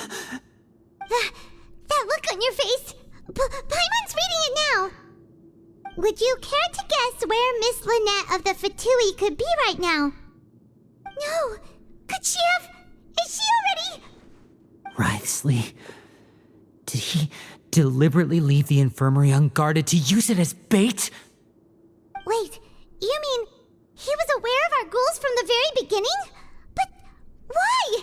We didn't run into any trouble last time, and he also never reached out to us since. Yes, that is a crucial question. Writhsley, he doesn't do anything without a clear goal or reason. So this means he had no concerns about your activities from the very beginning. You're not from the same camp as us. You were sent down here by Nervulet, so you have no conflict of interest with Writhsley. We're a completely different story, though. I'd like to know that, too. Why did he only go after her? Don't panic, just think everything over. I have to stay calm. This is not like what happened last time. The situation's different now. Wait, you're right. Wait, but that means... The fact that Fremine was able to leave the grounds, could Wriothesley have let him go as well? But what does he gain by letting Fremine leave like that?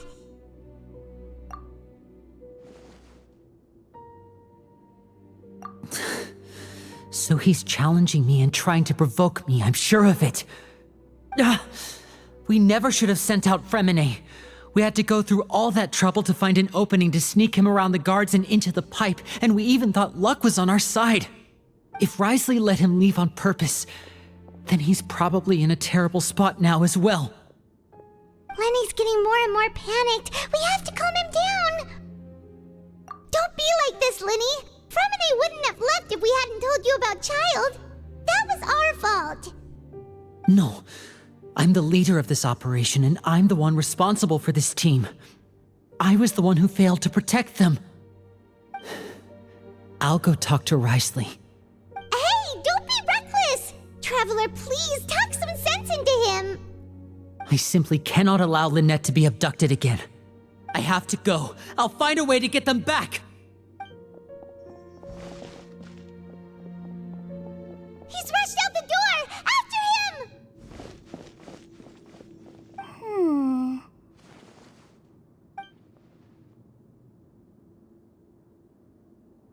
Right. I feel like we still have some room to make changes on these details. It's not impossible, but it'll require extensive testing. Is that so? Very well. Then please be mindful of the time.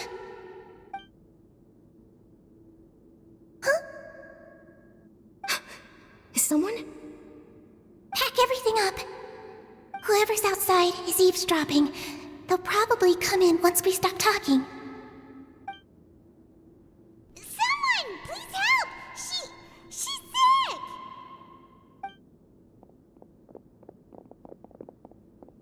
Whoa, are you okay? These two. As expected, they've already found this place. Oh, they are quite sharp.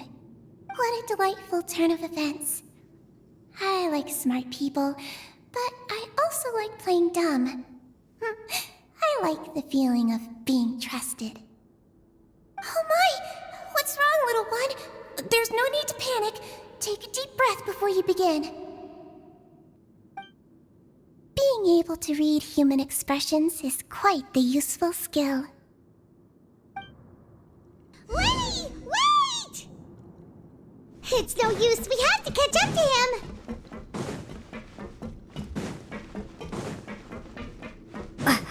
He's already out of sight. How is he so fast? Let's go head him off at Wriothesley's office.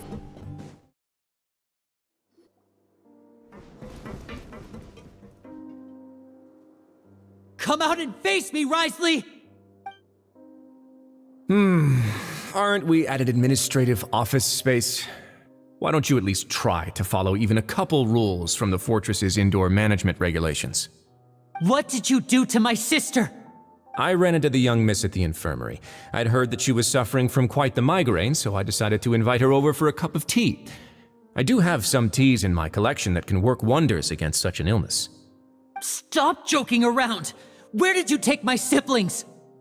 I have also heard that your performances are quite the spectacle. Miss Lynette would sometimes enter a box filled with water, only to emerge the next second from another place altogether. Maybe she'll appear behind you right now if you were to turn your head. Is he trying to trick me into turning my head? No, he's probably not looking to attack me right now. All of the hostages are in his hands, and he's even in the mood for small talk. That means Lynette is probably still alive. You knew we were investigating the infirmary from the start, so you deliberately aroused the Traveler's suspicions and baited us into continuing our investigation, just so that you'd be able to kidnap Lynette. As for Fremine, no, you probably didn't even interfere with Child's escape.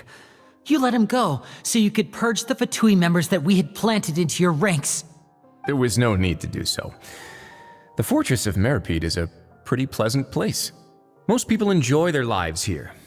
The only ones who act differently are those with personal agendas. It was quite easy to identify your colleagues. You removed our original members and spread the news of Child's escape so Father would assign our team to come down and investigate. Fremine has also fallen into your hands, right? If you're oh so omnipotent and so in control, why would you need hostages? One correction. Lynette is in my hands right now, but Fremine is not. He's not? What do you really want? Lenny! Oh, wonderful. Everyone is here, so I'll only need to say this once. Thank you so much for cooperating with me. Eager and to the point, I see. Alas, only Miss Lynette is currently having a cup of the fortress's finest tea. Although, as per your original plan, Mr. Fremine should also have returned to the fortress by now. But he has neither shown up within my gates, nor has he been taken into any kind of custody. So where do you think he may be right now? Wait, you can't mean you locked him outside in the sea? I closed the fortress's gate to the outside world. That's all. Fremine's a star diver, so he should be fine, right? No, we're still here, so he definitely tried to find a way to come back for us. So we can't assume he might have made a break for the surface. But why would I do this, you may be asking? To have an audience with you, of course. My intel tells me that Mr. Linney is a great magician, so it's only natural for me to want to have some cards of my own when it comes to negotiating. Besides, I do recall you mentioning to Miss Lynette that you've always wanted to have a face-to-face meeting with the Lord of the Fortress of Meripede, regardless of whether it was in a personal or a professional capacity. Well, you got your wish. So, you've been keeping tabs on us before we even set foot in the fortress. Some of my folks just happened to hear a thing or two, that's all. In any case, I will be straight with you. I was willing to play dumb and turn a blind eye, so we had a pleasant few days playing games together here. But once you started focusing on the Forbidden Zone, all of that changed. Mr. Linney, the cards are stacked against you right now. Miss Lynette is in my hands, and Mr. Fremine is still slowly being pickled out there in the brine. You know just as well as I that he cannot last out there forever. You need do but one thing to guarantee their safety. I would like you to contact your superior, and ideally invite her over for a cup of tea with me. You want to see Father? But why should she bother giving you an audience? Well, if she cares for the well-being of her dearest children, she should have plenty of motivation to join me for a parents' evening. I've heard that the bonds between the members of the House of the Hearth are like the bonds of family. I don't see why she would refuse. Why did you think Father sent us to handle the Fortress of Meripede? This place is basically a no-man's land. It wouldn't be fitting for anyone as important as a harbinger like Father to come here in person. Oh, I see. So it's because she doesn't care for my place here. That's such a shame. After all, I've amassed quite the tea collection. I was looking forward to sharing it with her. Both Monsieur Neuvillette and Lady Farina have already received many samples as gifts. Was this the extent of your master plan to get to Father? No matter how much pressure you may put on me, I won't allow you to use us to blackmail her. You people really are difficult to get along with. All I'm asking for is a face-to-face conversation. Does she truly have no interest in the fortress's secret? Mr. Linney, you have one last chance to invite your father here. If you refuse... Lenny! Instead of asking why I'm doing this, why don't you try to see things from my perspective for a second? From the very beginning, the Fatui has been actively infiltrating my fortress. I gave you a warning by cutting off the first few operatives I found, but that only caused you to double down. Had you given up on the fortress then and there, I'd have no reason to want to talk. Mr. Fremine left the fortress on his own, and Miss Lynette tried to pry out my secrets right in front of me. No matter how you look at it, the responsibility for this falls on you. I shouldn't ask Father to do anything because of us. 6, 5... Wait, 2, 1. Time's up. It really is a shame, Mr. Linney. Risley! Negotiations have broken down. Please leave, ladies and gentlemen. It's time for my afternoon tea. Yeah, listen to the Traveler. If you can't talk to Lenny, can you at least talk to us? You do realize that I'm only letting you go because of Neuvillette, yes? You're here helping him out, and I've already done my best to stay out of your way. But that doesn't mean you can just do whatever you want. The fortress may be small and remote, but it still has its own set of laws. Then how about this? Those who are capable deserve respect. You've spent quite some time investigating my home turf by now, so why don't you tell me a thing or two about what you found, I'll ask you 3 questions. Answer all of them correctly, and I'll agree to your request. Question 1.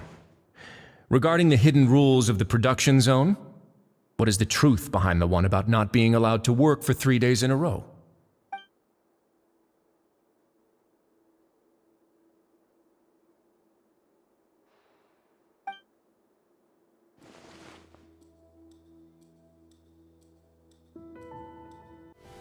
So that's what's going on. Paimon understands it now. Who would have guessed?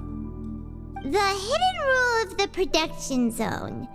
People are not supposed to work 3 days in a row, and if they do, they'll get strange meat in their welfare meal.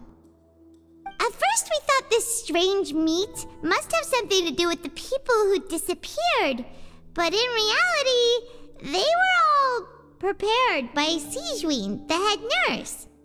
She often visits the production zone to observe the workers' health and makes a note of anyone who has worn themselves out after 3 full days of work. Out of her sense of duty as the head nurse, as well as her genuine concern for the workers' health, Sigewinne visits the cafeteria right before lunch and cooks an extra dish for those who can use the stamina boost. Sigewinne has only the best intentions with her surprise gift and doesn't want anyone to find out about what she does. However, unfortunately, Melusines as a race perceive the world differently from humans, and their sense of aesthetics is even more alien to us. The recipients of her lovingly prepared special meals cannot taste the care within and usually just freak out. Are we on the right track?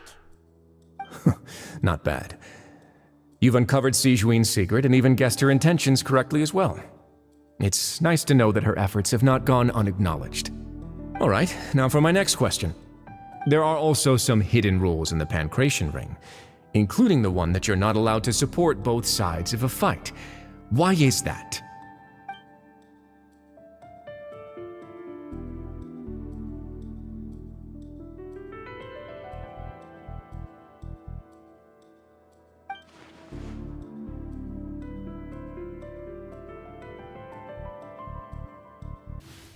Paimon gets this rule too now, so there really was nothing to be afraid of. That hidden rule of the Pancration Ring is about how, people are not supposed to bet on both boxers at the same time. And if they do, they'll receive a package containing a strange, blood-colored liquid. People get scared when they see it because they've subconsciously begun to associate it with the missing boxer. But really, it's just a bottle of the latest yet-to-be-named and packaged new Fonta trial product. A blood-red drink. It's no wonder even Fonta's own staff were questioning the company's decision-making. The company, facing backlash from its own staff, decided to try to trial the product on a smaller scale to see how it might be received by customers. They came to the fortress of Meropide and offered to sponsor the Pancration tournament so they could push their new product. But the Duke completely refused to even entertain the idea. The Duke, knowing how valuable coupons are in the fortress, knew that only total idiots who didn't understand their true value would bother buying a Fonta product here. And so, only those who proved their stupidity by being dumb enough to bet on 2 opposing sides of the same match were selected to receive the drinks. I acknowledge the effort you've put into bringing the truth of this mystery to light. Although, based on your description, that Fonta promoter is a bit too careless with his words, I may just reconsider my collaboration with the company. All right, and here's the final question. What's the secret behind our head nurse and all of her patients in the infirmary? Stop your cruel and pointless games, Risley! You know that we haven't finished our investigation, so there's no way we can answer the last question. The thought of sparing Lynette and Fremine never even crossed your mind! You'll pay for this! Ah! Lenny, are you alright? Oh, close one. I owe you, Sigewinne. That was a fantastic shot. It was nothing, Your Grace. Sigewinne? Though this gun may look like a toy, it's actually fully functional, as I just demonstrated. Sigewinne... You... Not at all. I am merely a resident of the fortress, and thus protecting it is my duty. When Monsieur Nervillette asked me to come here, he told me that my job would be to take care of the well-being of everyone here. I am merely discharging my duties. But if you mean what you just said, then isn't Linny someone you should be looking after as well? Isn't he a resident here just like the rest of us? But I really am just doing what Monsieur Nervillette told me to do. Everything I did, I've done to protect them. Had I not, they would be in far more dire straits right now. His Grace knows it too, right? Your Grace? Mind proving my innocence to them? My dear Sigewinne, whatever shall I do with you? Would it have killed you to just wait another minute or two? Well, it's nearly time after all. The way you do things can be truly frustrating sometimes, Your Grace. I figured I should try to talk some sense into you. What are you talking about? What time? Take me if you want. Let them go. How touching. Can you just give me one more minute? Don't be like that, Your Grace. All right, everyone, calm down. 2 more visitors will be arriving any time now. I'll go get a cup of tea. Miss Sigewinne, I leave Miss Lynette in your care. You... What are you doing? I believe I hear footsteps.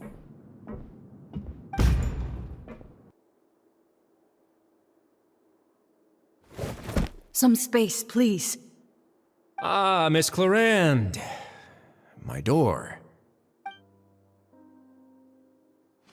Fremine... Fremine... What's going on? What is Clarande doing here? Work. I'm sorry about shooting you, Mr. Linny. The tranquilizing effect will begin to wear off soon. Please take it easy in the meantime, though. What happened to Fremine? Wasn't he diving just outside of the fortress? Why is he looking like this?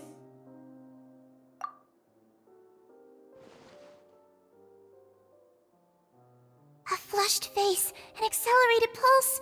He must have consumed primordial seawater. What did you say? Please, make some space. I'll need to give Mr. Fremine a more thorough checkup. Your Grace, I'll leave the rest to you. I'll talk to Clarande while you get Fremine to where he needs to be. Everything else can wait. What's that look on your face? I thought I made good time on the way back. Oh, I'm just admiring your punctuality. Had you arrived just a few minutes later, Sigewinne may have been forced to shoot Mr. Linny again. How's the situation out there? The water has changed. It's pretty much as expected. The concentration of primordial seawater has increased significantly. I was only out there a short time, so it wasn't too bad. But if one were to stay for any significant amount of time... Well, you can see how that boy's doing. Where was he when you found him? The abandoned zone at the end of the pipes. A good distance into the water. Closer than I thought. He must have recognized it early on and tried desperately to swim back. Locking the door was necessary. I don't think we could have saved 2. Well, I did try to convince him that I had my reasons. Never seems to work, though. It would probably work on Neuvillette. He has a knack for picking out who had good intentions, even when the outcomes were all terrible. It's a bad sign if you're having to plead your case to Neuvillette. Want some tea? Not particularly. If you want to drink some that badly, just say so. Fine, I'd like to get some tea. Want me to get you a cup too, since I've already made it?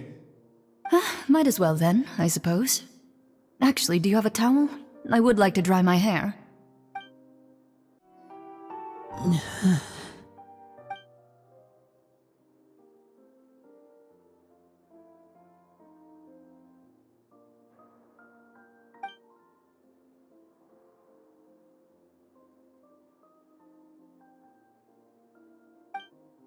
How is he?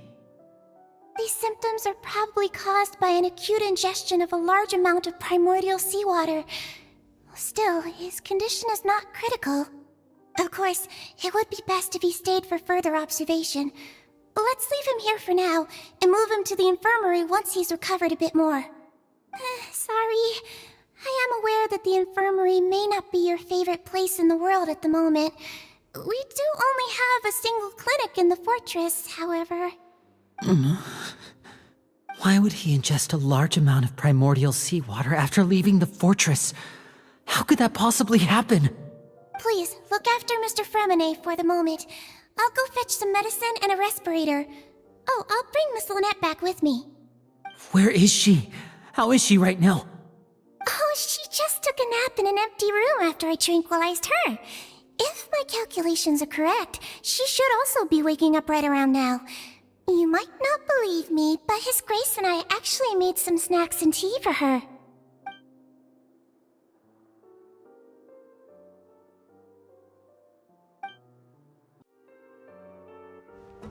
Linny, are you okay? I'll be fine. They're all here now. Don't worry about me. Are you sure? You don't look alright. My hands and feet are still a bit weak, but that's probably just the residual effects of the tranquilizer shot. I'm back, everyone. Lenny! Oh, Traveler, Paimon, you're here too. Fremine? Is he... He'll be fine. But for now, please help me lift him up.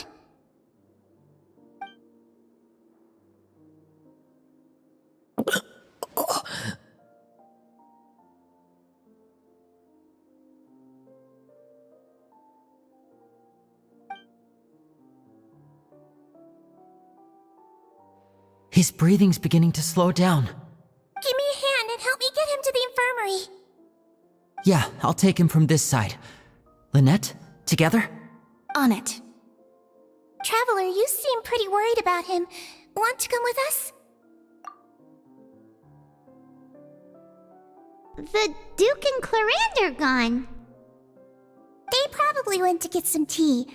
The Duke will explain the truth in just a bit. Miss Clarande will need a break, since she only just returned from rescuing Fremine out of the sea.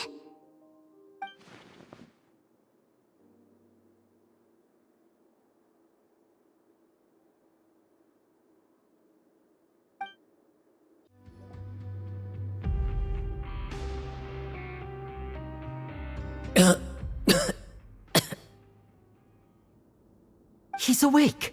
Fremine, how do you feel? Linny... Lynette... We're all here. Where... am I? The infirmary, at the Fortress of Meripede, Mr. Fremine, and you are no longer in any danger. How do you feel? Don't push yourself if you're not feeling up to it. Traveler... Paimon... It's been so long. The sea! There's something wrong with the seawater. Shh, it's okay. We can talk about it after you've recovered. No, listen to me. This is really serious. There's primordial seawater mixed into the regular seawater. I don't know why it's there, but no one should touch it. Pipes... Right, the pipes. It's all coming back to me now.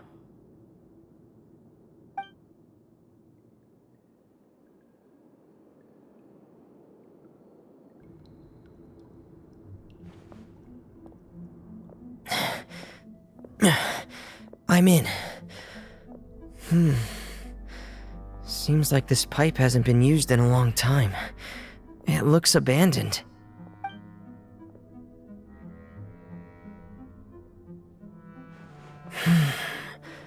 Where could Master Child be?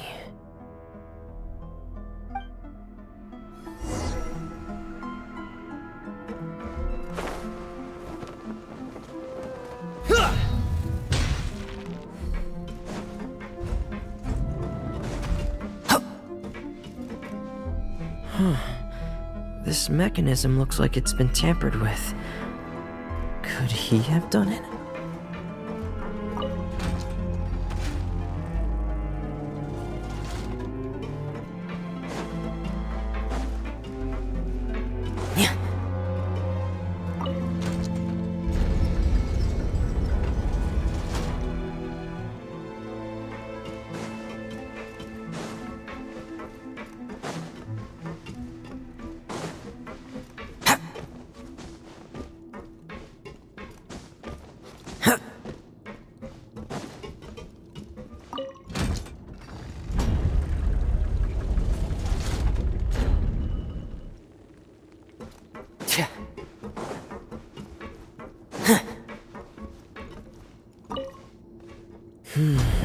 It's getting stuck on something. Seems like I'll have to avoid those obstacles while I turn it.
This is where the water starts. Okay. Master Child probably dived into the water. I'll go take a look as well.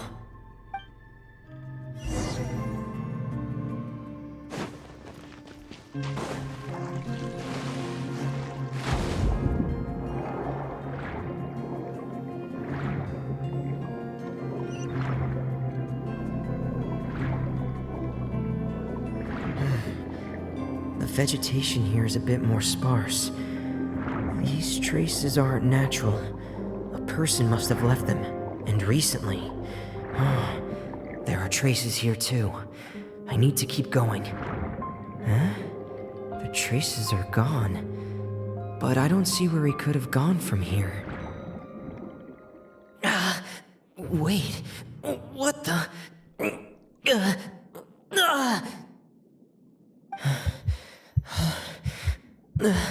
My heart is racing, and it's getting harder and harder to breathe.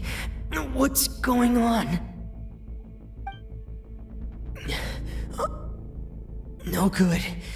I have to get back. They still don't know anything about what's going on. If I turn back right now, I should still be able to make it.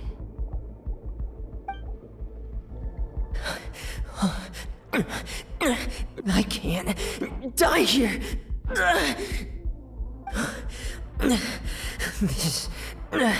This is bad. I'm feeling worse and worse, and I'm still underwater.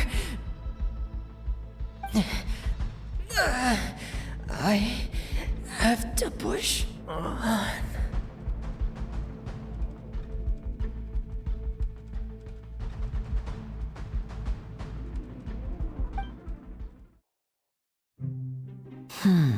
So, in other words, The trail you were following vanished, and you had no idea where Master Child could have gone. But there was also no obvious place for him to have disappeared to. That's right. I tried my best to swim back, but I had already put some distance between myself and the fortress, and I just couldn't find the strength to keep going. I probably passed out some time after that, and you know the rest. Miss Clarande brought you back, but we also don't know why she just suddenly appeared at the fortress, or why she went out to save you. Miss Clarande, you say? I must go thank her in person. You're still too weak, Fremine. You can go after you've had some more rest. Miss Lynette is right. I believe Miss Clarande will stay here as a guest for another few days, so there's no need to hurry. A guest? Then I can assume Wriothesley was the one who invited her to come down here? You should ask His Grace about that. He'll be able to explain better than me. Yeah, it's about time he actually told us what's going on. Wanna come with us, Linny? No, please go on without me. I don't want to leave just yet. Linny. The logical part of my brain is aware that we're safe right now, but I still can't bring myself to leave. Both of you are just in danger. Understood. Then let's just sit together for a while. In that case, I'll leave the infirmary to you. The Traveler and I are going to head out for now. As long as you stay in here, I don't think you'll be disturbed. Thank you.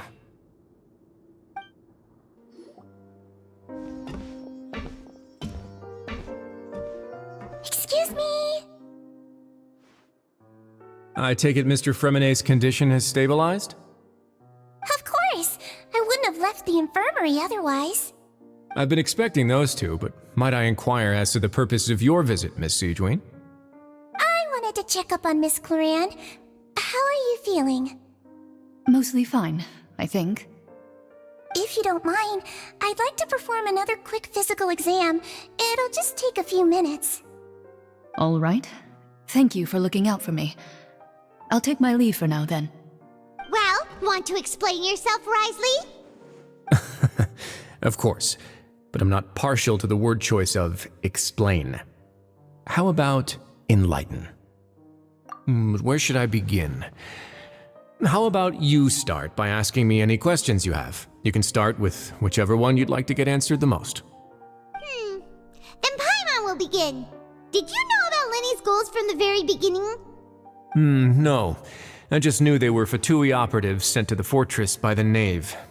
As for their specific goals, I only figured those out as you made progress on your investigation. You managed to monitor and stay ahead of them even though you didn't know what they were trying to do? They came here with ulterior motives. I'm quite adept at discerning what that kind of behavior signals. Initially, I thought their goal was just to investigate Child's disappearance.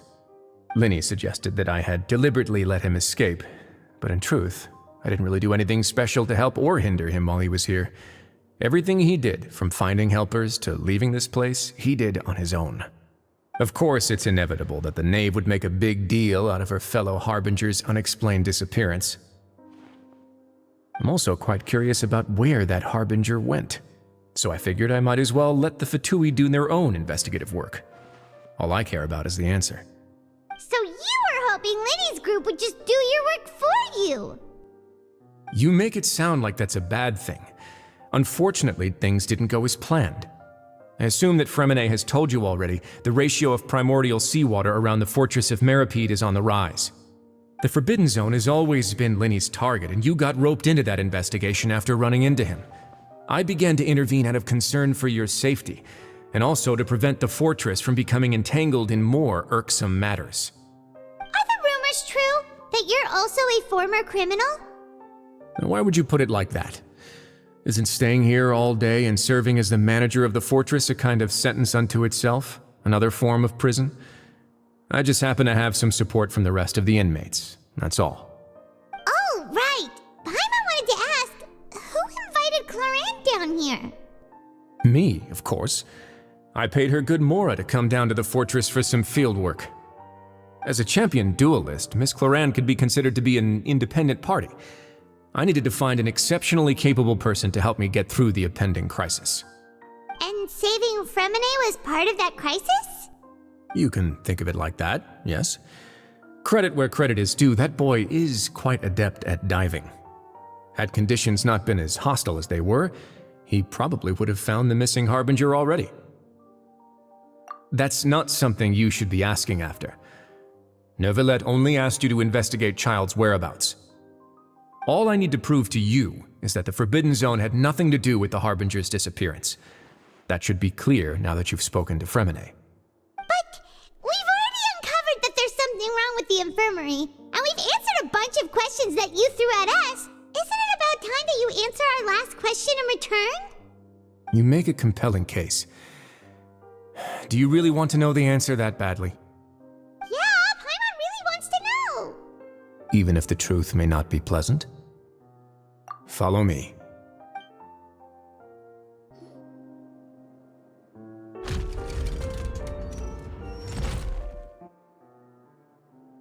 There's a hidden door here? And a whole basement behind it? Huh. You're pretty good at hiding stuff, Wriothesley. It seems you've forgotten just what kind of place the Fortress of Meripede is. Stand on the central plate. Wait, is there a secret mechanism or... Whoa!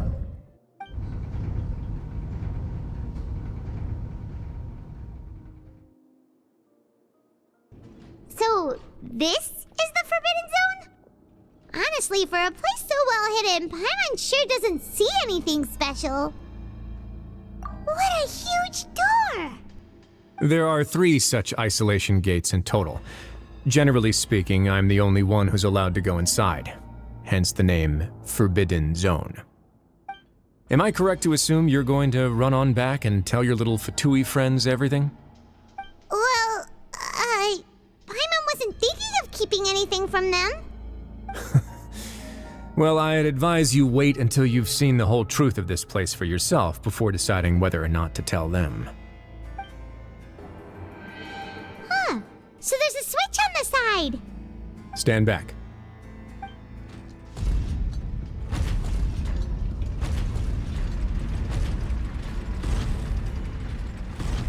Whoa!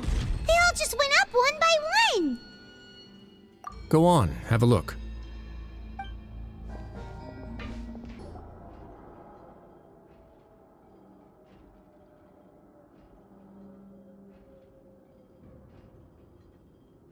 I've been interested in what lies beyond that gate ever since I assumed leadership of the Fortress of Meripede. Of course, it would be unwise to recklessly open it, but it'd also be risky and negligent to simply ignore any potential danger that could be behind it. The readings on that dashboard have not budged since the day when I first laid eyes on this place. But over the past year, the needle has crept upwards from its original position, likely because some parameter it's been tracking has changed, if only infinitesimally. Normally, I would have ignored it, but I happened to have some free time when I noticed it, so I investigated. Any guesses what the reading could be tracking? Very reasonable guesses. I've considered both of those as well. Unfortunately, our dashboard is tracking something less ordinary. The temperature should vary with weather and climate changes, so for something that rarely shifts, the water pressure is more likely. We ran a few tests to increase the pressure from the outside, but the readings didn't change at all. Later on, a few more possibilities occurred to me, such as a potential connection with the primordial sea. I began to make a few preparations based on that hypothesis. Over the past few days, the needle has moved again. With that, and the symptoms that Fremine displayed after leaving the fortress, I can now confidently conclude that the readings represent the concentration of primordial seawater in the seawater nearby. The concentration of primordial seawater? But we're already under the sea! And that is precisely the problem.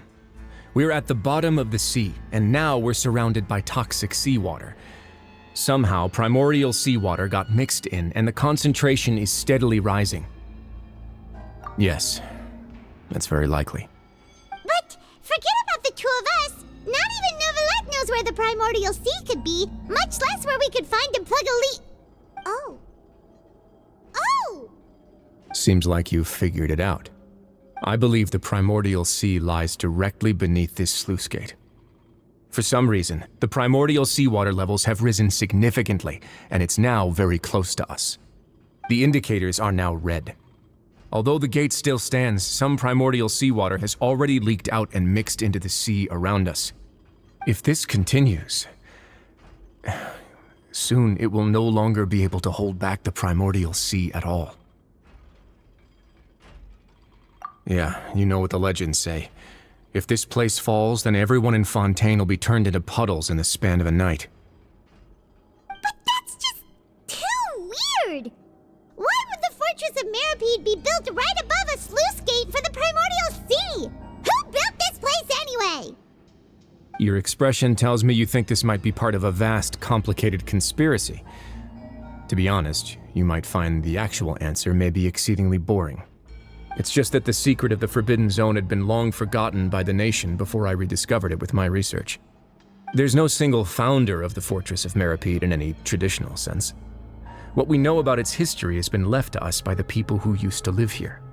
When the previous Hydro Archon Egeria ruled the land, all convicted criminals from Fontaine were exiled. The people drove the criminals away like a wolf pack chasing away the banished. The criminals received no sympathy of any kind from the people. They were exiled to the desolate seaside, where they experienced only pain, struggle, and the bone-chilling cold. Some of them began to repent, and prayed to the Hydro Archon, asking if there was still anything they could do. The Hydro Archon took pity on them, and said, "You may go guard my secret, deep underneath the waves." And so, leaning on the power of the Hydro Archon, they gathered underneath the sea and began to build a fortress. They became a community down there in the deeps, and over the years helped it to grow. As the number of exiles increased, more and more people joined the community. When the first group of exiles died, they left the yet unfinished fortress to their successors.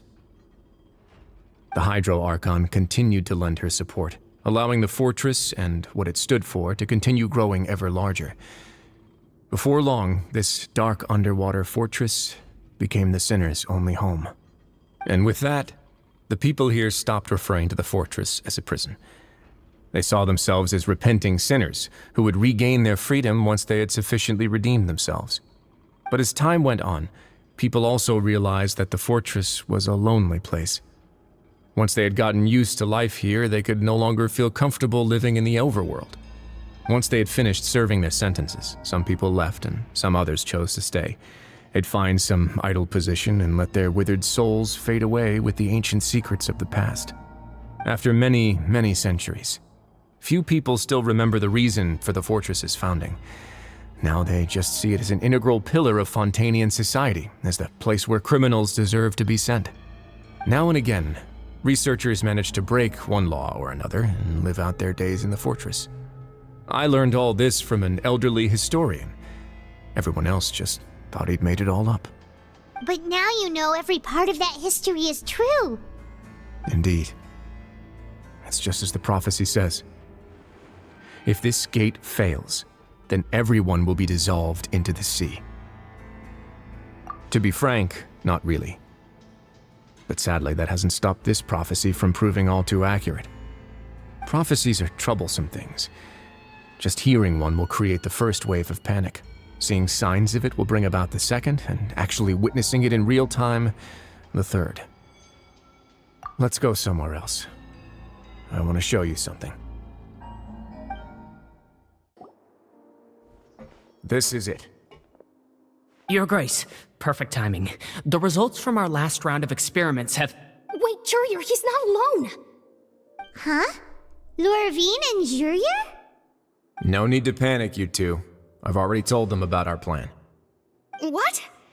After you warned us not to tell a single soul about any of this? I'm skeptical as well.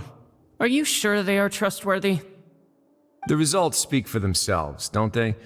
These two may already know more than you could ever imagine. All right then, if Your Grace insists.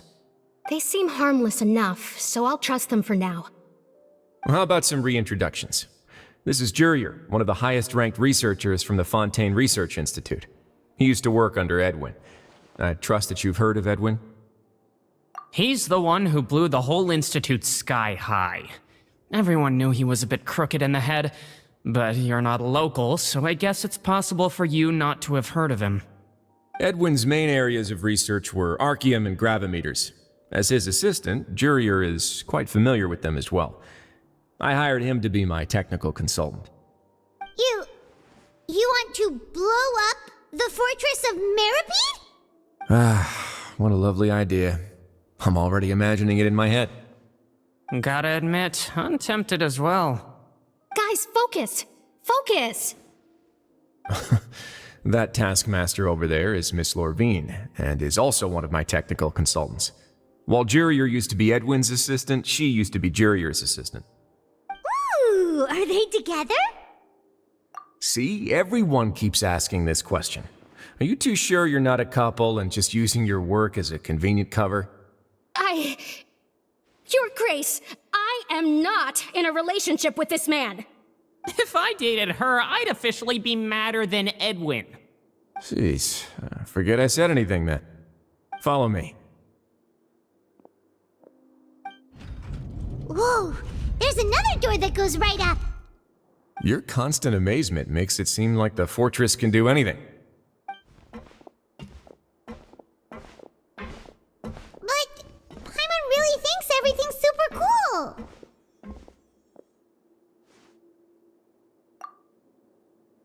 Well, let's spice it up a bit. And here you go.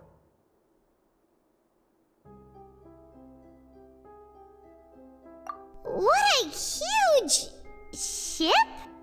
This is also a production zone that Paimon's never seen before. What's going on? How much do you know about Fontainian history?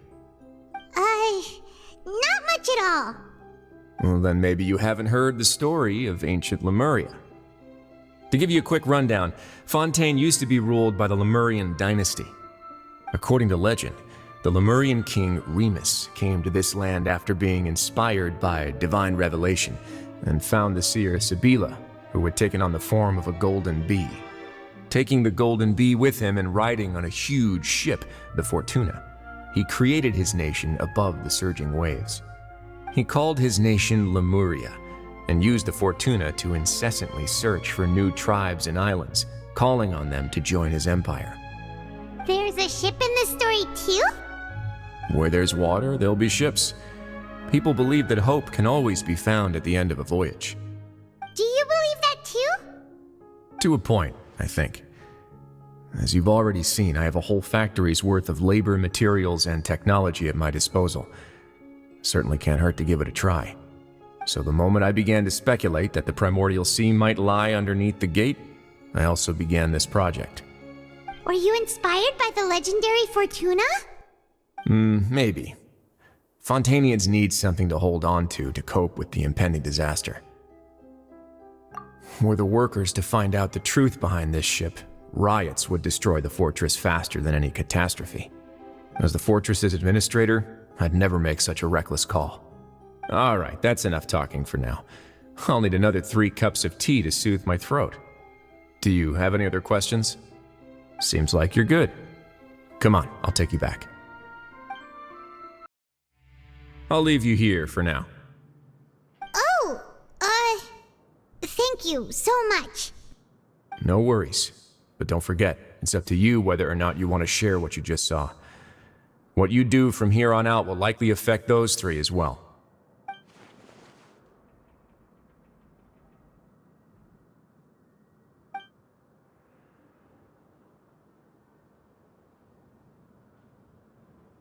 Yeah, we'll put a lot of thought into it for sure.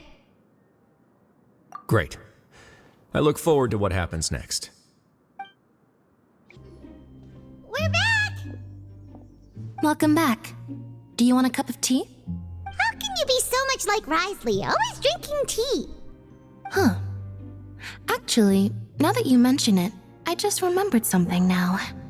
While I was sedated, I could still barely hear 2 people talking next to me.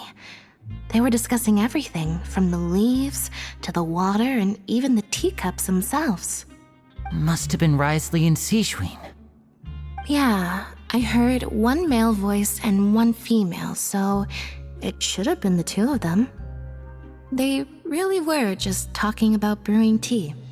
I really can't make sense of this place. So, Traveler, Paimon, were you able to learn anything from Wriothesley? Yeah, he explained everything. Very well. Then, would you mind checking your answers against my speculations? Yeah, I took the time to rest, so I'm feeling a lot more relaxed now. Nobody else is around, and Miss Sigewinne is also busy with something or other, so let's just talk here. All right, then I'll posit my theories. I asked myself 3 questions. Firstly, why was Fremine affected by the primordial seawater? It was because he dove into the sea. My theory is, the long-lost primordial sea is probably very close to the fortress of Meropide. Whoa, he's good. He got that right on the first try. That's our Linny. Secondly, Wriothesley's attitude changed dramatically during the course of our stay here. He ignored us completely at first, then suddenly roadblocked us. Why? I spent quite a long time thinking about this. If he has been monitoring the Fatui since the very beginning, he probably ignored us at first because he was hoping we could find Master Child for him. What's more, the Fortress of Meropide is not part of Fontaine's court system, nor does it report to Iudex Nervulet. Wriothesley is basically the king of a no-man's land. As long as the fortress doesn't do anything about Master Child's disappearance, Father can use it to pressure the Fontaine authorities. And while the two factions are pitted against each other, Wriothesley will be free to move between the parties of interest. If I had to guess, he probably has something that he's working on himself. It's likely related to the secret of the infirmary, but I just can't think of what it could be. You're super smart. Thanks so much. Then finally, there's the last question. If Wriothesley does have a plan, what could it be? All I know for now is that his plan probably has something to do with the changing nature of the seawater. He's even gotten Cloran to help him out. That can't be the full extent of what he's doing. There's probably a secret passageway behind the block in the infirmary, and there's something big in the fortress that most people here never get to see. He has a bargaining chip, and it could be important enough for Father to deal with him directly. I don't have enough information, so I have no idea what his chip might be. But let me guess. You have the last piece of the puzzle.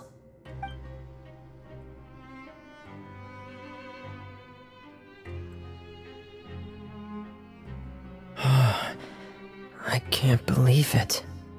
The sea will engulf everyone, just like the prophecy said. Could Wriothesley have wanted to meet Father to figure out a way to deal with this crisis? If you remember, I once mentioned that Father sees the House of the Hearth as her base of operations, and she truly wants to resolve the crisis. But how could Wriothesley have known that? Or perhaps he didn't know and just wanted to bring Father over to his side, which could be why he said he just wanted to negotiate. Yeah, that makes sense to me. I understand your concerns as well, Traveler. I'll figure out a way to pass this on to our father. No matter what, we're on your side. The two of you have already aided us far too much. We probably wouldn't be standing here right now if not for you. If you ever need anything else going forward, please come to the House of the Hearth at any time. Though you may not share the sentiment, after all that we've gone through together, the three of us basically see you as family now. You have my gratitude.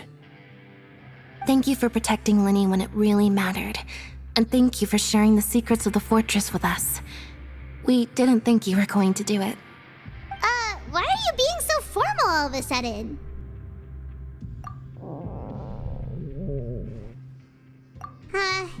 Paimon's hungry. Oh, you've done so much already.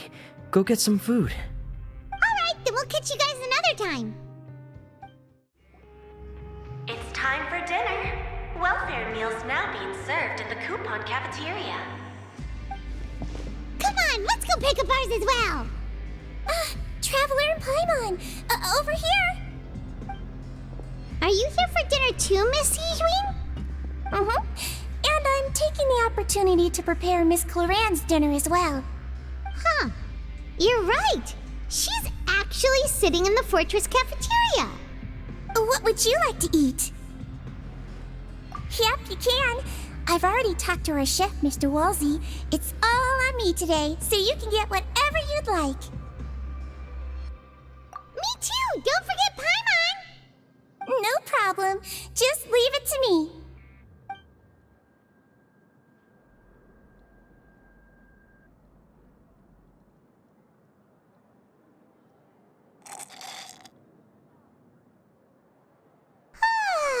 So delicious. Paimon's so happy. Paimon wants to feast like this every day. Feeling full yet? How's the food? Delicious. I'm so glad to see you all so happy. Oh, see the expression on your face just now? The muscle here just moved, which suggests that you're feeling quite relaxed at the moment. Sigewinne, do you do this to help your patients or to better understand human beings? A bit of both, I suppose. I'm a Melusine, which means I'm very different from human beings. I must know what you're thinking if I want to take good care of you. You're really good at taking care of people. Even though you're so short, you still talk and act like an older sister. Really? You're reminded of an older sister? That's great to hear. Oh, and what did you mean back in Wriothesley's office? When you said that you were protecting Linny and his siblings as well? Oh, that. I just asked His Grace to look out for those children, especially that diver boy. I was getting a bit worried after hearing that something was wrong with the water. Thankfully, Glorand is very strong and managed to save him in the nick of time. His Grace also sealed the pipes after Glorand left, to make sure that Linny wouldn't impulsively chase after his brother. Although the path was blocked, we still stationed some guards there to stop anyone from approaching. They were instructed to only open the door once Miss Glorand had returned. Oh, and I was keeping an eye on Mr. Linny as well. We had to press him, but we couldn't allow him to be in any real danger. You were all super considerate and really thought everything through. It's just what we do down here at the fortress. At least this has been His Grace's style for as long as he's been the leader. Oh, I really wish Monsieur Nervula would come down here more often too. I feel like he'd like it here, with all the darkness and chaos.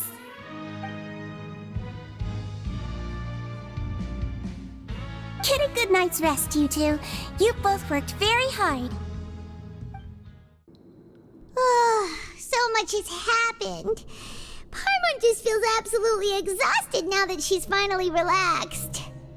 Paimon's super sleepy. Are you sleepy too?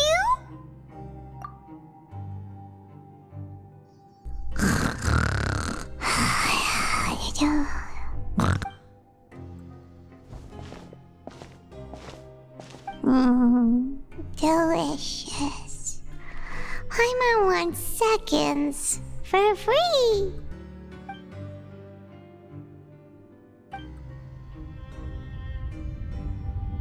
Out of my way!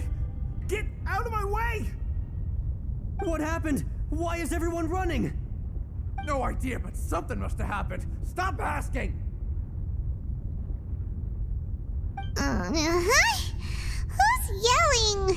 Paimon still wants to sleep.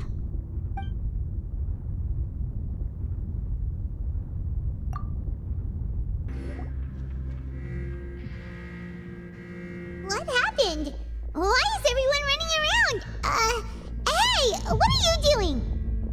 No time to explain, mate. Goodbye. Hey, wait! What's wrong with these people? They won't even talk to us.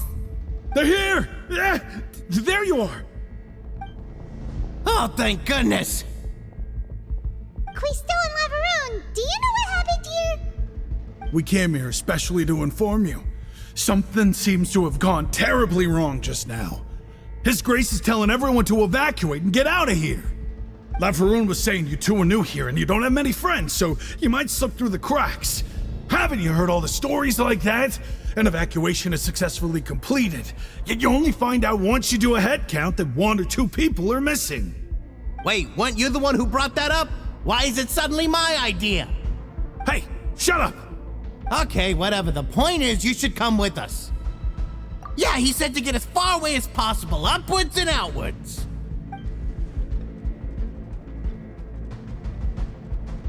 Oh no, it can't be that thing! Whoa, wait, what? What? Hey, where are you going? We have to go find the Duke! You two just go and get out! Go on without us! Hey! Be careful! Attention! Please evacuate upwards and outwards, upwards and outwards. If you're already at the topmost layer, then try to move as far outwards as possible.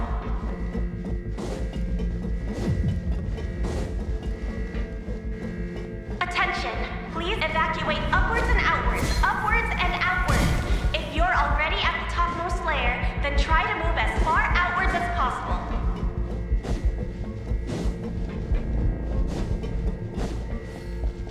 Attention! Please evacuate upwards and outwards, upwards and outwards.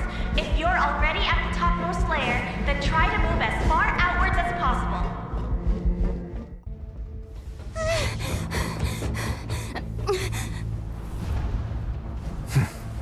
They're here. Just like I said. What happened?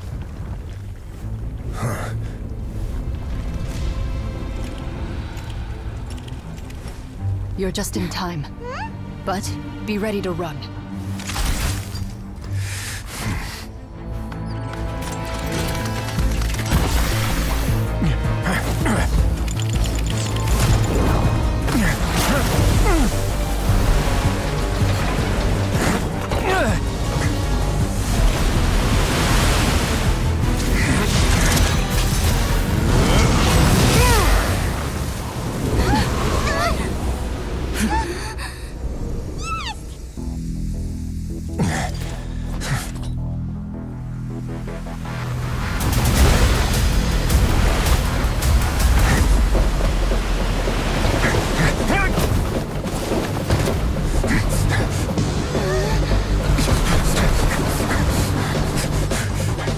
Three, 2, 1.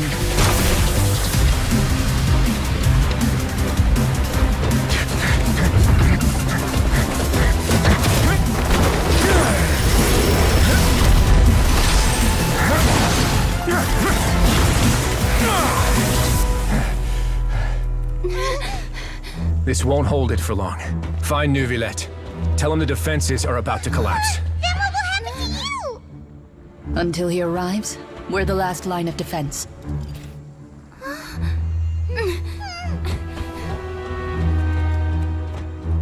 The gate.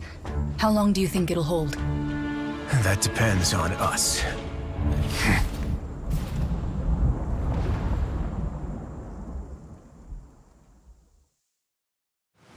Neuvillette?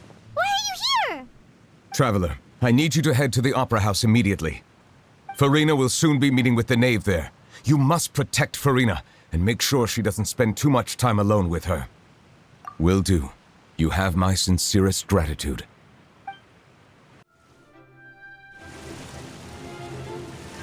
Look! There are a ton of Fatili and Palais Mermonia people over there! The knave is probably here already. We need to hurry! Are you two the traveler in Paimon? Monsieur Neuvillette has left instructions. Please follow me. Though I'm sure he's already explained, this should be a mostly cordial conversation, unlikely to give rise to violence. But it would be most appreciated if you could protect Lady Farina to the best of your abilities.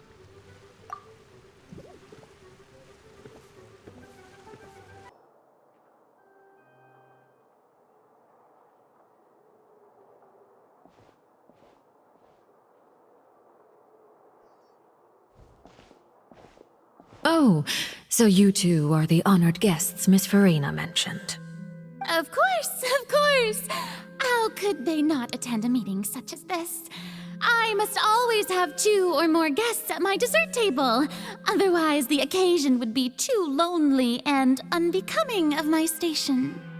It is my pleasure to make your acquaintance, traveler. I have heard much of your accomplishments. I am the knave.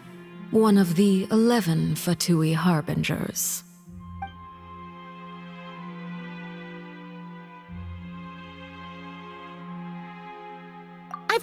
prepared seats for you. Come, sit beside me. Perhaps you two are unaware of how Miss Farina and I do things. You see, we actually recently agreed to get together for tea when we had the time.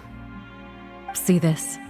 This is a limited type of confectionery that Miss Farina simply adores. There are only 16 slices sold every day. Here, why don't you and Paimon have a taste?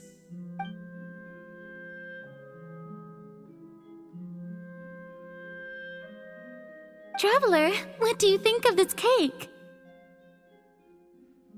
That's good to hear. So what Child said was on the mark after all. You do share a taste in desserts with Farina and I. I wonder how he's doing nowadays. You must have heard, right? He's suddenly gone missing. I'm really worried about his safety, you know. Here's to hoping that he's an excellent swimmer. Since we're talking about him, I feel like I should add something. His martial prowess really looked certainly pretty impressive, yeah.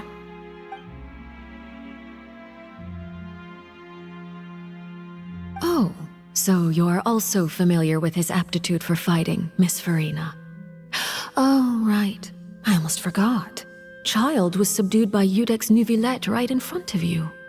Against ordinary people, my colleague would never be on the back foot. But alas, he just never imagined he'd run into such a person. I must express my admiration for Monsieur Neuvillette. Coming from you, that's not surprising at all. But I thought you would be happier to hear the news. Of course, but it's still a bit of a shame. You see, I would have been far happier had I received this news somewhat earlier. As you well know, a long time has passed since Child disappeared. Well, in any case, there's no need to worry. We know for sure that Child is still alive. Oh, and just how do you know that? Because we found evidence that proved he left the Fortress of Meripede. And where did he go after leaving the fortress? Well... The Fortress of Meripede lies deep beneath the waves. Unless he pranced right out of the main gate, he must have had to swim for it. Do you have any proof that he surfaced safely? Ah, that is good news at least. His sister Tonya sent a letter to Fontaine not too long ago. Since he was unfortunately unavailable, I picked it up on his behalf. Do you have any idea how he usually writes back to his family? Dear Tonya, your letter made me feel like we were still enjoying our time in Snezhnaya together. I'm currently admiring the scenery on the streets in front of the Opera House. Is it something like that?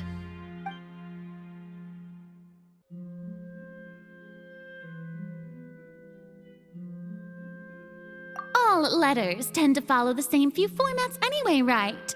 As long as the contents are accurate, it doesn't matter so much how it's written or how it's worded. Hold on. The water in the teacup is shaking. I suppose this is also a sign of things to come, Miss Farina. I don't quite understand what you're trying to say. Have we entered into the next stage of the prophecy?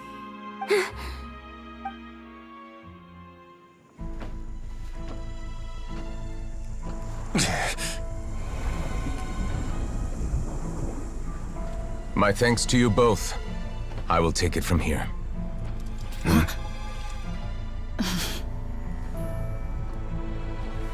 Sure you don't need a hand? Quite sure. Wow. So, what's your secret, huh? Let me guess. Nah, who knows? Maybe it's just your sense of responsibility. Sounds about right.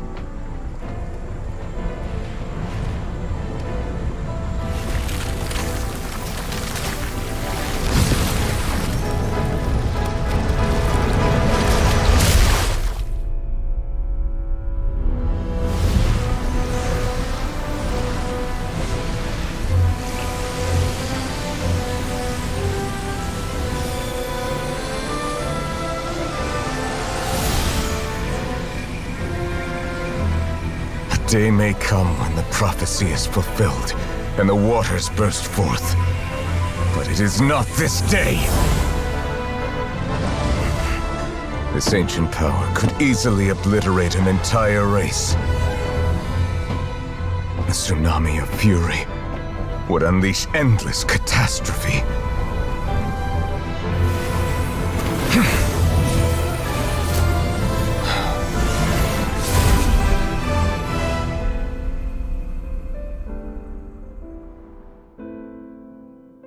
This sentence is too severe. Forgive me for overruling it.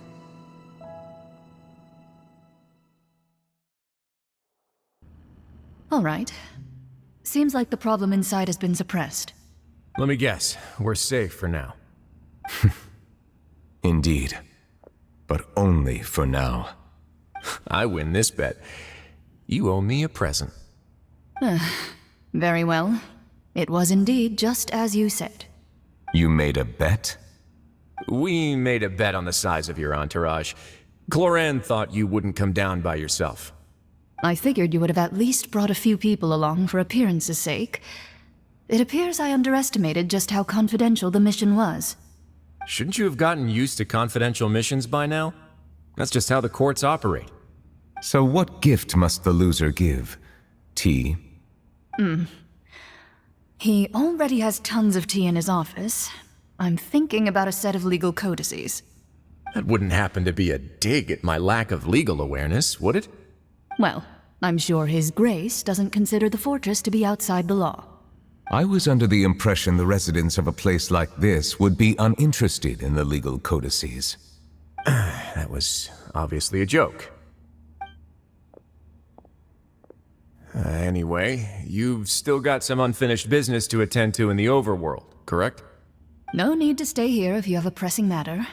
We all know you can't leave Palais Mermonia for long. Thank you. I hope everything went smoothly with the Fatui Harbinger.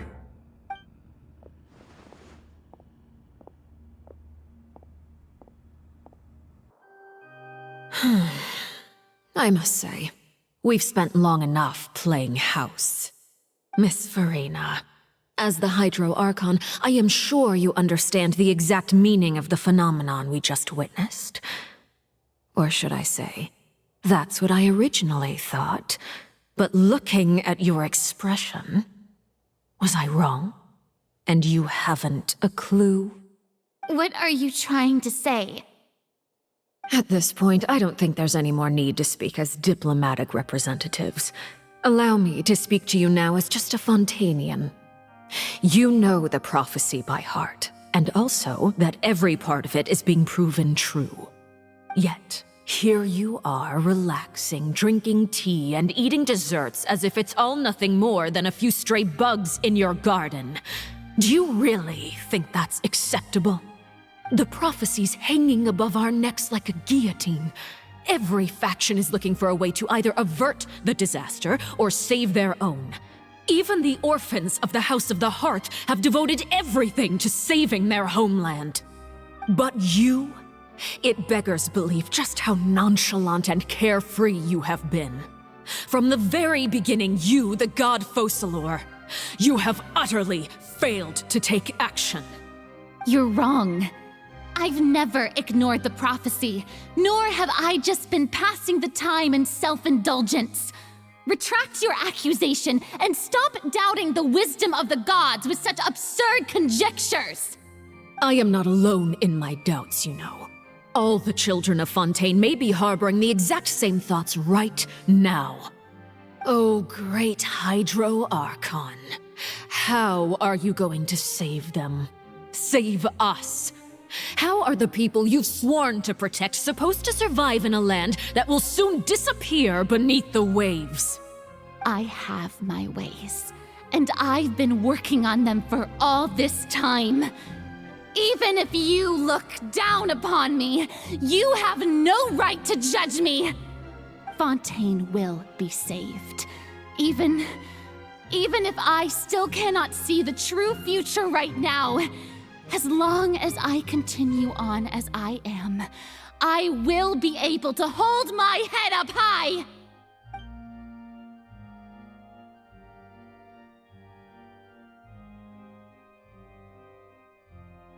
Then I ask you, Miss Farina, just what have you been working on? Where can we see it, and what is it doing to help?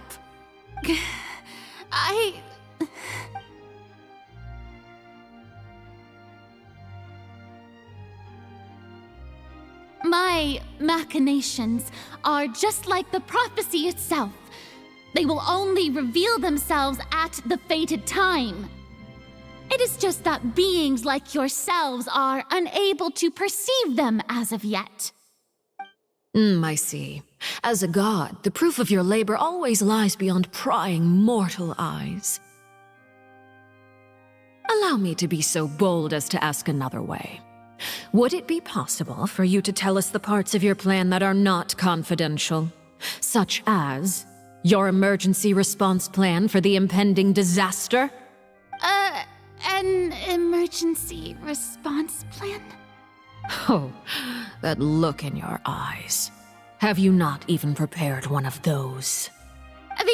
The emergency response plan is also strictly confidential. Then allow me to jog your memory. Miss Farina, what is the purpose of your Oratrice Mécanique d'Analyse Cardinal? And what do you plan to do with the massive amounts of indemnitium that has accumulated over the years? The Oratrice? It's just like it appears to be. So you also have no idea. If I'm not mistaken, someone's using it to prepare for something. But unfortunately, it would seem that someone is not you, Miss Farina. I first caught wind of this when Linny tried to investigate the Oratrice in the Opera House. You see, even just getting close to the core contaminated him with an extremely large amount of indemnitium. But even if that had nothing to do with you, then what could you possibly be working on, oh great Hydro Archon? Oh, right. I almost forgot.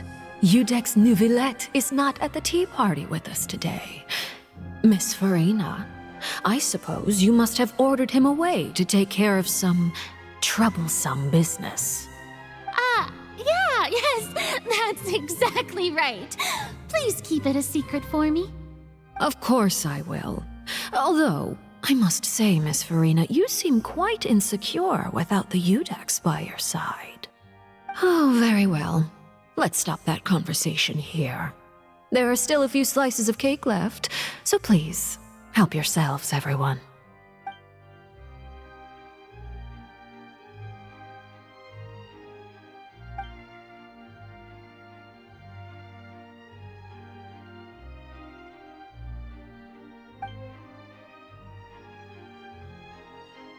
Traveler, I heard that you were recently commissioned to handle a few matters on behalf of the Udex.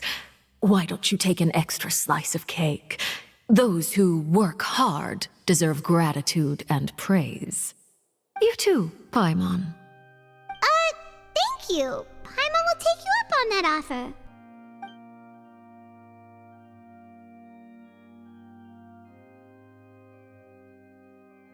Oh, Paimon's super full. That cake was great. If it's on my tea table, it must be of the highest quality. Yes, and we must thank the knave for bringing these over as well. You're welcome. I'm sure the cake also felt greatly honored to be featured at Miss Farina's table, and I was merely catering to Miss Farina's tastes, seeking a chance to chat over tea. It is getting late. Why don't we call it a day? There are still a few matters that I need to take care of, so I must take my leave now. Very well. We'll end it here. Mind seeing me off, Traveler? We could use the opportunity to discuss Child before I must be on my way. Paimon's coming too!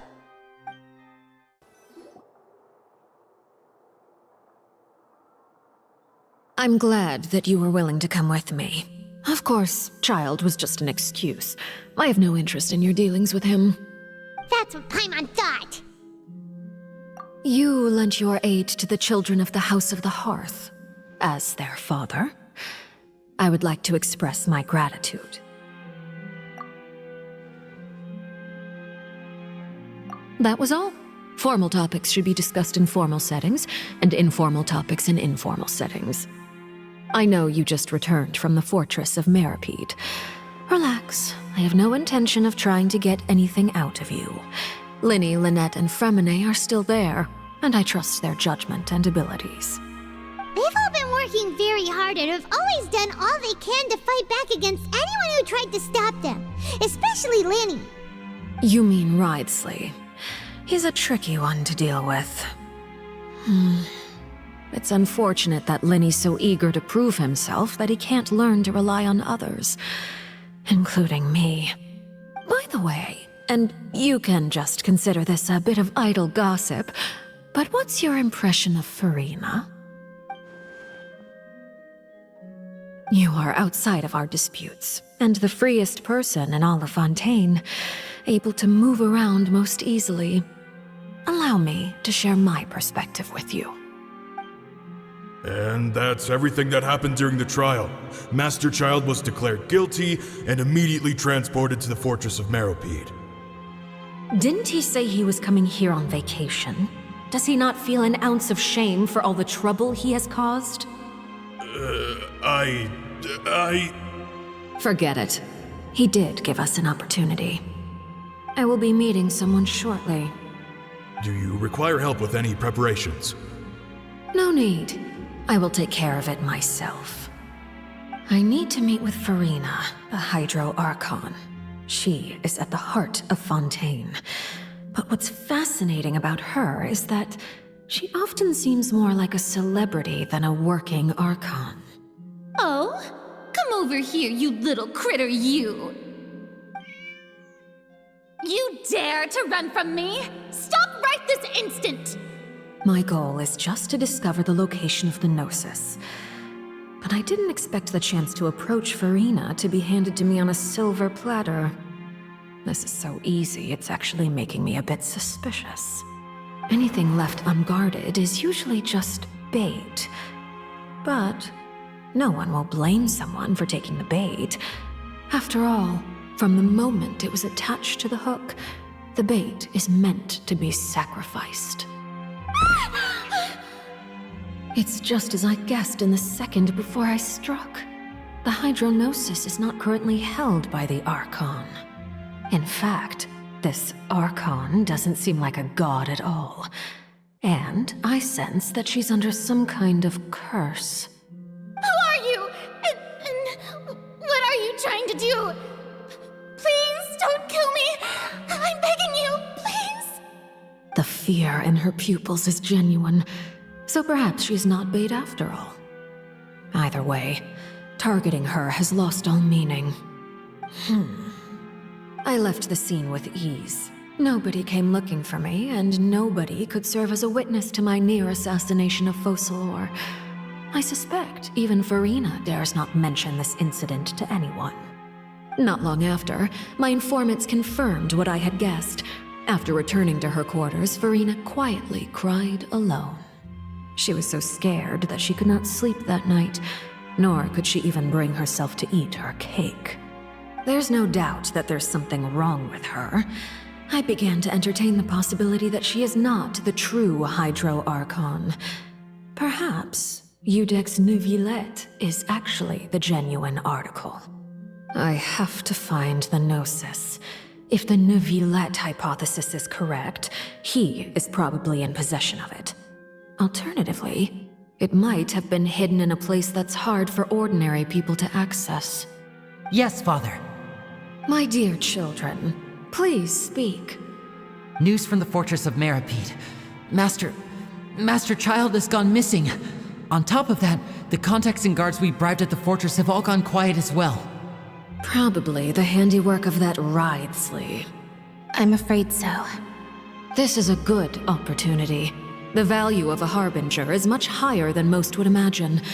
We now have an excuse to exert diplomatic pressure on the Fontaine authorities.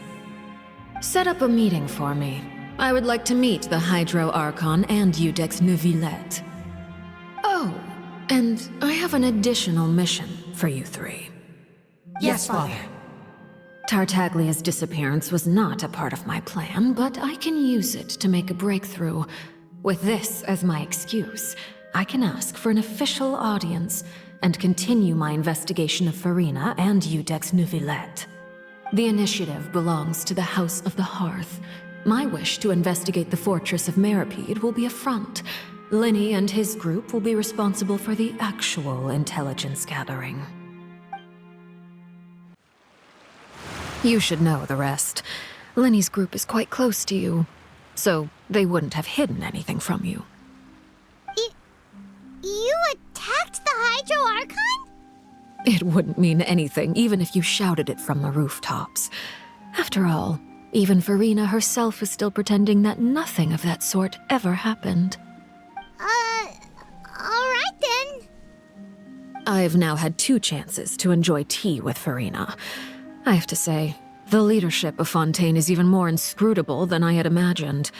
I once surmised that Iudex Neuvillette must be the Hydro Archon, but now, that doesn't seem right to me either. I am a servant of Her Majesty the Tsaritsa. Over my years of service, I've learned how a real Archon conducts and carries themselves. Whether Iudex Neuvillette or Farina, neither fits the bill. It's hard to imagine either of them as the Archon. Of course, that is all just how I feel. Gut feelings often do not require justification. It is, however, quite amusing to me that after all my years working in intelligence gathering, I've come to realize I am at a complete loss regarding the identity of the god of the land of my birth. Don't you think Fontaine is quite intriguing? A catastrophe looms, yet many secrets have yet to rise to the surface.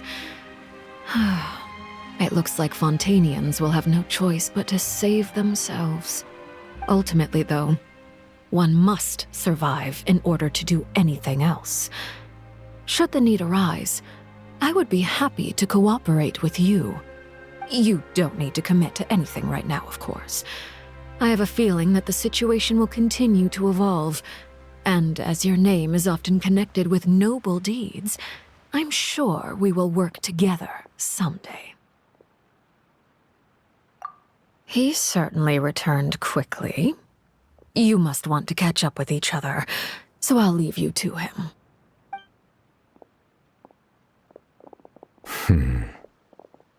Neuvillette, is it over? For now, yes. But this issue will prove quite thorny in the long term. I'm concerned that sooner or later the prophesized events will occur. Thank you for protecting Farina. To put it simply, I used my power to force back the primordial sea and reseal the sluice gate.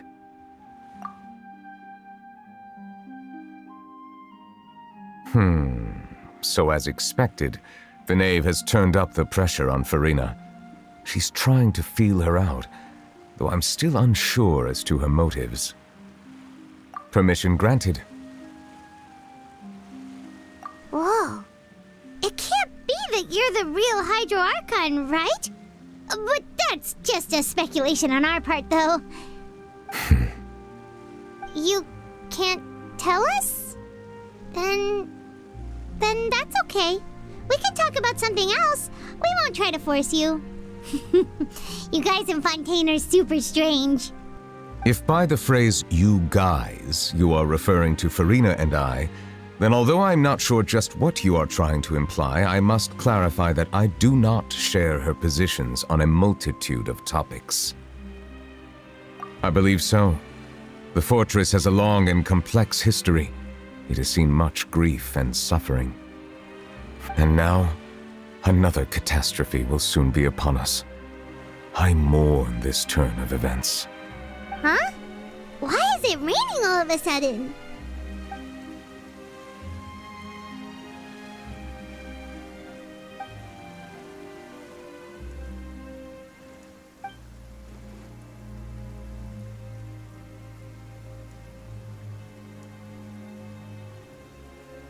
You may be closer to the truth than you think. Oh? And what are you thinking?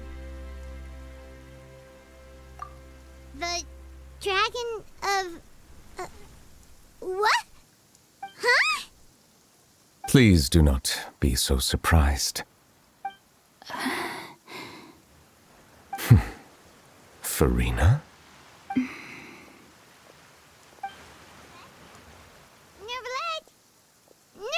are you listening? My apologies. We were just guessing randomly. We didn't guess right, did we? You're not actually the dragon sovereign of water, right? Well, if you don't want to confirm or deny... You guessed correctly. I sincerely hope you'll be able to keep this a secret for me. Right, of course. We'll definitely help you keep it a secret. There's still something Paimon wants to ask you, though. Please, go ahead. Well, if you are the dragon sovereign of water, and you were able to force back the primordial sea from the fortress, then since Fontaine's prophecy is all about seawater, couldn't you just use your power to solve the crisis? None of the currently living dragon sovereigns in the world, myself included, possess our full dragonhood.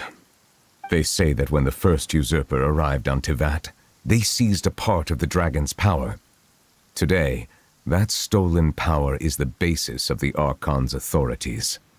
There are 7 elemental archons and 7 matching dragon sovereigns.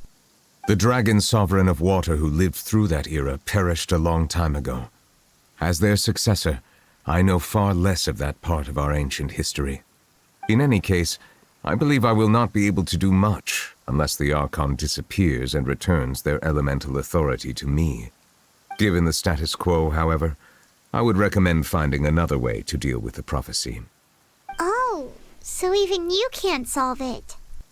I still have some urgent matters to attend to at my office. If you have any more questions regarding ancient history, you are welcome to discuss them with me at a later time. Please go right ahead. There's a place that Paimon wants to go too. Traveler, why don't we pay another visit to the Fortress of Meropide? Paimon is a little worried.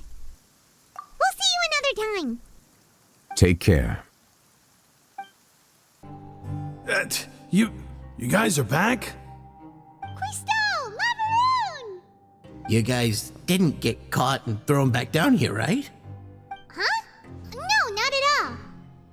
And here I thought you'd managed to escape from jail during all the commotion. I'd held you up as legendary jailbreakers, but now you're telling me you just never left? We're sorry, but we just had some business to take care of. All right. There's no need to get caught up in the details. We're just relieved to see you. He was super worried about you, you know. Hey, it wasn't just me. Weren't you super worried as well? Something like that, yeah. I was also transferred to work in the kitchen a few days ago. I can still hear Quisto mumbling to the carrots. Are those two all right? Do you think they made it out alive? Whenever he'd say that, I'd tell him I'm sure they're fine. Wherever they are, they're kicking back with drinks in hand, enjoying the lovely scenery. Hey, there's nothing wrong with worrying about your prison pals, is there? I mean, considering how they always love listening to all my gossip. These two, they sure are a lot warmer and friendlier than when Paimon first met them. Oh, well, if you say so. I'll be watching you to make sure you finish every last bite. Siegewing! Traveler, Paimon, you're back! Are you still doing all right? Did either of you get hurt? We're fine, but what about you guys? It was such a huge mess. How bad was it? A few people sustained superficial injuries, but that's about the extent of the damage. Monsieur Nervalette paid us a visit. It was all thanks to him that we managed to suppress the crisis for the time being. Of course, we must also thank you for the help you provided. How did Nervalette know that he was needed here? Well, Monsieur Nervalette has strong resonance with the hydro element. When the water level rises, he can feel the waves produced. I ran into the bombshell bros while bandaging the injuries of the wounded. They were mumbling the whole time about how you just ran down without a word. I'm so relieved to see that you're both all right. If you're not too pressed for time, please stay with us a few more days. Just let me know if you get a craving for any particular dish, so I can have Mr. Walsey get your meals prepared. Oh, and please feel free to visit the infirmary for a break at any time. I'd like to take the opportunity to spend some more time observing your facial muscles as well. Your happy smiles are quite contagious, you know. They're so memorable, and I've missed them immensely while you were gone. Jurier, Miss Sijween told me you still haven't eaten. Yeah, I was working on something, so I forgot. That's no excuse for... Huh? It's you two. Jurier, Lurvine, we're back! Hello there. It's been quite the mess here recently. How have you been? And you? Are you still taking the secret passageway from the infirmary to work on the ship? Yep. That is still top secret, though, so don't say a word to anyone. It can be a bit annoying when there are lots of people in the infirmary, but I still prefer taking that route over the one from the Duke's office. I mean, the infirmary does make it easier for you to slack off. Oh yeah? Then why are you also here so much? You two really are just using your jobs as a cover for your relationship, aren't you? Not at all!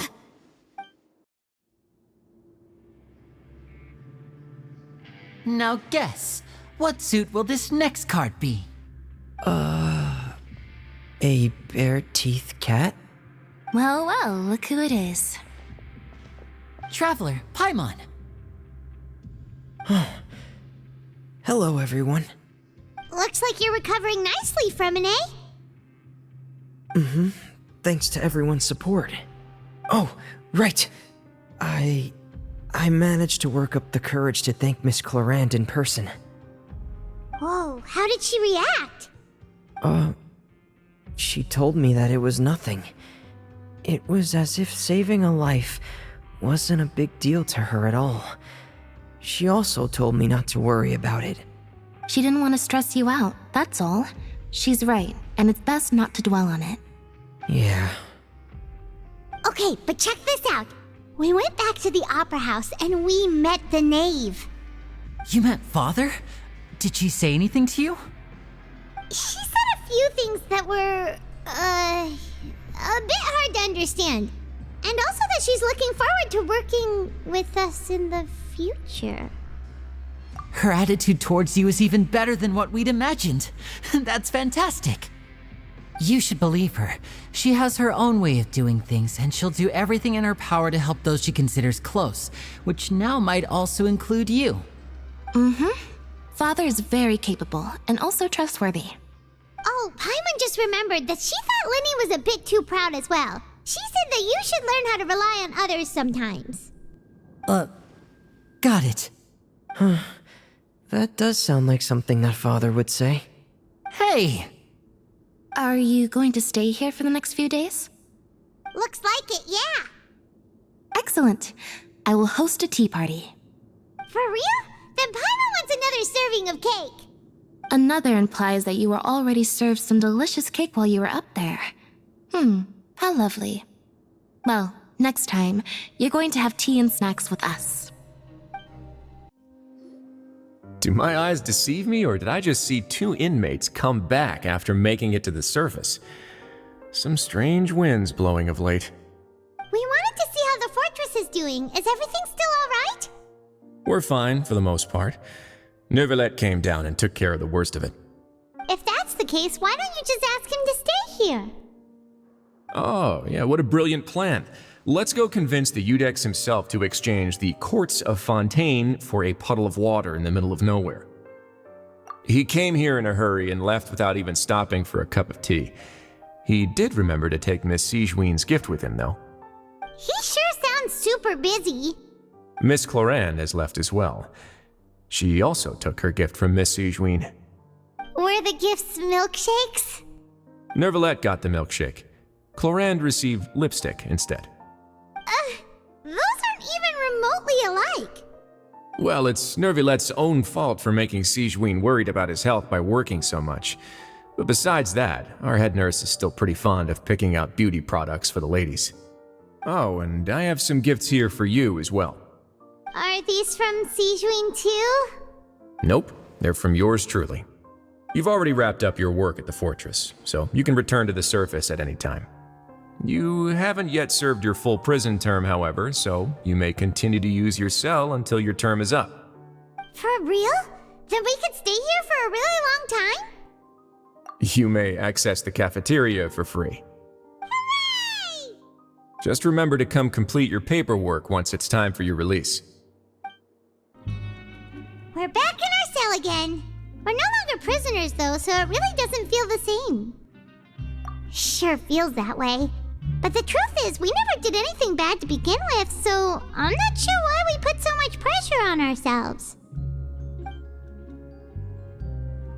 Huh? How did you know? Hey, that's not true! All right. Okay, Paimon just wanted to say that we really are an amazing duo after all.